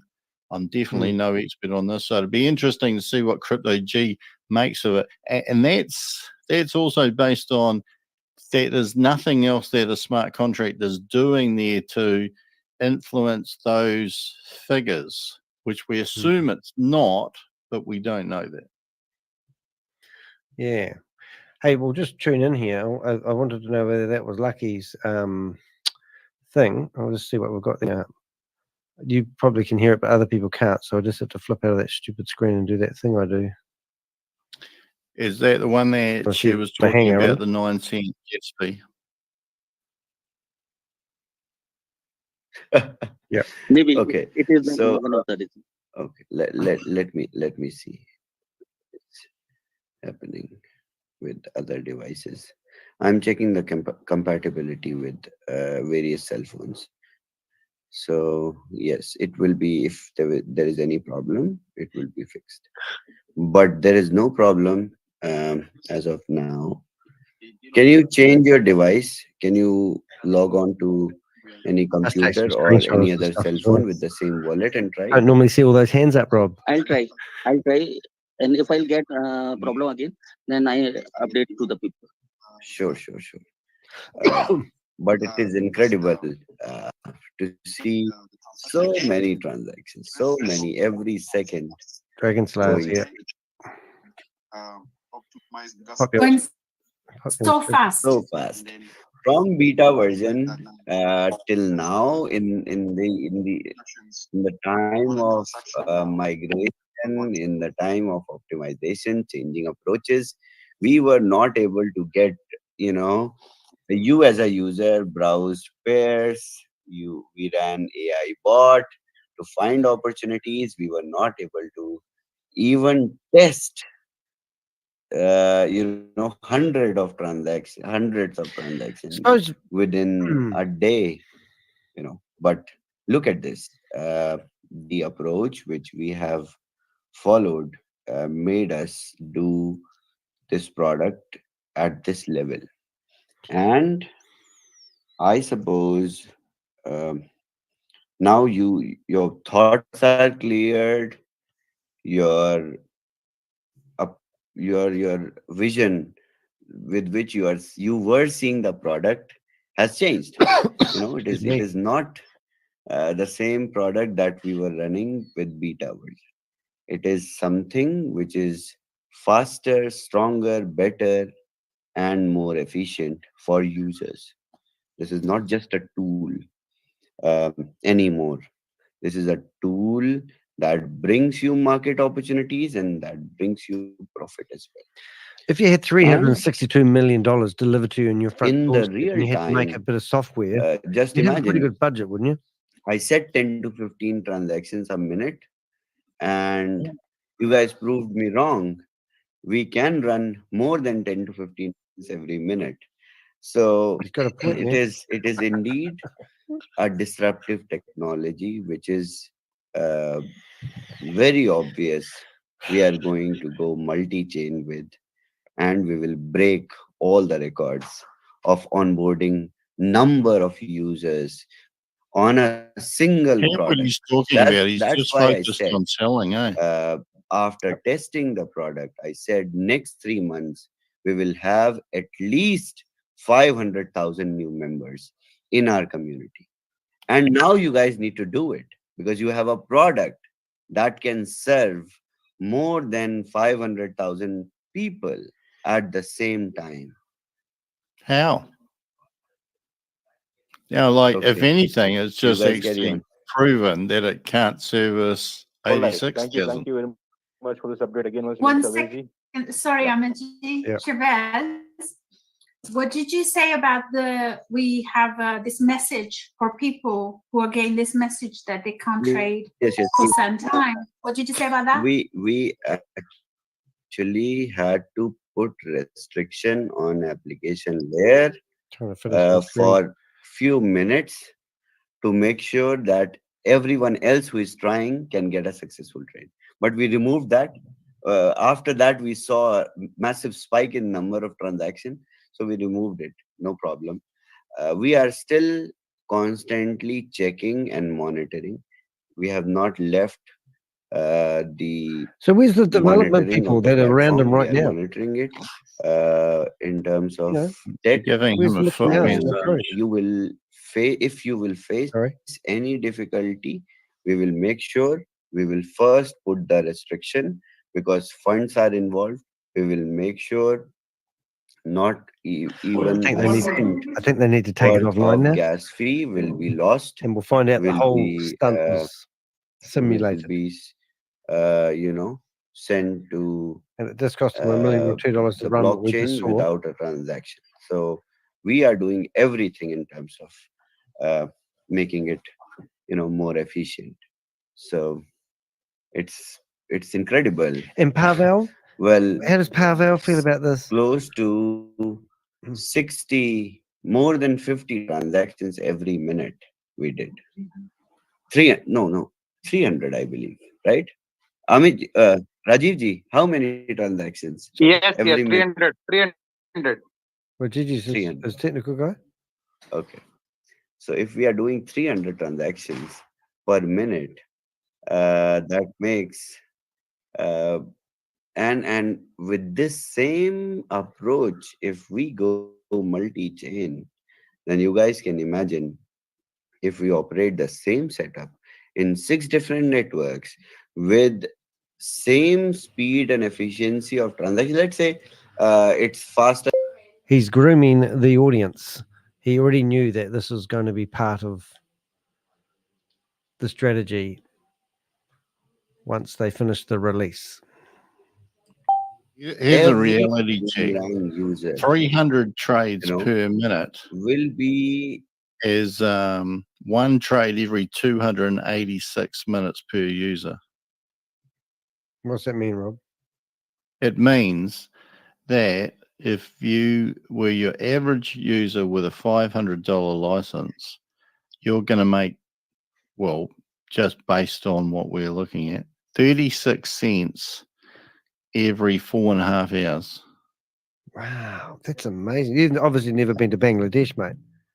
Oh, look, I'm not enough for a man to live. belittling $5 a day, 36 mate. cents every 4.5 hours. So how long would it take to get $5? I think that's actually more than I earn in a minute. If you want to support the show in any which way or form, you want to share your 36 cents, I'm willing to take some of that too. You donate your earnings in 286 minutes to Danny DeHicks. Yeah, and if it takes you 5 years to get that money, that's okay with me as well. Goodness me. Oh, let's see if he's sitting there pretty smug though. I mean, I reckon we've got the ability to crack this one. We cracked the last one. He's sitting there smug because the community are a bunch of morons. Not everybody, but a lot of them. Like, I'm sure a lot of people will be listening to those figures like 300 trades per minute, if indeed it ever got up to that. And like 11,000 trades in 36 minutes at the start and all that, and be really impressed by it and say, oh wow, you know, like it's launched, it's obviously doing really well, because they don't bloody sit down and actually do the maths. And admittedly, a lot of people get bamboozled with maths, so that's what we're here to do and help you. That the transactions, haven't got anything negative to say about the transactions yet. Because we don't know enough about them, and there's nothing obviously wrong with the transactions at the moment. But when you have a look at the return on investment, it is incredibly low. Boom. What you? Where's another one? Thank you. Thank you. I'll be back in a minute. Thank you. So once again, let me just update, guys, and to all the good people over there. Let me remind you, it is not necessary that your upline is able to do transaction, you are not able to do transaction. Nothing to do with that. Trust me, I have not done a single transaction. One of my downline is not able to do transaction, but a downline 4 levels down, they are able to do 3 successful transactions. Okay, and a person below them, they are unable to do even 1 transaction. Below them, they have done 1 successful transactions and 2 error messages. They have just stopped it over there. So it's a multiple thing that is happening. It is work in progress. Get Rob to read Things it are when he comes progressing. back. It's a progressive movement. We won't tell him about are it. marching I'll pop it forward. up. No matter what, transactions are increasing from 15 to 50 to 300. The mathematics is just adding up. Hey, Rob, Let us take it Can you read it ahead. for me? Once again, we have the person who have been supporting throughout from the beginning. Let me unmute you. Hi, welcome back. Hey, Rob. Thank you. Can you read this comment for me? Amazing. I just had one quick Rob, question. Boomerang sounds like million. I've done the process that we talked about, and I couldn't remember the answer that I got. When I look at the screen, I'm using my phone. Under it says user stats. Below that, there is a box Scully there, here to read and that one out. the box is saying permission she's come back in 3 hours if we're still here, and and it's I'm not trying to likely. understand why that would be. Has anybody had that experience, and are you familiar, or am I just waiting a little longer? No, you are getting these messages, permission denied. Some places people are yet to get it connected. Yes. There are a couple of them. Read that one. We have heard a couple of questions here itself on the screen. Where this error message Hi, has Danny. come. Shabez has just come up and has said, just hold on for some more time. Oh my goodness. Things will take time, but it will be through. Turn them off. I've got one sound button, one for the thing and one for the. I can't. Danny. Multiple sounds. So I'll turn them off so I can listen to you. Just pop in really quickly. I'm gonna send you 2 screenshots on your private Brilliant. message. So keep an eye out. On Telegram. Oh, it's good. All right, got 2 screenshots to look at. This will be quite good. We've got a good team of people. If you are here for the first time, please do subscribe to our channel and also Rob's channel as well. We do try and keep you up to date with what's actually happening. So that's the link to my channel, and in a second we'll have a link to Rob's channel. Oh, you wouldn't want a link to my channel because I've decided I'm not going to do anything more on this. Oh yeah, okay. No, just we don't need you. Can I have all your videos? Well, in that case, we won't link to Rob's, but we will link to Crypto Cheese. Yeah, I did offer to take all your videos last time. You took them all off and then you put them all back again. That's all right. I haven't deleted it. I just need to move on with the rest of my life, I think. Yeah. Now we've got Scully, who's just yeah. Well, I'm pretty much the same, but I'm sort of hooked on this, so it's all good. But we've got like it is quite ironic, you know, that this is everything that we thought we'd get our teeth stuck into. We haven't. It's been everything else. Yeah, and the Scully, I meant to put these on the screen. Washington. I can't put that one on. It's got phone numbers in it, but you've translated it. Here's what the translation for in the chat. Okay, this is interesting. I'll just bring up that one there. So Scully's just given us a a screenshot from somebody else's. Dunk. Now, what's this telling us? Hold it. We'll flip to that. So what's that USD thing? What's that, Rob? What are we looking at there? Oh, Cannot connect. 1.357 million. Yeah. So those were the totals that he had up on the DApp, which must have come from beta testing. Oh, so Is we that should money traded? Can we see the DApp? Nah, I tried it. I'll just bring it up now, as you said. But no, I think you connect your wallet, and MetaMask said don't do it because you'll lose all your money. And then I went back to MetaMask, said I don't have much money, so it's okay. But yeah, no, we can't see unless we connect a wallet to it. So I don't add the screenshot because the phone. Yeah, no, I got that bit. So I'm just going to read some words from Scully, which I think I can read. Doesn't look like anything naughty in there.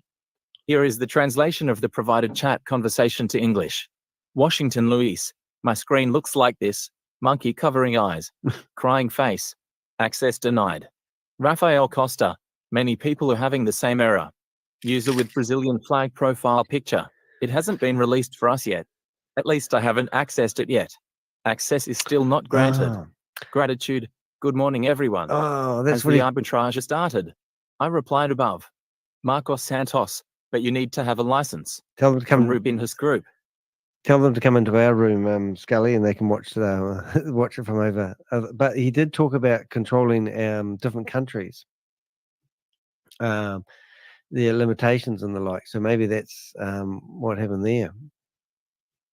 All right, we're going to go back to. Oh, thanks for that. A bit of screen. So that would take it that Portugal people potentially can't see it. It's only open to certain countries.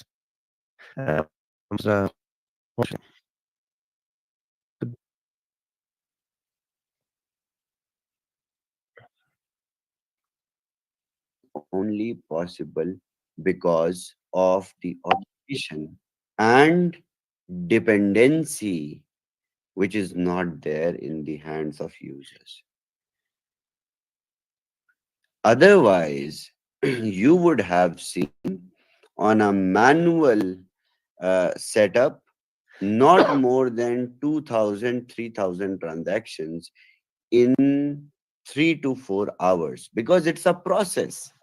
You give command to AI and you check on the basis of results, and then it brings you again the results, then you transaction, it goes to blockchain layer, and there is a chance of failure at the blockchain layer as well. This is not easy. This whole process was not easy. The reason why it is easy and it is a piece of cake now is because there is automation. Okay? So hold on. Gas fee thing is temporary, is for now.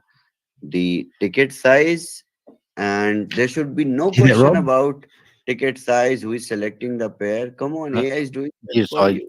I am, You are but getting I'm eating an transaction apple. hash in the same instant. I had a banana you before. get your successful trade, and the profit is getting in your wallet. What else on earth you can expect From a MetaMask product again? like this, making money from thin air? Money. How much money?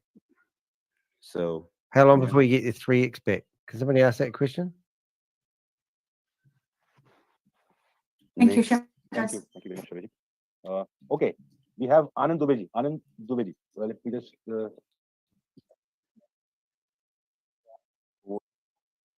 Welcome, नमस्कार। Amit sir नमस्कार। मैं ये पूछ रहा था, actually मेरे साथ problem ये हुआ है।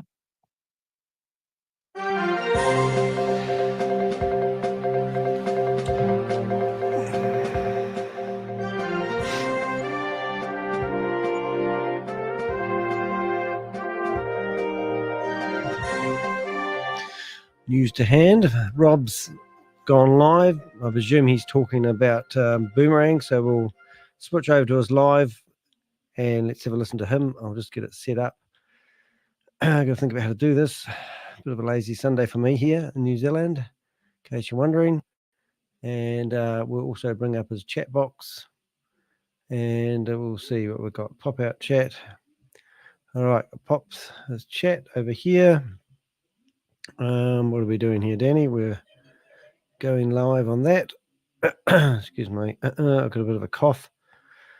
And for some reason, that doesn't look very good. Let's see if I can get that full size. Oh, that's better. Okay, and we'll start from the beginning. We'll probably speed him up a bit because I think he's been going for about a couple of minutes. And let's tune in and listen to Rob. I just want to check I've got the sound set up so you can hear it. I'll go tab on that one. There's Rob.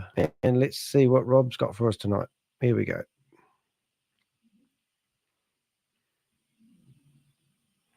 Avenger News. Rob Willie, all the way from Christchurch, New Zealand. He's waiting for everything to go live. And as I said, we've got a chat room open somewhere, if I can find it. Which I've lied, there it is over there. Absolutely shit Boomerang made 25 cents US as his first comment in his chat room. Rob, I can't hear you at all. What's happening there, mate? That might be me. I'll just have a look. Live. No sound. He'll get it right in a second. But yes, first comment in his chat room was a bit of a laugh, really. Absolutely shit. People are now coming out of the woodwork. Absolutely shit Boomerang. I made 0.25 ust, 1x trade, and it's crashed now. It's crashed now. That's interesting. Now, why have we got no sound? Is that me or him or us? I'll forward. So, good grief. There we go. I'm on a new system tonight as well. And YouTube, sometimes when you click live, it comes up with a button that you've got to press, and sometimes it doesn't. But how much money is in your wallet and how much is in theirs? So the interesting thing about this is that this is no small project, is it? There's apparently 119,000 users, according to their DAP. Now, if the average per license was $1,000, that's 119 million.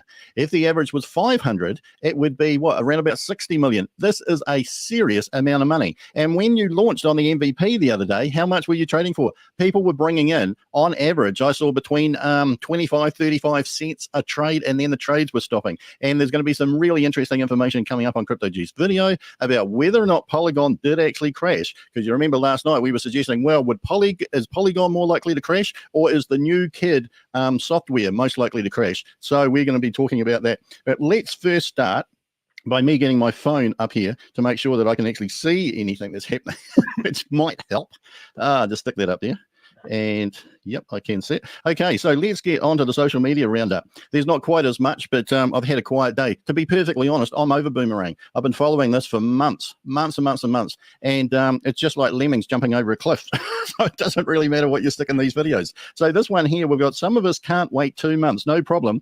But also others might not wait due to financial pressures, of which I will propose Xaviers give money back to those who can't wait. I am sure they will come back to join later and continue the Boomerang. Now, I don't think they would come back to join later because I think they'd just be glad to get out of it and have learnt from the experience. But if you recall the other day, 10,000 trades a day were guaranteed. And we were saying back then, that is not enough. That is definitely not enough. And realistically, let's forget the bullshit about this being a crypto arbitrage, new technology and all that. There's other arbitrage trading tools out there. This isn't, like the first cab off the rank. This wasn't the first rodeo for someone to try crypto arbitrage. This just is not working at the moment. And it was supposed to be working straight off. It was promised to be working straight off in March, for crying out loud, March the 1st. I can't believe that so many people had the ability to come up with so many excuses for bad form. Next comment here. Hello, anyone here want to buy miners, please, or miners? I am selling miners to pay my debt. Yes, because you'd have to sell your miners because you can't trade your way out because there's no bridge. Same person that created Boomerang is the same person who took your bridge down. Come on, what does that tell you guys? Next comment here. Who was that YouTube weirdo? Oh, this is a classic. Who was that YouTube weirdo that kept passing FUD, fear, uncertainty, and doubt about this project? Danny something. He's going to have a field day with this. You better believe it. But then, not really. I was actually thinking that could have been me, but my profile is nowhere near as big as Danny DeHeck's. Danny DeHeck has been telling people, watch out for so many projects for so long. And just have a look at this. Now, if you had the opportunity, now let's be honest, if you had the opportunity to go back in time, because they were asking, if you had the opportunity to go back in time, would you have invested in Bitcoin? And of course, everybody would have. A lot of people did, and they sold their Bitcoin. And I bet they wish if they had the opportunity their time again, they'd say, oh, I'll just hold on to it, at least until a halving, like that one recently where it reached a all-time high. But let's listen to this. Who was that YouTube weirdo? So a guy who's actually gone out of his way to actually try to help people is called a weirdo by the community. And his warnings are called fear, uncertainty, and doubt. Are you all fucked in the head? Seriously, are you fucked in the head? What would you call this anywhere else other than, thank God someone told us of impending doom? Seriously, this is just mental. This is mental. Excuse my French. All right. But we signed this thing that it's an over 18 thing. Next comment here. That's not going to happen. The game is one-way traffic. Money goes in and hardly ever comes out. Absolutely. That's right. It's not going to happen. That there's going to be any I'm thinking for the word refund. Now, I don't know whether I'm going to be able to change the screen properly. Let's have a go. Oh my goodness. No, I don't even know I could do that. Can I change this thing? All right, let's see if I can go on to the next one.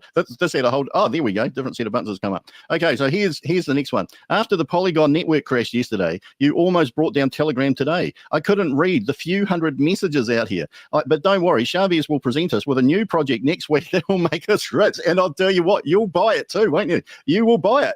The fact that this garbage isn't even running yet doesn't interest these. I don't know why I'm beeping out when I've said words before at all.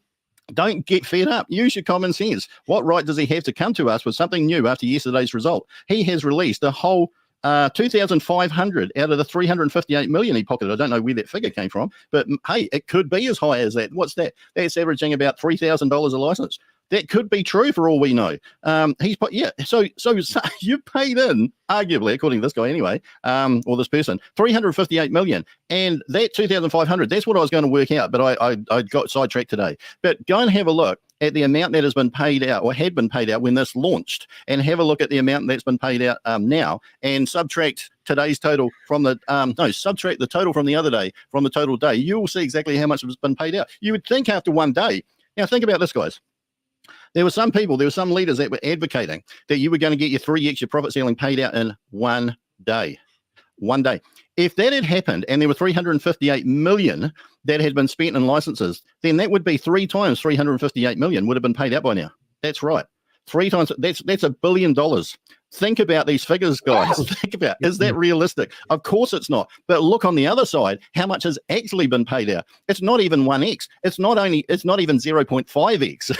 This is going to be like some infinitesimal percentage. Now let's think about this. If they'd paid out 1%, if they based on his figures anyway, if they'd paid out 1% of 358 million, which would mean that you'd get your 1x back in 100 days. They would have had to have paid out 3.58 million. Are you guys listening? Hello? Hello? Is anybody home? Seen from Back to the Future there. Like, come on, guys. Turn your brains on, for crying out loud. Next one, from one of the leaders.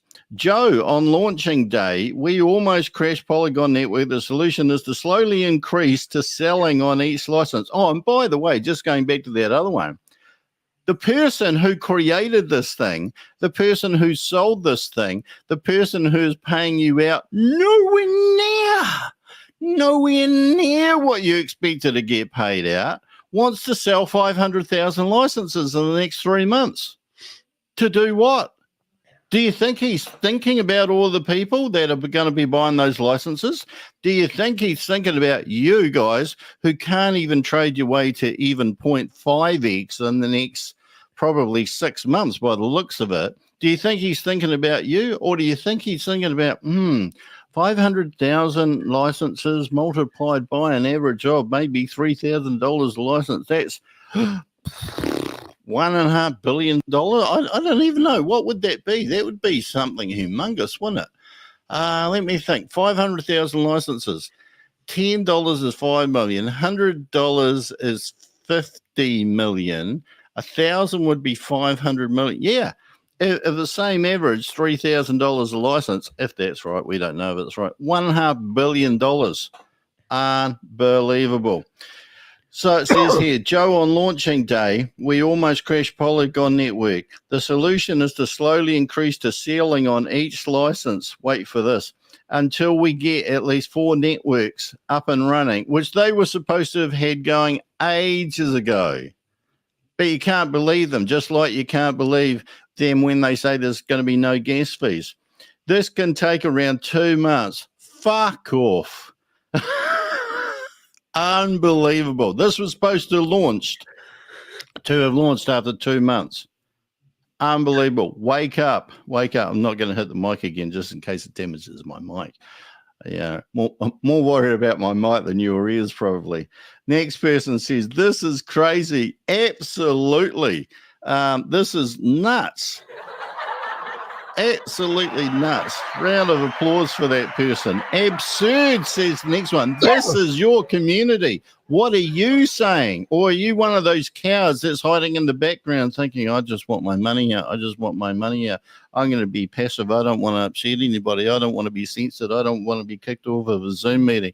I don't want to lose my community. I don't want to lose going on a Zoom meeting or anything like that and seeing my friends who are also selling licenses, people just like you and your friends and family. Think about it. Next comment.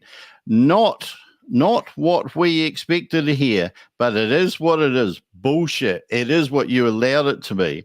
We just have to take each day as it is and hope that things move forward quicker than what's announced. Well, everything has moved forward slower than what's announced, hasn't it? Wake up. Let's have a look at the chat room. Have I scared everybody off? The crypto Ponzi scheme avenger. Thank you, Rob, from the Weirdo. Yes, unbelievable. You bastard. You ruined everybody's life, Danny. Healthier research said, absolutely shit, Boomerang. I made 25 cents USDT or 0.25 USDT on one trade and it's crashed now. Has it actually crashed now? Like I haven't even bothered to go on a meeting. I haven't even bothered to follow it because it's all bullshit. So there you go. Patrick, hello, Patrick. Great to have you on board. Chavez's next excuse will be blaming the community for a poor try trading the AI. Bad AI. Roll. Sit. Sick him, AI. Sick him. Obviously got taught to sit, lay down and play dead, the AI, but it didn't get taught very well to go and chase anything like an arbitrage opportunity. And there's more coming up from that soon.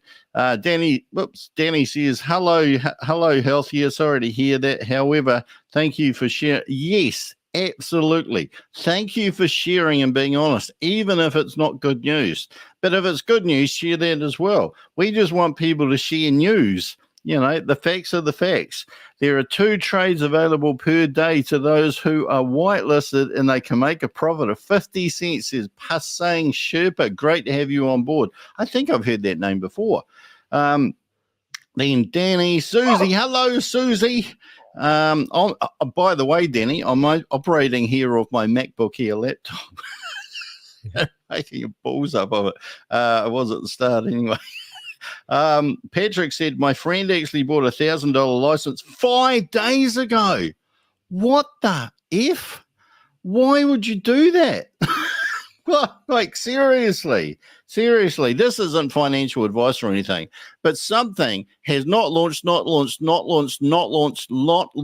and then 3 days before it goes and launches, you don't just wait those 3 days to see what actually happens. You go and buy a license. Mate, honestly, you can't help it. Some people, can you? Susie has tracked 362 million from where all Satoshi Boomerang. See the money here, and there's a link in there to a Tron address.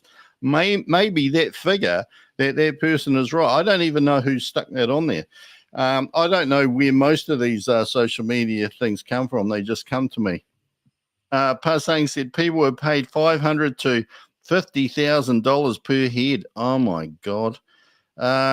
Pritpal said, would be very nice having a 5 to 8 minute summary of the Boomerang Was project instead of many diluted endless stand-up comedy shows. I'm not able to do it due to different reasons. I'm sure you're not. And I totally agree. And I, for one, was going to do that. But I'll tell you, it's actually quite complex because so much has happened. And it's actually hard to put it in a coherent order because some of the things that you would be actually saying occurred or was said 2, 3, 4, 5, 6, 7, 8, 9, 10 months ago have actually changed so much that I think a lot of people wouldn't even think that you're telling the truth. But great idea, and we will think about it. Susie said, these people are delusional if they think they crashed the Polygon network. Yeah, well, we're coming up to that, aren't we? All right, what's on the next one here? And we've, what happened there? Look at that. Talk about what an amateur. Just wait for the info from some on there, as I was not on the Zoom, stuck in the waiting room for 1.5 hours. I don't know who that was. Then Courage said, this project is turning into a joke for real now. You guys better take your mind off it. We're yet to experience the much talked about cutting edge. Wasn't it bleeding edge at some stage? Technology. We will, they said. We will. Good grief. And as I said yesterday, take note of who is speaking as a member of the community that has bought a license, and that's their only investment, their only dog in the fight, if you like, and compare that to what's coming out of the mouth of the leaders or your uplines who have actually made money out of this. They were making kickbacks, apparently up to 65% of the total amount invested has been paid out to people, various people. I don't think it's necessarily like if I sell a license for $1,000, I get 650. I think it's distributed some way across various places in the platform. If indeed they're even getting paid out, I don't know. But a lot of people make a lot of money, and this is how it works. A lot of people make a lot of money in a lot of these schemes by selling licenses. Whether the product or service actually works, not their problem, not their problem. By the way, if you think this is a scam, I'm not saying it's a scam. I never say anything's a scam. But if you think it's a scam, go and contact your local authority or contact, what is it? ecrimes@dubaipolice.gov.ae. That's ecrimes@dubaipolice.gov.ae. What's the next one we've got here? We've got members that kind of got squeezed off the... What happened there? What did happen there? Get back there. Members, after you click on auto trans... Oh, I thought it was crack up. After you click on auto transaction and you get this MetaMask pop-up, by the way, that MetaMask warning that was on that last site, there's probably no reason why it wouldn't be on this site as well. It just probably hasn't been... MetaMask probably just don't know that this site exists, because what would be the difference? Like Chavez said there was a difference, but can we take everything that he says is gospel anymore? He said there'd be no gas fees. He said it would launch on March 1. Like, come on. Anyway, I digress.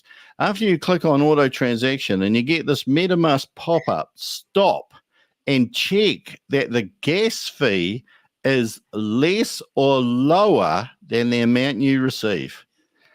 Otherwise, you're going to lose money. When the gas fee is more or higher than the amount you receive, reject the transaction. That's right. If you're not switched on, you will perform a successful transaction that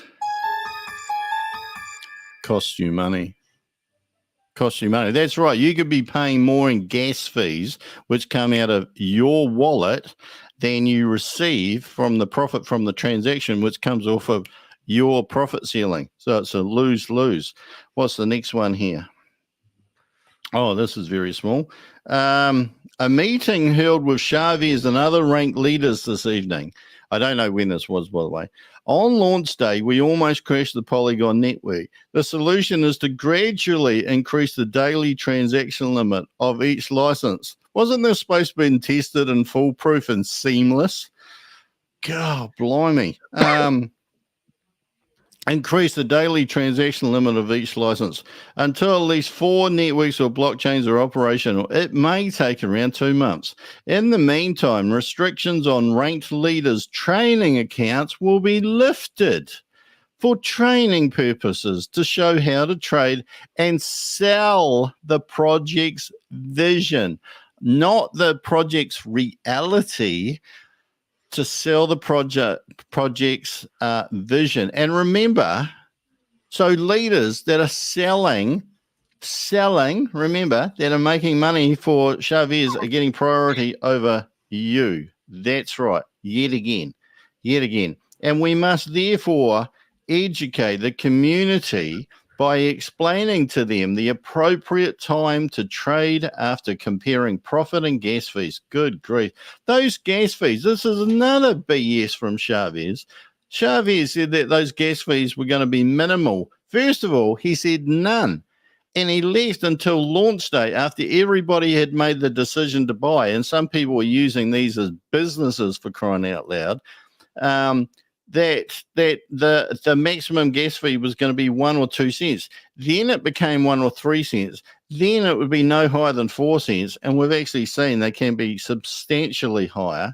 And it said, and we must therefore educate the community by explaining to them the appropriate time to trade after comparing profit and gas fees. Because during yesterday's launch, people made transactions with high gas fees without taking the care to check, as if it's the community's fault. It's not the community's fault, mate. It's a dog of a product.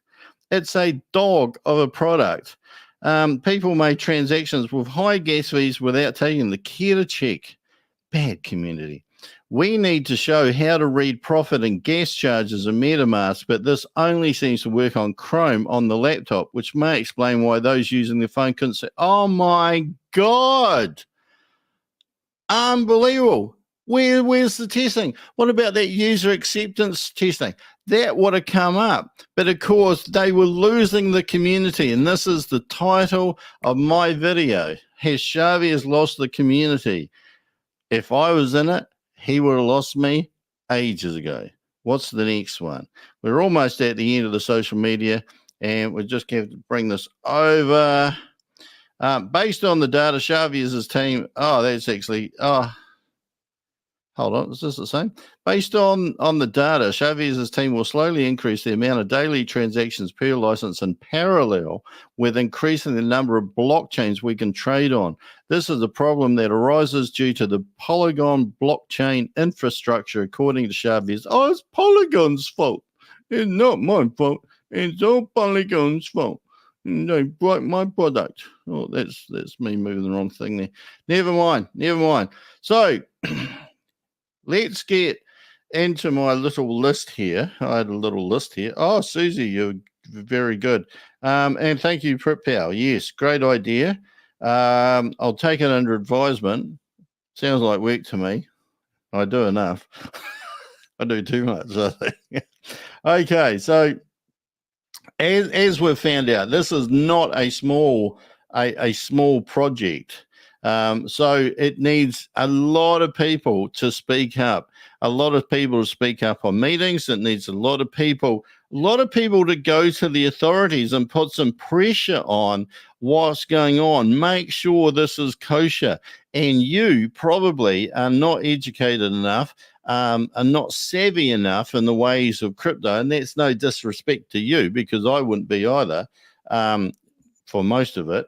But go to the authorities. All right, this isn't what you signed up for. Tell them before 500, 500,000 people. That's 1 in 10 people that take up the entire of my country. There's 5 million people here in New Zealand. 500,000 people, right, buying a license is 10% of my entire population. This is what he's aiming for in the next 3 months. Do you want 10% of an entire country to be in the predicament you're in? Well, bloody do something about it. There, I've said it. Rah. Anyway, we're going to have a look at Crypto G's videos. That's coming up. We're going to ask him. And I'm going to encourage you to think when we watch that video. I'm going to make some comments if I think I can add something. But watch the video and think of the questions that you can ask Crypto G, because he's about as objective an expert that you could go to find out what's actually going on, and stick it in the comment section of his video. So just before I forget to do that, I'm just going to click on his video and I'm going to stick it in the chat. How can I do that actually? Because I'm on a new system. I can't do that, but someone can stick. Susie or Danny, can you please stick a link to Crypto G's video into the chat room? One of the fascinating things that I found on launch night was Joe attacking the complainers. Isn't this total BS? Can you imagine buying any product or service anywhere in the world, having to wait months and months and months to get it, and then when you open it up, it doesn't do what it said it would do on the label? You complain and you get told off. If you were ringing up customer service and say, hi, I waited 4 months. Yeah, I waited 4 months. I purchased something. I waited 4 months. No, it wasn't drop shipping. I waited 4 months. It turned out, and when I opened it up and I plugged it in, it didn't work, or it washed my clothes, but instead of taking like 40 minutes, it took 4 days. Yeah. You guys said it was going to be really quick. Or you buy a microwave. Yeah, hi. I stuck my pie in for lunch. I had a frozen pie. Yeah, I put it in that brand new microwave that took 4 months to get here, and I turned it on. Yeah. Well, it cooked the pie. Yeah. But I turned it on at like 11:59 a.m. on a Wednesday, and it was heated up for lunchtime by Friday. Yeah, but I had died of starvation by then, so this is actually my ghost ringing up to complain. Imagine if they complained at me for laying that complaint, because that's what you're getting. Yeah, that's right. I don't even know how many times I have to say this. It's like talking to the least courageous people in the room. Not everybody. You know who I'm talking to. Could be you. At any rate, so we one of the interesting things here is that I want you to think back to all of the comments that were made by some of the leaders that have been in affiliate marketing or multi-level marketing for years and years and years, who said this is the best thing they'd seen. This is the best thing that they'd seen. And they're still going. So they had worse products earlier this year, last year, the year before that. I think someone said they had been in this industry for 34 years. That doesn't get any better than this. Well, what were those other pieces of crap that they were selling their community? Think about that. Guys. Oh, good grief. But as we can see, the intent is clearly to sell licenses. It's not real. I don't feel it's about providing generational wealth. I don't feel it's about solving people's financial problems, except maybe a few at the top. Anyway, enough of my rant. Let's get on to Crypto G, and we're going to listen to the video and be entertained. I was just listening to it a little bit before, and that's why. And if there's any problems with the sound, please let me know. This is from Crypto G, all the way from England. Hey guys, Crypto G in for another session of facts and stats. Today has been a bag of mixed emotions for the Boomerang community, with a long overdue launch of the new bot contract on the Polygon mainnet a few hours ago. the unlisted OX28 contract. Sadly, not the OX461 I covered in the last video, so today I'm going to rectify that. Well, one can't be right all the time, and to be fair, Chavez has been deploying redundant contracts at a rate of knots from multiple wallets in an attempt to deflect prying eyes. A clever tactic indeed. But then, apparently he's a genius. However, I would argue it doesn't take a genius to know that if you take ownership of $150 million from 86,000 people on the promise of huge returns, make them wait 4 to 6 months, and then post a countdown clock, that a tsunami of potential demand on the network will likely occur. And like a DDoS attack on the Polygon network, the Boomerangers' excitement couldn't be contained. And Chavez triumphantly claimed that they had broken it. Or at least, so the story goes. The daily transaction chart on Polygon, however, doesn't really support this, and the transaction count pales in significance to the peaks seen back in January, which wouldn't have been from the 20 transactions a week the beta version put on Polygon back then, and sits well under the demand seen during the bull run in 2021. Interestingly, though, the OX28 contract did pop into the hot contract list briefly and topped the gas guzzler list, a fee paid by the user wallet despite Chavez previously telling everyone publicly that the community would be saving on gas by aggregating the arbitrage with the new system. It seems he can say anything he likes without recourse, and the community humbly needs. Now, I'm just going to stop there because that I feel is a fantastic comment there by Crypto G, who's far more eloquent than me. He says it seems that Chavez can say anything he likes without recourse. It means basically he can make any claim or change claims or just not follow through on claims, and there's no recourse. There's nobody holds them to account. This is your opportunity, isn't it? This is your opportunity because it's your money. It's not ours. Feel as if in an awe-induced hypnotic state.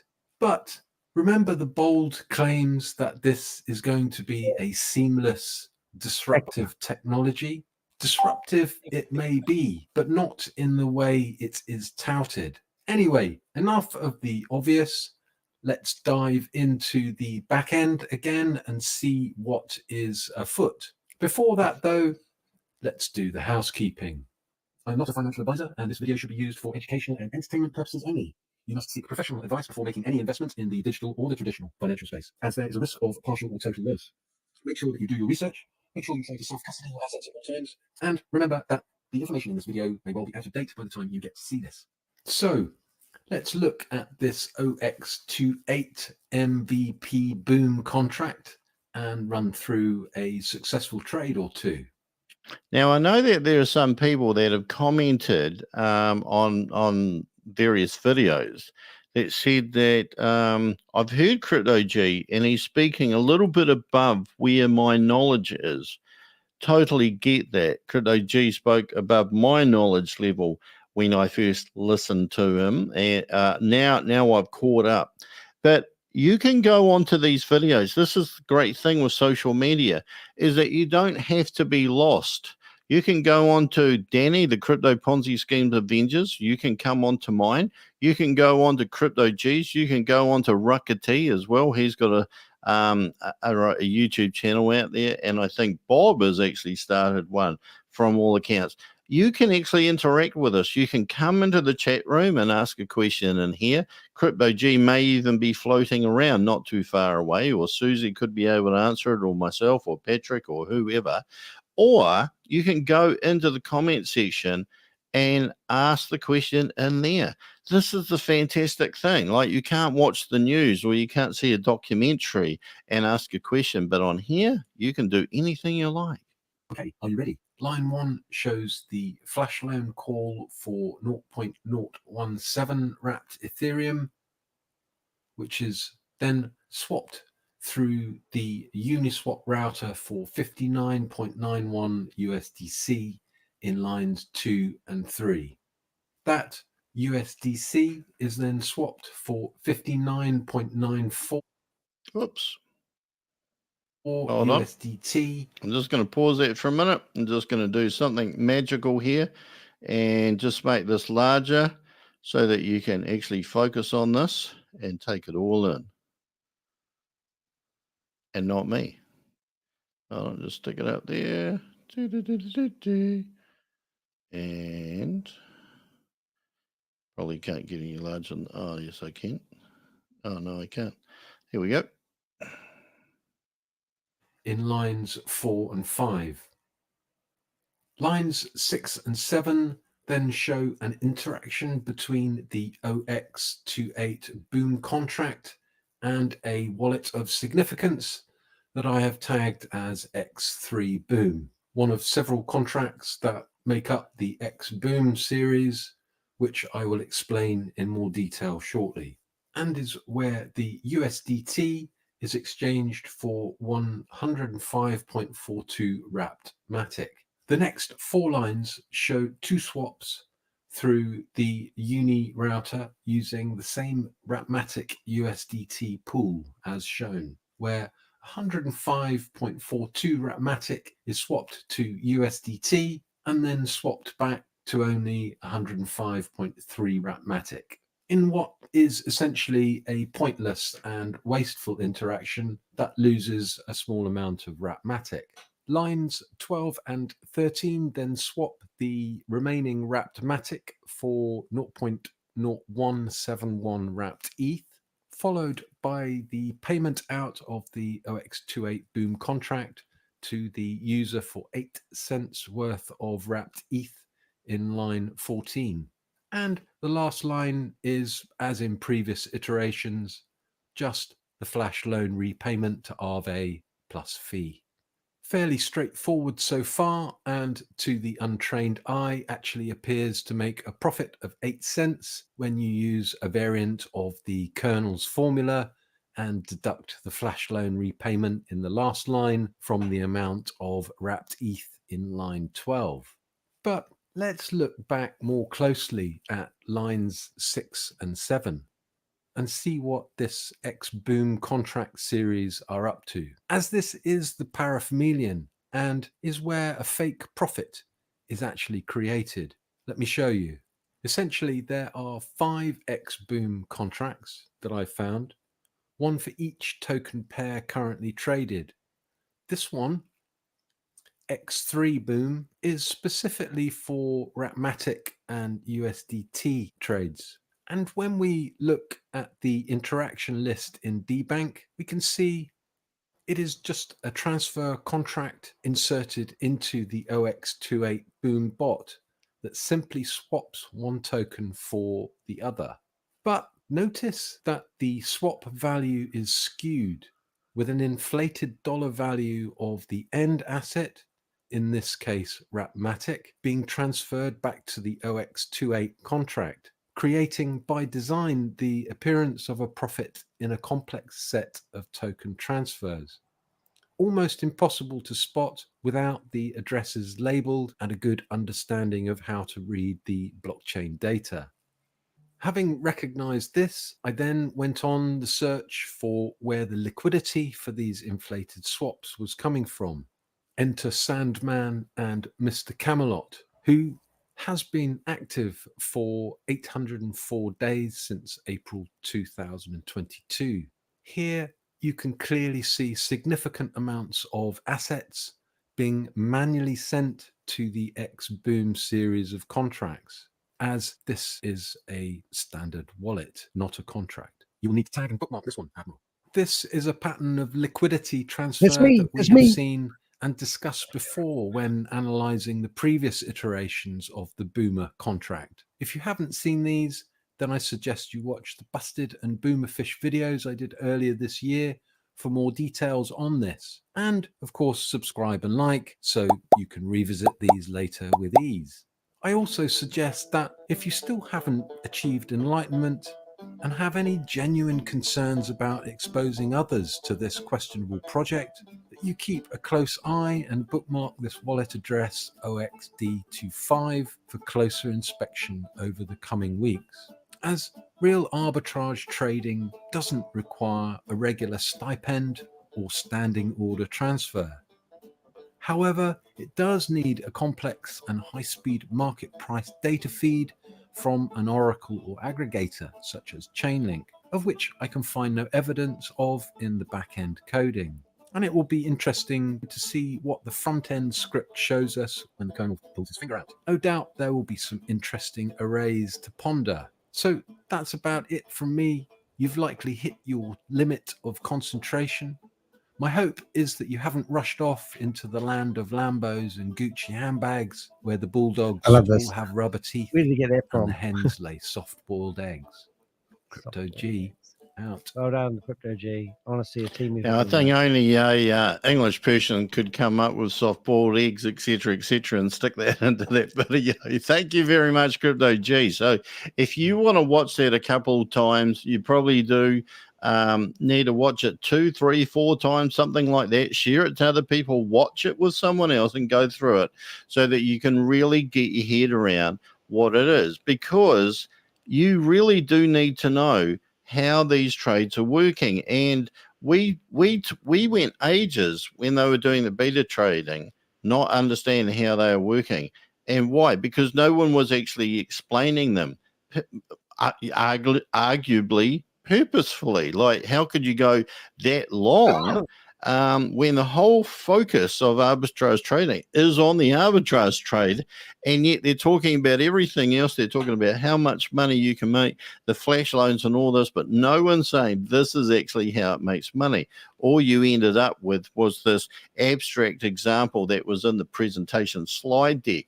So in there, you can see that the creators of Boomerang, the sellers of Boomerang, cumulatively have raked in at least 100 and, well, what have they raked in? They've raked in anywhere from 60 million on the absolute low end, and this is forgetting about any money that's been moving around, but they've raked in at least 60 million on the low end to what that other person was saying, about 360 million.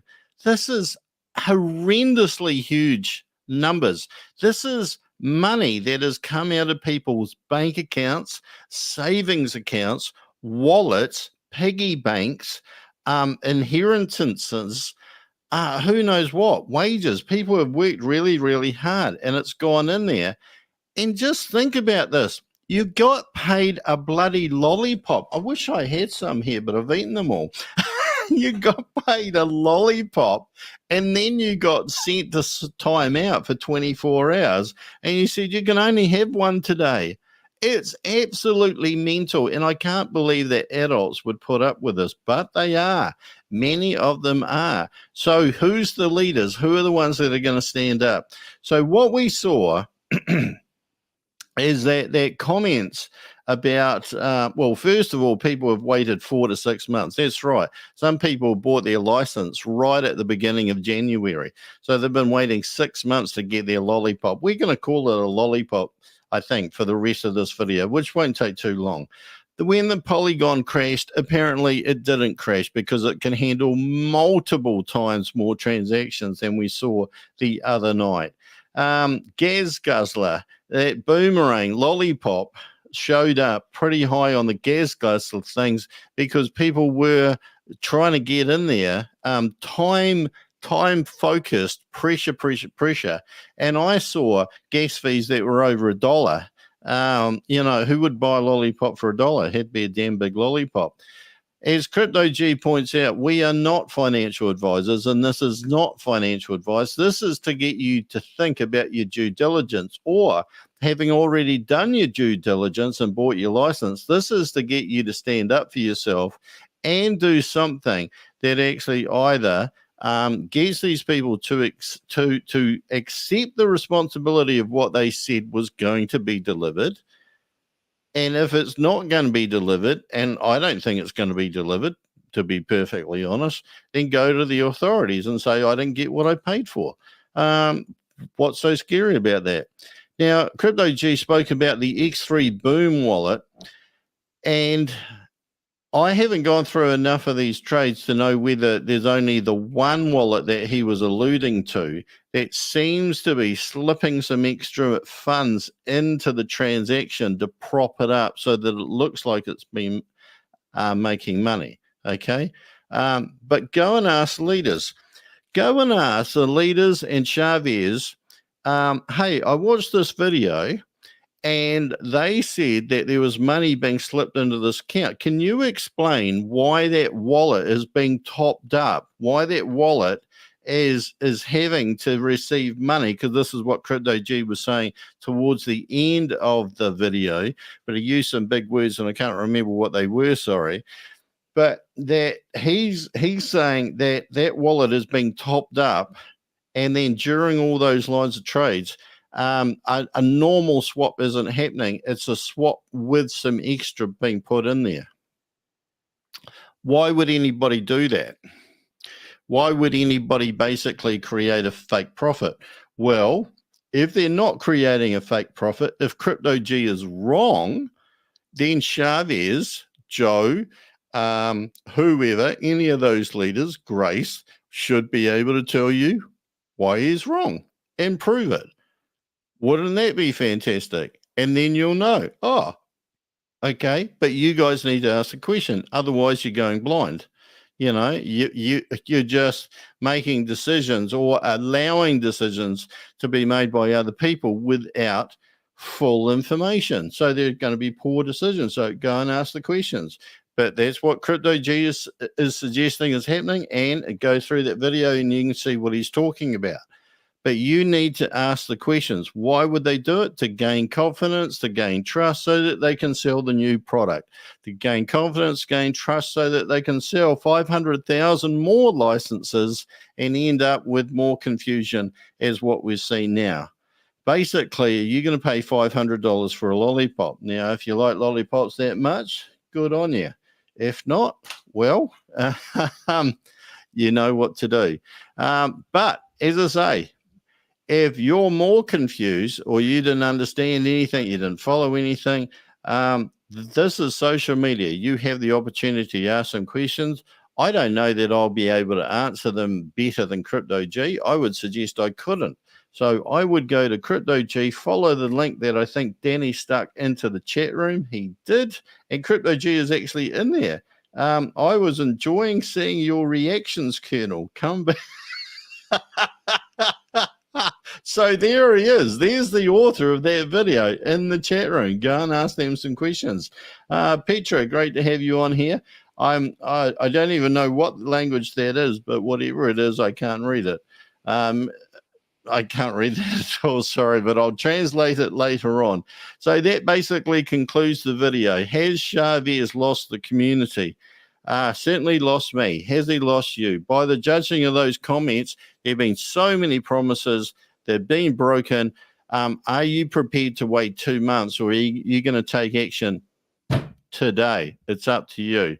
I'd like to end this by saying what, what's that guy? Carvos says. All right. Go and watch a guy, Carvos, Kavos. I'm pretty sure that's how he spells his name, and see how he ends his video. Just scroll to the end. I'd love to say that, but instead I'm going to say, meow. Bye for now. Happy investing. Apologies for the language. We'll edit that out later. Great to have everybody along. Bye.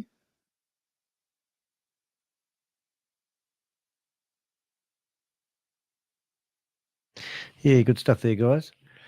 Yeah, so what I'll do is what I'm doing, put my camera back on might be a good idea. This battery was going flat. I was trying to save some of it.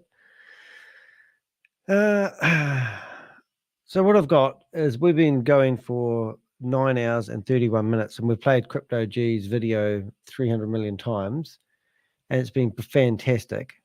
But I will playing some of the last, so there's two things I'm going to show you that I'm doing. I'll just see if I can bring up So what I'm going to do in a few minutes, I'll just export this picture I've been working on. If you'll just have to wait, unfortunately. We have a method in our madness. I really want to get that video of Crypto G's out there, and unfortunately I have a bigger reach than him, and I'm hoping that you guys might be able to help us.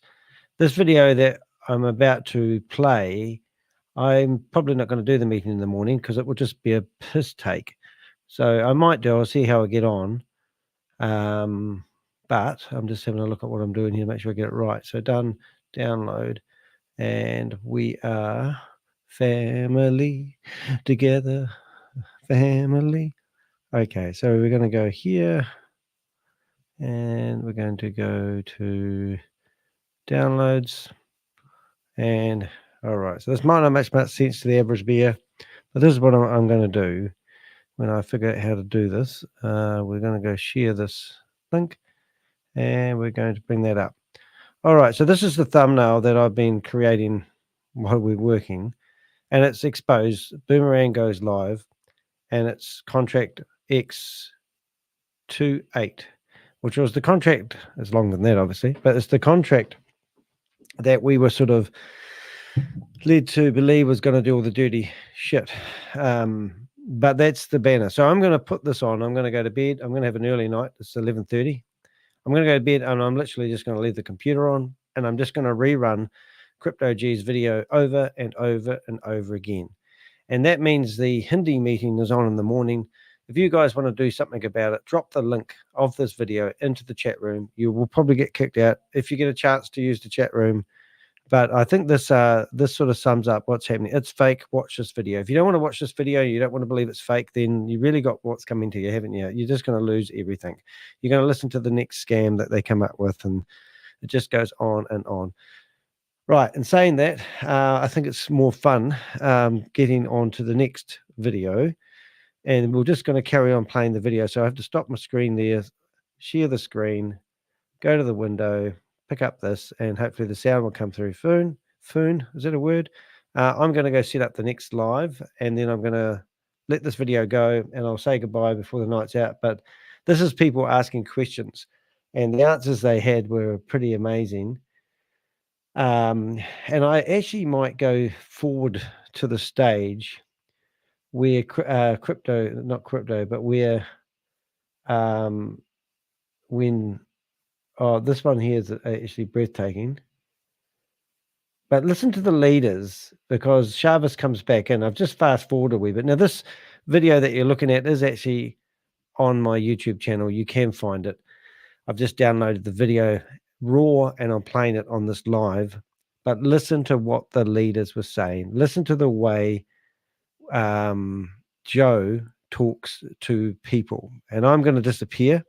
So that means I'm going to have my sound on, and I'm going to be working for the next 10 minutes getting this on. I'm going to make this larger, and I'm going to press play. Enjoy. Gone, and then you can start. Don't I just believe otherwise some it'll lovely become such a lady. sequence. Then we have to individually Order go and something like one after completely one after one. Yeah. So yeah, well, I guess like we're all too excited for this to roll on. So Yeah, I agree. thank you very much. Are you for, excited, for, Rob? for Tell you what, time. these guys, you've been absolutely have, amazing. like flying a plane. They're getting a stall warning, and they're going, "Oh, there's a bit of spaghetti I dropped in my shirt, and it's causing a stain, and I better get that stain off." Yeah, you know. Meanwhile, the plane is about to go. Hello, namaskar, sir. Yeah.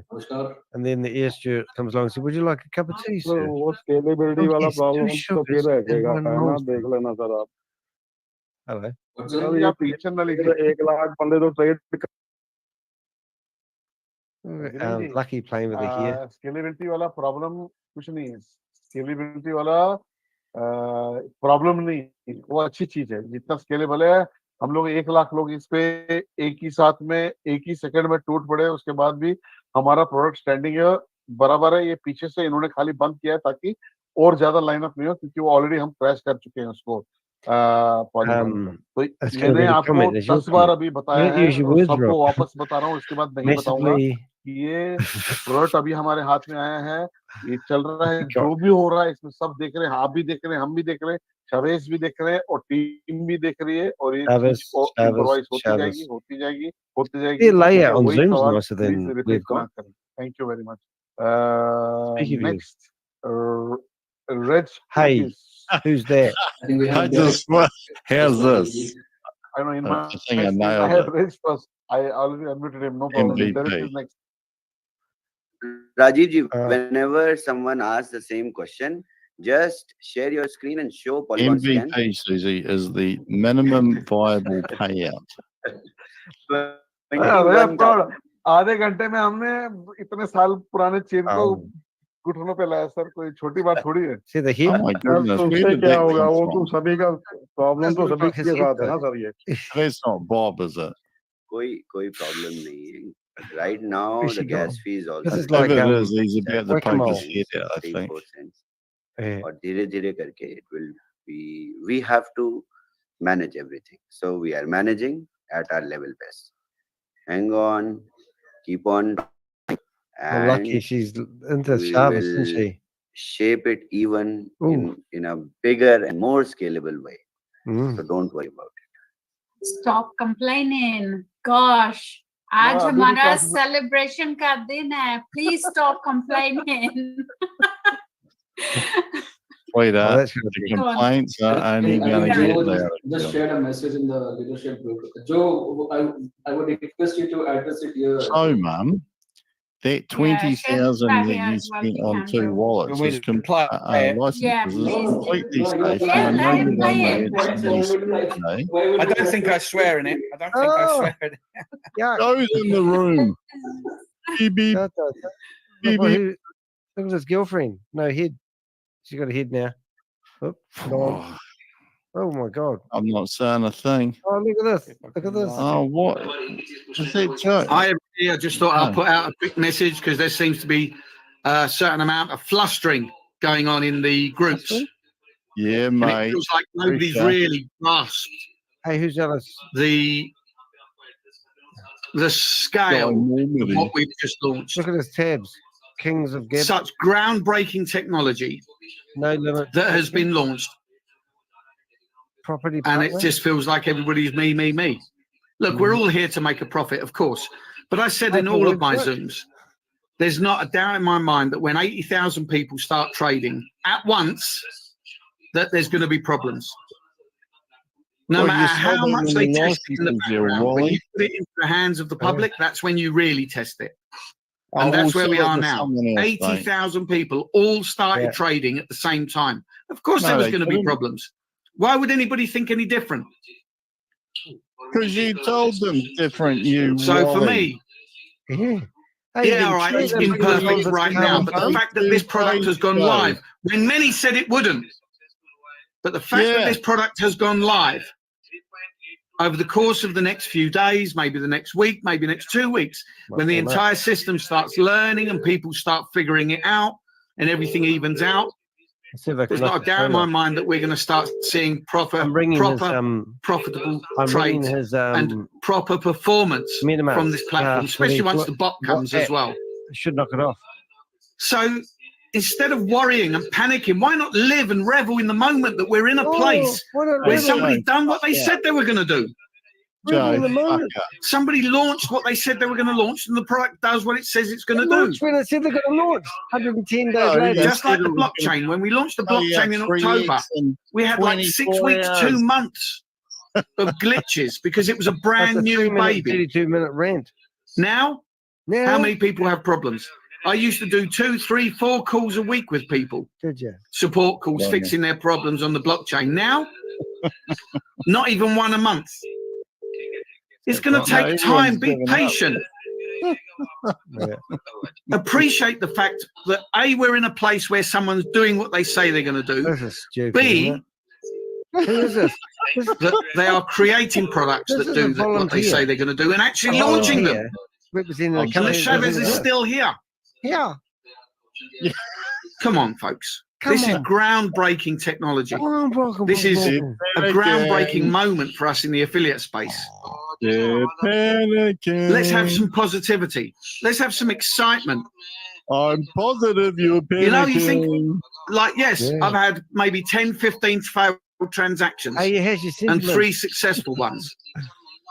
But am I posting in all the groups? Oh, me. Come on, what's wrong with people? Come on, folks. Let's have some positivity. Oh, now let's realise what we've got and how the future is going to turn out for all of us. What do you got, Joe? Choice is yours. You know, you can either be negative and feel bad, or you can be positive and excited and feel good. You could be a Nancy. Choice is yours, guys. I know which one I prefer. The fact that they're addressing that is absolutely brilliant. Amazing, Joe. Amazing. Thank you, Joe. Thank you, Joe. Comment of the day. समझ पाए इधर लोग हिंदी में भी बोलता हूँ Come on, what's wrong with people? It's oh Christ, he's everybody's still so involved in themselves. Huh? Go and have a warm beer and maybe shut because the fuck up, we Joe. are, many of us here, maybe all of us, I don't know if everybody's here, we're the core leadership and we've been Hey, here from the that's, beginning. that's a good screenshot and there. we Bloody feel whining Tommy. more of a personal attachment.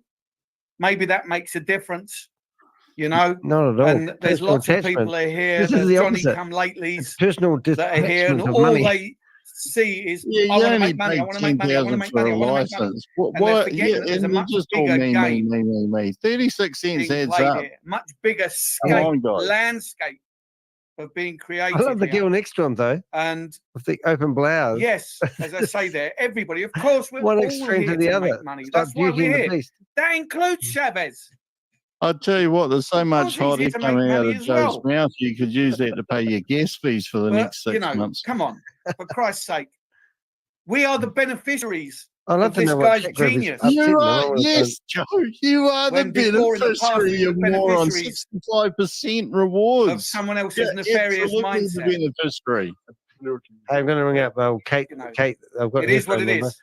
She's Hey, not You know here who they again. are. love you Joe you're always amazing Love you, Yeah. long time, Joe. Thank you. but I Come will on. not repeat all Come on, You Joe. realise Sit it's up, only going to my get better when lad. Chris Love wakes you, up. thing that pops up, Joe. Come on. I love you too, Rajiv. You make me die. Oh, dear. Oh, mwah. okay so next Hey, was Show me some man love, Reg Danny. Chris in the audience. I had No, two Derek more. is next. Derek? Okay. Okay. We skipped him last time. And don't be selfish. Derek. Hi, Derek. I know, Derek. Good, Stop him. good day, good day, good day. I am so Happy? appreciative of what has happened today. But, It's an amazing, amazing, amazing. but, And I Mate, really I'd have James to for 36 concur with cents. Joe but. for all the complainers and just Ah, shut the making hell up, you up know, of them. just making it difficult. Difficult. No, just shut up. I'm sorry to say that. Yeah, Stop just it. shut up. Shut up. Just stop it. Stop It is it. Pay here. me the money, It is then here. shut Chavez up. never took flight, Where is he? you know, No, and it's he hiding, didn't take you know, flight when he didn't on turn up some on those rocks. two He meetings to is do a here live demo. and He he's didn't take making flight. No. things happen. Yeah. And I Okay. appreciate Chavez for that. And the next thing that this thing is the first of its kind. Nothing else has ever happened like this before. This one's a donkey that's So landed I on don't know Earth. what people thinking that, oh, you know, the first day is going to be perfect.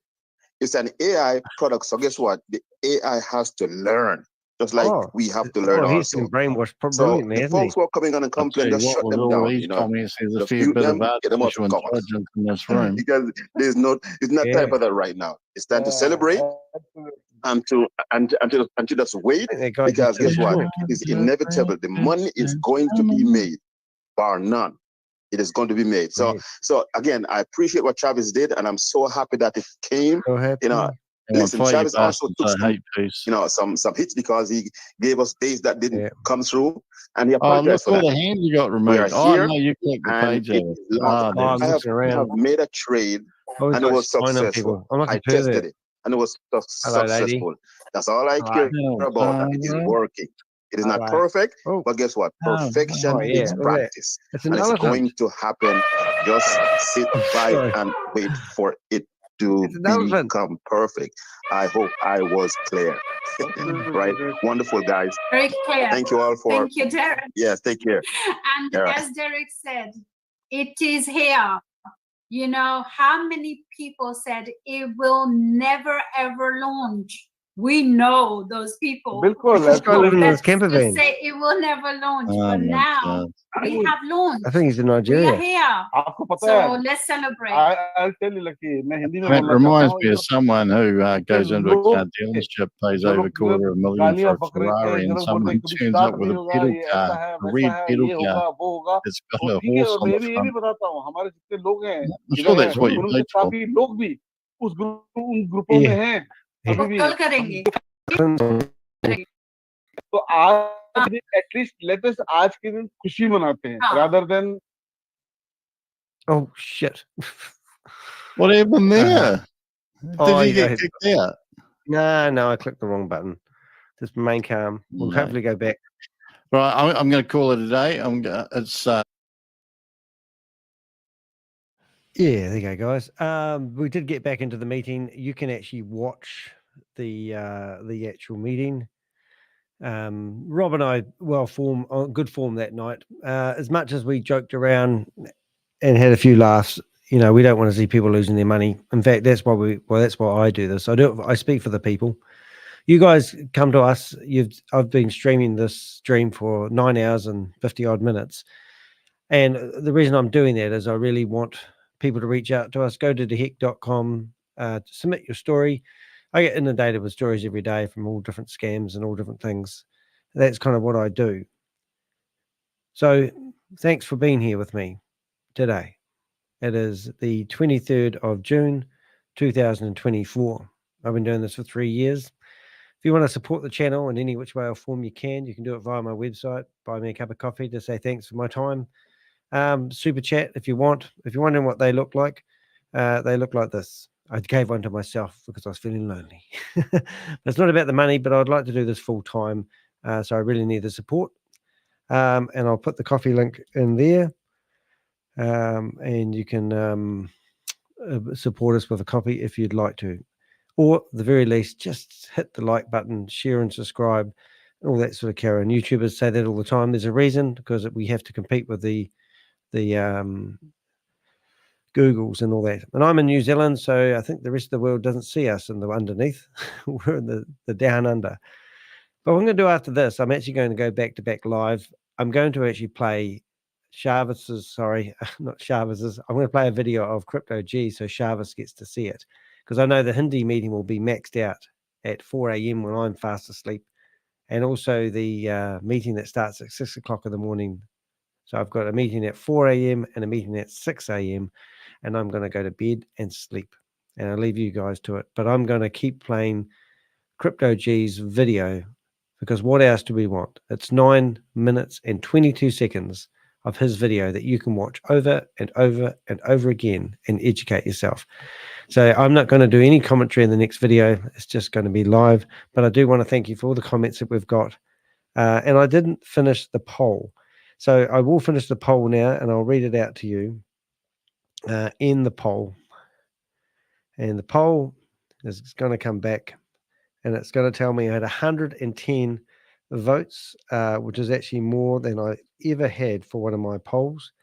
And the question was, are you convinced that this is a simulation of arbitrage trading? And the questions were, yes, I'm totally convinced it is a scam. 51% of people, not enough. Need more convincing. Comment below. So I wanted people who needed convincing to ask us questions and would answer them. 24%. So that's not actually too bad. And then, no, I still have my doubts. So there's 23% of people that believe that. So of all those people that participated in that poll, thank you very much. I will set up another poll in the other video that's about to play, but there'll be no commentary. We'll literally be just playing that one over and over again. So that's me. Thanks for being here, and I'll see you in a few minutes when I light up the other one, but I won't be here. See you in the next one. I'm Danny the Heck, aka the Crypto Ponzi Scheme Avenger, here to name and shame anyone running or promoting a Ponzi scheme or a scam. Thanks for tuning in to us, and we'll see you in the next video.